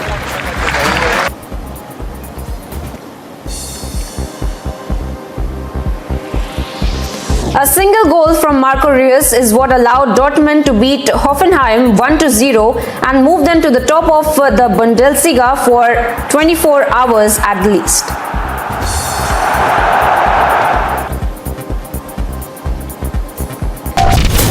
उन्नति का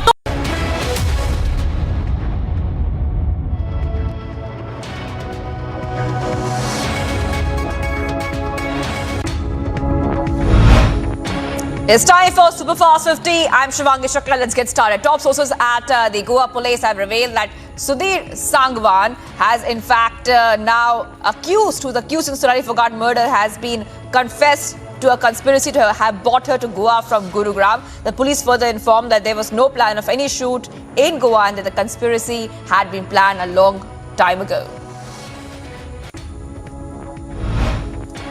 Goa police further revealed that the documents recovered in connection with Sudhir Sangwan were enough to convict him of the crime, with Goa's chief minister further directing the police to file a charge sheet in connection with the case as early as possible. Goa CM Pramod Sawant had further called in a meeting with the chief secretary, senior police officials and district collectors in the state with the discussions regarding anti-social elements in the state. Karnataka BJP MLA Arvind Limbavali was caught on camera reprimanding a woman and getting her detained by the police for asking him questions on allegations of land encroachment against her. The incident took place when the MLA was on rounds to monitor water logging issues in Bengaluru. In an outrageous misuse of power, an FIR has been booked against a woman instead of BJP MLA Arvind Limbavali for raising her grievances. Now, the incident is an example of horrific reversal of justice. In a big lead pertaining to the Shivamogga stabbing case, where a 20-year-old Prem Singh was stabbed after clashes broke out between the two communities in Karnataka, Shivamogga, over Hindutva ideologue V.D. Savarkar and 18th century Mysuru ruler Tipu Sultan. The matter is now likely to be handed to the National Investigation Agency. In a big win for security forces, a Pakistan terror bid was busted in Jammu and Kashmir's Kishtwar district. The operation was carried out by Military Intelligence and Special Investigation Agency, where one Pakistan terrorist has been detained, averting multiple attacks on security forces. After protests in West Bengal over alleged midday meal scam, police has now arrested at least 7 protesters to maintain law and order. Earlier, police resorted to lathi charge after locals torched and vandalized vehicles. No relief for accused in the sexual assault case now. Karnataka court to hear a bail plea in the case on September 5th. Also, a magisterial court had ordered the reissuance of a non-bailable warrant against the chief pontiff of Muruga Mutt, Shivamurti Muruga Sharanaru, in connection with a property-related matter there in that area.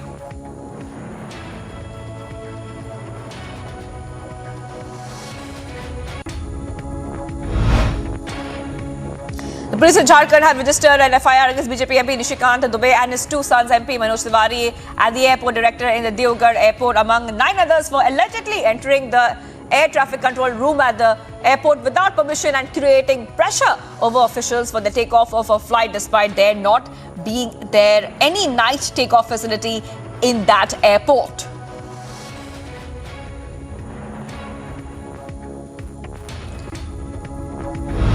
Latest information: ED is conducting raids at the premises of the Paytm, Razorpay and Cashfree with regards to alleged irregularities in their functioning. As per sources, a notice has been sent to 3 well-known companies, but responses were not satisfactory.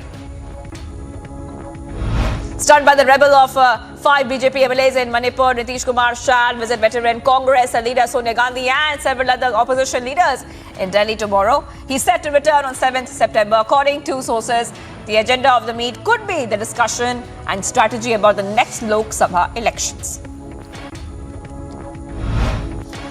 BJP spokesperson Sambit Patra at a press conference in connection with the Congress head out at the Bharat Choro Yatra, stating that it was in reality the Gandhi family Bachao Andolan.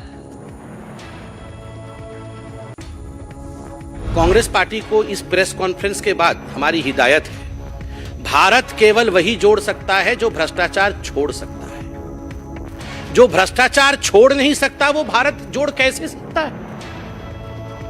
ये भारत जोड़ो नहीं, ये गांधी परिवार बचाओ आंदोलन इनका आरंभ हो रहा है। मैं चाहता हूं कि आज इस प्रेस कॉन्फ्रेंस के बाद राहुल गांधी इस विषय पर अपनी टिप्पणी करे। आंदोलन से पहले वो इस विषय को बताएं कि वास्तविकता क्या है। Samit Patra further made targeted comments against Rajasthan Chief Minister, comments on law and order situation in the state, particularly in connection with the sexual offences in the state. तो बड़ा कष्ट होता है कि इस प्रकार के बयान से अशोक गहलोत जी कहीं ना कहीं जो कांग्रेस की माइंडसेट है उसे दर्शाते हैं। और मैं निवेदन करूंगा आप सभी पत्रकारों से भी कि इस विषय को लेकर अशोक गहलोत जी से क्लैरिफिकेशन जरूर मांगा जाए, उनसे माफी जरूर मांगी जाए।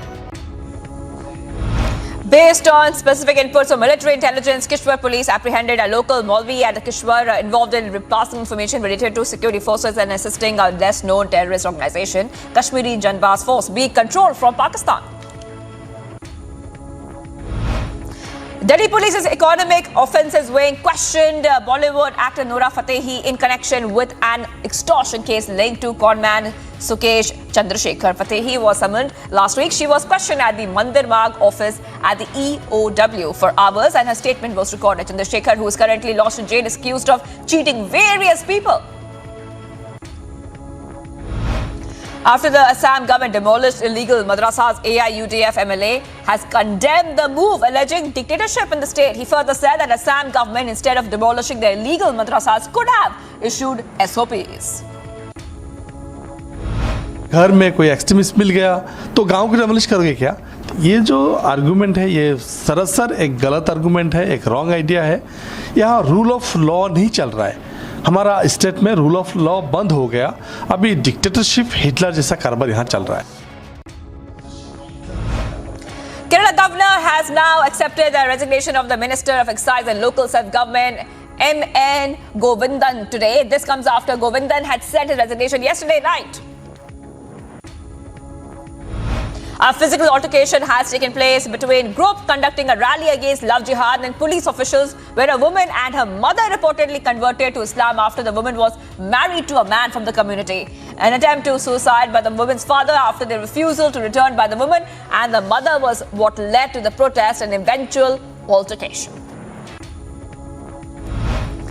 A shocking apathy in Sihor shows family members cry, which are now you can see on the screens, how they're carrying a dead body on bike after denial to medical facilities. However, NDRF team rushed to the spot later as the video went viral. Maharashtra's CM Eknath Shinde has reportedly written a letter to Maharashtra's governor not to consider names of 12 MLCs which are submitted by former CM Uddhav Thackeray. It is further reported that the chief minister would send in fresh names for the vacated seats at the Maharashtra Legislative Council. A joint operation of the police and the CRPF has led to the recovery and seizure of at least 400 kilograms of ganja in Assam's Nagaon. Now, one individual has been detained following the operation. People in West Bengal's Midnapur engaged in protest and arson over complaints of corruption in the midday meal system in the region. Now, the protesters were eventually dispersed by the police with the use of force. An encounter has undertaken following a joint operation by forces of the Jharkhand police and the CRPF against a Maoist camp, leading to 2 Maoist commanders being neutralized with various forms of equipment recovered at the site. Congress leader Jairam Ramesh welcomed the bail given to Teesta Talwar by the Supreme Court, stating that there were a number of activists, dissenters and critics of the Modi government who were deserving relief from such cases. For the third day in a row, the Goa police visited late actor and BJP leader Sonali Phogat's Sant Nagar residence in Haryana's Hisar district and seized 3 diaries. Sonali's bedroom, wardrobe and password-protected locker were inspected by the police search team. The police have also sealed the locker at the residence. In an interesting development, 5 out of 7 MLAs from Manipur have jumped from the CM Nitish Kumar's party JDU to the BJP. The merger has been accepted by the speaker. This comes after JDU central leadership was thinking about withdrawing support from the BJP-led coalition in Manipur.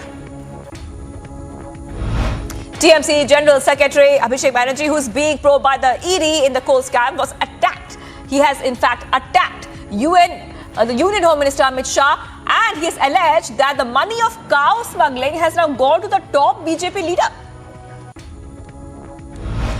Shiv Sena MLA Santosh Bangar, earlier seen slapping a government canteen manager, has been complained against once again by the Pune District Health Officers Organisation. A letter of complaint written to Maharashtra CM Eknath Shinde accuses him of using derogatory words and threatened district health officers.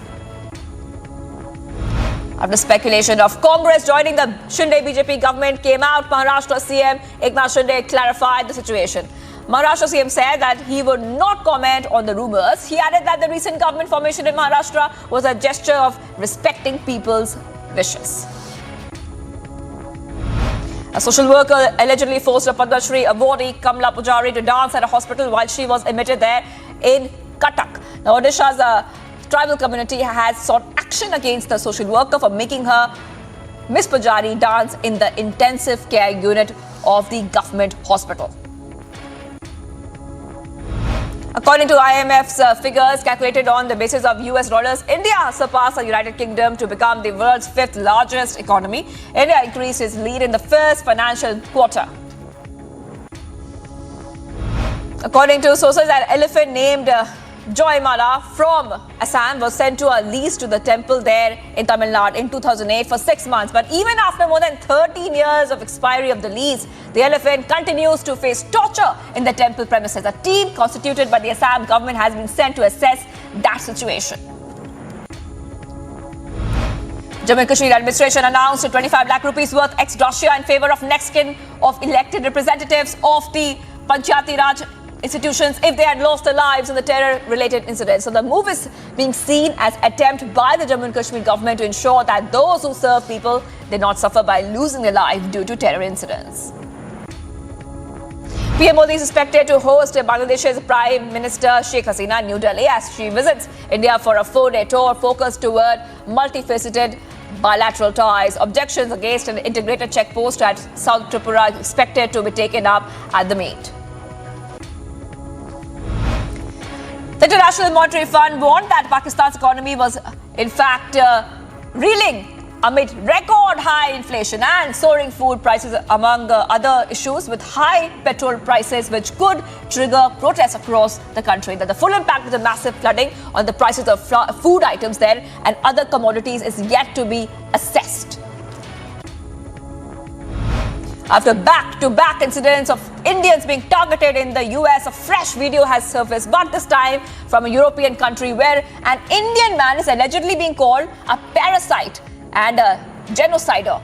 An undated clip went viral on social media platforms which shows an Indian man whose identity has not been established yet is being targeted by an attacker who calls himself an American, trails behind him yelling racial abuses. UN Assistance Mission in Afghanistan condemned the attack on a mosque in Afghanistan's Herat. At least 20 people were killed in a blast that rocked a mosque there in northwestern Afghanistan during Friday prayers. Now, in fact, it's been said, the Mujahid has said that the Taliban would punish those responsible for the explosion. All eyes are on the UK PM's election as a former Chancellor of Indian descent, Rishi Sunak, and former the Foreign Secretary Liz Truss are in the grueling contest to succeed Boris Johnson as the British Prime Minister and the head of the Conservative Party. The voting has concluded and results shall be announced tomorrow. Pakistan's former PM there, Imran Khan, has warned the government that he would begin a massive agitation march to Islamabad if political victimization against his party continues. Addressing a public gathering in Gujarat, in the country's most populous Punjab province, Khan said that workers of his Pakistan Tehreek-e-Insaf party were unnecessarily being targeted.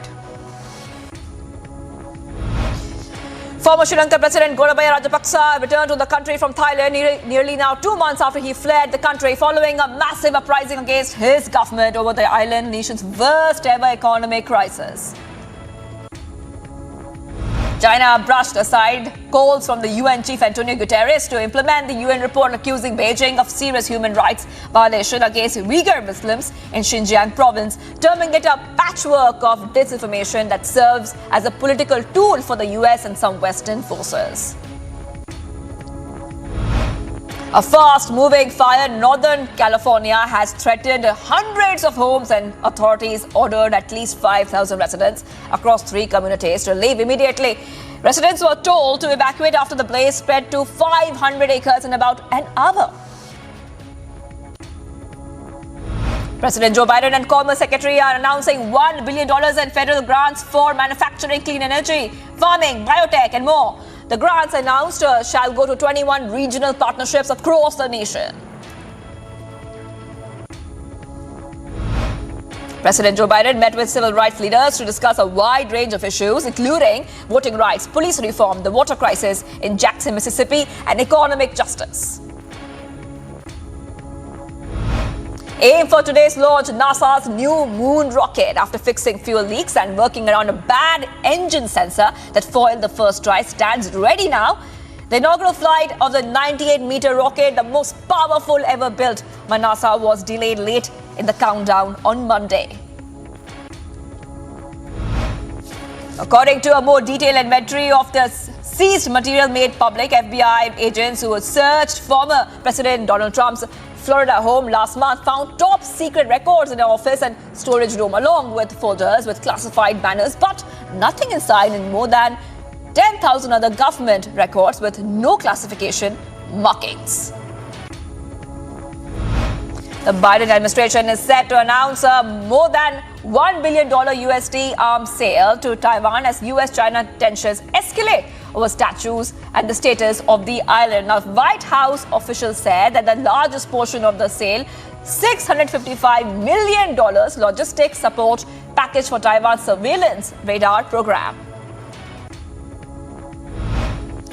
Congratulating India for commissioning its latest indigenous Indian aircraft carrier and joining a prestigious group of 5 nations with the capability, the United States of America's fleet said that they are looking forward to continue to work together with India for a free and open Indo-Pacific.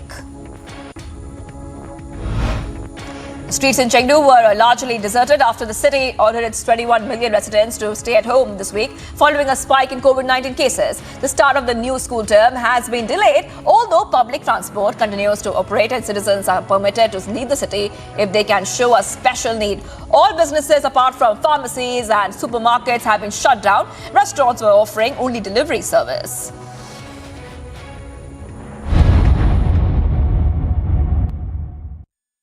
Amity University in London, accredited by Quality Assurance Agency UK and licensed by the Government of UK, offers MBA and BBA degrees at its central London campus. Embark on a global career with a globally recognized UK university degree. To apply, visit amity.edu/London.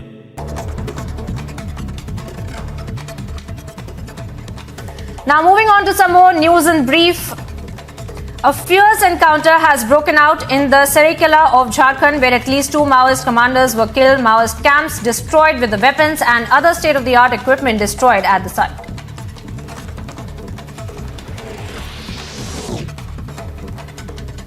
Congress leader Jairam Ramesh welcomed the interim bail given to Teesta Setalvad by the Supreme Court, stating that there were a number of activists, dissenters and critics of the Modi government who were deserving relief from such cases. उन्नति का पथ, उम्मीदों का रथ, सत्य की शपथ, हम हैं रिपब्लिक भारत, राष्ट्र सर्वोपरि सम्मेलन।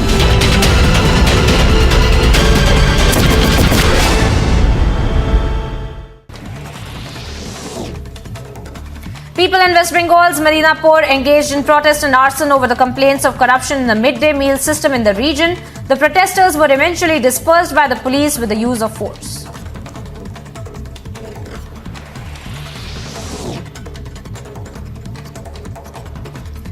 People in West Bengal's Medinapur in fact, had engaged in. And now we are seeing that an incident of racial abuse that has gone viral from Poland, where a man assuming an immigrant to be an Indian is called an invader of the white man's land and a parasite, asking him to leave the country and go back to India. विचारों का लहराता समंदर, Republic Bharat पर जल्द राष्ट्र सर्वोपरि सम्मेलन।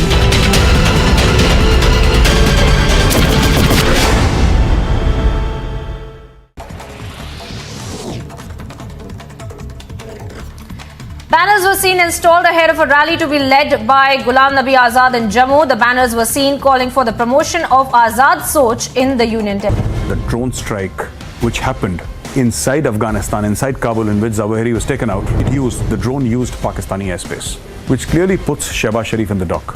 No, we don't know where that drone came from. We don't know which airspace it used. As I said before, I would rather believe the Afghan Taliban than believe the Pakistanis. But what if the Afghans were bluffing? What if they were playing a classic move of checkmate?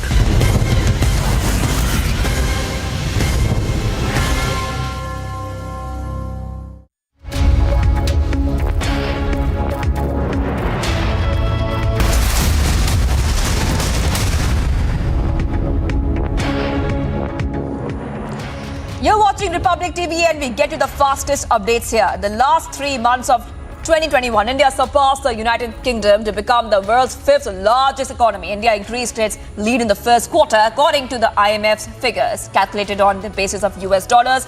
Here is the full story. India has surpassed the United Kingdom to become the world's 5th largest economy. According to the International Monetary Fund figures, India has taken its lead in the first quarter itself. According to the International Monetary Fund, United Kingdom's market value was of US $816 billion, whereas the size of the Indian market in March ending was US $845.7 billion. Dropping to the 6th position, United Kingdom currently battles brutal costs of living. The next few years in Britain looks challenging as the next Prime Minister of UK will be inheriting a prolonged financial battle. Meanwhile, just days ago, the Indian government has said that it is expecting the economy to grow at 7 to 7.5% in 2022 to 2023, in line with its projection made at the beginning of the financial year.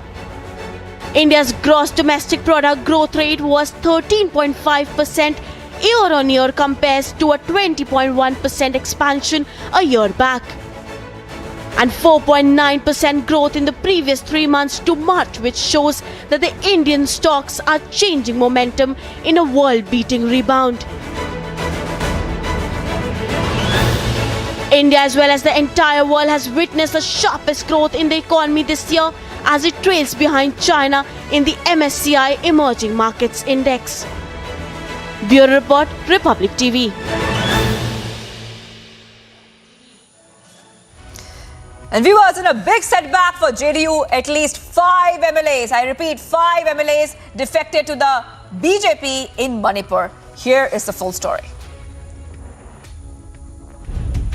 In a big setback for JDU, at least 5 MLAs defect to the Bharatiya Janata Party in Manipur today. This comes as a big setback to the Nitish-led JDU government, which has been aiming big for 2024 elections. Meanwhile, JDU leader claimed of defeating the ruling BJP in the upcoming elections. Manipur में जो कुछ हुआ वो धन बल का प्रयोग हुआ और प्रधानमंत्री जी आजकल भ्रष्टाचार और सदाचार दोनों की परिभाषा बदल रहे हैं। जहां धन बल का प्रयोग जो कर रहे हैं वो सदाचार है और विपक्षी पार्टियां अगर 2024 के चुनाव को लेके अगर एक मंच पर आ रही है तो वो भ्रष्टाचार है। The move comes week after Nitish Kumar sidelined BJP for the second time in 9 years and joined forces with Tejaswi Yadav's Rashtriya Janata Dal, the Congress and other parties in Bihar. Taking a jibe at the BJP, Upendra Kushwaha, a JDU leader, claimed of BJP trying to ruin JDU. यही तो हम लोग कह रहे हैं लगातार कि Bharatiya Janata party हमारी पार्टी को बर्बाद करने के काम में पहले से लगी हुई है। तो एनडीए में रहते हुए हम लोग यह बात महसूस करते थे और आज तो साबित हो रही है ना। तो यह पहले से हम लोग कह रहे हैं और भारतीय जनता पार्टी का यह रवैया पुराना है और आज हम लोग उनके खिलाफ हैं तो स्वाभाविक रूप से उनका आक्रमण बढ़ेगा। The development comes just a day ahead of JDU's national executive meeting, which is likely to be a launch pad for Nitish Kumar's projection as the opposition's prime ministerial face in the 2024 Lok Sabha polls. Bureau Report, Republic TV. Viewers, it's a super weekend with super news updates on Republic TV. Coming up on the other side, stand by now for a mega exclusive. It's Assam versus Tamil Nadu government. Just in a short while, stay tuned.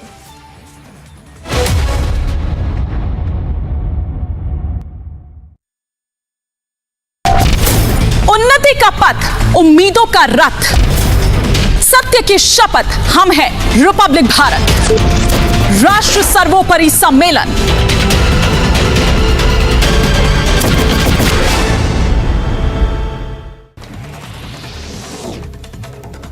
People in West Bengal's Medinapur engaged in protest and arson over the complaints of corruption in the midday meal system in the region. The protesters were eventually dispersed by the police with the use of force.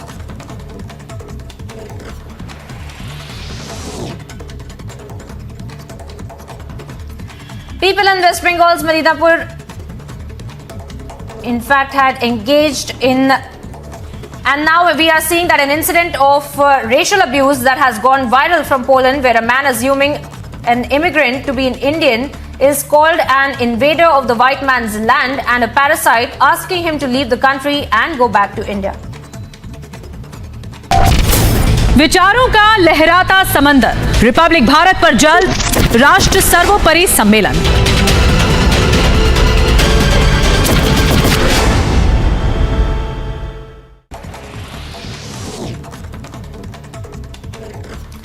Banners were seen installed ahead of a rally to be led by Ghulam Nabi Azad in Jammu. The banners were seen calling for the promotion of Azad Soch in the Union Territory.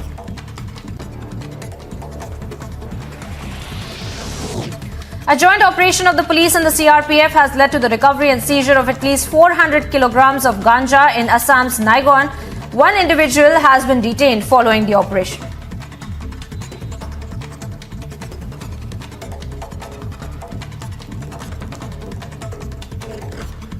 House of Hassan Ali, and as far as our information, he is the main distributor of ganja in Nagaon.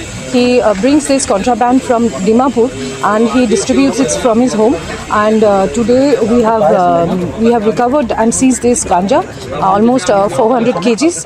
And our continuing drive against drugs and all NDPS items are going on. We are recovering drugs almost on a daily basis. मुश्किलों को करते नाकाम, जनहित हमारा काम, देश का सम्मान, राष्ट्र सर्वोपरि सम्मेलन।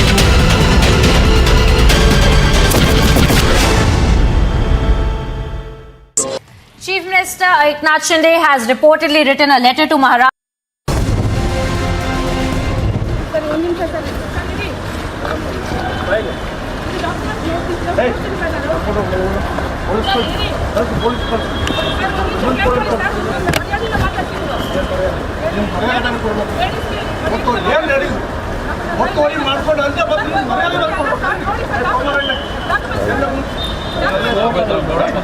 Absolute act of sheer arrogance by the MLA. Look at those visuals again. She is only saying that, I want to talk to you respectfully. I just, want to address this grievance. But obviously, he seems far more agitated and aggressive. This has taken a new turn because a case has been filed against her on the basis of disturbing a public servant.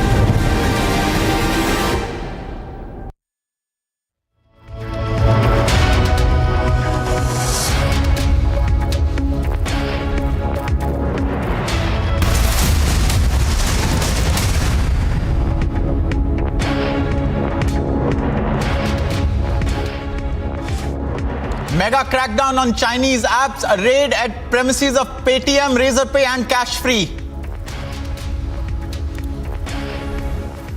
Raids across 6 locations in Bengaluru. Sources suggest 17 crore has been seized by the Enforcement Directorate.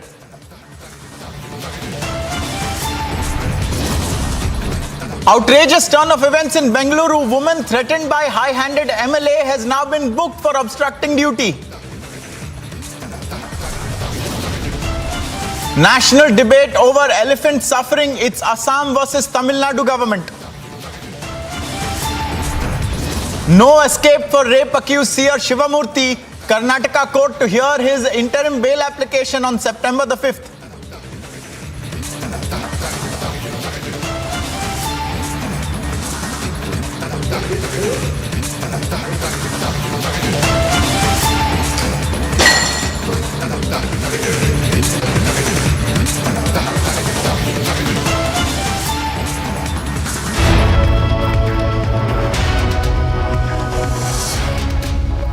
Hello and welcome viewers, I am Ankit Prasad and I'll be bringing you a number of key stories, and we start off with a Republic exclusive story over torture and horrific treatment allegedly meted out to an animal, an elephant who was sent to Tamil Nadu from Assam 13 years ago on a lease for 6 months, has remained in Tamil Nadu, and now there is a national debate and a face-off between states over the condition of the elephant. The elephant in question is named Joymala, and we have visuals of the elephant as well, and there is a big tussle between the government of Assam and the government of Tamil Nadu, and an Assam government team has been sent to inquire on the condition of this elephant.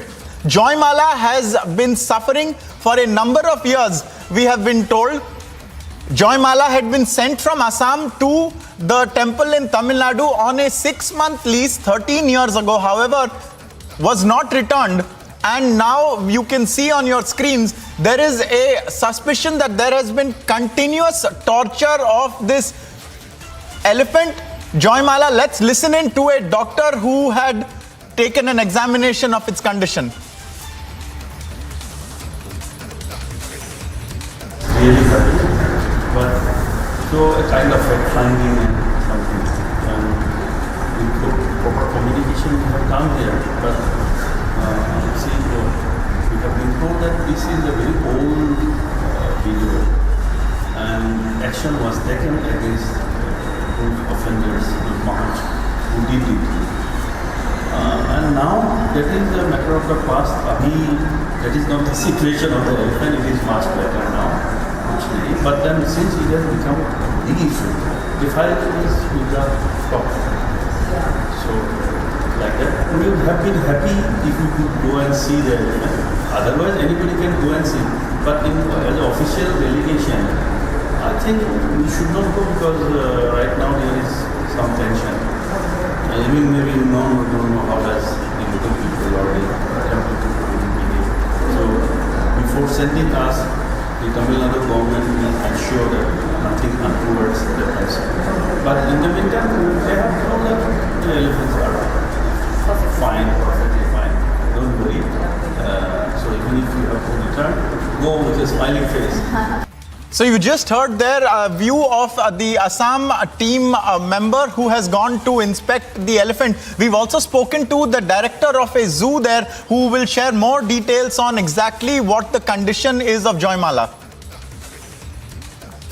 There are 9 elephants in question. One of them is this Joymala, which they call as Joymala. We call it as Jai Malyata. So this is the elephant in question. He is presently in Sriviliputtur temple and is being given the best possible care and treatment. So it's being well taken care of there. The whole situation arose because of a video which recirculated of an old incident in which the animal was beaten. So prompt action was taken at that point of time, and the concerned accused were acted upon and they were dismissed from service. The present Mahut and Kavdi are taking very good care of this elephant. Not only that elephant, the other 8 elephants in question also are being well taken care. And this is being handled through the district captive elephant management committees, which Tamil Nadu and Kerala are the only two states in the country which have captive elephant management rules.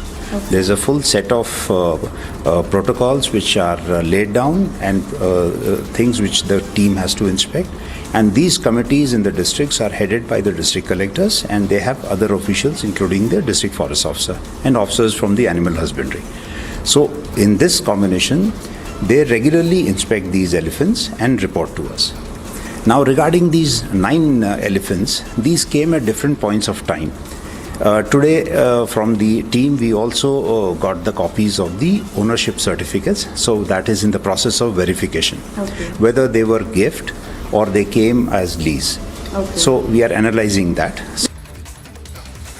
So you just heard that the director of the Anna Zoo give a comprehensive update on 9 elephants. One among them is Joymala. But Joymala remains the subject of our attention, and we are being joined now by Anirudh in Assam and also by Varshini in Chennai. And I want to go over to Anirudh first. Anirudh, how did Joymala come to be given to Tamil Nadu? Was there a short-term lease agreement that has now been totally forgotten? And what is the Assam government's claim, and what are they going to do about this torture?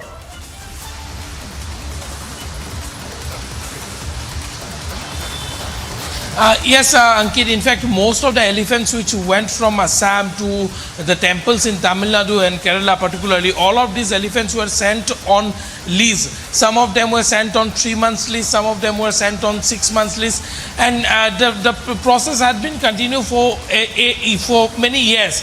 But as far as Joymala is concerned, Joymala was sent to Tamil Nadu in the year 2008 on a 6 months lease, but even after expiry of that lease, she was never returned back, and that is the story how it actually began.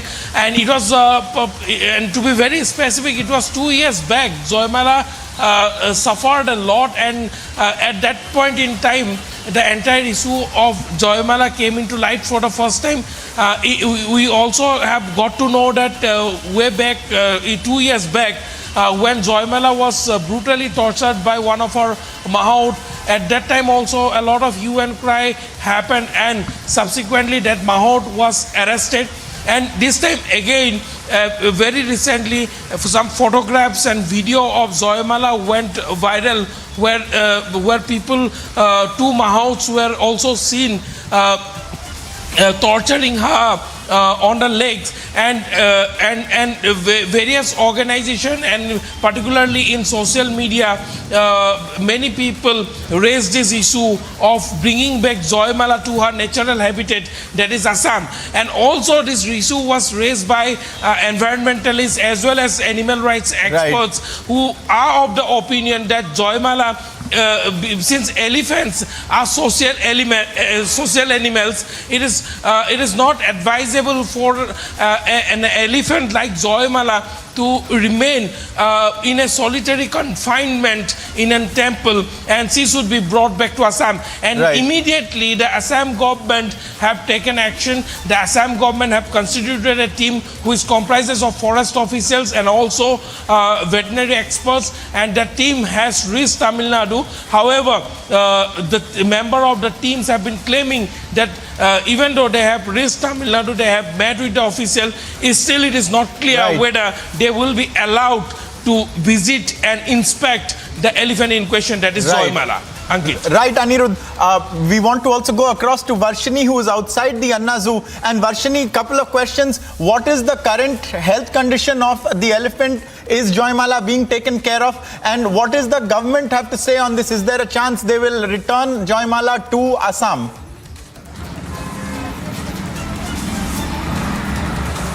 Well, Ankit, if you see, this is Joymala has been sent to Tamil Nadu not on a lease, as it is being spread out. It is not a lease. It is actually a gift from the owner of Joymala. Varshini, just stay with us for a minute.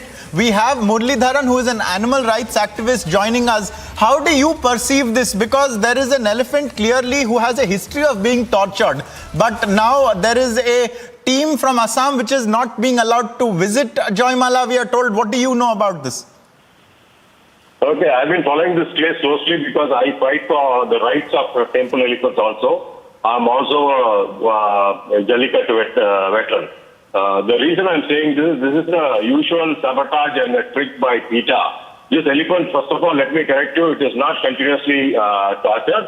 The video which you all seen is 2 years old. When this elephant was beaten by a Mahou in the elephant camp, the rejuvenation camp once in a year which was held. And that was a 2-year-old video. After that, the Mahou who did that was punished and he was removed and new Mahou was appointed.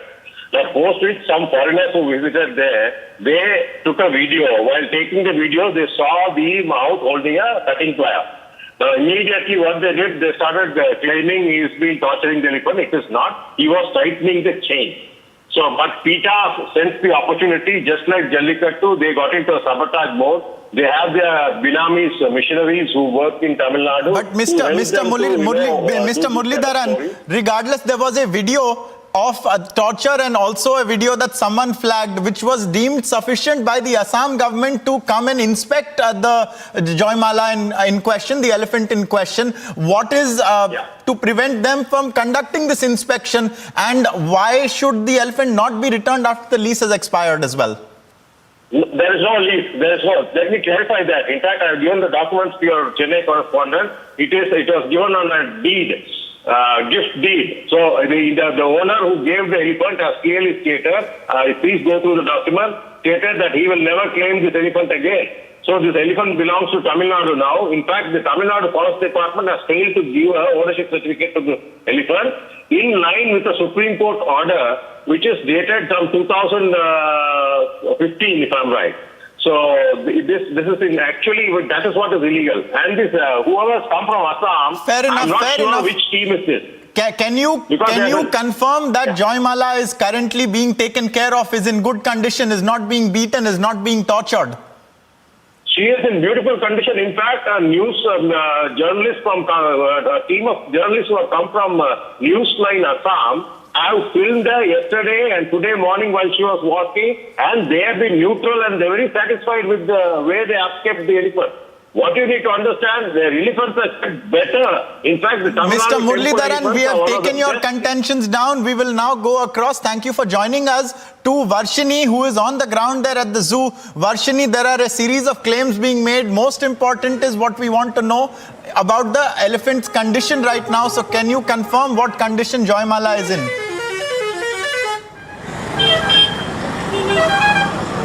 Well, absolutely. Joymala, who is in Tamil Nadu in Srivilliputtur, is being called Jai Malyata, and we also spoke to the director of the Anna Zoological Park, who's also additional principal secretary in the Forest Department. He is an IFS officer who has clarified to us the whole scenario that is currently going on in Tamil Nadu. Who is clearly mentioned to us that Jai Malyata is in perfect condition. She's been taken care properly. She's been fed properly, and the whole time that these elephants, particularly 9 elephants that came from Assam many years ago, have been are in good condition, and that they are taking care of it very properly. And he also mentioned about a committee that has been assigned specifically to take care of these kind of captive animals that have been brought to Tamil Nadu, and this committee regularly inspects the kind of good conditions that these animals are kept in, and they submit reports to the Forest Department, particularly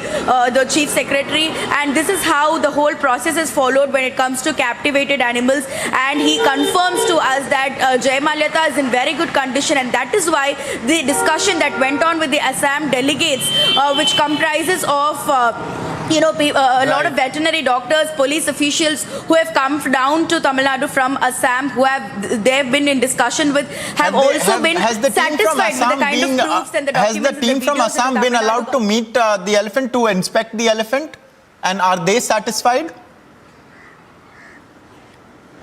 Well, that exactly is the contradictory point here, because right now the team is in Chennai, and the discussions between the Tamil Nadu government officials and the Assam officials are going on, and this particular elephant that we are talking about is in Srivilliputtur, which is more than 500 kilometers away from Chennai. So they'll have to travel all the way to Srivilliputtur, and that is the biggest question here. Will they go to Srivilliputtur and see for themselves? And they say that they are satisfied with the documents, but still they want to go and see. And Tamil Nadu government says that they have shown all the documents that they have to show, and it's the Tamil Nadu government's right and responsibility to take care of the elephants and the animals, and that they will make sure that it is safe, and that there is no need for these Assam delegates or any other people to come down or go down there and to check, because the Tamil Nadu government is taking care of it rightly. So that is the statement, and that is the argument being put forth by the Tamil Nadu Forest Department in this particular matter. Right. Varshini, Aniruddha, thank you for joining us. We hope Joymala is all right and is doing well, and we'll bring you more updates on this story, viewers, as it pans out.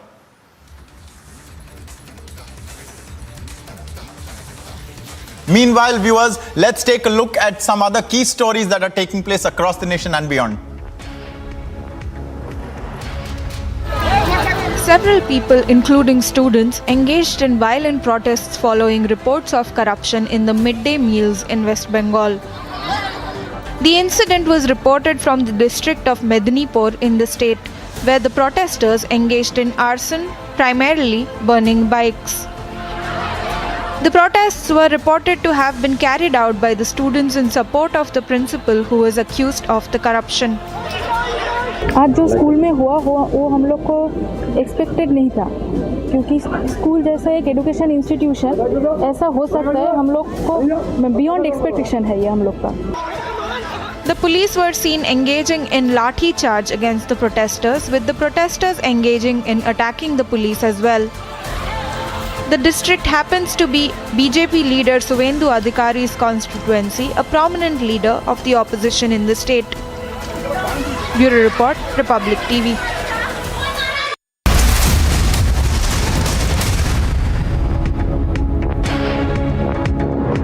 Amity University in London, accredited by Quality Assurance Agency UK and licensed by the Government of UK, offers MBA and BBA degrees at its central London campus. Embark on a global career with a globally recognized UK university degree. To apply, visit amity.edu/London. विचारों का लहराता समंदर, Republic Bharat पर जल्द राष्ट्र सर्वोपरि सम्मेलन।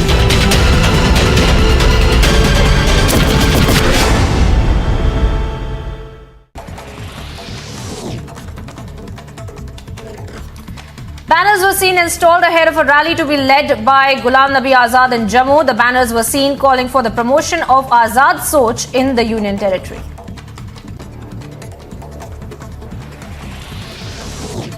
A joint operation of the police and the CRPF has led to the recovery and seizure of at least 400 kilograms of ganja in Assam's Naigaon. One individual has been detained following the operation.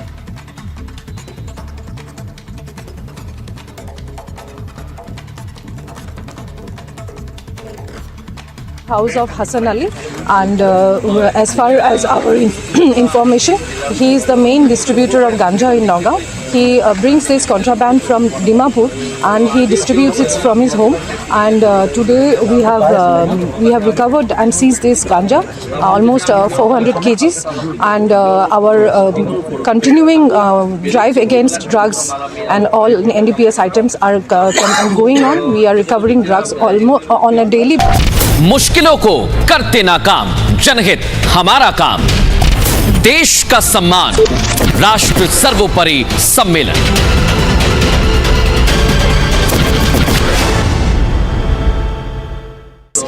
Chief Minister Eknath Shinde has reportedly written a letter to Maharashtra's governor not to consider names of 12 MLCs submitted by the former Chief Minister Uddhav Thackeray.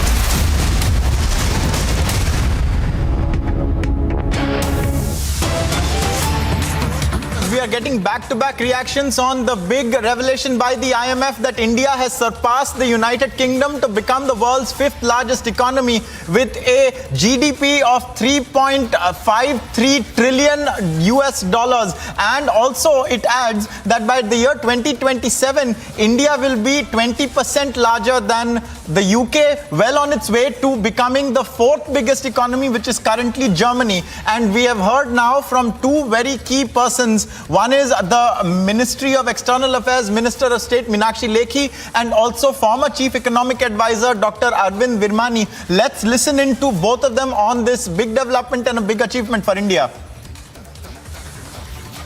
I've been working on forecasts of economic power and relative size of GDP since 2004. So it is not something which is surprising. In fact, about 4 years ago, I tweeted that this would happen in 2020. So, but you can say it was kind of delayed for a year or so. But even last year, when the data came out for 21, we were sixth by about 40 million. So it was expected. So that is one point that in some sense, given that I've been working on this for a long time, this was expected to happen in 2022. The second point I would make is that the question is, why are we interested in this issue? That is because this ranking, if you will, determines the relative power of countries. So the GDP of the country in US dollars, very roughly, according to my indices, which are more precise, measures the relative power of a country. So what it is telling you in the broader context, leaving aside the UK, the specific thing, is that India is moving up the power scale. And according to my earlier forecast, by 28 to 30, we will become the third largest country. So it's the trend which is important, which will affect perceptions. It will affect our foreign policy and how we deal with various countries, and it will affect the perception of India. The old kind of ideas of a colonial society, poor country, even though the size is not directly related to the per capita income or per capita GDP, but still it affects the perception of different people of where India is. So over the last 20-30 years, people have begun to perceive that we are far behind China. So this will hopefully start changing the perception of people of India with respect to other countries, including Germany, Japan, China.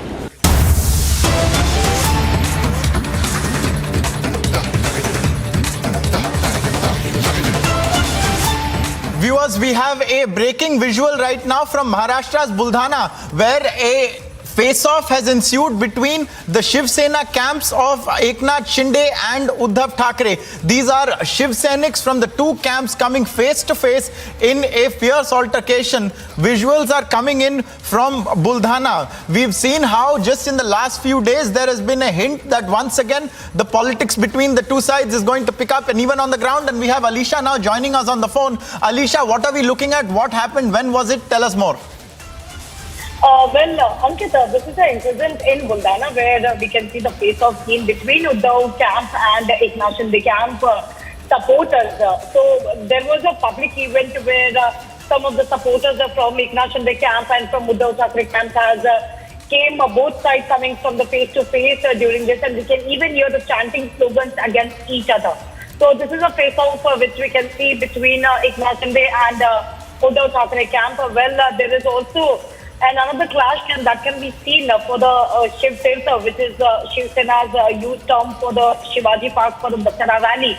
At a certain point where the Uddhav Thackeray camp has already given an application to the Shivaji Park police station and also to the BMC, asking to permit them to organize the Dasara rally, whereas on the other hand, Eknath Shinde camp MLA, that is Sada Sarwarkar, who has already given an application to Shivaji Park. So that is something where police will look into it. But this is a face-off in Buldhana, that is in Maharashtra, where in a public event where both the supporters from both Right, Alisha, that's all the time we have for the moment. But clearly, with the elections coming in different municipalities, there are likely to be more coming togethers of the Eknath Shinde and Uddhav Thackeray camp. I thank you for getting us these details from what's happening in Buldhana and also what's to come in Mumbai, Alisha.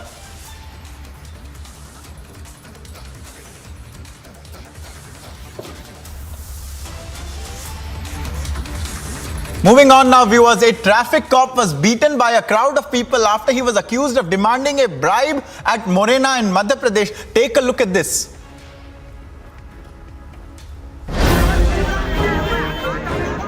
A traffic cop was severely thrashed after he was accused of demanding a bribe from the driver of a vehicle he had attempted to stop. The driver, who the cop tried to stop earlier, ran away from the cop and was pursued for a certain distance before he was apprehended and ended up making the accusation. After the cop was confronted, the people seen in the footage of the incident were seen surrounding the official as he was attempting to explain his situation. The mob that gathered around the cop went on to thrash the police personnel, with several people assaulting the cop at once. The incident comes as that of vigilantism by the people, with the people of Morna taking the law in their hands and dealing their sense of justice. Bureau Report, Republic TV. तो पूछो 8 साल सो रहे थे क्या? केसीआर ने तो इसीलिए हम होम मिनिस्टर अमित शाह और चीफ मिनिस्टर दोनों को कह रहे हैं कि आप इसको नेशनल इंटीग्रेशन डे के तौर पर मनाइए, सेलिब्रेशन करिए। MIM पार्टी भी उसमें पार्टिसिपेट करेगी और हम अपना फंक्शन कर रहे वही।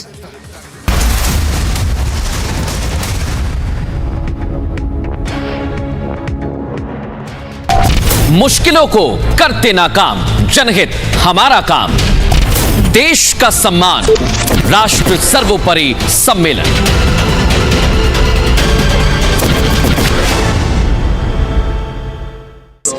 Chief Minister Eknath Shinde has reportedly written a letter to Maharashtra's governor not to consider names of 12 MLCs submitted by the former Chief Minister Uddhav Thackeray. It is further reported that the Chief Minister would send in fresh names of the vacated seats at the Maharashtra Legislative Council.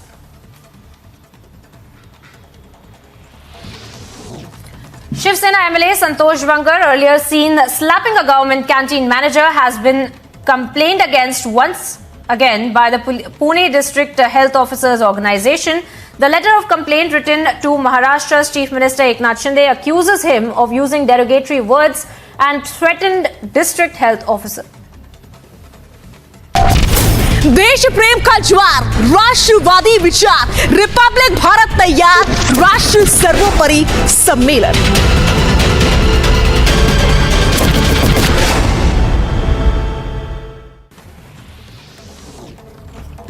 Prime Minister Narendra Modi is expected to host Bangladesh's Prime Minister Sheikh Hasina in New Delhi as she visits India for the 4-day tour focused towards multifaceted bilateral ties. Objections against an integrated checkpost at South Tripura's, in fact, is expected to be taken up at the meet.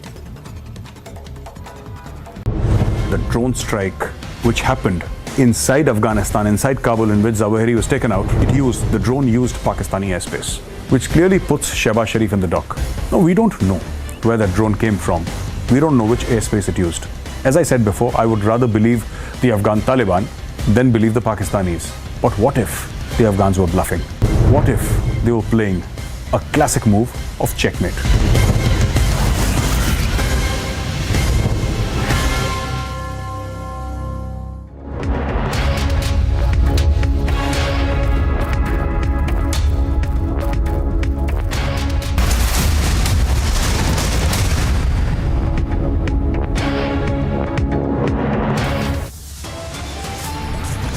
Top headlines at 4 p.m. Viewers, mega crackdown on Chinese apps, raids on Paytm, Razorpay and Cash Free. Raids across 6 locations in Bengaluru. Sources suggest 17 crore seized by ED.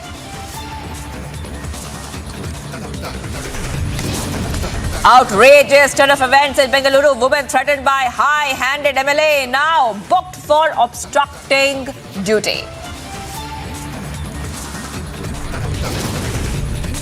National debate over elephant suffering its Assam versus Tamil Nadu government.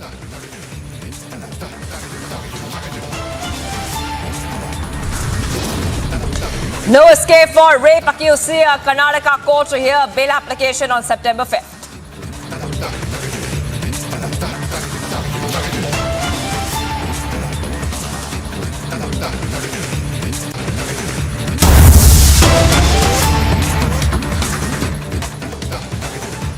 Viewers, we we're breaking this Saturday evening, and the latest coming in is Seer rape case. A rape accused Seer Shivamurthy has been taken for medical test. And remember that Muruga Mutt in Karnataka, Chitradurga Shivamurthy Swami has been accused of sexually assaulting 2 schoolgirls. And just a short while back, we also saw that there was a 6th instance of VVIP treatment while he was being taken out of the DY SP's office. That time there were pink curtains. There were pink curtains in that police van. Big news coming in at this point of time, viewers, where we continue tracking this story on Republic TV. And at this point of time, top updates coming in, including that he has been now remanded in police custody till September 5th amid high drama. Big news coming in, viewers. We keep getting you the top updates at this point of time. And the visuals there on your screen as well. Remember that the police in Chitradurga, Karnataka had moved in to arrest the Karnataka seer after Republic TV's campaign. And the police had also put in a lot of security before the arrest, including barricades and extra personnel. After we reported this story for 6 days continuously, when the FIR was first filed till the arrest, and the arrest had come in. All right, I'm being joined by Ashwin. Ashwin has been tracking all the stories, getting us the biggest lead on the story. We are having a lot of updates which are coming in back to back today itself, Ashwin. Now, we know that the rape accused seer has been taken for a medical test. What are we learning so far? There were a couple of medical tests performed earlier as well. Are there any details coming in on his health condition, if there are any? We are trying through our sources to confirm whether the medical test, the impotency test which was done, whether that the results of that, we are trying through our sources to find out whether there has been any confirmation on the same. Right now, I am at the Muruga Mutt, and we are getting an information from the police sources that there are the accused number 5 who was no action has been taken against him so far, and accused number 4 who has filed for an anticipatory bail petition. Now the police is on a lookout for them, and what we also get to understand is of course accused number 4 has already applied for anticipatory bail, but police is still on a lookout for them, as the co-accused is very important to complete the entire the investigation in this case. Perhaps we also get an indication here that there may be interrogation that also needs to be done with all the accused together. Perhaps that is one reason which some of the police sources have told us, is that the police custody of the main accused has been asked for 5 days, because they also are looking for time to get all the accused together. So probably that is the reason what is happening right now. We are also getting a source update that in a short while from now, the accused here may be brought into the Mutt as well. So we are waiting. It's like I said, it's a throw of dice. We are hoping that they will be brought in, and we strike gold. But saying that, what we understand is that the investigation team is definitely picked up pace. That's the most important update. The investigating team has picked up pace, and that is one thing. And with regard to the medical reports, okay, now we are getting from this information that the medical report has turned positive, which essentially means this is an update. Yes, so the test has turned positive, so which essentially means the seer who has been alleged, accused number 1, Shivamurthy, is not important or anything, is what we get to hear now, which essentially means the case will move forward. It will, though it is one small aspect of the entire case, now it will obviously move forward, but the co-accused also needs to be brought in, and that is when the entire pace will pick up. So on Monday, the judicial proceedings of the anticipatory bail of one of the accused is there. Accused number 2 is already under judicial custody. The other accused, who is one of the minor, is still will have to be taken up later, because it has to be done under the Juvenile Justice Board. So all this is the latest update currently. We are here at the Mutt. We will be giving all the latest information. We are also hoping that in a short while the seer will be brought to the Mutt. Back to you. Right. Also, the Karnataka seer is facing charges under POCSO Act and under the Scheduled Caste and Scheduled Tribes Act. But, I want our viewers to understand, and Ashwin, if you could, in fact, also tell our viewers that why this Karnataka seer is no ordinary citizen, but he's a head of the influential Lingayat mutt in Karnataka, and how this is expected to impact the legal proceedings, which we will see the next few days. Ashwin.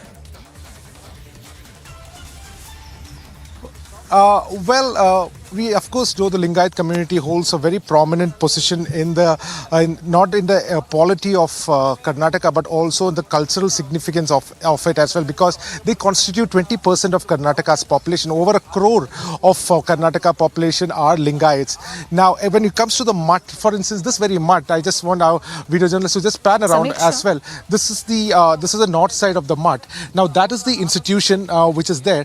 In this institution itself, we get to learn that there are about 1,000 inmates who are staying here, who were staying here. That's the capacity they have built it. And around 4,000 staff is also employed, just one institution like this. Similarly, like hospitals and all the other infrastructure, they have 150 institutions. And this pontiff, who's the 21st pontiff of this mutt, which has a tradition of 450 years, is now facing these charges. So obviously, the mutt has to the yeoman work done by the institutions cannot be taken away. The yeoman work done by those work cannot be taken away. Saying that the mutt is right now trying to build, as earlier we had said that. Earlier we had stated that they were sacked. Now a new administrator has also come, and that is what the latest updates are. Back to you.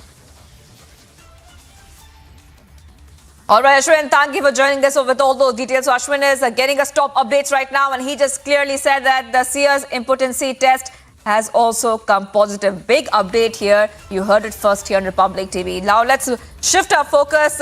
We're getting some more breaking news coming in, and this time it is from the AIMIM Chief Owaisi, who has now written to the Home Minister Amit Shah and Chief Minister KCR over the Liberation Day, where he has demanded that instead of Liberation Day, National Unity Day should be celebrated.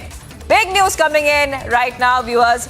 A letter being written, and it's written by AIMIM Chief Owaisi. It's written a letter to Home Minister Amit Shah and Chief Minister KCR over the Liberation Day.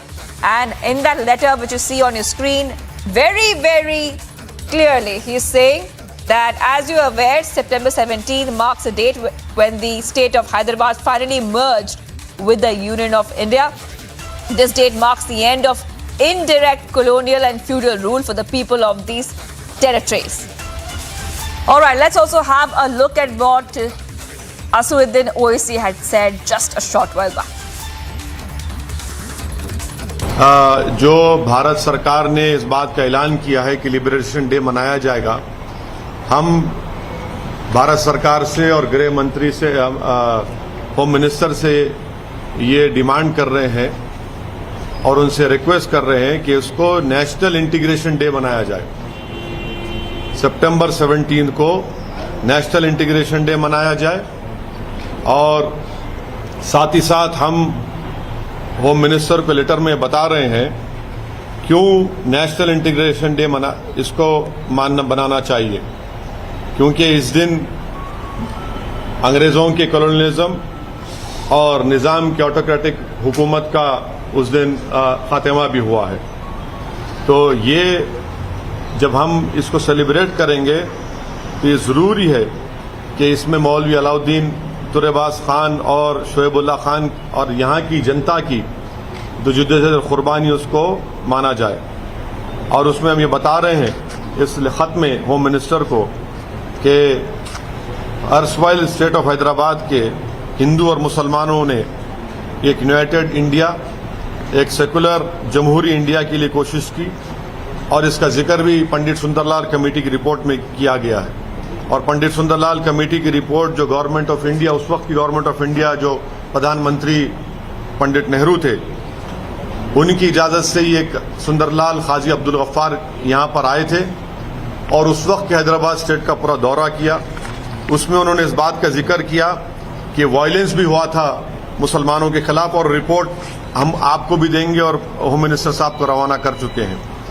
यकीनन Hyderabad state आज़ाद हुआ colonialism से, federalism से, तो इसको सिर्फ liberation का नाम देना ये गलत होगा, बल्कि इसको कौमी यकजहती का दिन के तौर पर मनाना चाहिए। Viewers, let's shift our focus right now. The National Investigation Agency has registered a case for terror financing, conspiracy to motivate Muslims to resort to violence in Jammu and Kashmir. The case against Al-Huda Educational Trust was formed by the Jamaat-e-Islami. Funds raised via Hawala channels are used for anti-India propaganda via social media. And that's what we're learning. The funds are being used to radicalize Muslim youth, to promote enmity between communities on religious lines. Attempt was to motivate Muslim youth to cause violent incidents in Jammu and Kashmir. And Gursuram is joining me live. Gursuram, take us to the details about this case which has been filed by the NIA. To know that the National Investigation Agency in Jammu and Kashmir has registered a case. This is the FIR number 7 of the National Investigation Agency's Jammu Police Station, in which it has been clearly mentioned that how Jamaat-e-Islami backed educational trust AGHT is now promoting the violence on the basis of the religious lines, and how the gullible Muslim youth are being used by the pro-Pakistani elements, including Jamaat-e-Islami, that has been banned by the Union Home Ministry in 2019 for anti-India activities, is once again using the money that is minted from the formal banking as well as using the Hawala transactions, and this money is being used to radicalize the youth against the government of India, and also to promote the propaganda that is being done by the pro-separatist and pro-Pakistani element against the Union of India. They are provoking the youth, they are motivating them to carry out terror attacks, to violent incidents in the Union Territory of Jammu and Kashmir. And important to mention that earlier there were many cases against Jamaat-e-Islami, during the investigation of which it also came into being that this organization, which is headed by two persons, one from the Rajouri district and other from the Shopian district of South Kashmir, is involved in. They have been named in the FIR along with some unnamed persons who will surface during the investigation. But as of now, what we are getting to know that this Al-Huda Educational Trust that is running on the behest of Jamaat-e-Islami was into the Hawala transactions. The money minted was being used against the Union of India for waging the war, and we are getting to know that in the coming days, National Investigation Agency too will be carrying out the raids at several locations in Rajouri as well as in the South Kashmir. All right, thank you, Gursimran, for joining us with all those details. The NIA has filed a terror financing case, and it's a conspiracy to motivate Muslims to resort to violence in Jammu and Kashmir. All right.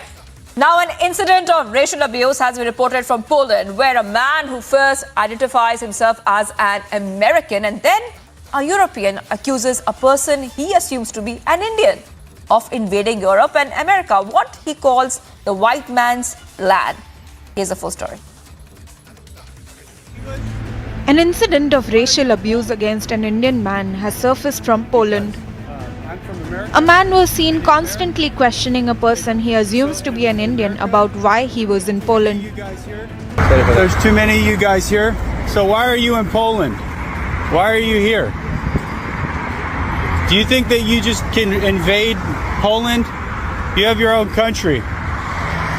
How come you don't go back to your own country? Why don't you go back to your own country? Why are you here? Why are you here? Why don't you go back to India? The man goes on to call Indians invaders of the white man's land. Yeah, this is my country. I'm European. And Europeans want to know why you think you have the right to invade our country. Why are your people invading our homelands? You have India. Why are you coming to the white man's land to take off from our hard work? Why don't you build your own country? Why don't you build your own country?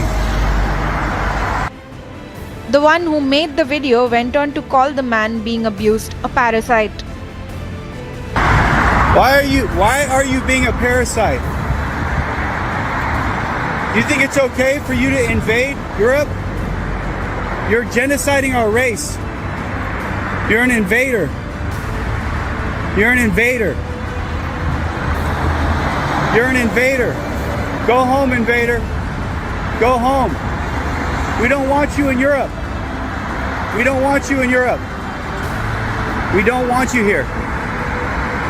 Poland for Polish only. The man being abused in the video is seen pacing back and forth with visible discomfort till the video ends. Bureau Report, Republic TV. All right, let's go to Assam right now, where an eviction drive has been conducted in Assam's Sonitpur district. This comes following court orders to vacate encroached government land, and 500 families have been evicted so far. The latest input suggests that the eviction drive has been successfully completed. So the eviction drive there successfully completed. The Himanta Biswa Sarma-led government has conducted several eviction drives to clear plots of government land of alleged encroachment. But this drive is over right now. That's what we can tell you. The eviction drive in Assam Sonitpur district is now over. So this is the big news we've been tracking the entire day right now. The Assam government had begun on Friday an eviction drive on 330 acres of land in Sonitpur district.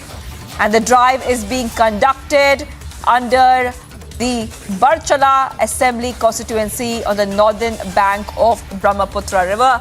And Anirudh is going to get us all the details. Anirudh, we believe right now that the drive is over.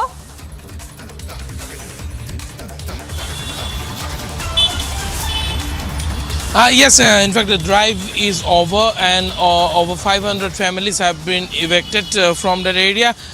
In fact, the authorities have been telling us that the cooperation from the locals was very much smooth, and that is the reason why the eviction drive concluded at around 1:30 in the afternoon, because most of the families who were living there already vacated the houses, vacated their properties along with their belongings, and the district administration had to use no force in order to evacuate or in order to evict the villagers living there.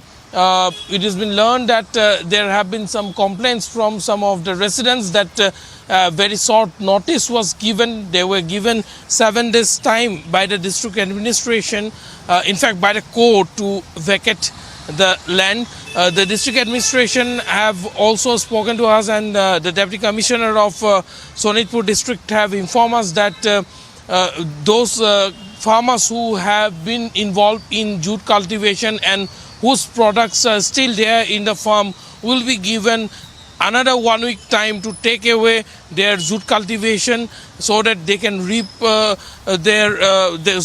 that they can sow their jute cultivation safely in the presence of district administration officials as well as the police. Meanwhile, there were 2 mosques in these villages where the eviction drive was carried out today.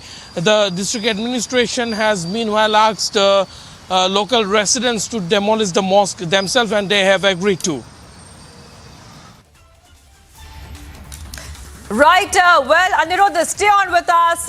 Let's have a listen in to the locals, what they said and what the deputy commissioner also said just a short while back. Listen in, viewers.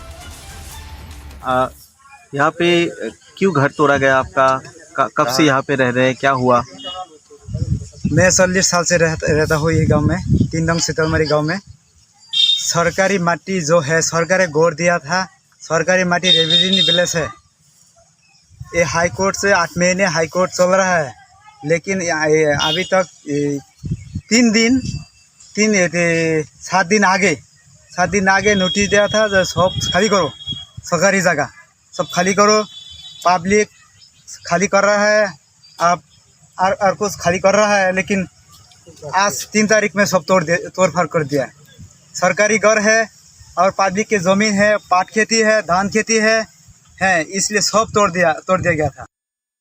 Police আটাইখিনি team আহি উভতি আহিছে আৰু সম্পূৰ্ণ শান্তিপূৰ্ণভাৱে হৈছে আসলতে যিসকল বেদখলকাৰী আছিলে তেওঁলোকে বহুখিনি বস্তু তেওঁলোকে আগতে লৈয়ে গৈছিলে ইয়াত নাছিলে যিখিনি অৱশিষ্ট আছিলে আৰু যিখিনি অকমান কনক্ৰিট ষ্ট্ৰাকচাৰ আছিলে সেইখিনি আমি উচ্ছেদ কৰিবলগীয়া হ'ল আৰু খেতিৰ কাৰণে মৰাপাট খেতি প্ৰধানকৈ ইয়াত কৰিছিলে সেই খেতিৰ কাৰণে সকলোকে আমি এসপ্তাহ টাইম দিছোঁ পুলিচৰ নিৰীক্ষণত স্থানীয় আৰক্ষীৰ নিৰীক্ষণত তেওঁলোকে দিনৰ ভাগতে সেইখিনি কাটি লৈ যাব পাৰিব আৰু দুটা মছজিদ আছে সেইটো আমি তেওঁলোককে ভাঙিবলৈ দিছোঁ তেওঁলোকে খুব কম দিনৰ ভিতৰতে সেইকেইটা তেওঁলোকে নিজে ভাঙি লৈ যাব আৰু বাকী যিখিনি আছিলে সেইখিনি আমি আটাইখিনি উচ্ছেদ কৰিছোঁ কোনো বাধা কোনেও একো হেৰি কৰা নাই কোনো বাধা দিয়া নাই আৰু সম্পূৰ্ণ শান্তিপূৰ্ণভাৱে All right, the eviction completed after court orders in Assam Sonitpur district, and Anirudh has got us all those details. And the eviction drive has been successful. That's what are the top updates coming in from Assam. Thank you, Anirudh, and please keep us ahead if there are any other developments coming in from Assam. All right, let's have a look at what else is making news from across the nation. No relief for accused seer in sexual assault case. Now, Karnataka court to hear paid plea in the case on September 5th. Meanwhile, in back-to-back instances of VVIP treatment to accused seer, curtains were used on both sides of the vehicle while he left the DYSP office. Latest information coming in, and the ED conducted raids at premises of Paytm, Razorpay and Cashfree with regards to alleged irregularities in their functioning. As per sources, a notice has been sent to 3 well-known companies, but responses were not satisfactory.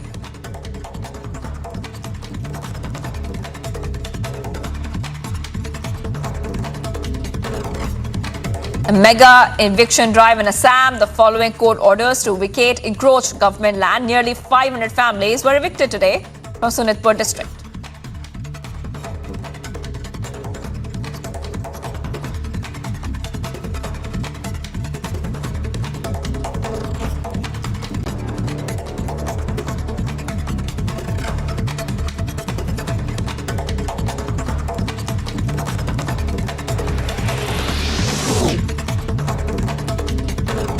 Reacting on India overtaking UK to become world's 5th economy in the world, Union Minister Meenakshi Lekhi has lauded PM Modi for the achievement. And she further has appraised the country for the big achievement.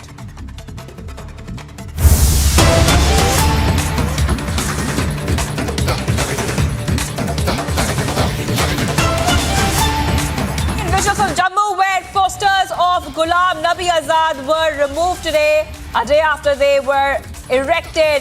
Posters of Azad removed. Visuals coming in from Jammu. You can see the visuals very, very clearly that they are on the ground right now. They have been taken off. And this is the big news we're getting from Jammu, where the posters of Ghulam Nabi Azad were removed today just after they were erected. Big news coming in, and this comes a day before Azad's rally, which will be taking place tomorrow. So this is a development coming in from Jammu of posters of Azad removed in Jammu. Big news coming in. Remember that Ghulam Nabi Azad had exited from the Congress party just a short while back, in fact a few days ago, and many MLAs, former MLAs and ministers had said that they will follow him wherever he goes. This development coming in, Gursimran is going to get us all the details. Gursimran, take us through the details we have on this developing story where the posters of Ghulam Nabi Azad were removed. We can clearly see that they are on the ground, not where they should be erected. What we are that posters were installed by Azad supporters. They have been installed very near to the airport, that is one of the biggest place, Satwari Chowk. But today morning they have been removed by the Jammu Municipal Corporation, owing to the reason that they didn't have the valid permission. However, the Azad camp continuously maintained that they got the sufficient permissions, but that were removed. Now the Azad camp has taken up the issue with the Jammu Municipal Corporation, saying that they are very hopeful that very soon the posters will be installed. Important to mention that we have seen that widespread opposition that is coming for this move of the Ghulam Nabi Azad by the Congress party, and also the other parties also have the reservations, as many of their leaders they are now leaving their parties to join the Azad camp. So whether this was on the complaint of some political parties or what, that is yet to be ascertained. But one thing is very sure, that the posters of Ghulam Nabi Azad that were installed yesterday evening were removed today afternoon by by the Jammu Municipal Corporation, owing to some of the reasons that they haven't been shared yet. But Azad Camp claims that they have now reached out to the Municipal Corporation, and they are very hopeful that they will be getting the permission to install these posters by today evening.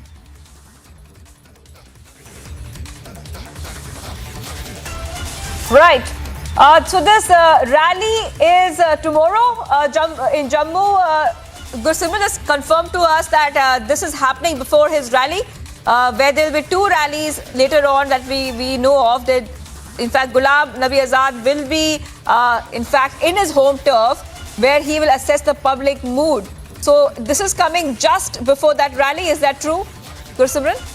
24 hours ahead of the Ghulam Nabi Azad's rally, this has actually happened, because Azad is scheduled to address the rally tomorrow at 11 a.m. in the morning. He will be leaving from National Capital at around 9:30 by SG-160 flight and will be reaching here at 10:30 in the morning, after which he is scheduled to address that rally. And later on, he will be meeting the various delegations. This incident of removal of posters of Ghulam Nabi Azad has come 24 hours before his rally in Jammu, where he is expected to announce the future roadmaps. No attacks on the Gandhi. The future roadmap of Ghulam Nabi Azad for his political party will be announced tomorrow morning. All right, thank you, Gursimran, for joining us with all those details. The posters of Azad removed in Jammu, and we got to those details. Let's have a look at what else is happening from across the nation. In an outrageous misuse of power, an FIR has been booked against a woman instead of BJP MLA Arvind Limbavali for raising her grievances. The incident is an example of horrific reversal of injustice.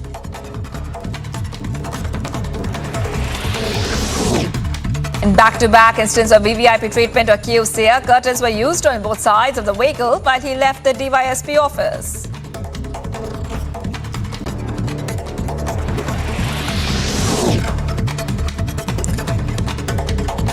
No relief for accused Sia in sexual assault case now. Karnataka court to hear bail plea in the case on September 5th.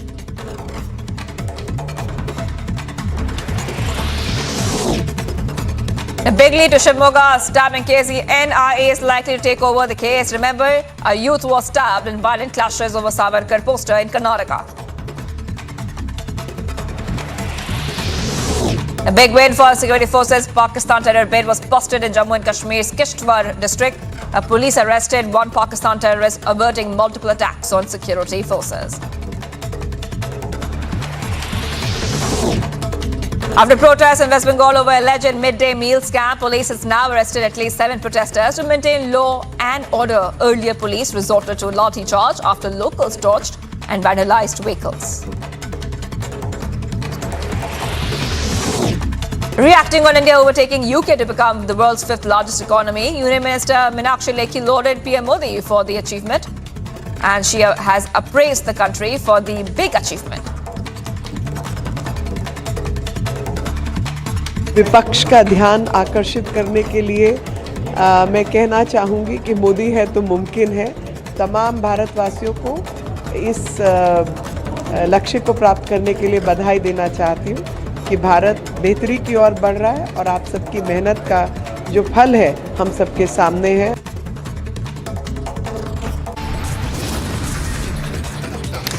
Viewers, much more coming up on the other side. Mega crackdown on Chinese apps, raids on Paytm, Razorpay and Cashfree.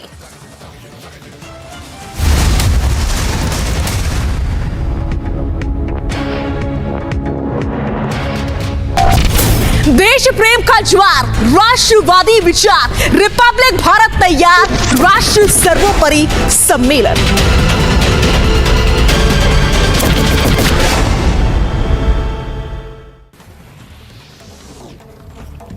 Prime Minister Narendra Modi is expected to host Bangladesh's Prime Minister Sheikh Hasina in New Delhi as she visits India for the 4-day tour focused towards multifaceted bilateral ties. Objections against an integrated checkpost at South Tripura's, in fact, is expected to be taken up at the meet.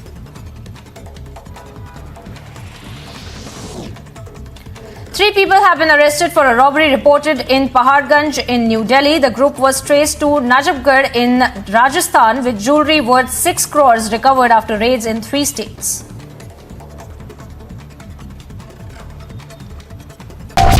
चुनौतियों से नहीं डरते हम, दुनिया ने देखा है हमारा दम, दुश्मनों को करके बेदम, राष्ट्रहित में बढ़ते कदम।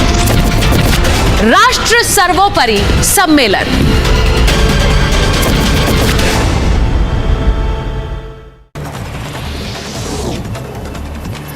After speculation of the Congress joining the Shinde BJP government came out, the Maharashtra Chief Minister Eknath Shinde clarified the situation, and the Maharashtra Chief Minister said that he would not comment on the rumors. He added that the recent government formation in Maharashtra was a gesture of respecting the people's wishes.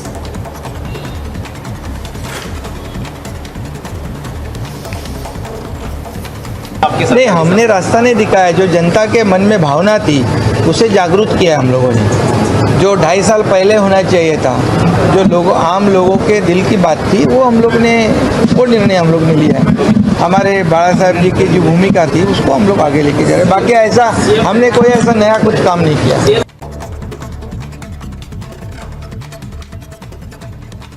Now moving on to some more news in brief. A fierce encounter has broken out in the Saraikela of Jharkhand, where at least 2 Maoist commanders were killed, Maoist camps destroyed with the weapons, and other state-of-the-art equipment destroyed at the site.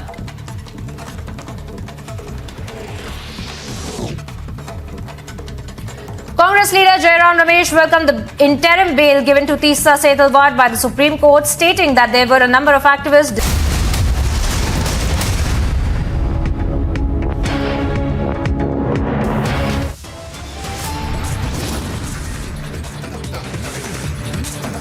Top headlines at 4:30 p.m. Mega crackdown on Chinese apps, raids on Paytm, Razorpay and Cashfree.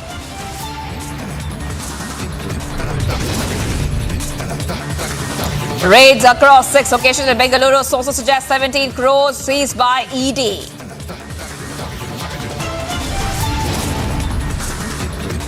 Outrageous turn of events in Bengaluru. Woman threatened by high-handed MLA now booked for obstructing duty. National debate over elephant suffering in Assam versus Tamil Nadu government.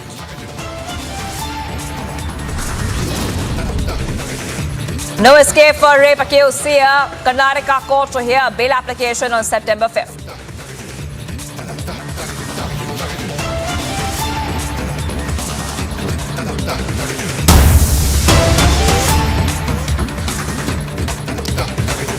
Viewers, we are live and breaking on Republic TV this Saturday evening. I'm Shivangi Shukla. We're getting some top updates coming in. And the Bihar CM Nitish Kumar is visiting the national capital on September 5th. That's what we are learning. The Bihar CM is likely to meet several leaders of the opposition, including Rahul Gandhi. Nitish to meet top opposition leaders in New Delhi. It's a big news coming in at this point of time. The visuals also will show you of the JDU executive meet which is happening right now. Those visuals as well on the screen as we speak. Remember that Nitish Kumar's response to the JDU MLA's jumping ship is that he claims to say that we are still together, and he's also confirmed the Delhi visit. Nitish Kumar has pondered upon what he's calling the kind of politics being played in the country. That's what was his response after the JDU MLA's jump ship. Remember, 6 MLAs of the Janata Dal United in Manipur joined the BJP, and Nitish Kumar has also commented on that. He has said this, that is this constitutional? That's what Nitish Kumar has said. Right now, there's a meeting which is happening there where Nitish Kumar is likely to meet the opposition leaders as well. This will happen in Delhi. A big meet planned in Delhi. So, in fact, Nitish could meet opposition leaders. He could be meeting Rahul Gandhi, and he's likely to visit Delhi from September 5th and meet several opposition leaders, including Rahul Gandhi of the Congress. So the big news coming in at this point of time, viewers. And soon Prakash will be joining us very shortly, our editor, to explain why this is a very politically significant move. But for now, we can tell you that Nitish Kumar will be in Delhi. He'll be going to Delhi on September 5th, and he'll be coming back in 2 days. That means he'll be coming back on September 7th. And during his brief visit, he is to meet leaders like Sonia Gandhi from the Congress, among many other opposition leaders. So big news coming in. Remember that The Bihar CM had also met Telangana counterpart K. Chandrasekhar Rao just a short while back. And in Patna, while holding a press conference, the two, what they call themselves are, and this is what they refer to themselves as, prime ministerial aspirants were seen awkward when they asked about who would be the joint PM face if they succeed in bringing the opposition together. So many updates coming in at this point of time on this big story, and we'll be tracking it very closely on Republic TV.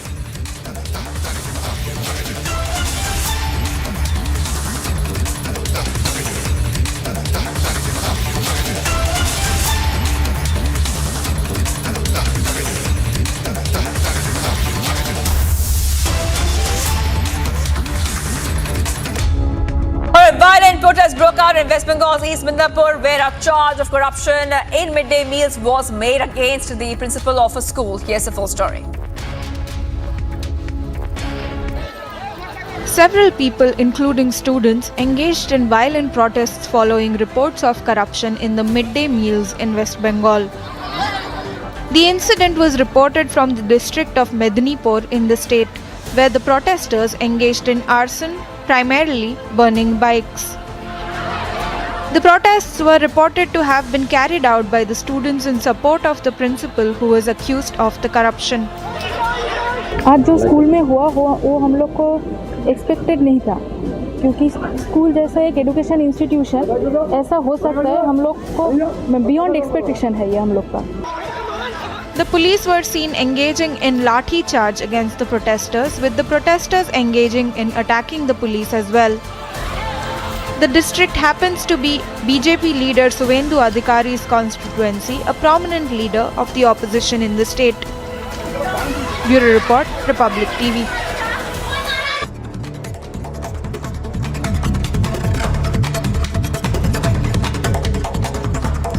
Well, no relief for accused seer in sexual assault case. A Karnataka court to hear bail plea in the case on September 5th. Meanwhile, the back-to-back instances of VVIP treatment to accused seer, curtains were used on both sides of the vehicle while he left the DYSP office.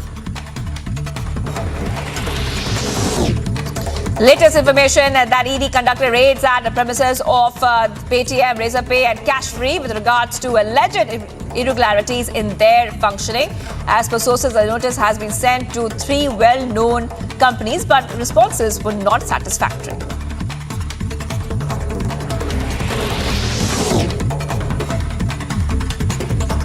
A mega eviction drive in Assam following court orders to vacate encroached government land. Nearly 500 families were evicted today from Sonitpur district.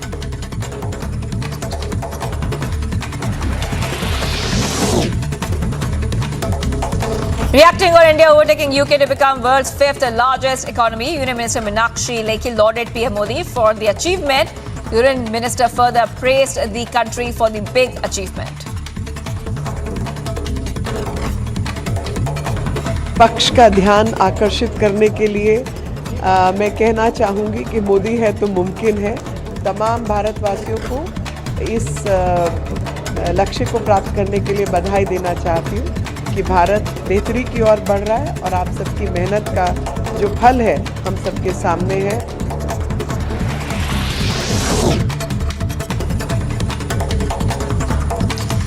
Massive protests broke out in West Bengal over alleged midday meal scam. Today, police arrested at least 7 protesters to maintain law and order in the district. Earlier, police resorted to lathi charge after locals torched and vandalized vehicles.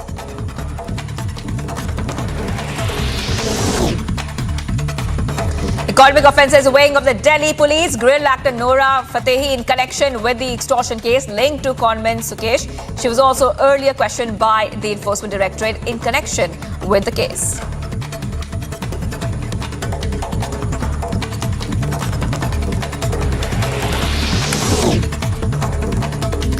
In an outrageous misuse of power, FIR has been booked against the woman instead of BJP MLA Arvind Limbavali for raising her grievances. Incident is an example of horrific reversal of justice.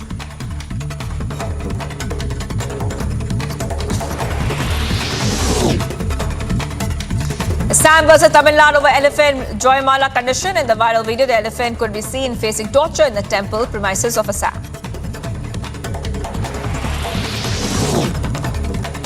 A big setback for JDU. At least 5 MLAs defect to the BJP in Manipur. This comes as a big setback to the Nitish-led JDU government, which has been aiming big for 2024 elections. Reacting on the matter, Nitish said the opposition parties should be united.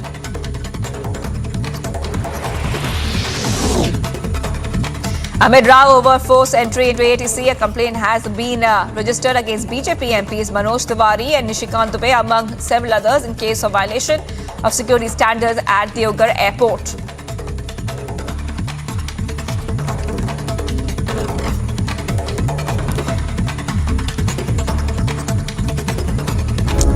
In the last 3 months of 2021, India surpassed the United Kingdom to become the world's 5th largest economy. India increased its lead in the first quarter, according to the IMF's figures, calculated on the basis of US dollars. And here is a full report on that. India has surpassed the United Kingdom to become the world's 5th largest economy. According to the International Monetary Fund figures, India has taken its lead in the first quarter itself.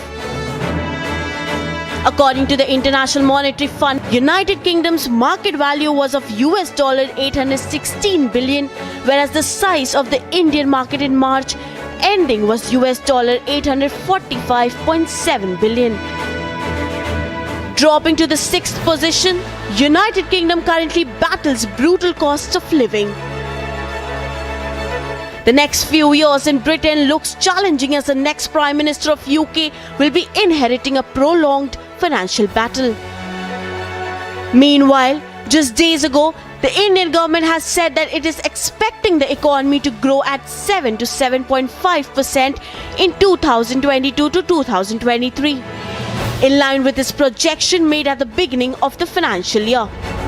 Top 5 स्थिति में पहुंचना और Britain जैसी अर्थव्यवस्था को भी पीछे धकेलना एक बड़ा पायदान है, जिस पर भारत ने लगातार मेहनत करके हम यहाँ तक पहुँचे हैं। तमाम भारतवासियों को इस लक्ष्य को प्राप्त करने के लिए बधाई देना चाहती हूँ कि भारत बेहतरी की ओर बढ़ रहा है और आप सबकी मेहनत का जो फल है हम सबके सामने है।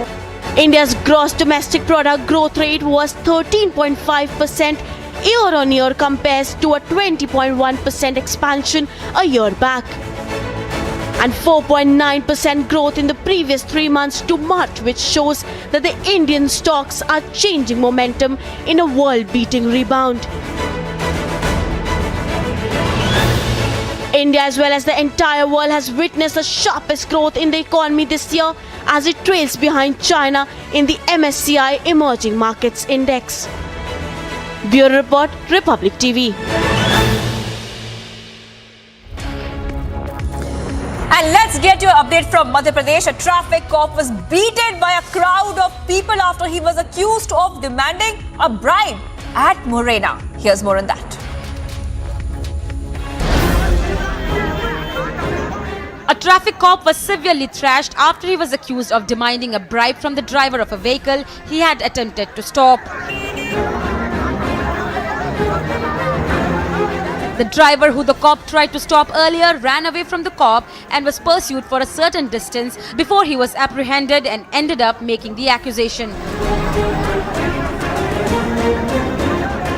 After the cop was confronted, the people seen in the footage of the incident were seen surrounding the official as he was attempting to explain his situation. The mob that gathered around the cop went on to thrash the police personnel, with several people assaulting the cop at once. The incident comes as that of vigilantism by the people, with the people of Morna taking the law in their hands and dealing their sense of justice. Bureau Report, Republic TV.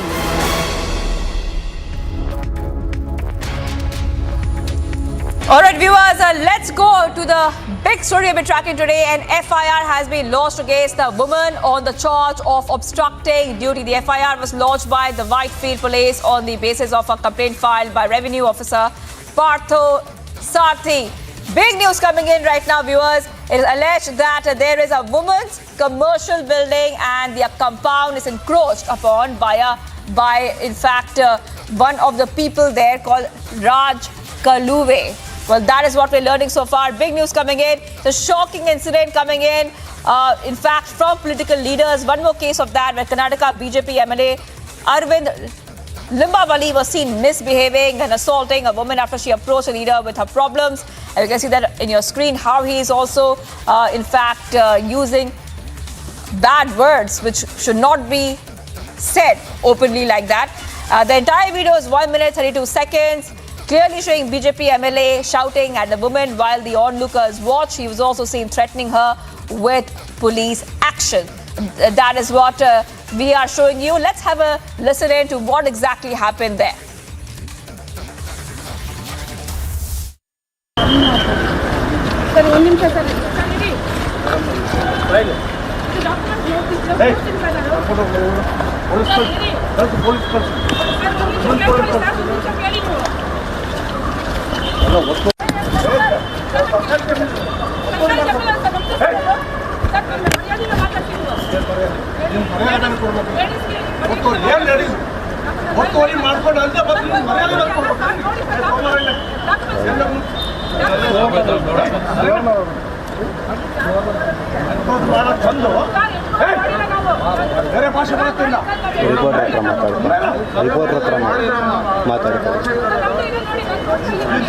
ನಾನು ಏನು ಮಾಡೋಕ್ಕಾಗಲ್ಲ ಆಫೀಸಿಂದ ಬಂದಿರೋದು ಇಲ್ಲ ಇಲ್ಲ ಆತಲ್ಲ ಮುಂದೆ ದಯವಿಟ್ಟು ಅವ್ರ ಹತ್ರ ಮುಂದೆ ಸಾರಿ ನಾನು ನಿಮ್ಮ ಥರನೇ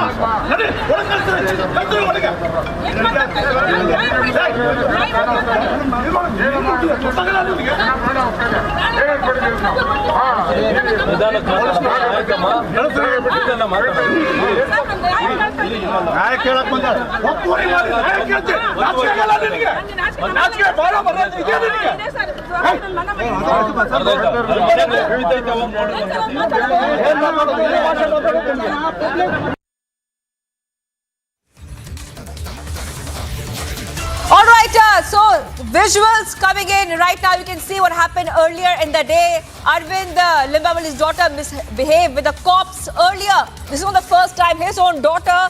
Remember, his daughter, BJP MLA's daughter, was fined for rash driving, overtaking the police vehicle and violating traffic protocols. The police had then blocked her car and questioned her rash driving. You can see those visuals as well on your screen. On your left side, horrific reversal of justice. On the right side, the father. On your left side, the daughter. Abusive words against. No, ultimately she and Congress wanted to divert the issue. The issue is encroachment. The issue is encroachment. Since long years, she has encroached and others also encroached the stormwater drain. Because of the heavy rain last year and our revenue department, also the stormwater drain department of BBMP, they have issued the notices. Then afterwards they have marked it, how much encroachment took place. That mark also they have removed, and then because of the recent heavy rains, it is flooded. Entire DNA layout and TZ layout was under water because of the narrow stormwater drain. So after the reduce of the rain, the officers are strictly, government and myself, strictly asked to remove all the encroachment. They started the encroachment removal. So Purvankara has removed, Prestige we have removed, and also TZ apart layout. Many properties we have removed. She was not obeying the orders of the government, and which she has encroached, is supposed to leave. Instead of that, she is diverting the issue. First she spoke, he didn't hear the officers. Then officers started demolition. She stopped. Again they requested me. I went there. She told, sir, this is my property. I said, this is not your property, it is encroached property. And you should leave and you should cooperate. From her house she is speaking. She was speaking to me. Then I said same thing, I went off. Again she came in front. First her husband came. Then she came. I asked her, she brought one paper. I asked her, give that paper. She was not ready to give the paper. And I wanted to see what is there in the paper. She is not ready to give the paper. Then I snatched the paper. What is this? What is there in this paper? Tell me, what is the injustice done to you? If at all injustice is done, you go to the court. Don't trouble the people. In higher raised voice, I told. She also raised. I also asked her, cooperate for the public cause. So this is the issue, nothing else. But the I am ready to ask for the apology with the condition. Are she ready to leave the land, encroached land, or else Congress, Surjewala has tweeted.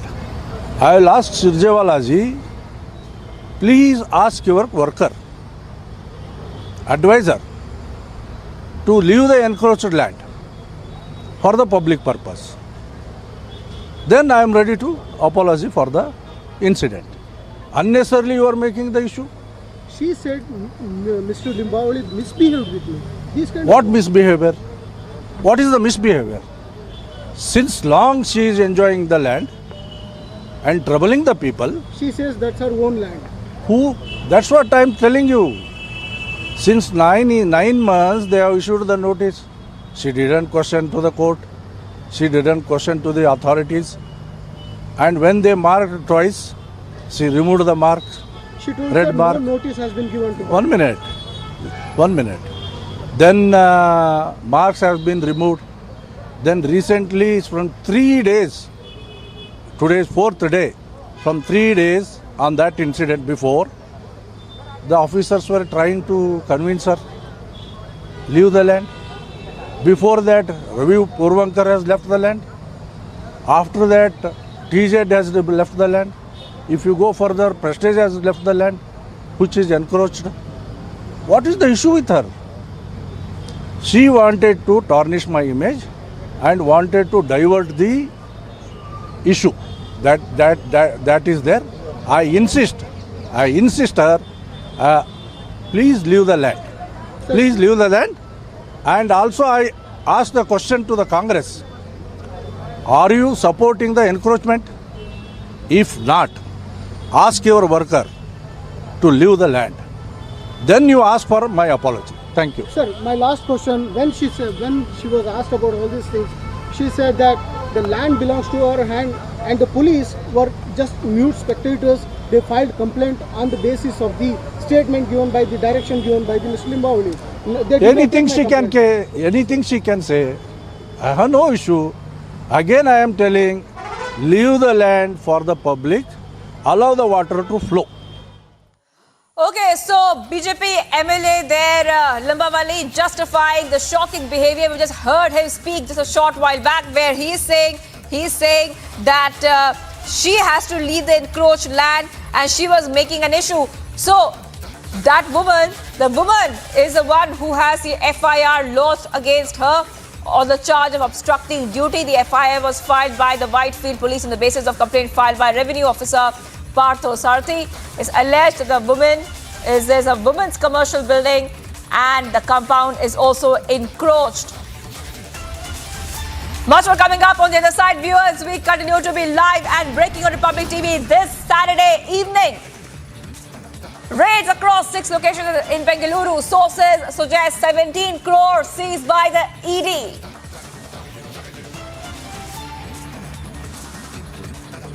National debate over elephant suffering. It is Assam versus Tamil Nadu government now.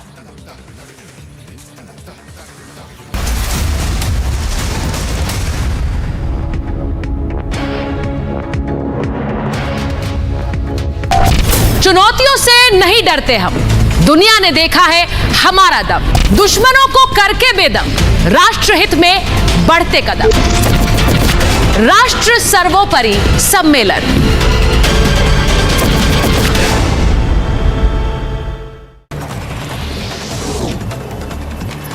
After speculation of the Congress joining the Shinde BJP government came out, the Maharashtra Chief Minister Eknath Shinde clarified the situation, and the Maharashtra Chief Minister said that he would not comment on the rumors. He added that the recent government formation in Maharashtra was a gesture of respecting the people's wishes.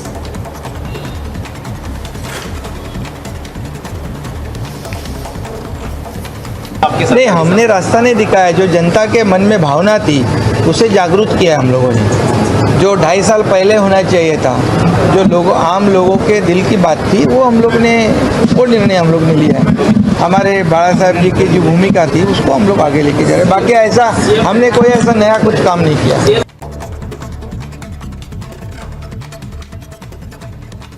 Now moving on to some more news in brief. A fierce encounter has broken out in the Saraikela of Jharkhand, where at least 2 Maoist commanders were killed, Maoist camps destroyed with the weapons, and other state-of-the-art equipment destroyed at the site.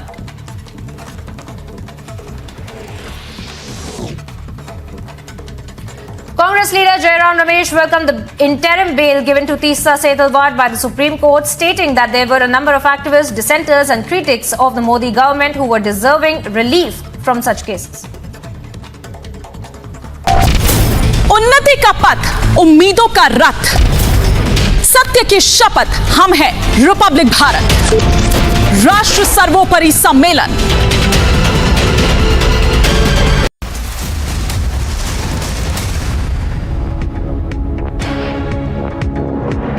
Viewers, we continue to be live and breaking on Republic TV. I'm Shivangi Shukla. Let's get you some international news. Sri Lankan President Gotabaya Rajapaksa has returned to Sri Lanka following an exit from the country in July, following widespread anger against the former president and demands for resignation that eventually led him to give the office up. Here's more on that. Ousted Sri Lankan President Gotabaya Rajapaksa returned to the country after leaving in July this year. He had earlier fled the country following demands for his resignation amid the country's severe economic crisis. Rajapaksa resigned as Sri Lanka's president after he arrived at Singapore, where he was issued a 14-day visit pass. Demonstrators in Colombo had stormed his residence as well as his office as a part of the wide-scale protests which erupted in the month of July. Rajapaksa was reported to be in Thailand for the past few weeks after a stay at Maldives following his 14-day stay at Singapore. Sri Lanka's current president Ranil Wickremesinghe made all the arrangements of Rajapaksa's arrival back to Sri Lanka, with several ministers present at the airport to welcome him. Bureau Report, Republic TV. Clearly aimed at achieving some of the objectives of reform. So the central government, at the time of the lockdown, post the lockdown, because of COVID, understood and in consultation with the states, understood the states and in consultation with the states, increased the borrowing limit. So we have responded where there is a need for increasing the borrowing limits.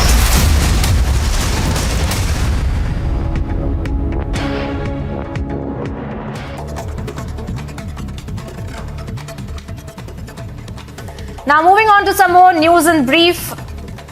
A fierce encounter has broken out in the Saraikela of Jharkhand, where at least 2 Maoist commanders were killed, Maoist camps destroyed with the weapons, and other state-of-the-art equipment destroyed at the site.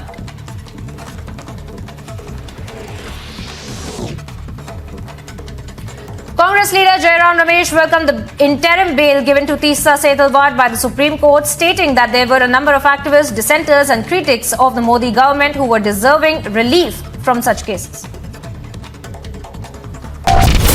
उन्नति का पथ, उम्मीदों का रथ, सत्य की शपथ, हम हैं रिपब्लिक भारत, राष्ट्र सर्वोपरि सम्मेलन।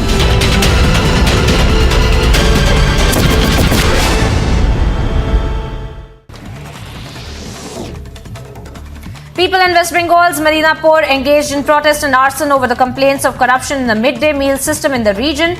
The protesters were eventually dispersed by the police with the use of force.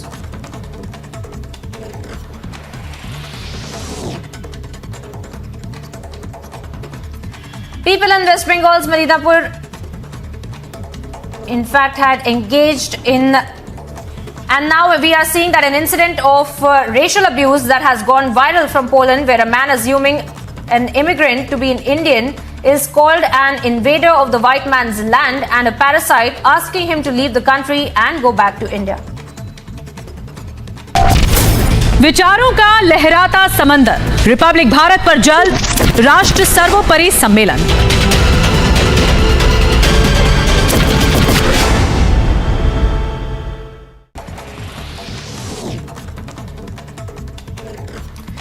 Banners were seen installed ahead of a rally to be led by Ghulam Nabi Azad in Jammu. The banners were seen calling for the promotion of Azad Soch in the Union Territory.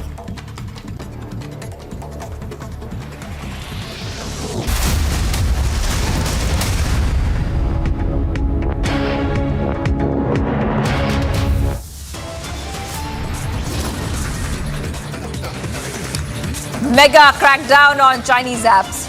Raids on Paytm, Razorpay and Cashfree.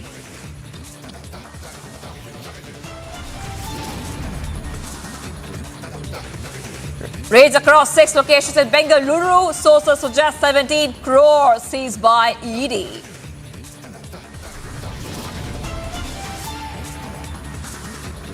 Outrageous turn of events in Bengaluru. Woman threatened by high-handed MLA now booked for obstructing duty.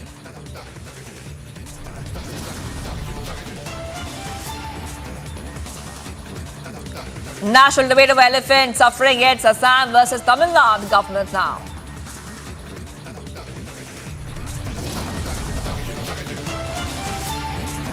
No escape for rape accused Sia. Karnataka court to hear bail application on September 5th.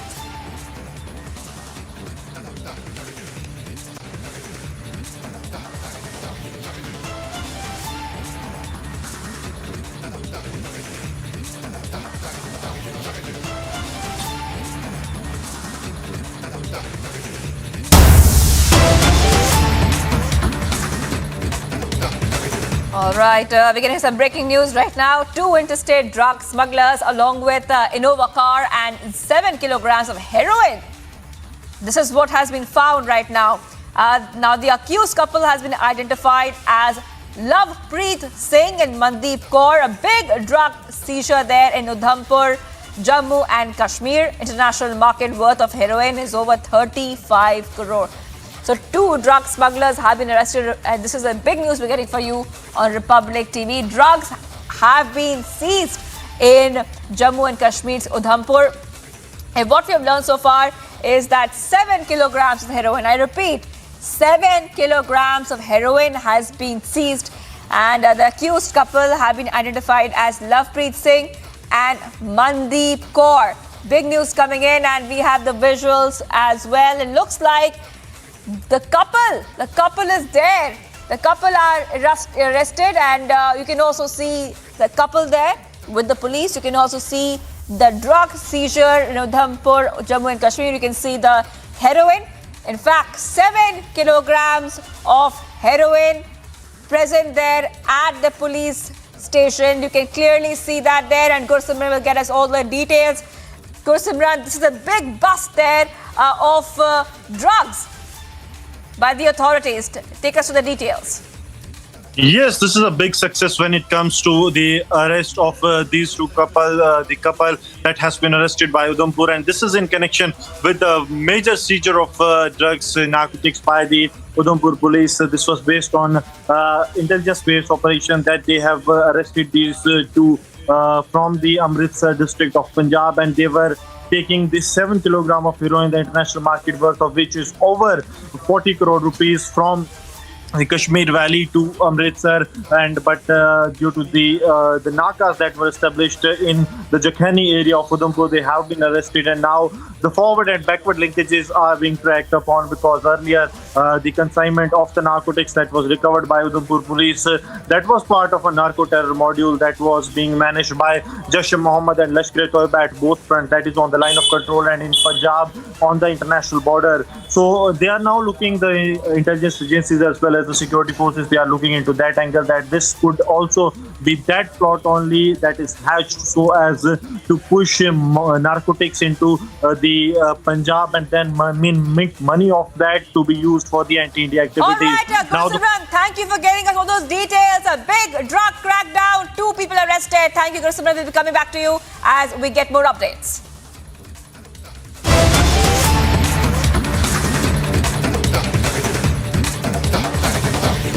So, if we are not on the verge of recession,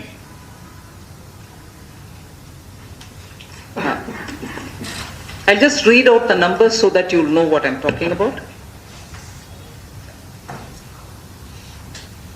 This is a Bloomberg report. It says, I'm starting from the highest, not by the size of the economy. Sri Lanka has 85% probability for getting into recession. New Zealand 33%, South Korea 25%, Japan 25%, China 20%, Hong Kong 20%, Australia 20%, Taiwan 20%, Pakistan 20%, Malaysia 13%, Vietnam 10%, Thailand 10%, Philippines 8%, Indonesia 3%, India 0%. Bloomberg report. So if we are not on the verge of recession, it also gives me the confidence that if we are constantly responsive in terms of the sections which need hand-holding, in terms of the boost that we have to give the economy, we will keep going on that route. And therefore, the Q1 growth, which some argue saying it's on the base, on a low base, but low base of last year, Q1 over 2020 when there was a lockdown also was low base. So it's all right, whatever be it. Compared to the economies that we are talking about, we are still on a very sound wicket. We are literally the fastest growing economy. The number, whether it is 7.8, 7.5, 7.4, all that is later when it comes. But we will be continuing to go in that strength. I think the people of India have really understood that they are coming out and spurring the economy, and I'm really grateful that they're coming out of the COVID distress.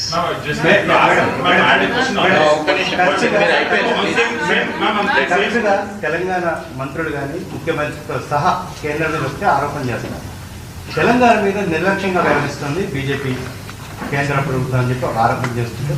విభజన చట్టంలో పొందుపరిచిన హామీలు అమలు చేయడం దగ్గర నుండి రాష్ట్రానికి రావాల్సిన ట్యాక్సుల వరకు విషయంలో కూడా ఒక రకమైన నిర్లక్ష్యంగా ఉంటుందని వీళ్ళ ఆరోపణ. దీంట్లో వాస్తవం ఉందంటారు? 1% కూడా వాస్తవం లేదు. నేను ఖచ్చితంగా చెప్తాను. ఈ అబ్స్ట్రాక్ట్గా నిర్లక్ష్యంగా ఉన్నారు, మాకు ఏం చేయట్లేదు, మాకు ట్యాక్స్ ఇవ్వట్లేదు. ఇప్పుడు ట్యాక్స్ గురించి వారు అడిగిన దానికి నేను చెప్పాను. ఫార్ములా ఫినాన్స్ కమిషన్ ఇస్తుంది. ఎవ్రీ మంత్ ట్యాక్స్ డెవల్యూషన్ ఆ ఫినాన్స్ కమిషన్ ఇచ్చిన అదే ఫార్ములా మేరకి మేము ఇస్తూ పోవాలి. అది ఇవాళ వరకు అప్ టు డేట్గా ఉన్నాం. అది మాత్రం కాదు, కొన్ని నెల నేను అడ్వాన్స్గా రాబోయిన మంత్లో ఇవ్వాల్సినది కూడా ముందే ఇచ్చేసి, సో దట్ వాళ్ళకి చేతులు ఉండాలి, ఖర్చు పెట్టేవాళ్ళు వాళ్ళు స్టేట్స్ అని చెప్పుకొని టైంకి ఇవ్వడం మాత్రం కాదు, ముందే ఇవ్వడం కూడా జరిగింది. 4 సారి మొత్తం అట్లా చేసాం బిట్వీన్ 2021 అండ్ ఇప్పుడు. సో ట్యాక్స్ ఏ రేట్లు ఇస్తున్నాం అనేదిని ఫిక్స్ చేసేది మేము కాదండి, it is central finance commission. 1. 2, ఈ స్టేట్కి నాకు ఇష్టంగా ఉంది, వీళ్ళకి ఎక్కువ ఇవ్వాలి, వీళ్ళకి తక్కువ ఇవ్వాలి అని చేయడానికి నాకు అక్కడ ఏ మాత్రం స్పేస్ లేదు, చెయ్యలేను. సిస్టంలో బిల్డ్ అయిపోయి ఉంటుంది, అందువల్ల అది కుదరదు. రెండవది. 3వది అండి, ట్యాక్స్ సెంట్రల్ గవర్నమెంట్ కలెక్ట్ చేసి, ఇది పార్లమెంట్లో కూడా మాటమాటికి వస్తుంది. మీరు ట్యాక్స్ డివాల్వ్ చేసేది ఒకటి, అది కాకుండా నాన్ డివాల్వ్డ్ అదే సెస్ని కలెక్ట్ చేస్తున్నారు, అది డివల్యూషన్లో రాదు, అవన్నీ మీరే తీసుకుంటున్నారు కదా అని మళ్ళీ తెలంగాణ నుంచి కూడా ఆ మాట వస్తుంది. నేను పార్లమెంట్లో కూడా దీనికి జవాబు చెప్పాను. ఆ కలెక్ట్ చేసే సెస్, ఊరికే చెప్తున్న ఉదాహరణకి ఎడ్యుకేషన్ సెస్, హెల్త్ సెస్, ఇలా building roads infrastructure cess collect చేసేది అన్నీ కూడా స్టేట్స్కే పోతాయి. కలెక్ట్ చేసే అమౌంట్ అన్నీ కూడా మీ రోడ్ ప్రాజెక్ట్కి, మీ స్కూల్స్కి, మీ హాస్పిటల్స్కి, మళ్ళీ సెంట్రల్ గవర్నమెంట్ కానీ ఒక్క క్షేత్రం అని ఏం లేదండి. కలెక్ట్ చేసే డబ్బు అంతా కూడా ఏ ఏ కారణానికి కలెక్ట్ చేస్తున్నామో ఆ కారణానికి ఖర్చు పెట్టాల్సిందే. నేను పార్లమెంట్లో డేటా ఇచ్చాను. ప్రతి సెస్కి కలెక్టెడ్ అమౌంట్ ఎంత ఇప్పుడు. All right, Finance Minister Nirmala Sitharaman's news briefing there, where she is saying India is the fastest growing economy. Remember, India has become the world's 5th largest economy after it overtook the UK in the end of March. And these are the calculations according to Bloomberg. Now, Bloomberg reached this calculation by using the IMF database and historic exchange rates.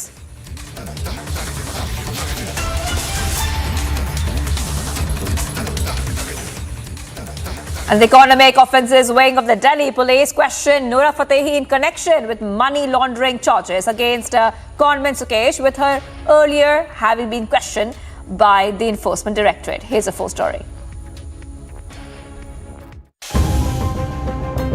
The economic offences wing of the Delhi police has questioned Noora Fatehi in connection with the case of extortion linked to conman Sukesh. Noora Fatehi has been summoned in connection with the case last week, with a statement recorded by specialized section of the Delhi police. She had also been questioned by the Enforcement Directorate in connection with the case.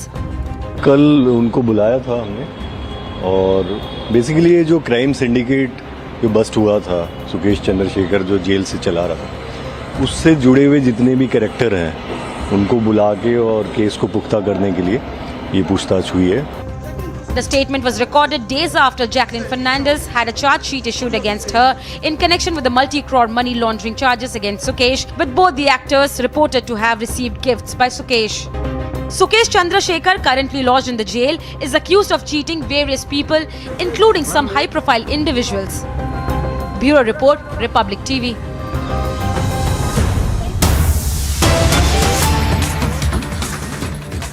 Viewers, there's some breaking news coming in. The BJP has questioned the law and order situation in the state of Jharkhand once again after a tribal woman was found dead in Dumka.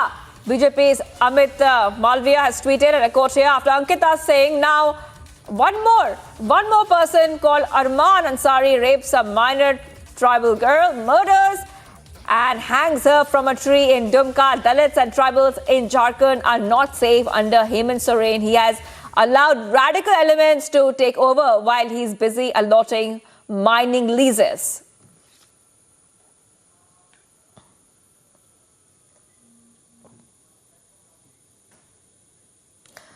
All right, I'm being joined by Anup live. He's with the BJP president there. Go ahead, Anup, and tell us what's happening there.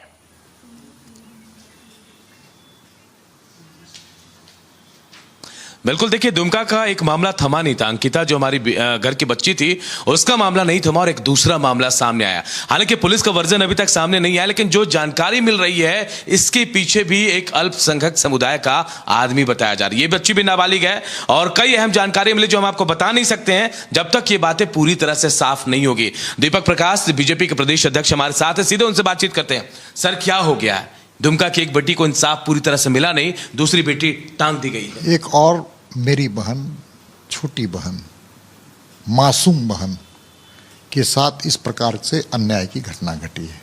बलात्कार, अनाचार, और जो जानकारी मिली है वो गर्भवती थी. जो जानकारी मिल रही है उसने अपने जीवन को निछावर कर दिया. और फिर वही समाज, अल्पसंख्यक समाज, वही लव जिहाद और फिर वही सरकार का रवैया, चीज़ों को किस प्रकार से शर्मसार करने वाली घटना को किस प्रकार से दबाया जाए. ऐसी घटनाएं कई हो रही हैं. एक और बेटी सूली पे लटकी मिली है. किस ओर जा रहा है झारखंड, आपको क्या लग रहा है? देखिए, जब से हेमंत सोरेन, कांग्रेस और आरजेडी की सरकार बनी है जी, वास्तव में तुष्टीकरण की राजनीति हुई है. और तुष्टीकरण की राजनीति वोट बैंक के लिए हुई है. और उस वर्ग के जो इस प्रकार के जो असामाजिक, आपराधिक और इस प्रकार के लव जिहाद के माध्यम से धर्मांतरण से राष्ट्रांतरण करने की जो साजिश है उसको बल मिला है। पूरी तरह से झारखंड में जिस दिशा में आप जाइए इस प्रकार की घटनाओं को देखिए, चाहे संथाल परगना हो, छोटा नागपुर हो, कोल्हान हो, पूरे हर एक जिलों में 27 जिले हैं, 24 जिले हैं, 24 जिलों में आप इस प्रकार की घटनाओं की बढ़ोतरी देख रही है। क्या हो गया इस झारखंड को? क्यों नहीं मुख्यमंत्री जी इस पर ध्यान देते हैं? क्यों नहीं कानून व्यवस्था को सुधार करते हैं? क्यों अपनी सरकार को बचाने ही में मस्त हैं? और जनता परेशान है। बहनें हमारे साथ जिस प्रकार की बहनों को अब संध्या सूरज ढलने के बाद निकलने में अब डर लगता है, और इसके लिए दोषी कांग्रेस, हेमंत सोरेन और आरजेडी के सरकार है। ऐसा कभी नहीं झारखंड में आता। सर, ये मामला कल का था, लेकिन पुलिस अब तक कोई चीज साफ नहीं कर पा रही है, कोई भी चीज बता नहीं है। लुइस मरांडी गई थी मिलने के लिए, उनको भी बताया नहीं गया कि आखिर क्या था मामला। ये सूत्रों के से मिली जानकारी के मुताबिक तमाम बातें हम आपको बता रहे हैं। नहीं, जो चित्र आए हैं उस बच्ची के चित्र को मैंने देखा है सोशल मीडिया में। आत्मा करहा रही हम सब लोगों की, किस झारखंड को किस दिशा में मुख्यमंत्री जी ले जाना चाहते हैं, किस दिशा में इस राज्य को हमारी बहनों के साथ, बेटियों के साथ बलात्कार और अनाचार की घटनाओं में किस प्रकार रोक लगेगी। लेकिन मुख्यमंत्री जी, सत्ता आपके पास है, आपके हाथ में कानून व्यवस्था को सुधार करना है, लेकिन जिस प्रकार से हमारी बहनों के साथ बलात्कार और अनाचार की घटनाएं घट रही है, यह हम सब लोगों के लिए शोभा का विषय नहीं। झारखंड के चेहरे में काला दाग पड़ रहा और इसके जिम्मेवार आप।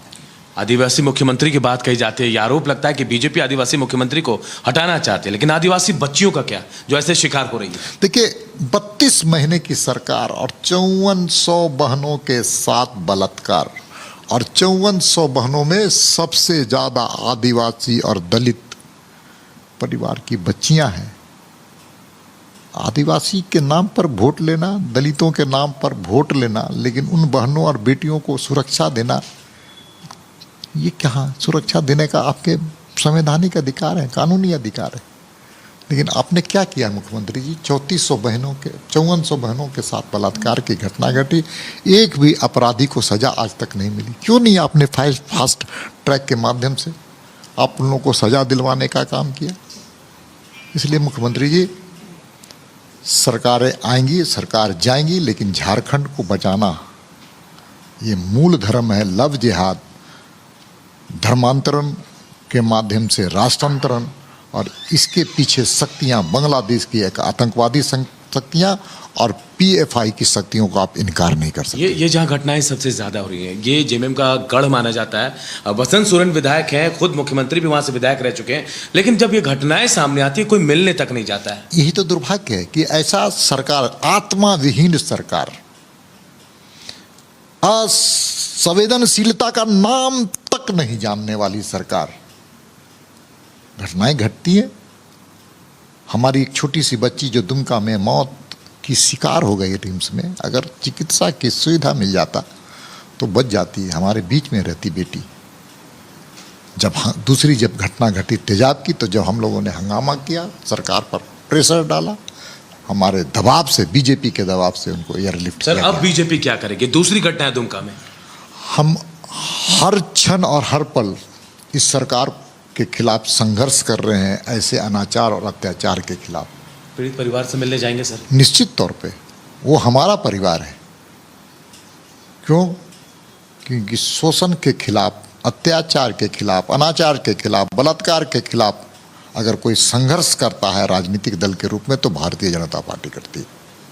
एक नसीहत अगर प्रदेश सरकार को देना चाहे, कानून व्यवस्था आप देख रहे हैं, आप कुर्सी बचाने के बजाय राज्य की जनता की सुख, शांति और चैन के लिए काम कीजिए मुख्यमंत्री जी।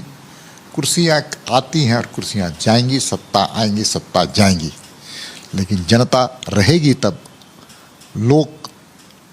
लोकतंत्र में आप राजा की तरह व्यवहार करने वाले लोग हैं, ये अच्छी बात नहीं।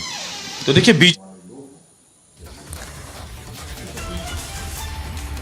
All right, Anup, thank you for getting those details and that interview which you just had with Jharkhand BJP President Prakash is also joining me live. Prakash, help us understand what is happening there, because first we see the case of that young girl who was burned because she rejected a love proposal. Now we are hearing that a tribal girl, in fact, has hung herself from a tree in Dumka. Very, very shocking incidents coming in, Prakash. Well, the details are yet to be known because we are yet to know about the exact details and the version from the police. We are trying to get in touch.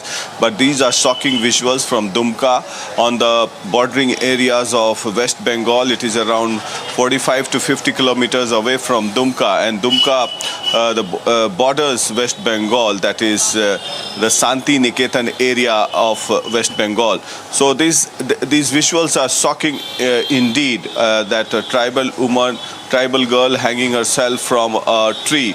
And the details that we get to know are that there was some personal animosity, but these are very sketchy details. We are trying to get in touch with the police. Prakash, just hold on for a second right now. Hold on for a second. We are being joined by Nishikant Dubey from the BJP. Thank you for joining us. What is the reaction coming in right now?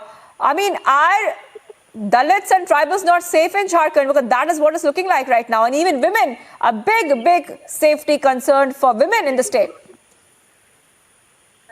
ये किसी दलित, हिंदू, मुसलमान ये सब की बात नहीं है madam सबसे बड़ा सवाल ये है कि लड़कियां, छोटी बच्ची 14 साल की, इसके पहले अंकिता जो है वो केवल 15-16 साल की थी।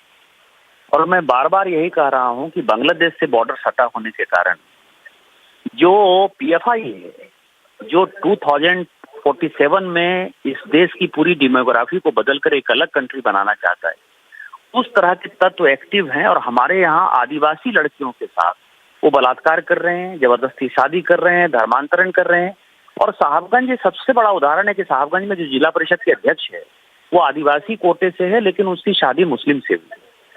आप समझे, ये 14 साल की लड़की जो है, मैं जो अभी इसके पहले आप जो कोई भी बोल रहे थे सज्जन, ये कैसे पता कि उसने खुद अपने आप को फांसी लगा ली? ये अभी तो पुलिस इन्वेस्टिगेशन का सवाल है।